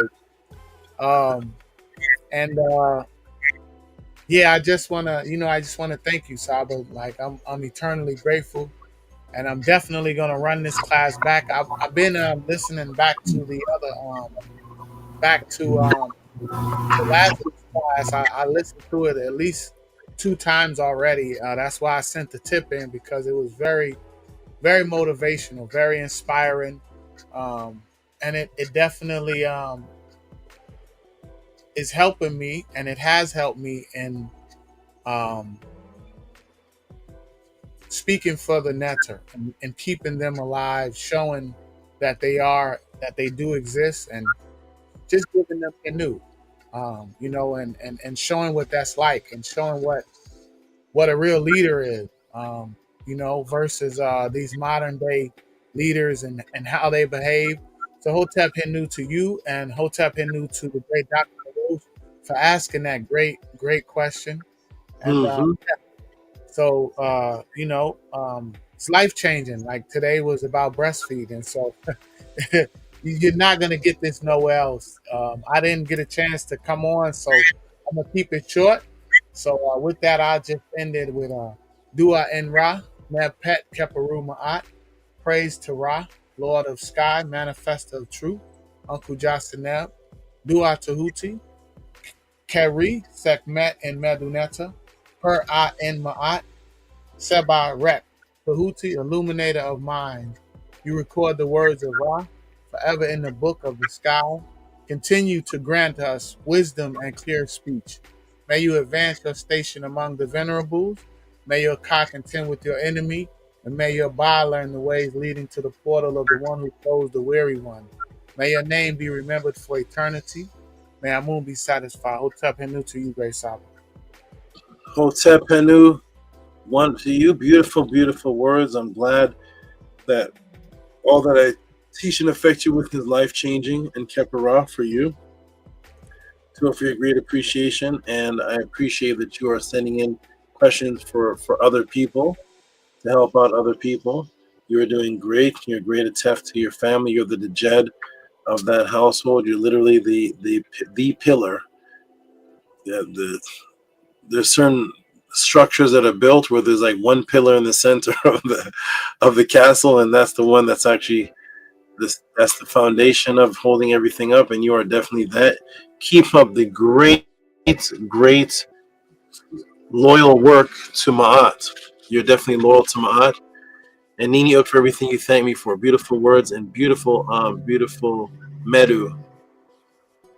Medu frequency, whether it be in English or not. The frequency was, and the words were definitely of the Medu. So Tua for that.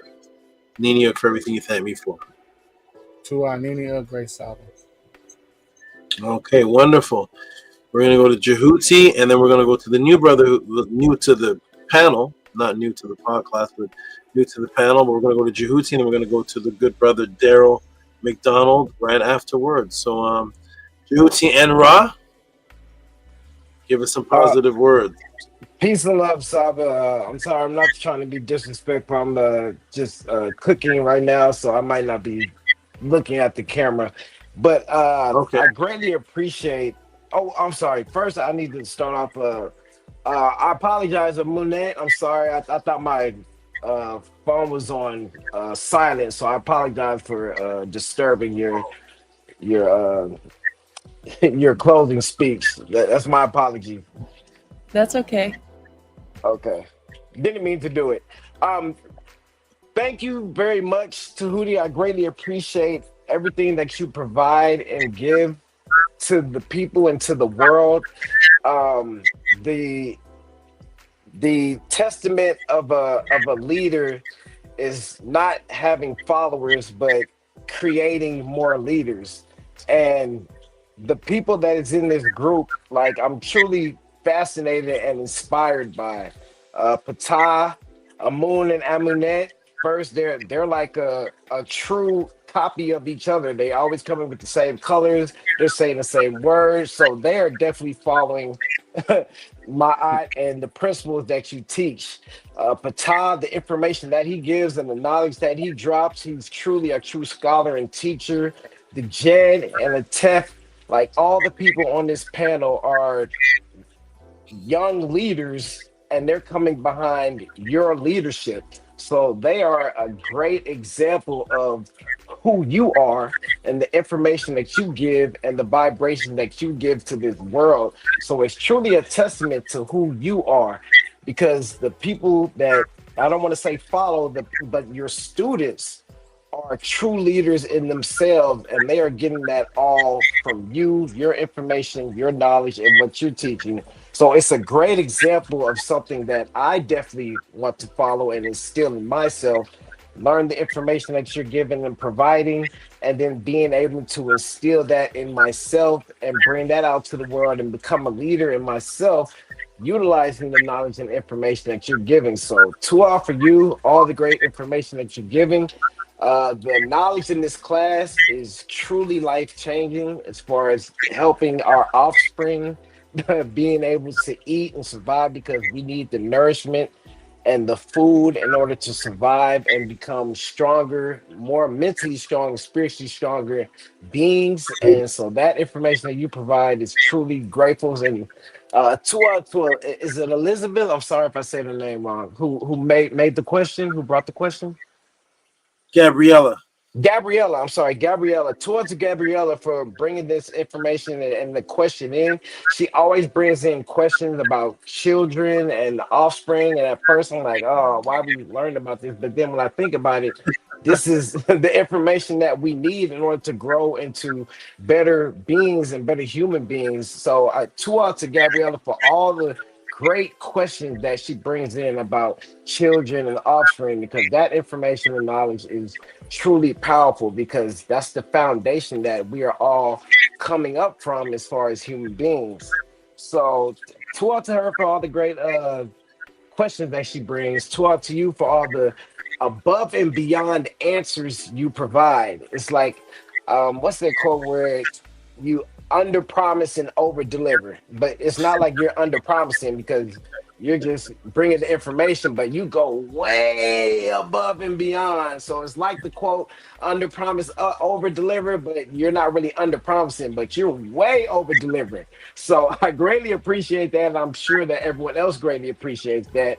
I thank you for all the knowledge and information that you're giving. I'm sorry if I'm running on, but it's a lot of stuff that's just in my heart, in my Eve. and I want to share that with the people. I have to go back to your students, your leaders that you are building, because it's so amazing. I went to the class on Sunday, and it was like I was watching another Tehuti podcast, but in their own, in their own creative style. But I loved it because I was like, okay, I can continue on with the podcast and get more information and more knowledge. And it's just truly amazing thing, and I'm glad to be a part of it. And hopefully, not hopefully one day, but one day I will be the one up here speaking MetaNetter, giving information, giving knowledge, and then inviting more people to come to the class, and it's going to grow from there and have a snowball effect. But baby steps. I'm a baby, but I am a student. I am learning, so I can't wait to get there. So I greatly appreciate all that you've done, the platform you provide, and everything that you bring and who you are. And actually, I appreciate all the things that you actually had to go through, because I was listening to the classes, and it's different things that you had to go through to get to where you are. So even though there were probably some negative experiences, or I don't want to say negative, but the experiences you've been through helped shape you who you are today. And it's amazing to be able to experience that, knowing what you've been through and how you have to survive during different things. And what you are today, who you are today, is truly phenomenal, and I greatly appreciate that. And I thank you.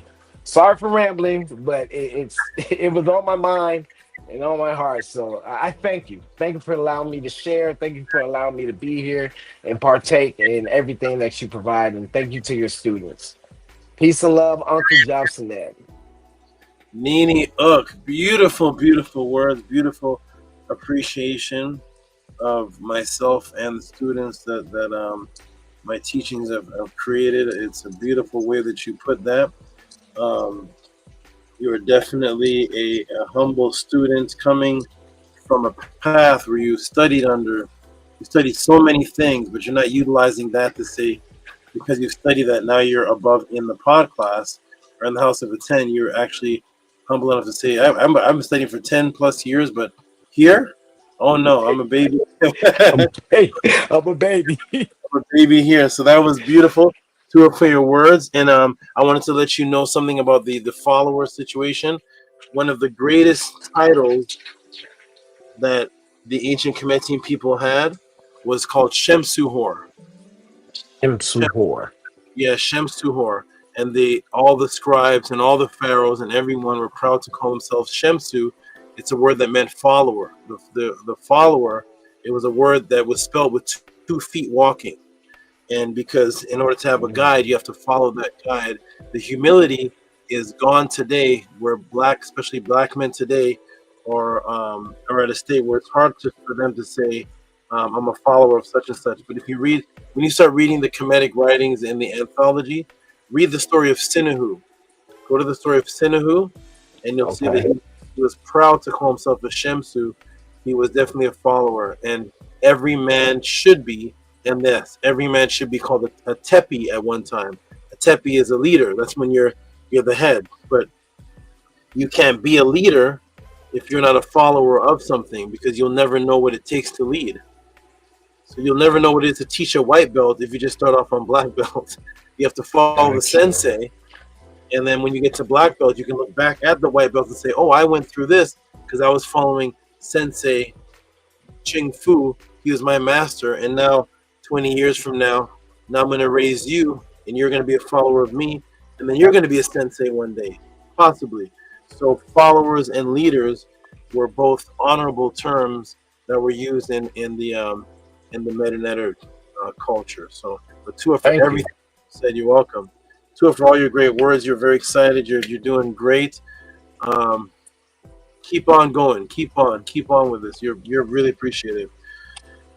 And see you Wednesday. You'll see us there Wednesday on the SciNetter channel, and you'll be there watching maybe tomorrow. Tomorrow, definitely watching tomorrow. So that's good. Tua, for your words, and Nini, Tua, for everything you thank me for, and Nini, for everything you appreciate me for. Good brother Tehuti and Ra Aishet Blicket. Yes, and onto the good brother that is his first showing on the Tehuti PODCLASS panel, the man with the mystery 508, that no one can figure out this mysterious numerical code. Go ahead, Daryl, and speak. It's your first time here. Go ahead and speak to us. Okay, peace. Can you hear me well? Very, very well. You got a nice, deep, very white voice. Okay, thank you much, man. It's glad to be here. Glad to finally get here. I've been here. I am a Killer Priest graduate. A Killer Priest graduate, and first I will start off with an apology. Apology for taking so long to come on to tell you guys that I am not from the UK. I am not from London. That is a stigma that seems to just will not leave me, that people think that I'm from somewhere that I'm not, no matter what, you know. Where'd that come from? I don't know. I don't know where that came from. As you guys are from the UK. So, you know, I did the original tribute to you in the very beginning when it started. Yes. It was on there, and I think maybe I maybe had misheard me say something that I was from the UK, but surprisingly or not, I'm from Kansas City, Missouri. Totally opposite. Totally opposite. Yes, Patai, the home of your favorite MC, Tech 9. I am very, very well. Yes, I love all the core people on the panel. First off, you know, I love and respect very much. I got a individual, you know, respect for everybody, individual attachment to everybody, you know, and well, I'm gonna say I come to build with you, Tehuti. I might have brother Jehuti beat because I started getting the Jews in 96, 97.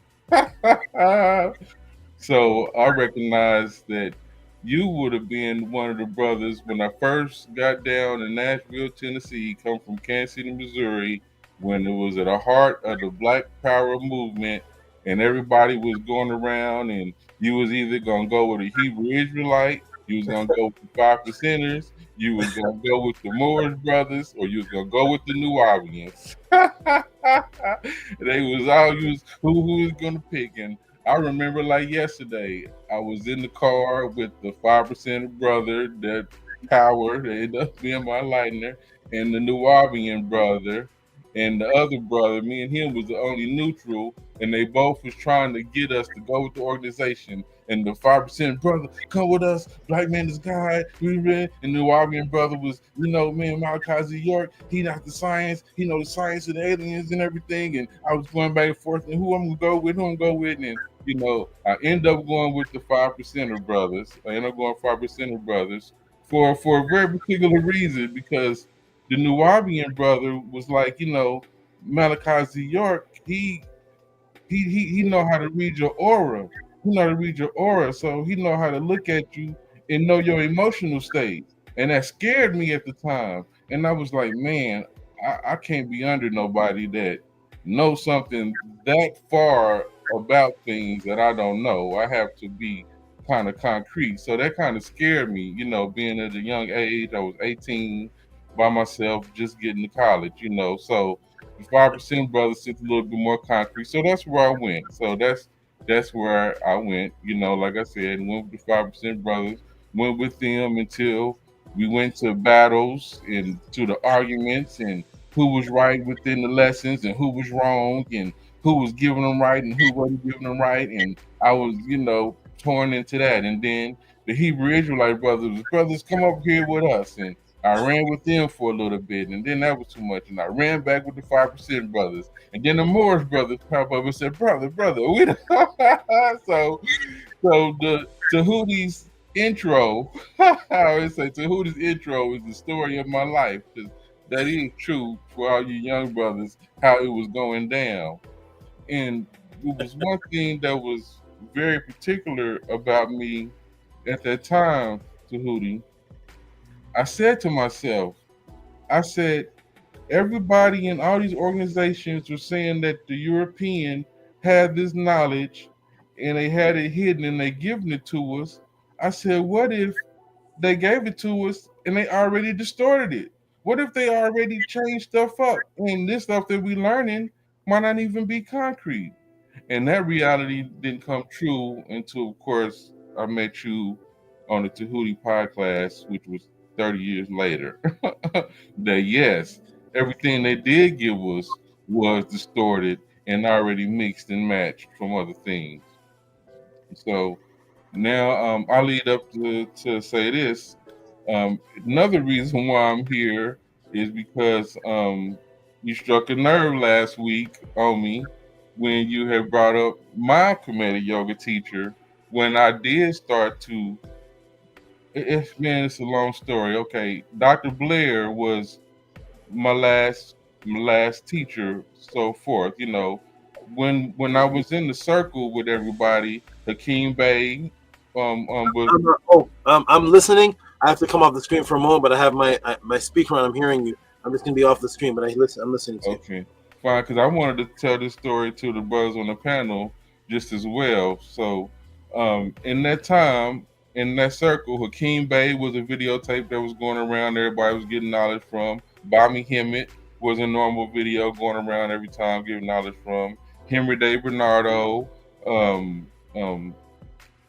Phil Valentine. All these brothers was these was the classes that we would go to. This was what we would go do when we would build. We would go to get together. Like Tehuti said, it wasn't on video. We would physically get together. We would go get something to eat, and we would sit down and we would watch these videotapes of whoever it was of that night. You know, and that's how we did. So that's where I came from that era. And then like I said, everything got distorted, you know, and I ended up meeting this other brother that had taught yoga and Tai Chi, right? And I was like, what is yoga and Tai Chi? And he was like, come to me and I will teach you what yoga and Tai Chi is. So when I got to this brother, I asked him, why don't you join none of the organizations that's going on around here? You know, even the frats. The frats, you had a choice to join the frat. You're going to either be a Q dog or you know, or Sigma, or you was gonna go with one of the Black Power organizations. All this stuff was going. It was a plethora of things. So I asked his brother. I was like, his name was Big Ron. Big Ron, why won't you join any of the organizations? You won't join the Moors, the Hebrew Israelites, the 5%ers. You won't join the Wabians.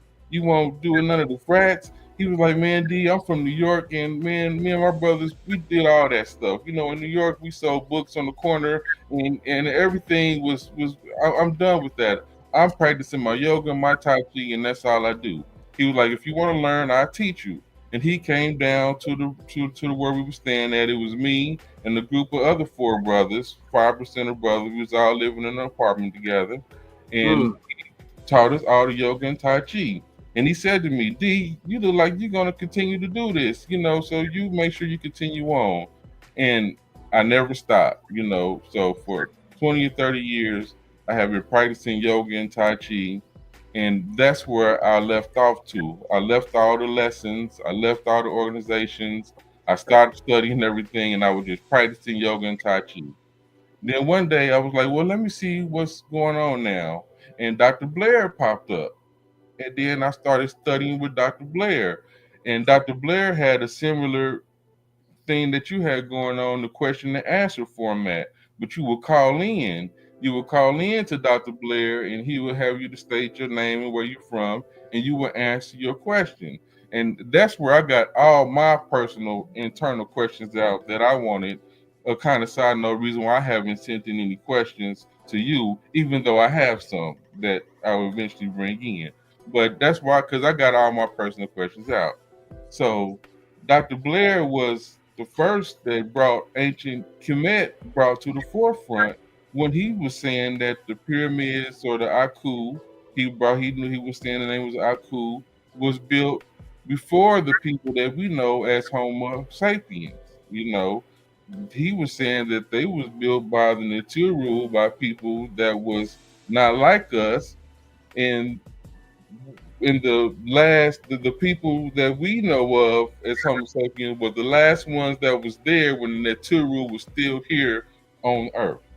And that's why they talk about them in the stories as living beings, when as time went on, it became what the principal thing would have became today.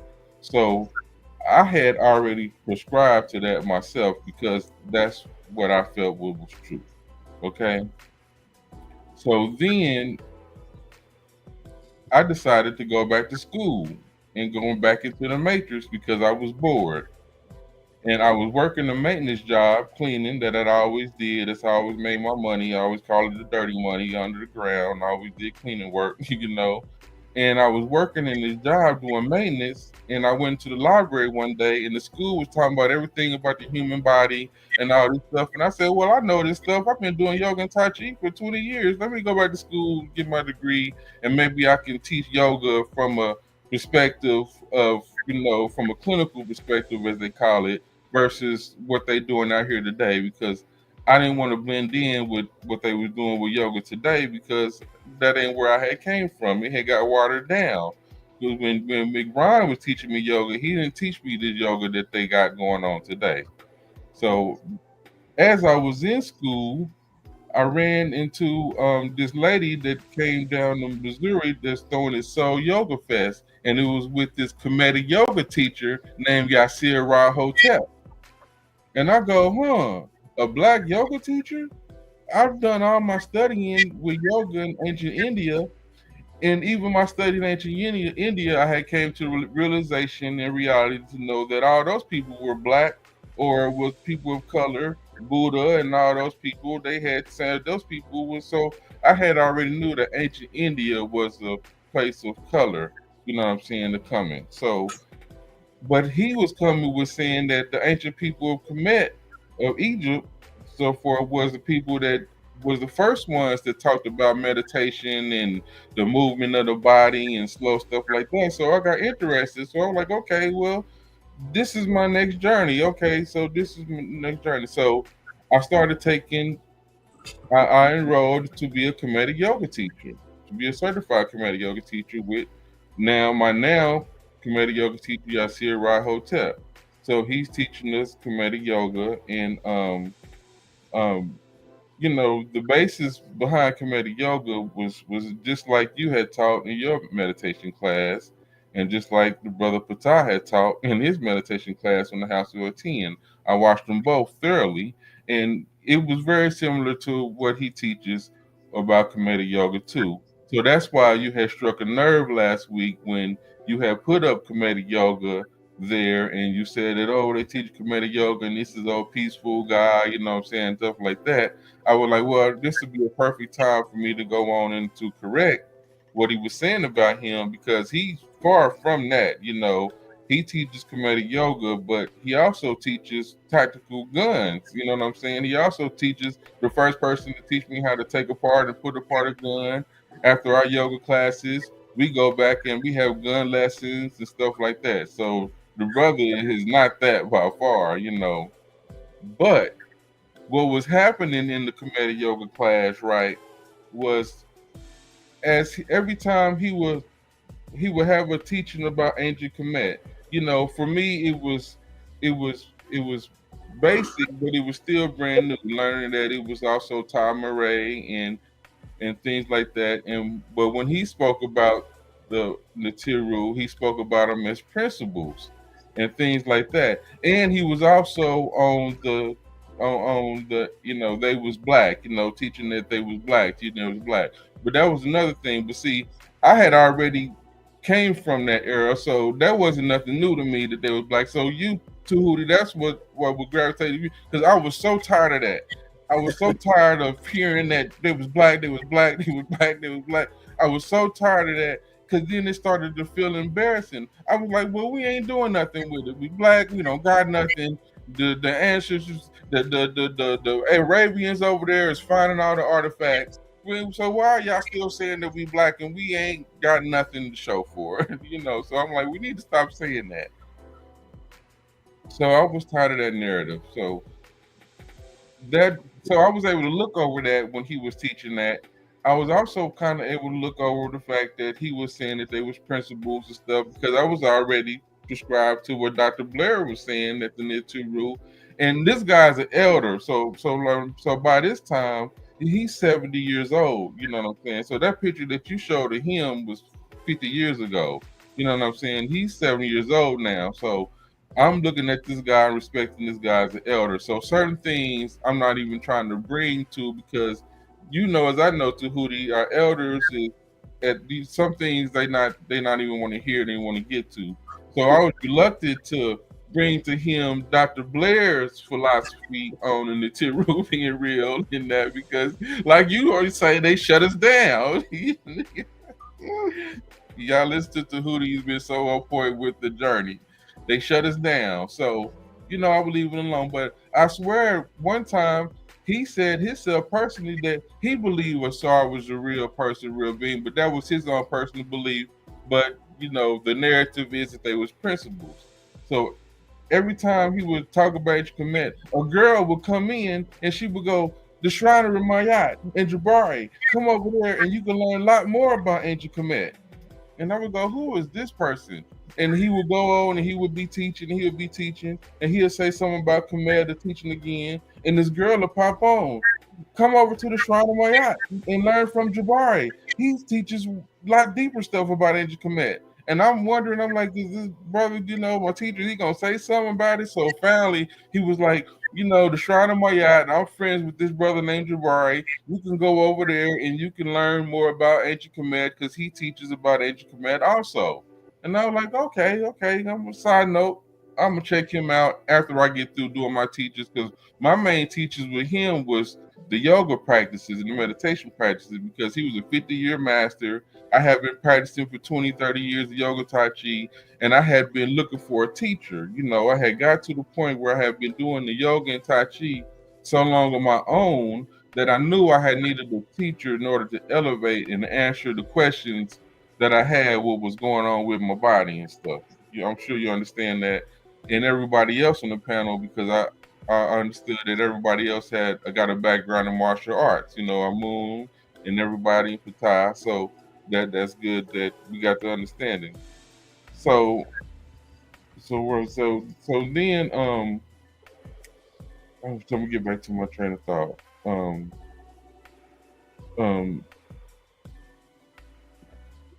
So back to I finally about to go over here to the Shrine of Mayat and check over Jabari. I'm done with my yoga teachings. I got my certifications. I'm gonna go ahead and start practicing my yoga. So now I'm gonna go to this guy Jabari, and immediately off the bat I was turned off. I was already seasoned enough. I was like, this dude right here is, And then I was watching, one day they was doing the ritual and they had the group together and they was about to give somebody a award for finishing his lessons to become a pharaoh. Because with Shrine, you go through the lessons so you can become a pharaoh and you get your garm and all this stuff.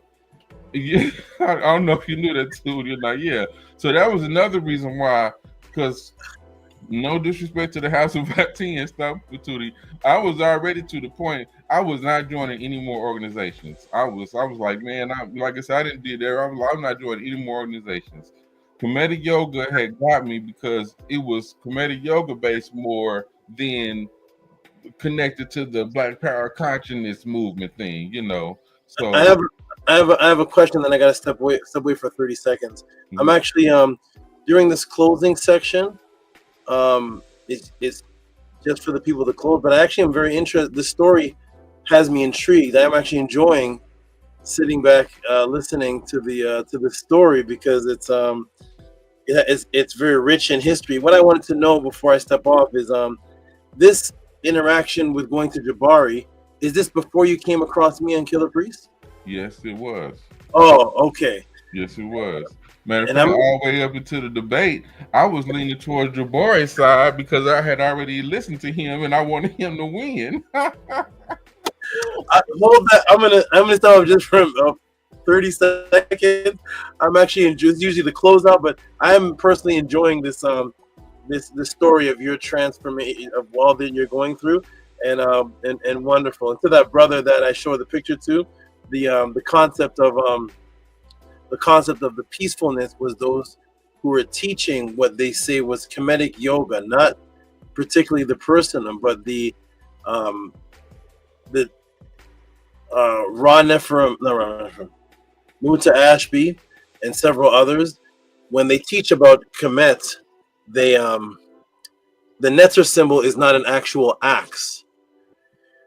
And the Netzers are principles, so that you can't refer back to their wars. There's Kemetic wars that involve the Netzer, and so the Kemetic yoga teachers never can refer back to those, which are were wars the Netzer were fighting, because they're principles. So being that they're principles aren't violent; they never shed blood. But the actual Netzer shed blood and were warriors, and that was actually the focus that the Kemetic yoga. My personal respect for yoga masters is extremely high. Real yoga, not the fluffy, not the nonsense. I have to make a separation from the nonsense of today's fluffiness to real Tai Chi, real yoga, real things that actually help the body. It's when the people come and say that the Kemetic positions that they were in, that those were yoga positions, and the Netzer were principles. That is where the confusion comes in, because those positions that the Kemetians were in have nothing to do with ritualistic yoga. But anyway, that's another class. But yeah, shout out to that brother if he's actually dealing with weaponry on the yoga side, and on the yoga side, peace and inner prosperity, but also dealing with guns and weaponry and protecting his family, because the Kemetic yoga concept is when did you say he started? What year was that you started teaching? Started learning from him? I started learning in about 2018. Yes. So the even though his picture was an example, the actual Kemetic yoga that I'm addressing is far before him. It's far before. It's with the other men, and it's falsehood. But the actual yoga that he may be teaching is complete truth. It just is not what the papyrus was teaching. That's the confusion. He may be a master and everything he's saying is great for the body and everything is perfect. He just can't open up a papyrus and show Ramesses doing that. He can't show the Tahotep doing that. But that's fine. I tell people, separate them. That's actually fine. The Kemetic people were not doing everything. So if you meet a Tai Chi master and he's able to refine your body, your mind, go with him and stay with him. Just don't come back and say Tahotep, when he was like this, he was doing Tai Chi. No, I'm gonna remove that falsehood.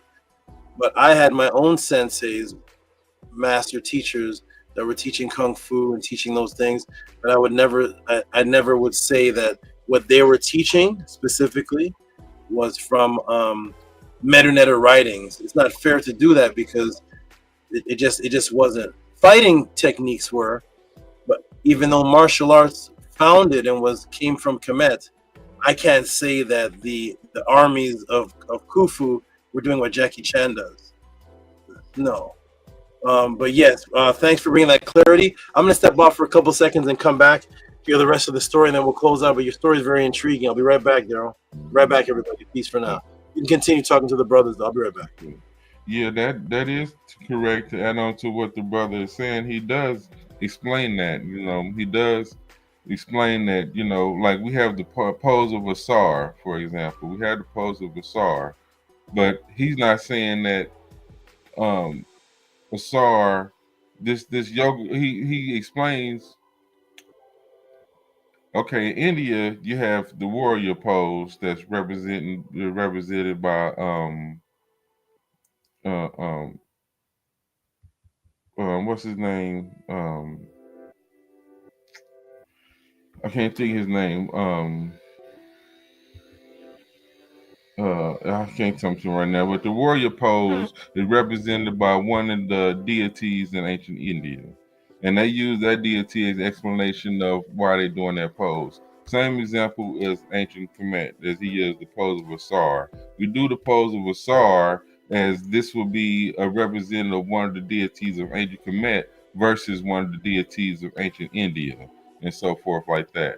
And he mainly takes the part of the meditation and the leaving the body and what we call the Rasu Qued as the part of what was taught in the about people of ancient Kemet. You know, he does distinguish that, and that's a lot of confusion against the people who do Kemetic yoga. And when that's another thing that's always a chip on my shoulder. The reason why it's hard for me to join organizations, because sometimes when everybody join organization and the student break off and leave, sometimes they're not necessarily there as serious as other people, and they're not getting the information and distributing information as well as some other people and explaining it. So things start to get distorted, you know. So I do understand what Brother Tehuti is saying, and he does makes that explanation. That's the difference. And the other thing, the other brother that we're going to say, and he doesn't prescribe to Matua Ashby's version of Egyptian yoga. That was another reason why they named it Kemetic yoga instead of Egyptian yoga, because of Matua Ashby. They don't share the same philosophy, you know, as Kemetic yoga. And that's one thing I had seen a difference between all the Kemetic yoga teachers from the outside looking in, you know, and a separate reason why I chose Tehuti to be my Kemetic yoga teacher, in learning from the papyruses and what the ancient people were saying, and respecting his understanding and seeing how much it is that he has studied it, you know. And then another thing, you know, I understood when the other brothers back then during that time, because I never did actually read none of Dr. Ben's book, or I did read some of Ivan Van Sertima books and stuff like that when they was mainly talking about the people of Angel Kemet was black and things like that. I understood during that time they was doing that stuff because it was a narrative where they was trying to say that those people wasn't black, or those people wasn't people of ancient color. I remember vividly when I was in school coming up, when we learned about Africa, Egypt was separate from Africa. You know, even on the map, you know, they had Africa set up right here, and then Egypt was separate part of it, like it wasn't a part of Africa. So it was a time where a lot of scholars, a lot of scientists, academics, and archaeologists was trying to discredit, you know, that ancient Egypt was even in Africa, let alone those people of color there at that time. But so yeah, so back to Brother Tehuti, he does, you know, explain that. And then who created Kemetic yoga was the brother Yasser Rahotep, and his yoga master teacher was a brother named Dr. Asar Happy, right? Dr. Asar Happy was a doctor of naprapathy, right? Naprapathy is a person that's similar to a chiropractor, right? Where they're a master of the spine, but instead of how a chiropractor goes in, tell you to breathe in and breathe out, and he hits you real fast, you know, similar to what you said you have to do to who you might want to look into a napropathist person. They do the same thing, what they're doing in coordination with your breath, where they tell you to breathe in, and then when you breathe out, they move you real slow, you know what I'm saying? They will, as you exhaling your breath. And that's just the basic science of Kemetic yoga. That's different. All our movements is slow and in coordination with the breath. And Dr. Azar Happy, when he took the poses from ancient Kemet, so they didn't go and take every pose and like, oh, Asar, that's a yoga pose, so we're gonna take that pose and make that yoga pose. Oh, that's Shu, we're gonna take that pose.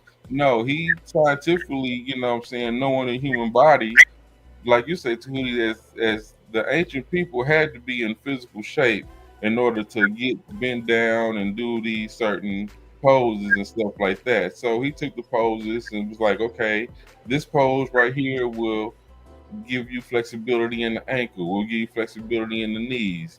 It will make your waist and open up your chest, make your lungs breathe better, you know. So he scientifically took those poses and incorporated them into and called them yoga poses. But they were aware that the people of ancient Kemet didn't say we doing yoga, you know what I'm saying?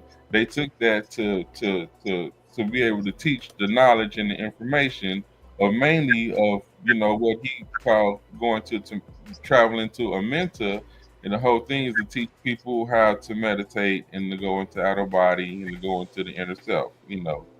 So as like I said, back to as I was learning from him, I'm going to Jabari and I'm seeing I'm trying to decide if I'm, you know, am going to go use him as my Kemet yoga teacher to start learning, you know what I'm saying, now, because this is where I'm at. And he had a I'm sorry. Let me get that part right. You were deciding whether you're going to go to was Jabari teaching Kemetic yoga? You were deciding if you're going to go to him to be your Kemetic yoga teacher. Who? No. I was already my teacher. Yasir Rotet was already my Kemet yoga teacher, right? Yes. But you know, he did say, you know, as well, if you want ancient Egypt and the knowledge about ancient Kemet is vast and it's a whole bunch. So you really got to go off into your own studies to start learning about it yourself, you know, or you can go to this guy Jabari. They got the Shrine of Mayat where they So I was gonna go to him because, like I said, you go through levels of lessons in order to become a pharaoh or whatever over there. And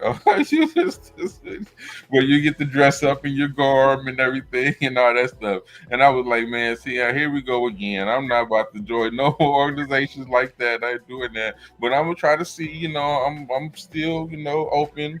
Let me see. And a friend of mine went to New York a few years ago, and he brought me back some pictures from ancient Kemet, you know, some papyrus pictures where it had the writings and the pictures up and stuff. And they was real nice, you know, and I had them downstairs. So now we fast forward, I'm watching Jabari and them, and they about to give the guy that went through all his lessons his reward for becoming a pharaoh and finishing his lessons, right? Yeah, I'm like, yeah, cool. And now son, they go to this ritual, and at the end of it, Jabari go, here you go, and he comes out with this picture, with this plaque, all you know, decorated up. But it was the same picture and plaque that I had on my wall that my friend had brought me from New York a few years ago. And I go, what? I was like, this is impossible.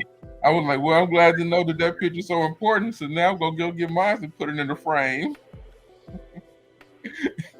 What the interest? And then from there, I was like, man, I'm tired. Sorry.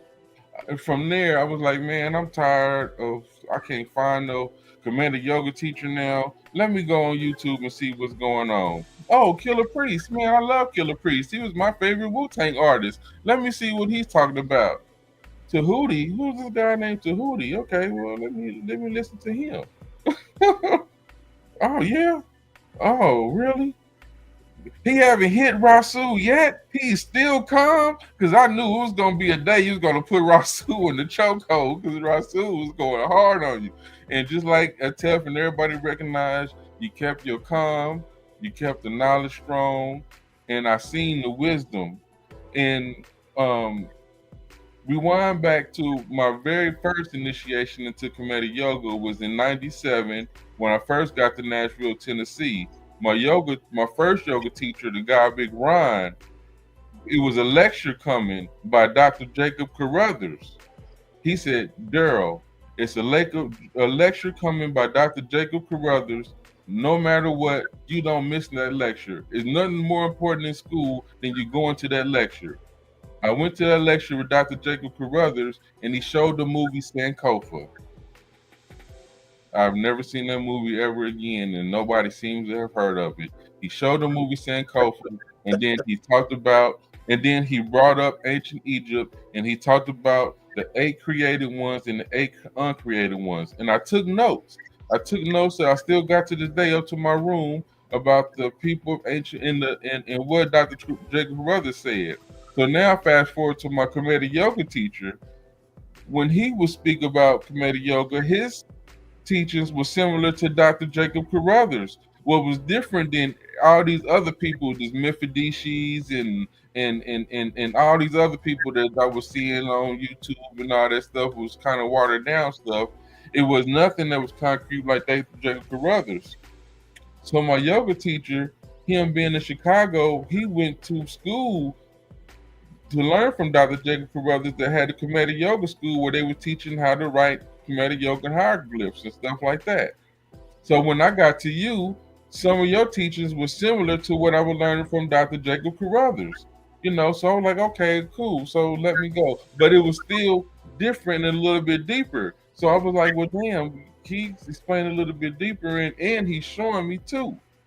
So I was on Killer Priest the whole time until you was there. And just like Atef said, when you left, I was always testing you. I was like, okay, either they're gonna cut him off if he's real, or he gonna stay and he's gonna blend in with the rest of these cats. Okay, and then you left, you was gone. I was like, damn, maybe he is real because they took him off because I already knew that they weren't about to let that ride. That was too much truth. And then you came back and you said you're gonna start up your podcast, and I was like, okay, so here's the truth. And then another test, when you was doing those debates, I was new to those debates too. So, and I had friends here with me. I had my brothers, you know, can't see my brothers. I brought my Jews too. I had them all. Let's look to this brother Tehuti. Come on, y'all. They all fell off. Some of them with brother Billy Carson. You know what I'm saying? Some of them just went. But I was like, dude, you know, and I was like, dude, you know, this is it right here, you know. So I had them all, you know, watching the debates and stuff, and I'm like, he's killing these folks, you know.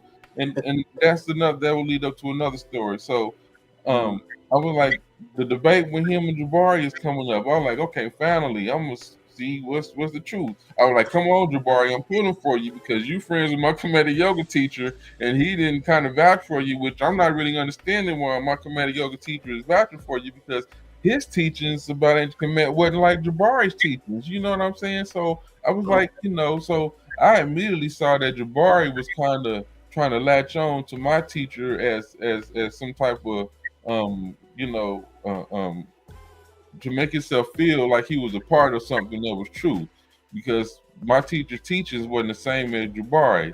So now we at the debate, and I'm like, boom, boom, and you smashed Jabari in that debate. I was like, man, I knew this dude was a fraud, but I just was like, this shows, you know, because I was still on the borderline because I was confused. I'm like, so are they principles? I'm like, nah, Dr. Blair said the Tiru was real. This guy said they real, but they trying to say they principles, so I'm confused now. I'm like, no, but I'm like, okay, so no, this brother proved that no, that was real.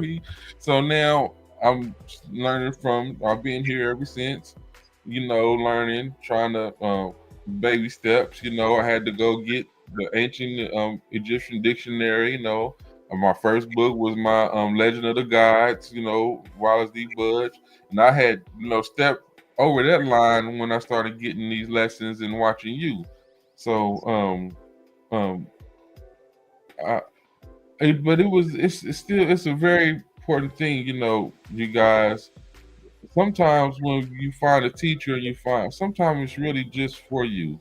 We might not be big, we might not be large, but some people it's not really for some people. Because one time I went over to one of my friends' house, one of my other brothers, conscious brothers, and he had Sanchez was playing on the screen. You know, right? And he's playing on the screen, you know, and I go and I sit down, you know, and we go and chat, you know, we do what we do, you know, and he listens. And Sanchez literally said that during Easter time, cracking the Easter egg is the same as I forgot, he said something that was so out of this world I just couldn't believe it. So I finally said to my friend, I was like, yeah, you know, I mean, I'll be listening to this brother Tehuti, you know what I'm saying, Tehuti PODCLASS, you know, not the first time. I do that all the time because see, when I was learning my Kemet yoga, just like the teacher, he would, you know, I would tell people, if you want to learn deeper about Kemet, because what I'm teaching is, you know, Kemetic yoga part of the thing. But if you really want to learn deeper, you go to the Shrine of Mayat and you can learn things like that. I don't do that no more. I go tell people, if you try to learn deeper about, I watch the Tehuti PODCLASS, watch this brother named Tehuti. Whether they come or not, you know what I'm saying, I really don't know. But I do that, you know what I'm saying? That's what I do as a Kemetic yoga teacher when I'm teaching Kemetic yoga. And if they ask me anything about ancient Egypt, I tell them what I know, and I tell them where I'm learning from. You know, so one second. Okay, I'm gonna get you to. This story is very intriguing. I'm glad you got to tell it. I'm glad you got to tell who you were. I do have about maybe 3 minutes left before we have to do the affirmation and close up.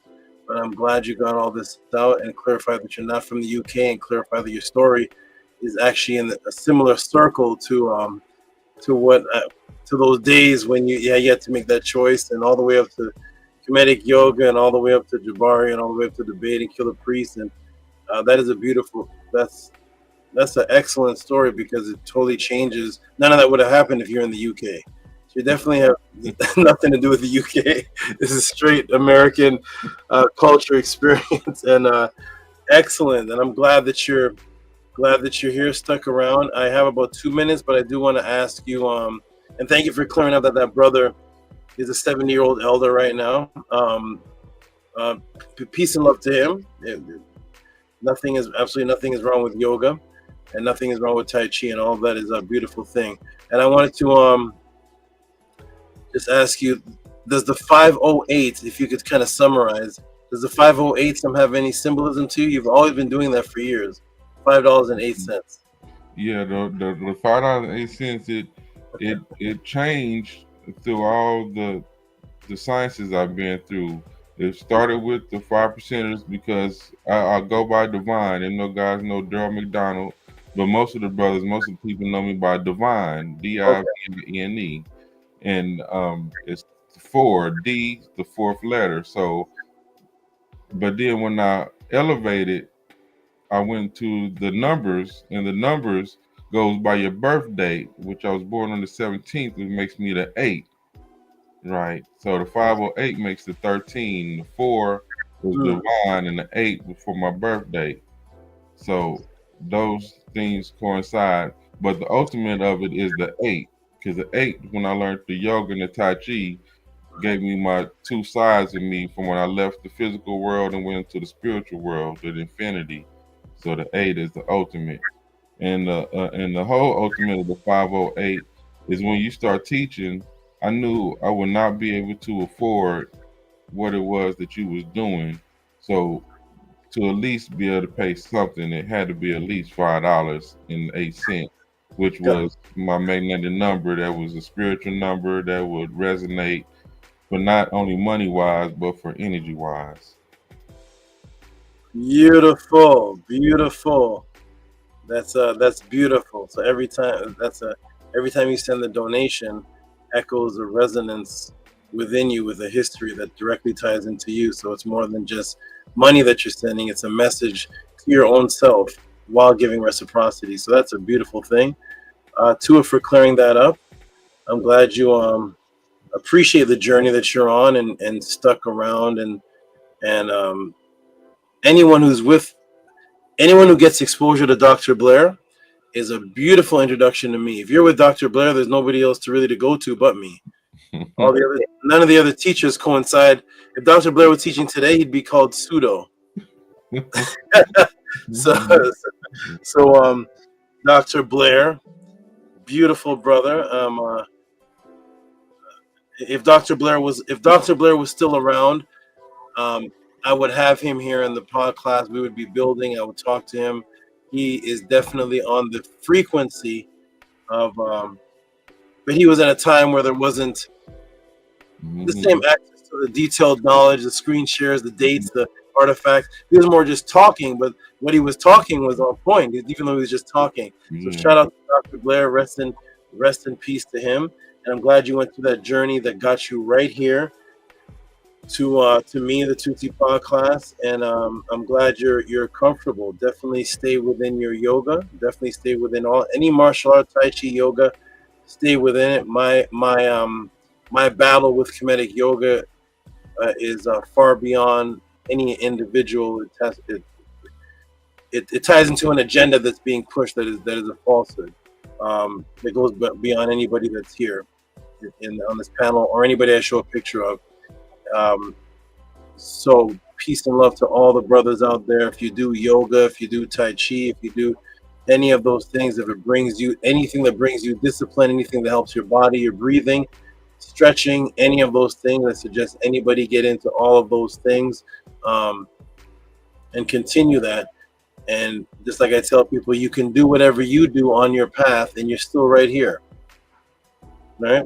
Would I ever tell you to stop doing the yoga you'd be still doing it if it wasn't called Kemetic yoga? That's the beautiful thing that I tell people. The title that people give it is the title that somebody made up. The actual science behind it and what's actually happening doesn't have that title, so it's helpful. So continue to do that. I just tell people, do not say that it is it's Kemet and yoga was in Kemet. There are teachers that literally push that. They literally say that that's what they were doing, and that's the battle that I have to clarify, because they teach it, but then don't teach any interior stories. They don't teach anything about Kemet other than that, and then they leave the rest of the Kemetic yoga without the Perm Haru. Anything about Kemet without the coffin text, Kemet without the pyramid text, Kemet without the scribes, Kemet without Maat, Kemet with that. So exactly, and I don't want to be that. That's exactly, I don't want to be that. I can't teach Kemetic yoga and I don't know anything about. I don't know. I can't teach anybody anything else. You're right. Right. So we're gonna close up. Beautiful story, beautiful experiences. Daryl, glad you came, and you start off with an apology of what took so long. Interesting that was the spark that got you here. You're invited to come as the motivation. You're invited by me to come on as a supporter of the teaching of the podcast. But sometimes it takes certain things to spark. You're like, you said about my t-shirt, and then I knew it made you laugh, and that made me laugh too, because I'll be in the UPESH, my week and stuff be so, because I'll be teaching classes, I work a side job and stuff, and I'll be trying to stay up, and I'll be in the UPESH, and I torture myself every time, because every morning the first thing I do is wake up and make sure that podcast is still there and they didn't take it off. The first thing I do. You know, I always wake up right towards the end, and they'd be like, it's too late for me to come on now, and my family be upstairs and stuff, you know. And I have questions. I have a lady and everything that just she was a Jehovah's Witness up until she was 21 years old. I can't break this household, Tehuti. I'm trying my best, so and she would not. The couple of podcasts she did listen to for only like 20 minutes, she never forgot them. She brings them up every time. Didn't Tehuti say this? I'd be like, I thought you did. You only watched it that one time, right? So just know. And when I send in my questions, these questions came from her. Yes. These are questions that she asked me. I'm like, I'm gonna send them in, and they asked them. And one time she finally said, ask Tehuti this question. I'm like, okay. I got them written down just in time, man. You so baked up with questions, but when I do send you questions, everybody know where these questions came from. Absolutely wonderful, and I love Jehovah's Witness questions. Send them in. The first woman I built a family with was a Jehovah's Witness. So when I was teaching and breaking into the high schools and doing all those and all that story, the female who was the mother of my beautiful daughter, who I first built a family with, she was a Jehovah's Witness. So I have a liking to convert Jehovah's Witnesses, and she will be converted if she interacts with me. That it's finished. I'm a Tai Chi master of the Jehovah's Witness. I love Jehovah's Witnesses. I convert them really, really easy. So definitely bring her questions, bring her to the podcast. And okay, it's 12:30 on this end, so we're gonna close out. Did you have any closing thanking words, or any sentences you want to just officially close out with, and then we're gonna say the affirmation? Yeah, I just appreciate the podcast. Appreciate your teachings.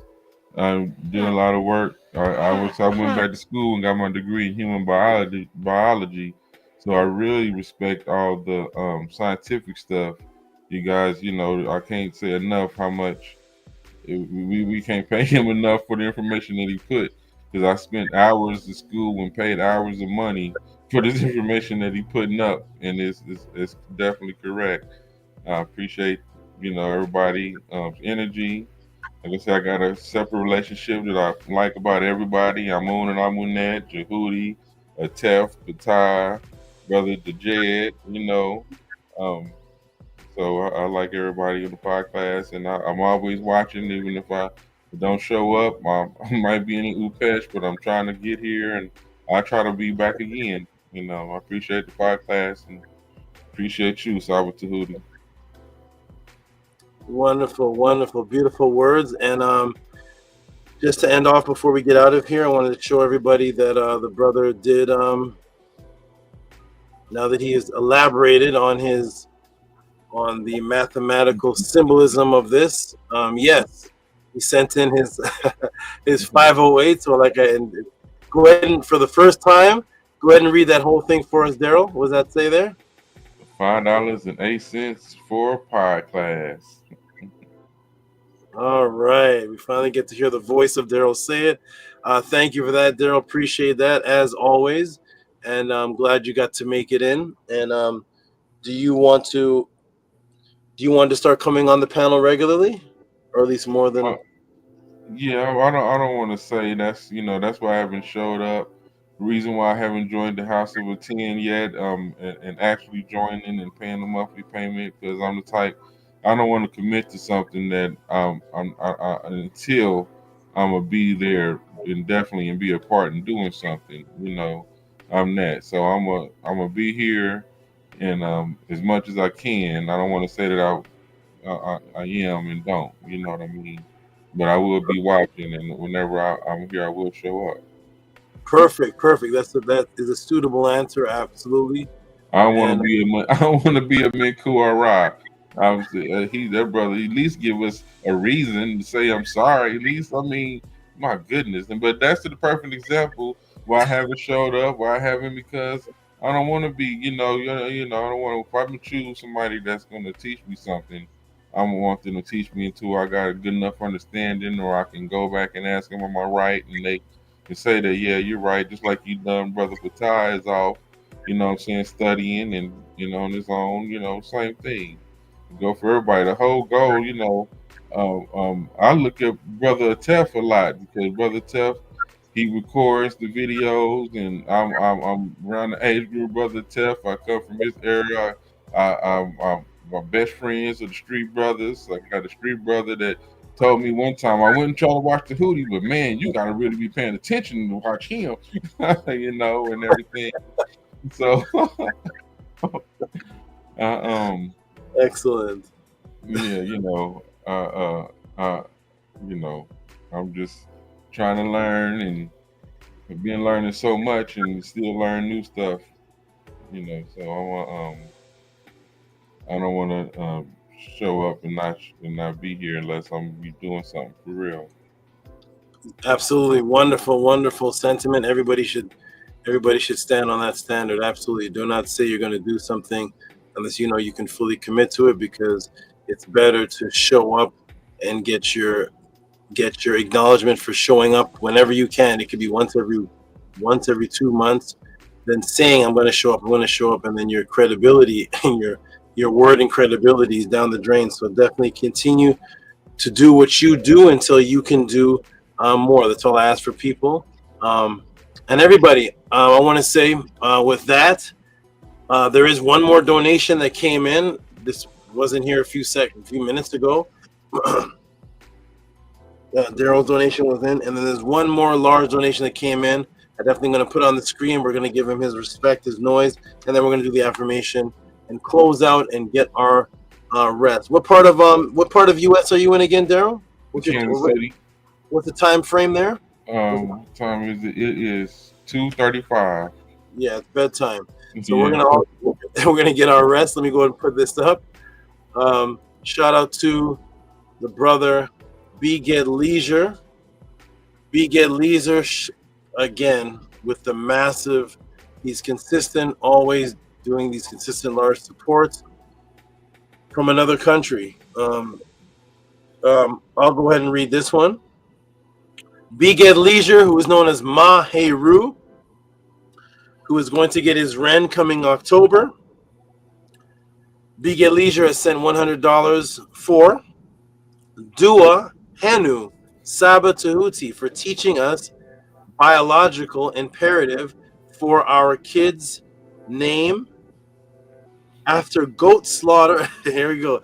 Begin leisure language. Let me hold on. Let me go back a couple words. Okay. Dua henu sabatuti. Got that. For teaching us biological imperative. Got that. For our kids. Got that. And now, name after goat slaughter rather than sa sat. Tua to begin leisure Maharu with his unique language. There's no letter the. He doesn't type the letter the, so you have to fill in the blanks. And it's a little Kemetic riddle the way he writes, but he is a pure heart and he is loyal to the bone. I look forward to seeing you, Maharu B. Get Leisure. I look forward to seeing you at the Pathways, coming all the way from across the world, coming from another country. And let's give him his big noise for this $100 support. Give him the works, and then we'll close out with the affirmation.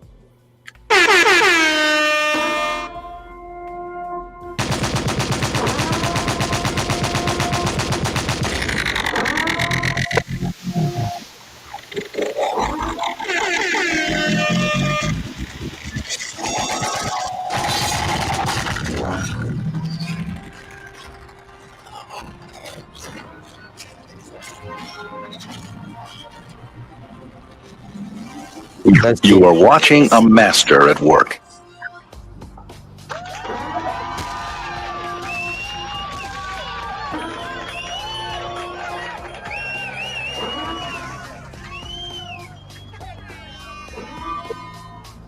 Race is not where the line is drawn. It's God's side and the other side. And we don't care nothing about the other side.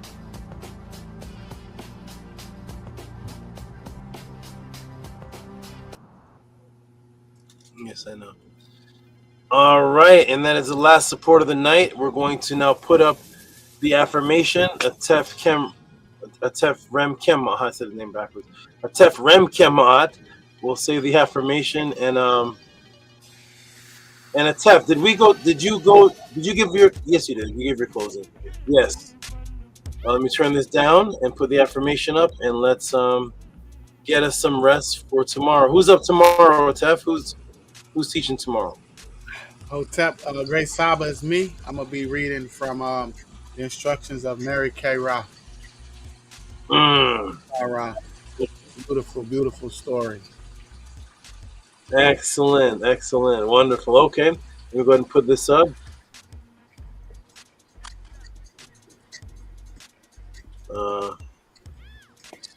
Okay, put this up on the screen. Here it is. Okay, go ahead and lead us out, Atef Ram Kemat. Two are Great Saba on the count of 3. 1, 2, 3. Unky and Maat S linktr.ee and Maat. Men have Maat Kui per Iku. I live for Maat. I exist within her. I do not speak in the place of Maat. Every day my being lives with Maat. My being is surrounded in darkness. I come forth as conscious light.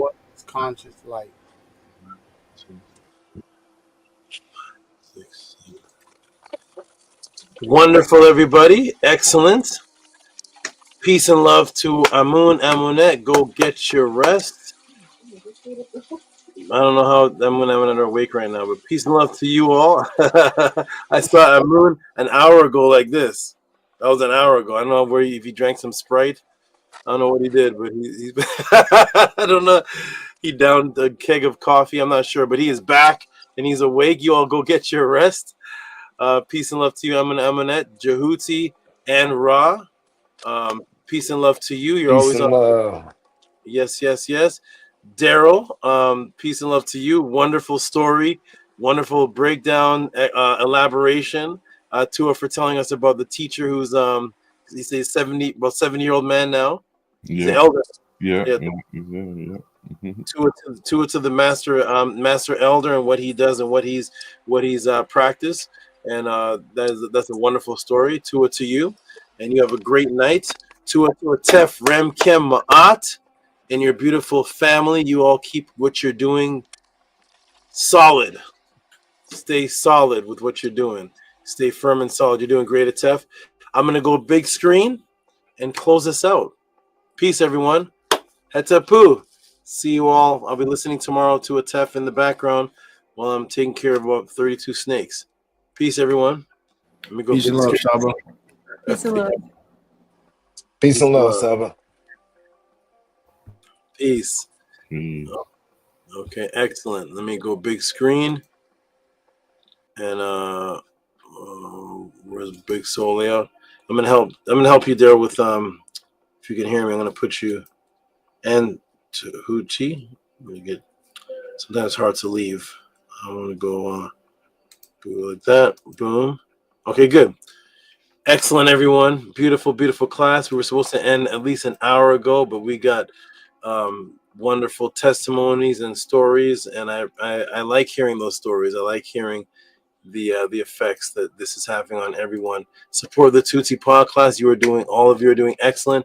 Peace and love to everyone in the chat. Minty Hotep has stepped in the room, said she sent a donation. I'll take a look at that. Donation to you, Minty Hotep. And Amun, to you, to Amunet.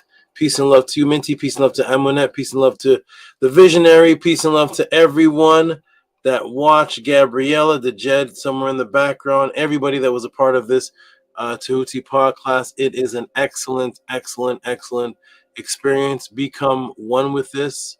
Understand what this is and experience this phenomenon.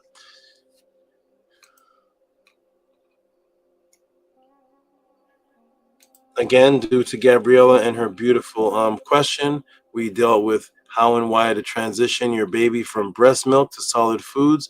What is missing from your infant's diet that is right in front of you?